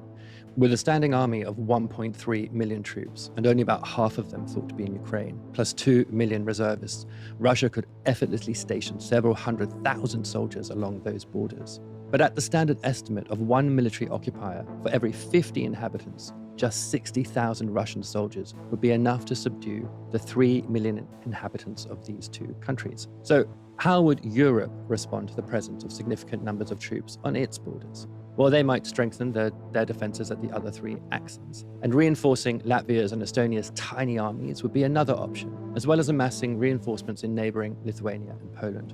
Now, Poland is Europe's top spender on defense and has around 300,000 well-trained military personnel. These include the standing armed forces, as well as a rapidly growing territorial defense force of volunteer soldiers.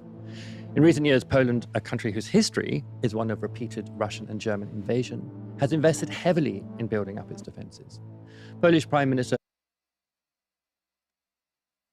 Yeah, and I'm not mistaken, if my recollection of history here, I think Poland is among other countries in that particular region that have all basically suggested at one time or another in the last couple of years about the desire to, or perhaps the supposed necessity of having nuclear weapons.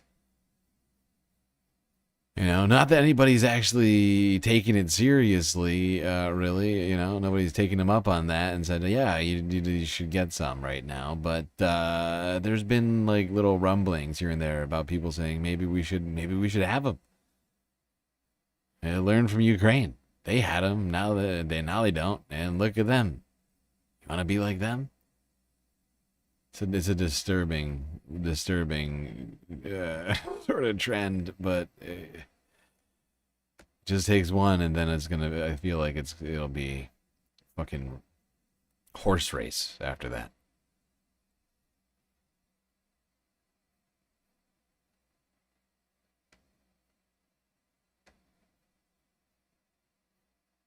All right, one more, and then I think we're going to go to break, just to break up the topics, because this is our last one on Russia-Ukraine for tonight. This is from 2 days ago.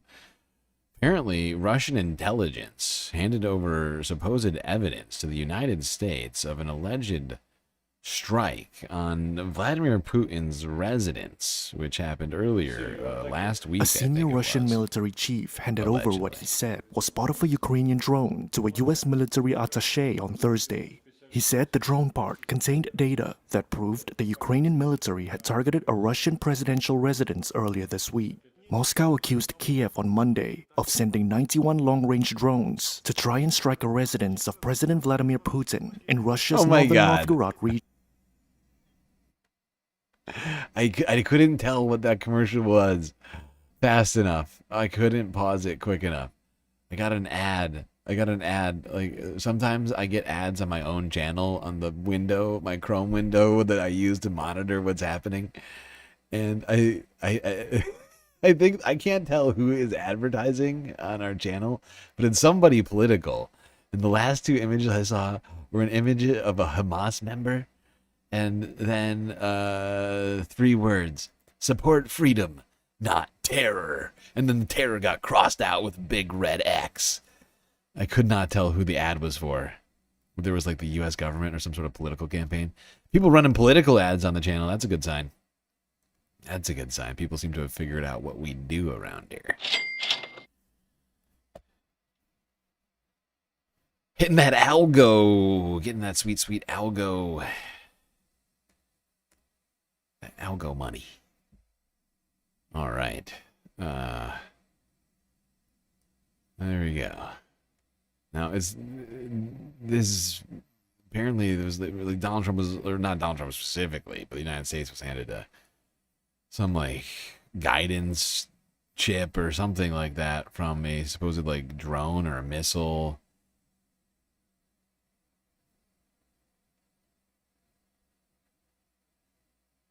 Then strangely,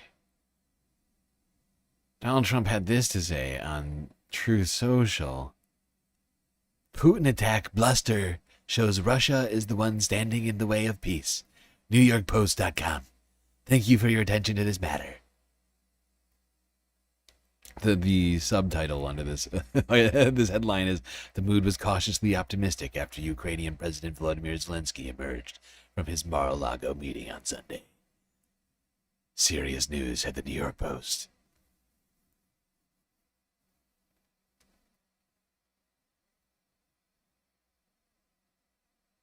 I just can't take the New York Post seriously. I'm sorry. I see a headline from the New York Post and I immediately think Give me chicanery. It's just a knee-jerk reflex reaction. I'm sure it's credible reporting through and through. All right, everybody. We're a little over 9 hours into the stream, nearly 9.5. So I think it's a fair enough time for us to take our final break of the night. We still got the Middle East and Asia to discuss before we bring this stream to a close. But first, some brief space messaging. Yeah, I'll be right back.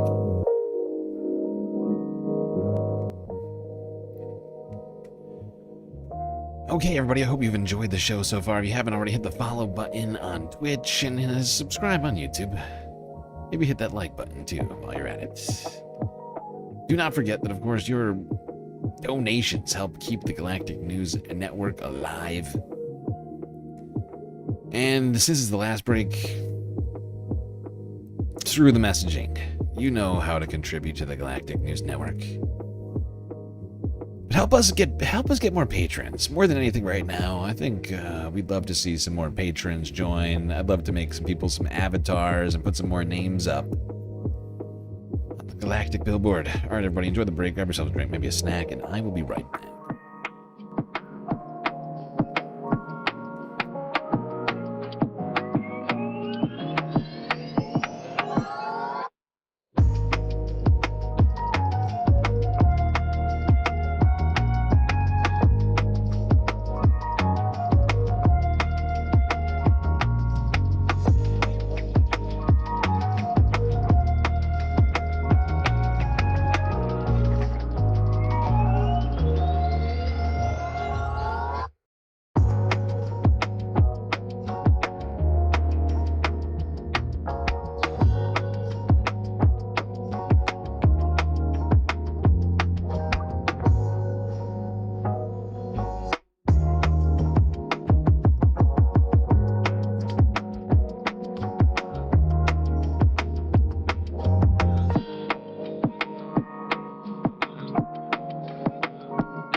right, everybody. That beeping in your ear is intended to alert you to the fact that the break is now over. Well, coming to an end. And the final half is about to begin. So get your butts back in those seats, otherwise you are going to miss it.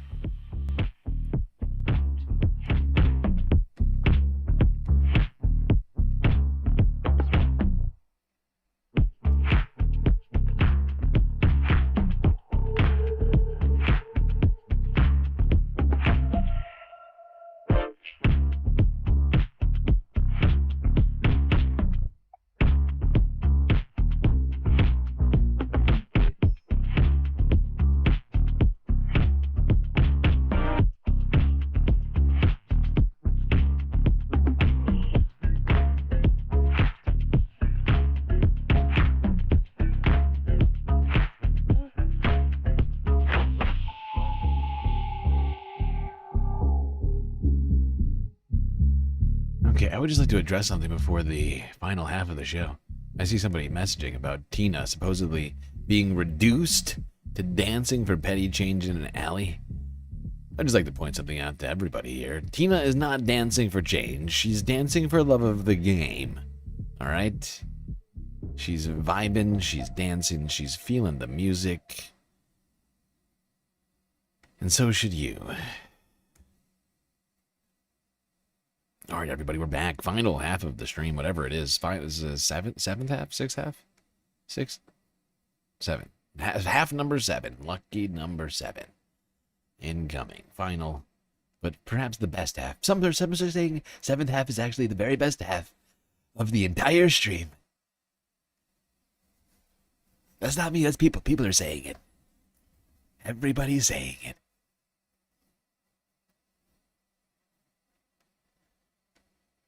All right, now we ended off the last half talking about Russia, Ukraine. We are now going to move on to the Middle East, which has, of course, no conflicts going on. I'm sorry. Tiny mistake. I meant a lot of conflicts still going on. Donald Trump met with Benjamin Netanyahu. I believe it was Monday. Let's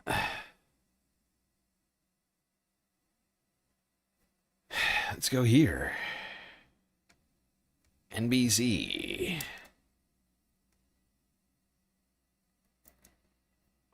Tonight, President Trump issuing an urgent warning amid reports Iran is trying to revive its ballistic missile program. If they are, we're going to have to knock them down. In June, Israeli forces struck Iranian military bases and missile defenses, and the U.S. dropped massive bombs on key Iranian nuclear facilities. An advisor to Iran's supreme leader now responding any aggression will receive a strong, immediate response. Iran may be behaving badly. Usually, where there's smoke, there's fire. The warning coming as the president hosted Israeli Prime Minister Benjamin Netanyahu at his Mar-a-Lago estate. The U.S. pushing for the start of Phase 2 of the fragile Gaza ceasefire between Israel and Hamas. It would include the withdrawal of more Israeli forces, but only if Hamas lays down its weapons. They're going to be given a very short period of time to disarm, and we'll see how that works out. Trump also speaking this morning by phone, again with... And we'll see how that works out. There you go, Donald Trump in safening the Middle East by threatening Iran and Hamas simultaneously in the same press conference. Shock of shocks. Donald Trump would do such a thing. Now, a couple days later, things were kind of getting a little weird on the streets of Iran. Are you feeling the World War III vibes yet, Space Fams? This is just 1 week of news that we're talking about, right? I'm encapsulating just 1 week's of news. We have not gone outside of the last week, aside from at the very beginning, to talk about the Jeffrey Epstein Are you files. still talking about Jeffrey Epstein?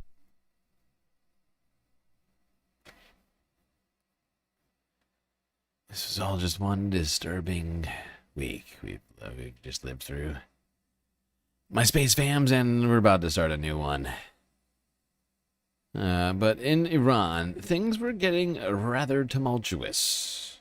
Now, we've been talking about the situation in Iran for a while.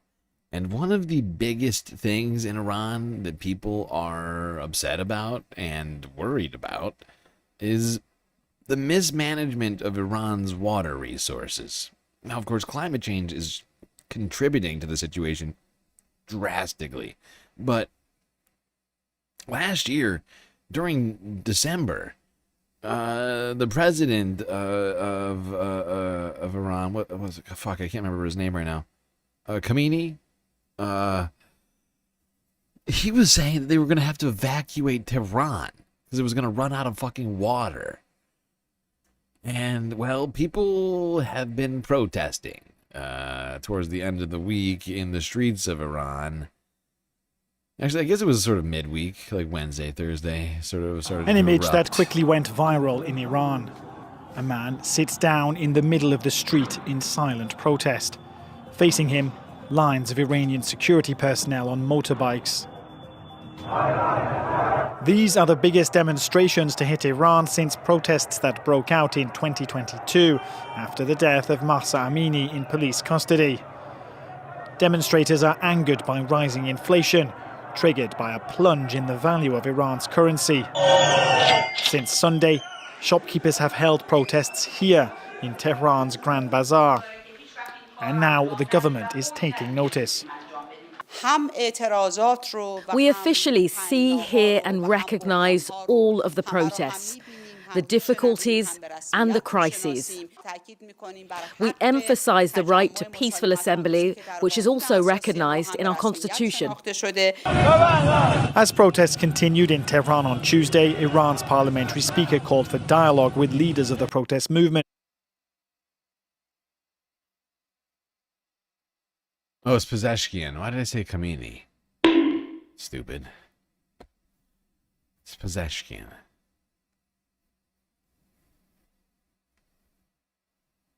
So that's like 10 million people. Yeah, absolutely. Absolutely. That's just Tehran. Well, a lot of this has been brewing for a while, to be frank, says Sean. Look, Sean, you're not wrong. But I guess my point is that the tipping point, from what I can tell, because yes, I agree, there has been political unrest in Tehran, albeit suppressed. But fact is I think that having the capital city of, as Michael Reich has just pointed out, 10 million people being under threat for like weeks of possibly having the entire city evacuated due to lack of water and accusations of the government's mismanagement being the main culprit of that. I think that's sort of what do you want to call it? Sort of a catalyst, somewhat of a catalyst. I feel would sort of thing that would cause people to be upset, not be able to take showers. Like that's because that's literally where people are at in Iran and have been. Like we've been on severe water shortage and rationing due to the drought and the lack of resources that they had. They had been, people have been forced to do some drastic things to get water. And I think that, you live like that long enough, you start going crazy. Okay. You start getting upset. You start looking at whose fault it is that your life is like this right now. Why am I showering? Why am I drinking the water I showered in earlier today?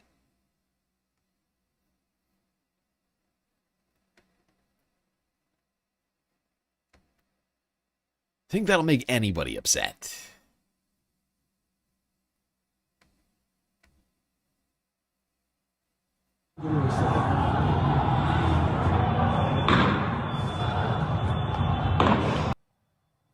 Protests have been sparked in Iran and have widened, expressing grievances against the country's management. Social media video shows a lone man blocking security services on motorbikes.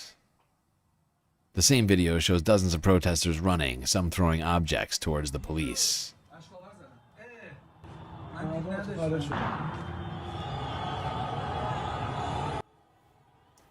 This is the largest wave of protests in the country since 2022. Women's rights activists, shopkeepers, and students, have taken to the streets to voice their discontent. Okay, that's what I thought I said. Well, there you have it. It's the shower heads. Terrible, horrible, low flow shower heads from the Green News scam. Can't even get wet. Can't even get wet under the shower head. That's the problem. You can just give them the high flow, high capacity shower heads. That would fix it. Just turn the faucet back on. You can only deal with swamp ass for so long. Exactly. Exactly. You get it. Chat gets it. YouTube chat gets it.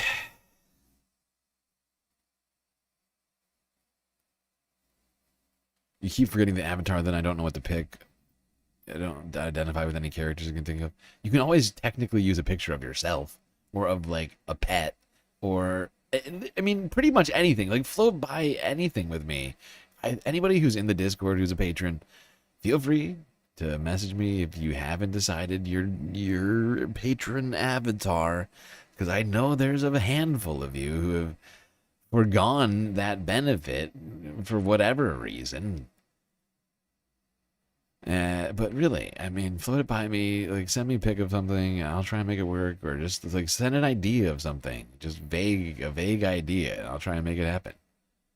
It's really just a communal art project, and I like to have people some semblance of whatever, like or like having your essence imbued onto the stream vicariously through your Patreon membership. I think is.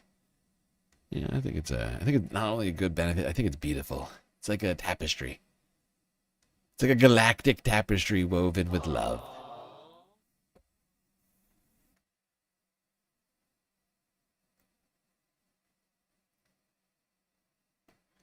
All right, let's move on from the protest in Iran. Well, not quite. Not quite. This was big news, actually. A lot of people were talking about this, but Donald Trump, the president of the United States, he had some stuff to say. Oh, wait. I went too far. Yeah. Let me go back here. So, apparently, one protester was supposedly killed in this, although I don't know from whom that reporting is originally from. But that's what I've been hearing. And it's absolutely condemnable. I do not, I'm not here to argue against that at all. But I'd just like you to hear what Donald Trump had to say about this protest that's going on in Iran, a place that he just got done bombing last year.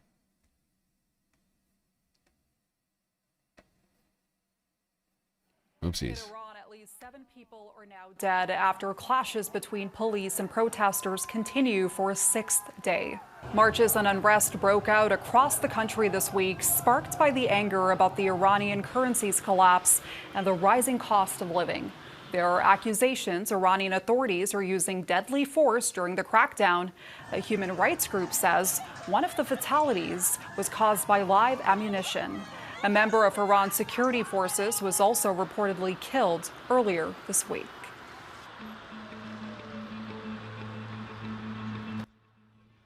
All right. Okay. In response to the unrest, Donald Trump on Truth Social claimed that the United States would rescue protesters if any were shot and killed. Past presidents like Obama and Biden, those presidents provided rhetorical support for Iranian protesters in past protests. But members of the Republican Party certainly have challenged those presidents for not doing more to defend protesters and protect them against violence and repression from the Iranian state. So this is Trump planting his flag down and trying to look tough.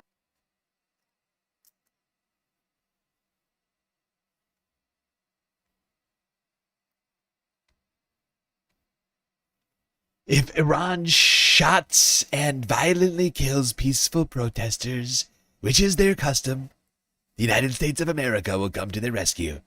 We are locked and loaded and ready to go. Thank you for your attention to this matter, President Donald J. Trump. All caps.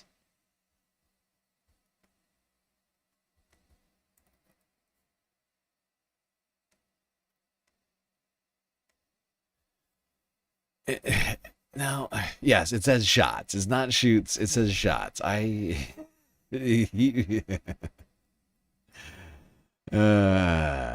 what I found fascinating about this is Donald Trump literally sent the National Guard after protesters in the United States last year. Literally, last year, he sent the National Guard after protesters across the country, claiming that they were a foreign invading force, Antifa, something or other, be paid by George Soros. And here's Donald Trump saying, now, I will protect the protesters, the peaceful protesters in Iran. America first. We must protect Iranian right to free speech. But you might also remember, I don't know, comments like this from 5 years ago in Donald Trump's first term.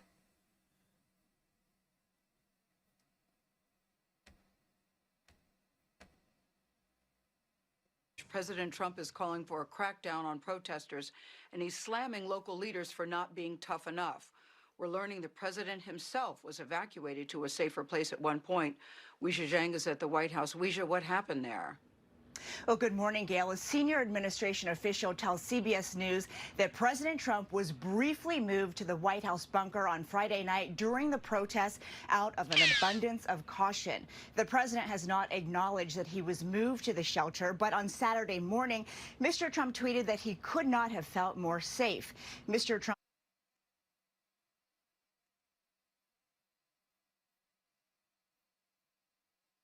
This is old school Trump.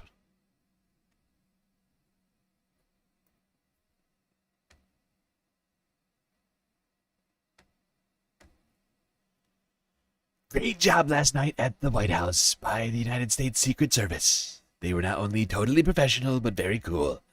I was inside, watched every move, and could not have felt more safe. They let the quote-unquote protesters scream and rant as much as they wanted, but whenever someone... ...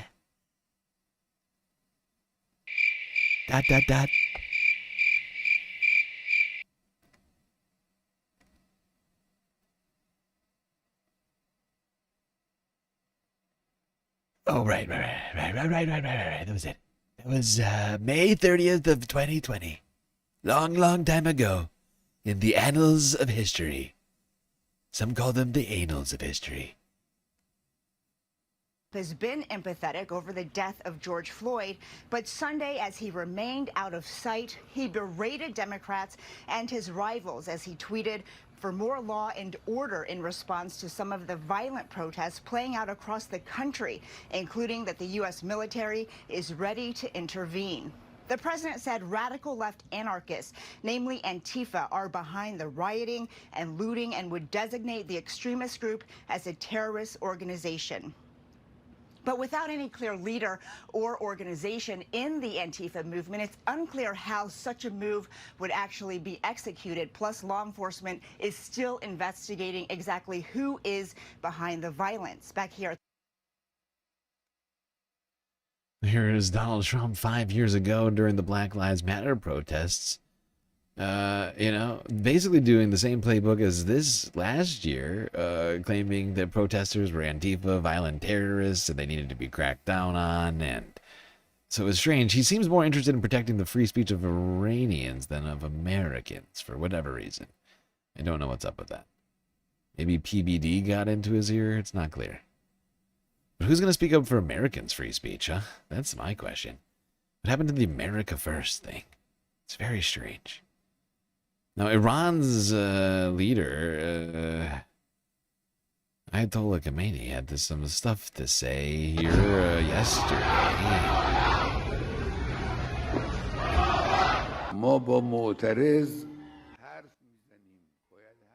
We talk to protesters, the officials must talk to them. But there is no benefit to talking to rioters.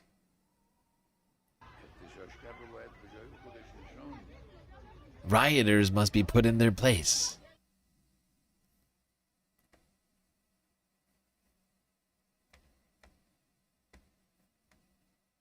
Now, what does that mean? What will that mean for the future of the situation? Will Donald Trump retaliate if Ayatollah Khomeini cracks down on protesters in Iran? Protecting Iranian protesters more than he protects American citizens protesting his own regime? It is fascinating, and really, it's quite, I mean, it's projection is really what it is. It is, I mean, well, I don't know, but I mean, clearly people are being cracked down on in both areas, but I mean, you know, glass houses, something about stones and throwing them.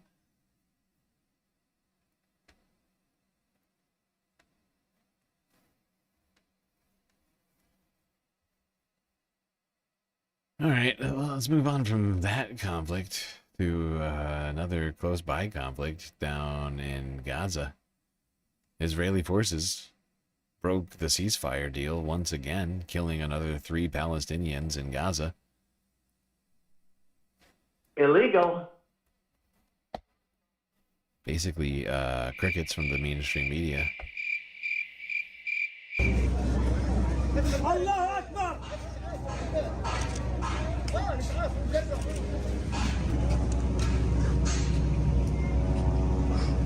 Allah Akbar!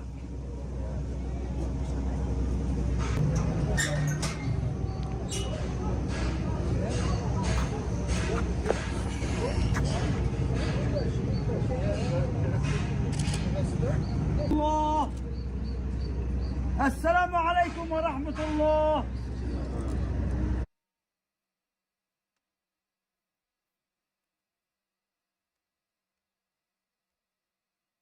There you go. That was a funeral for 3 more dead Gazans killed by Israeli forces. Another violation of the ceasefire that nobody seems to give a shit about. While Donald Trump continues to ramp up his demands from Hamas, Israel continues to just completely ignore the terms of the ceasefire. Meanwhile, next door, in Syria, things have been interesting, of course. We've been talking about Syria a lot over the last year. With the fall of Bashar al-Assad, and then all the sort of all of the events transpiring after that.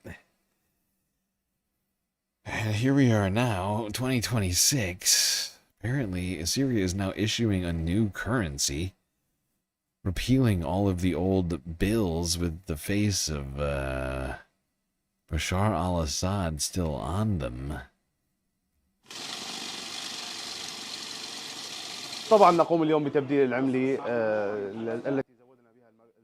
Of course, today we are exchanging the newly printed currency supplied to us by the central bank, replacing the old currency in circulation in the market in accordance with the instructions provided by the central bank. There is strong turnout to exchange the new currency, especially since today is the first day it became available. Naturally, people like new things and change from time to time. And this kind of change, having the new currency, can have a small positive psychological effect.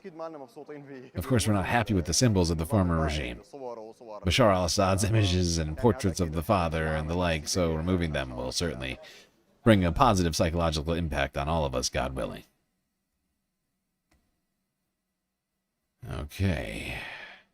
Now, while people in Syria are exchanging old for new,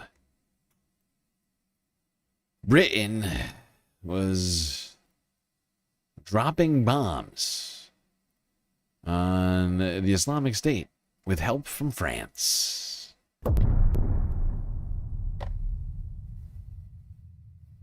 Here is the Associated Press from 16 hours ago.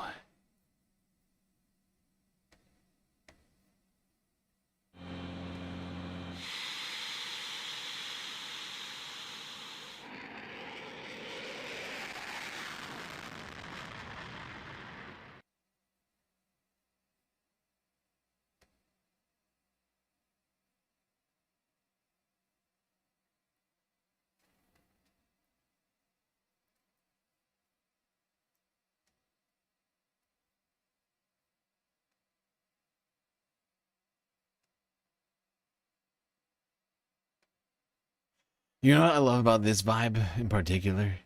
It really brings me back, you know? Like I can just hear him somewhere, way off in the distance. Saying in Tennessee, I know it's in Texas, probably in Tennessee, that says, "Fool me once, shame on you. If fool me, we can't get fooled again." You know, with NATO members all working together in Syria, blasting terrorists, while the United States seizes territory in South America, I'm just getting goosebumps over here. You know, it feels like we're back in the year 2000 or something. Well, slightly after. You get what I'm saying. In the 2000s. Right back.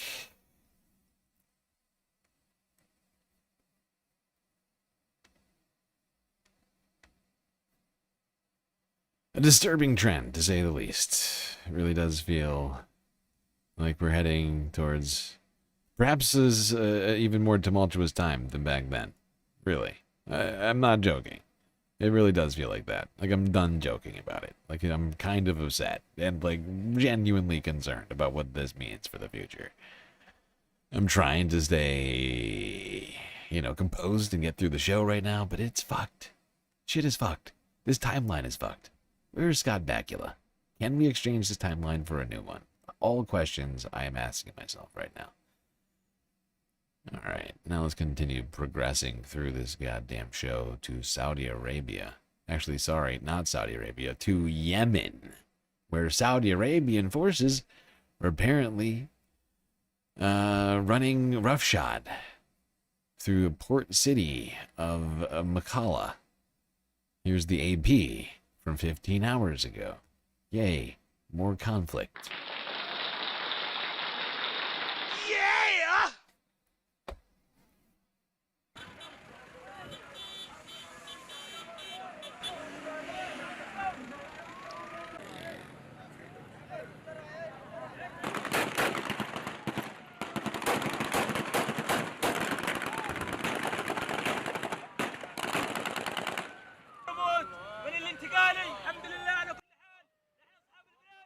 Thank God for everything. We are the owners of the house.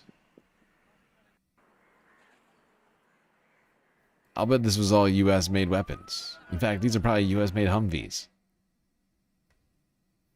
These are probably U.S.-made Humvees. We just probably, you know... probably all, you know, Immediately, if not sooner. Immediate results. We just promised them a fuck ton of weapons, didn't we? How long ago was that now?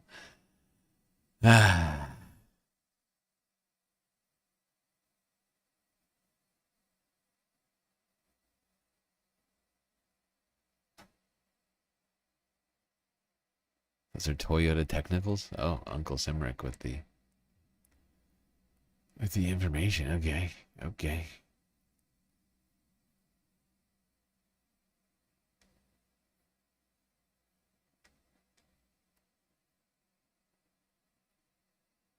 Anyway, shortly after meeting with Donald Trump, Saudi Arabia upping its military efforts in Yemen.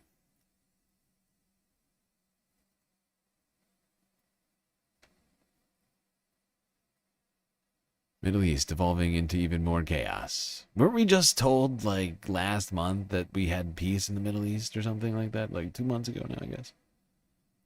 Yeah, it was like 2 months ago. We were told we had peace in the Middle East. Back in, was that early November? Actually, that might have been October. Because that might have been like mid-October. We were told we had peace in the Middle East. It was great celebrations. Huzzahs all around. World leaders came out for the event. And yet it feels almost worse than it was before.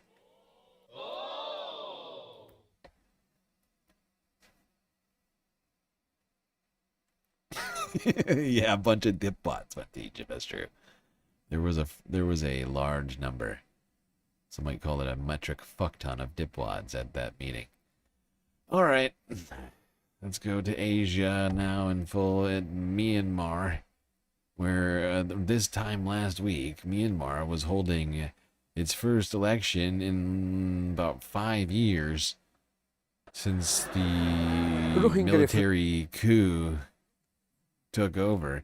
Unfortunately, the 1.5 million plus Rohingya refugees that have been ethnically cleansed from the country in the wake of the military coup are not being allowed to vote in that election, making it what most people would call a sham.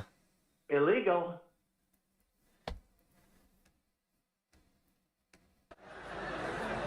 Rohingya refugee Muhammad Rashid has lived in this cramped makeshift tent in Bangladesh since 2017 after fleeing persecution in his home country. That's why a national election in his motherland is a painful news for him. I am so shocked that I can't exercise my voting rights. If I were in my country with citizenship rights, I would vote in this election. Even Bangladesh's interim government head, Muhammad Yunus, marking Ramadan with Rohingya at the world's largest refugee camp in March this year, said he hoped to repatriate a good number by next Ramadan, which is mid-February. Pipe dreams, in my opinion. Pipe dreams. It would be incredible to see. I would love to see it. But right now, I mean, this is a fake election where not only the Rohingya population aren't being allowed to vote, let's not forget, the vote is being suppressed in the rural regions where the guerrilla forces, because there's multiple different guerrilla factions fighting against, which are all loosely affiliated with one another, fighting back against the military junta, and like they too are not being allowed to vote. So like, or not entirely, but like their vote is being suppressed heavily, right? So like all the people who are fighting against the regime and are clearly, critical of the regime, not allowed to vote. All of the ethnically cleansed peoples not allowed to vote. We're talking about millions of people who are not being allowed to vote right now in this election, and to think that this is like somehow like a good sign for democracy, I think is perhaps naively optimistic. I hate to criticize a guy who I think is like a Nobel laureate, but I do think he is being overly optimistic, probably because the reason why I think he's being overly optimistic is because the Rohingya population is putting pressure on the government of Bangladesh, even though they're not really providing much, if at all, any aid to the people. Even, he showed up to this, but like, there's not a lot being provided to them right now, but it's still more than nothing.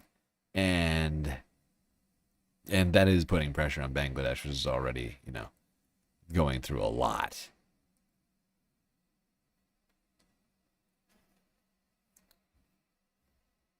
Oh, God. All right. Where am I?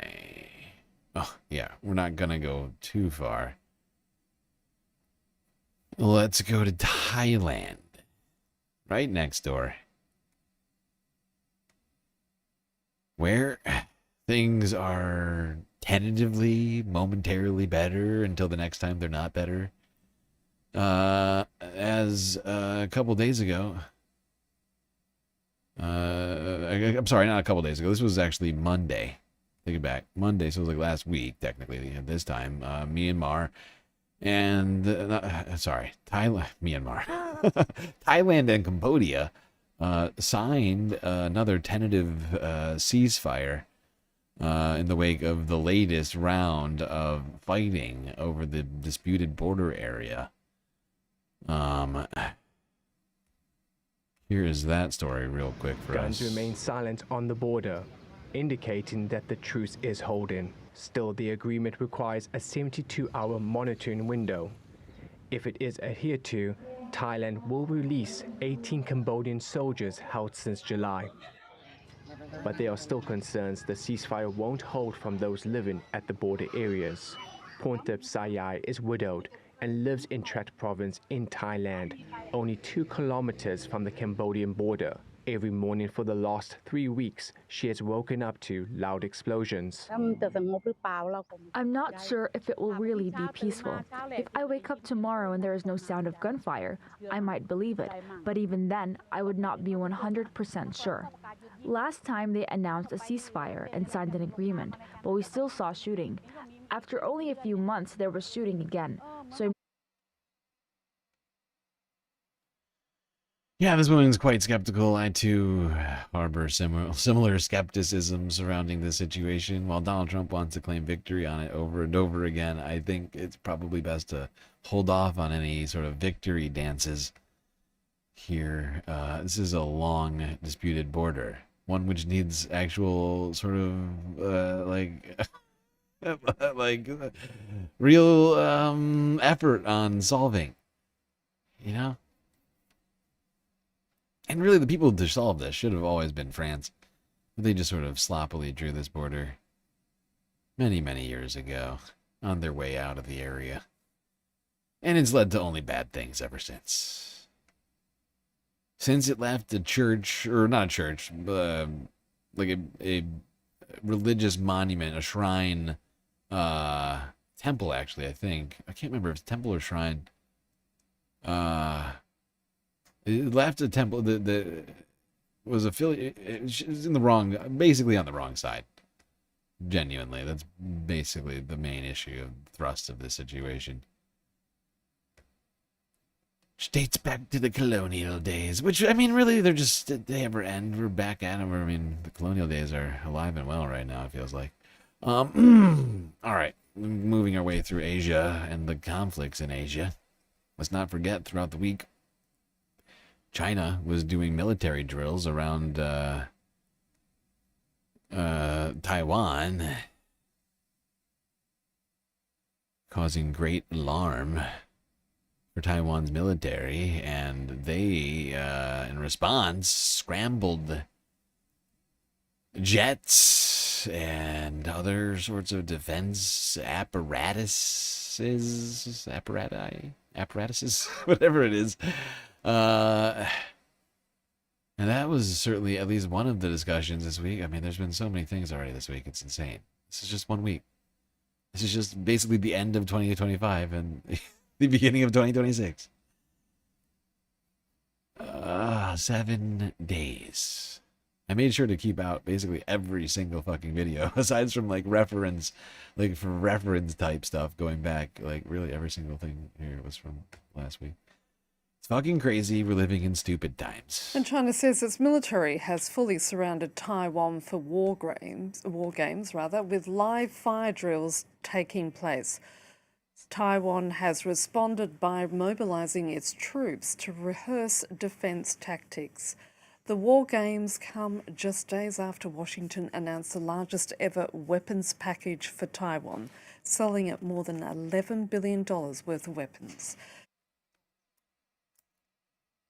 Here's the thing about all of this stuff that we've discussed here in the last, 4 hours or whatever it's been in the Earth half, with all the geopolitical rumblings here, with all of these military movements going on, just sort of as they start to increase, like the likelihood for some sort of negative event to come of it. Right? Like a misunderstanding. Somebody shows up that nobody's expecting, and all of a sudden, you get what I'm saying here? Like, it could genuinely cause a confusion, a mistake. But a mistake could lead to people dying, which then could lead to all sorts of other sorts of, you know what I'm saying? Like, shots could get fired, and then, the downstream ramifications of that, consequences, the dominoes that could fall as a result. Joining me now is our international affairs editor, Philip Toll. Philip, what are these Chinese military maneuvers? I mean, more importantly, why are they happening now, and what are they all about? Okay, I think there are several messages that the Chinese are trying to send to the Taiwanese and the international community at the same time. The first one is that, yes, we can launch these kind of military maneuvers around Taiwan. Yes, we have the capacity to rein in Taiwan, to force it to become a part of the Chinese mainland. And yes, the international community should sit up and take notice of that we are not going to allow Taiwan ever to become totally independent of China.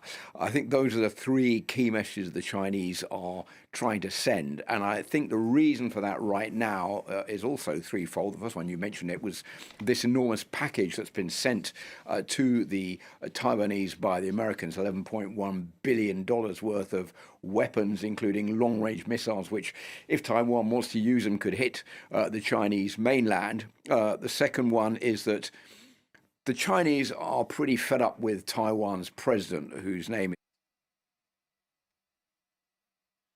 And also, of course, people like Sanae Takaichi, the new prime minister of Japan, has been saying some very inflammatory things. Donald Trump and other U.S. officials have said some mildly inflammatory things as well. It's all been very bad. And of course, China has a responsibility to all this too, because they've been doing some, rather inflammatory things as well. Mostly in the South China Sea, which, even though its name is South China Sea, it's not all China's. Due to international law, which is becoming more of a joke every single day. Oh, good old international law. Give me a joke. It's a tougher and tougher argument to make these days with the state of things. I was promised peace day one. I mean, I didn't vote for him, but you know what I mean? Like, America was promised peace day one. It is now day 350... No, 45? No, 50. 350. And counting.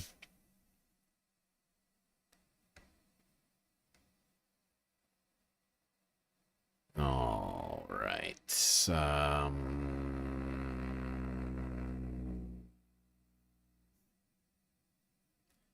Now, 2 days in a row, China launched military drills around Taiwan. And Taiwan, in response, 2 days in a row, launched their fighters and drones, whatever else. Then, the next day, Taiwan started going around dropping barrels of explosives into what's it called? My brain just freaking broke. Oh my god, why geography brain? Why are you failing me now? Usually you're so good with the rememberings. This Strait of El Stupido. What? Why can't I think of it right now? Why am I so dumb? The Taiwanese Strait. It's just the Taiwan Strait. Why do I think it's Strait of something? God damn it. It's too easy. That's the problem. It's too easy. I expect it to be more tricky. And it's not tricky. It's actually very easy. The Strait of Taiwan.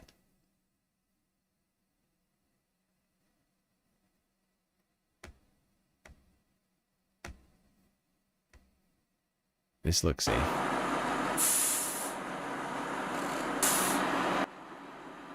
Taiwan dropped explosive barrels in river defense drills.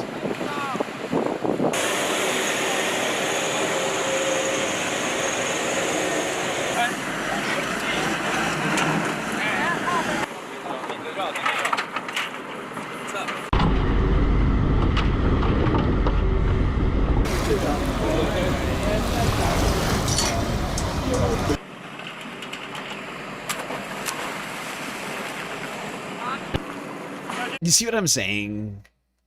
You see what I'm saying about World War III? I've been doing this stream for 2 years. I'm not kidding. Right? We one night we did a threat level midnight stream. Remember threat level midnight? And I was like, people, we are closer to World War III than we've ever been before. It was like a year ago, wasn't it? Or well, it was a while ago. It was quite a while ago. Now I feel like we are genuinely at the point where we're in it. we're in it. There's enough conflicts and sort of rising tensions right now. Feels like the least peaceful moment I can imagine. I mean, of course it can get less peaceful, but I guess just in terms of tension, images like this don't help. Just throwing barrels of explosives into the strait.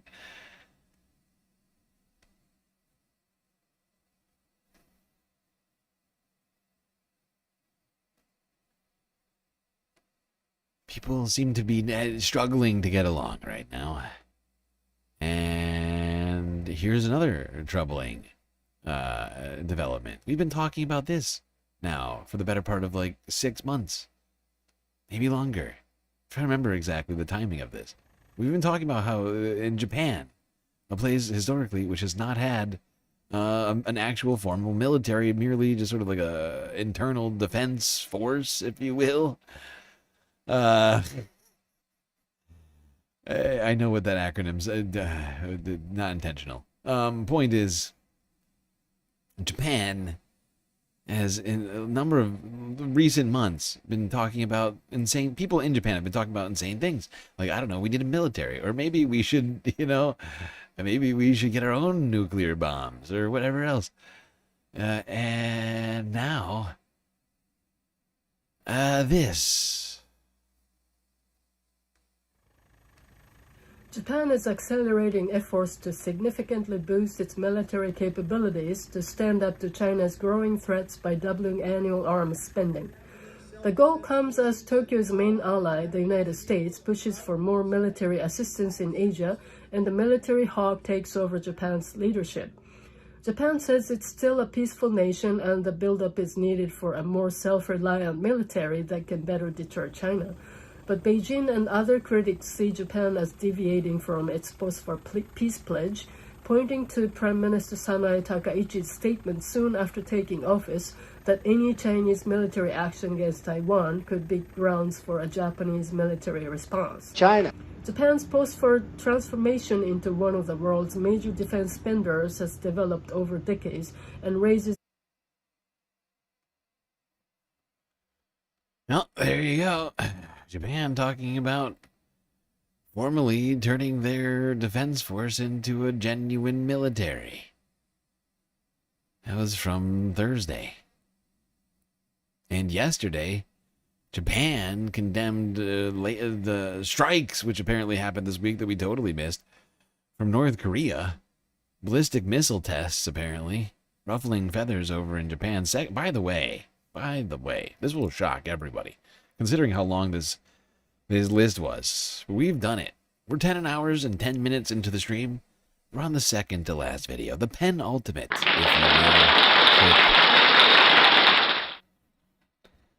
will. Of the stream. Well done, everyone, for your stalwart efforts. Your stoic resolve. Your ability to stick through this thing.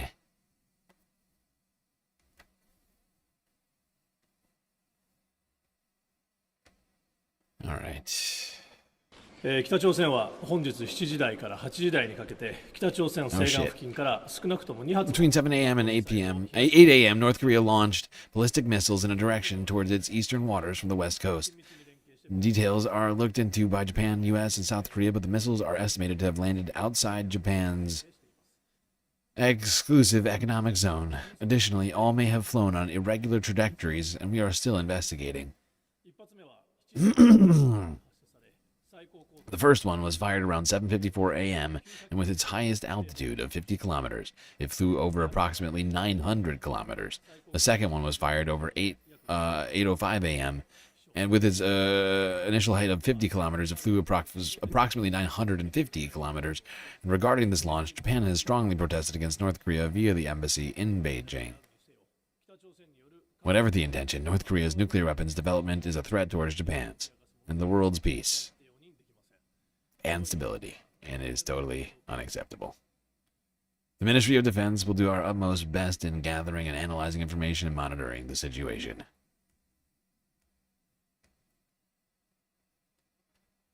Okay, here we go. Everything's fine. No conflicts on the planet. Peace. Peace, everybody. We did it. All right. I figured since I knew this was going to be a stressful stream and it was technically a Sunday fun day, I would put this one in the last slot. And talk about a National Geographic explorer who's trekked around the globe on foot. Man by the name of Paul Salopek went on to speak with PBS NewsHour 3 days ago to talk about his globe-trotting. In the last 2 years, National Geographic explorer Paul Salopek traversed the Chinese countryside, marched along South Korea's demilitarized zone, and fended off grizzly bears in Alaska. And he's done it on foot. Now his expedition from Africa to the tip of South America, crosses into the Western Hemisphere. Stephanie Tsai checks in on his adventures to date. Paul Salopek is more than halfway done with his journey, dubbed the Out of Eden Walk. His path began in the Great Rift Valley of Ethiopia in 2013, winding through the Middle East and Asia before crossing the Pacific Ocean for Alaska. Salopek's dispatches for National Geographic along the way bring readers with him stride for stride on this unprecedented trek. And Paul joins us now. Paul, welcome back to the NewsHour. The last time we spoke was about 2 years ago. You were winding your way through the Middle Kingdom, a 2.5-year walk through China. What were the main takeaways, if you can give them in a few moments? You know, it was 2.5 years, more than 4,000 miles. This is much, much longer than the distance between Los Angeles and New York. It's like walking actually from Chicago to Paris, from basically tropical rainforest at the foot of the Himalaya Mountains to the snowy forests of Manchuria near Russia. So I covered all these different landscapes, big cities, high mountains, empty valleys, the deserts, and the sheer diversity of China really came through. And it allowed me as a journalist to kind of get out of the bubble that many of us travel in when we go for quick, short hits to places like China and talk to ordinary people every single day. It was quite a privilege. Let's move on to the next parts of your journey, which take you to South Korea and then Japan, where again, you're walking in the rural countryside, but I sense such a theme of emptiness and isolation and loneliness. Were those your main takeaways from that region? It really was. When I took a ferry boat from northern China into South Korea and then another ferry into Japan, one of the most startling kind of discoveries for me was just how empty the countryside is. The depopulation of the countryside in South Korea and Japan as a product of hyper-urbanization and hyper-globalization was just astonishing. When I walked through the rural parts of Honshu, the main island, I one day walked almost 25 miles and saw 3 people. I had to go back to my methodology of camping and going across the deserts of Central Asia or the deserts of Saudi Arabia. I had to start carrying food. I had to start thinking about sleeping out in a sleeping bag because there were no lodging. It was kind of spooky. It was like walking through almost a post-apocalyptic rural landscape. You leave Asia, and one of the rules of this journey is you can't get on motorized transit, right? You can't take planes, trains, and automobiles, but you can take ships, and you end up on a container ship heading to Alaska. So talk about the experience of being on a container ship. That was the first for me. I mean, and the whole reason I need to add why I'm on a container ship going 5,000 miles across the North Pacific is that I'm following the pathways of the ancient first peoples who populated the world. I got stymied at the Russian border with China, right? I couldn't go through Russia because of Russia's invasion of Ukraine. So that old Siberian migration route into Alaska was closed. So the alternative was taking a ship across the Pacific. A container ship took me for 11 days between Yokohama, Japan, to a tiny port in British Columbia in Canada called Prince Rupert. We were traveling at about 15, 16 miles an hour, moving something like 4,000 containers of everything you can imagine. And it was like a glimpse, Stephanie, of looking behind the scenes at how globalization works. Who are these seafarers? who move all of our stuff, all the clothes that we're wearing, all the stuff in our homes, the cars that we drive, moves on these giant moving warehouses. The ship was 300 meters long. That's like 4 city blocks. It was colossal. You have to tell me what the lost coast of Alaska was like and what the most remarkable moments there were. What I've said, Stephanie, before is that this is kind of a walk of a lifetime, a journey of a lifetime, in which there are walks of a lifetime inside of it. And one of them was the lost coast, the outer coast of Alaska. And where's that? It's that long stretch of exposed coastline and that little kind of finger of Alaska that stretches out of the main chunk of it. I think it was about 300 miles of empty wild beaches, of spruce forests coming down to wild surf, of glaciers spilling into inlets, of seeing grizzly bear, seeing moose on the beaches. I never imagined these wild animals being on beaches, and there they were. And it's also kind of soberingly, on a more serious note, beyond the kind of natural wonder and the joy of knowing that there are these landscapes still left on the planet, is it's incredibly dynamic due to the climate change crisis. These glaciers are melting. It's changing the course of rivers. It's affecting the ecology of salmon that migrate up the rivers. As one of the experts that I talked to said, this is the geography, Paul, of the future. Right here. It's kind of the laboratory of what's going to happen in different ways around the world. So you're back in the Western Hemisphere, Paul. And is it true that the last time you were in the U.S. was a decade ago? If that is the case, what are your reflections upon returning? It's been quite a lot happening in the last decade. The last time I was in the U.S. was December of 2012, and that was like just before Obama was sworn in the second time, right?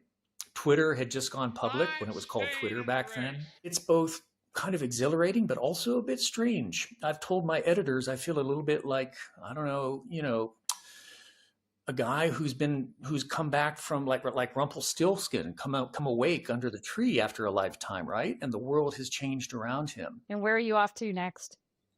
So I'm hunkered down for the winter, waiting for the worst of the winter storms to pass. And my winter base is in Gustavus near Glacier Bay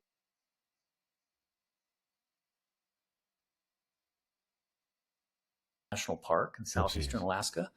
In the springtime, the plan is to kind of do something very different. After walking, about 18,000 miles, I plan to get into a sea kayak about 1,000 miles south to Vancouver and the U.S. border.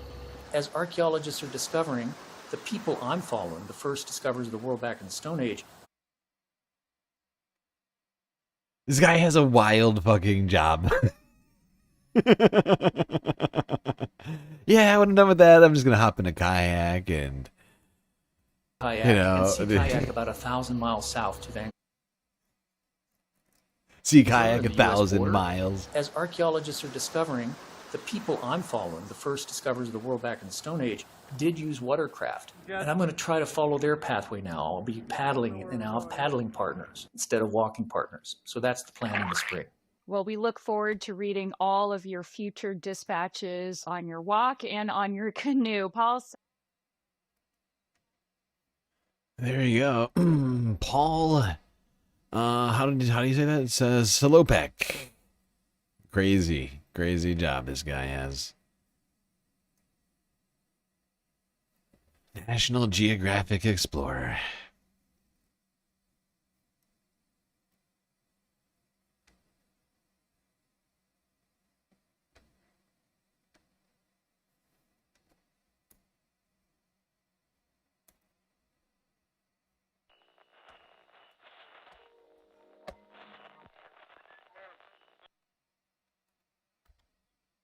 Whoopsies.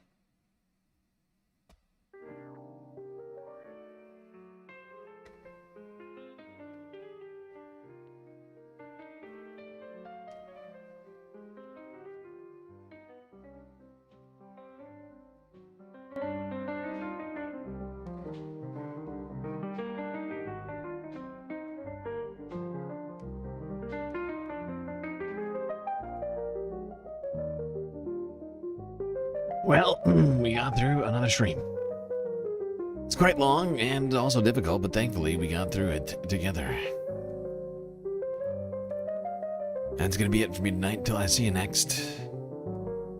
You stay classy, Galactic Stream Nation.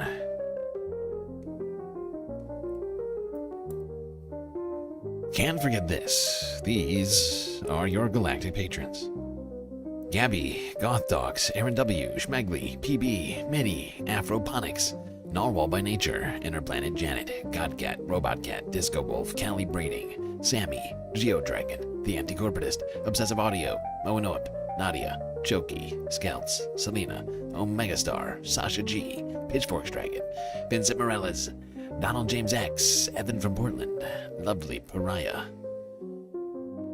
Mish, Becky, Decipher, Icebreaker, Columbia, Rica, New York, Will in Detroit, Sisyphean Task, BC, Free Palestine, Hermit Horologist, HBX, Manda, Lori Lunchmeat, Carl Gaslightocracy, Paige Larson, Frizla, Penny Hanna, Dark Sparkle, and CJ from the Six. That's right, all these people here have helped produce the show which your eyes and ears just got done enjoying. You can too for just a few US dollars a month on Patreon.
Oh no, I was muted that whole time? Oh my god, how was I muted that whole I was talking. Oh no, ruined. I can't do it again. I'm sorry, everybody. I can't do it again. I just went, oh my god, I can't. I love you all. Assume I love you, galactic benefactors. Assume that I just went in on that. Oh, I hate me. I hate me sometimes. They made a huge, tiny mistake. That is terrible. That is Bush League, is what that is. That is Bush League.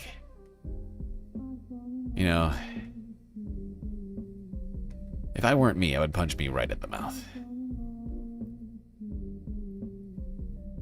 Look like hell.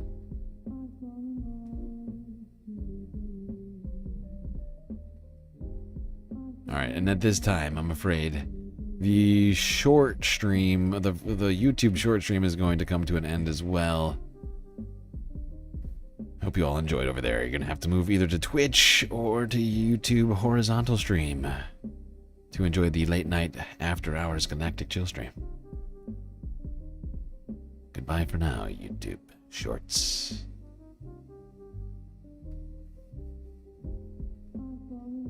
Alright, people, we're all alone now. I'm just kidding. We're all alone now.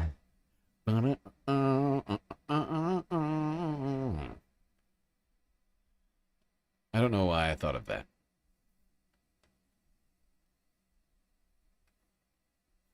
Don't you judgeth me, space fams.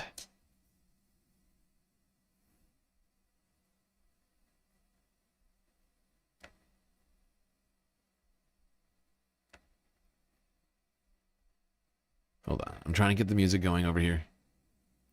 It will commence any moment now, don't you worry. Any freaking minute. That much is for sure.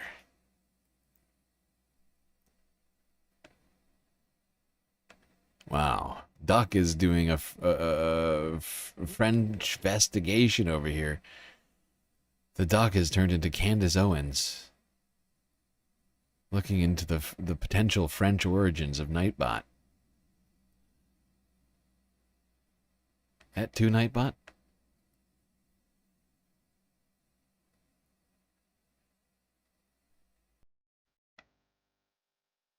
At this rate, Nightbot will be suing the Duck any day.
you.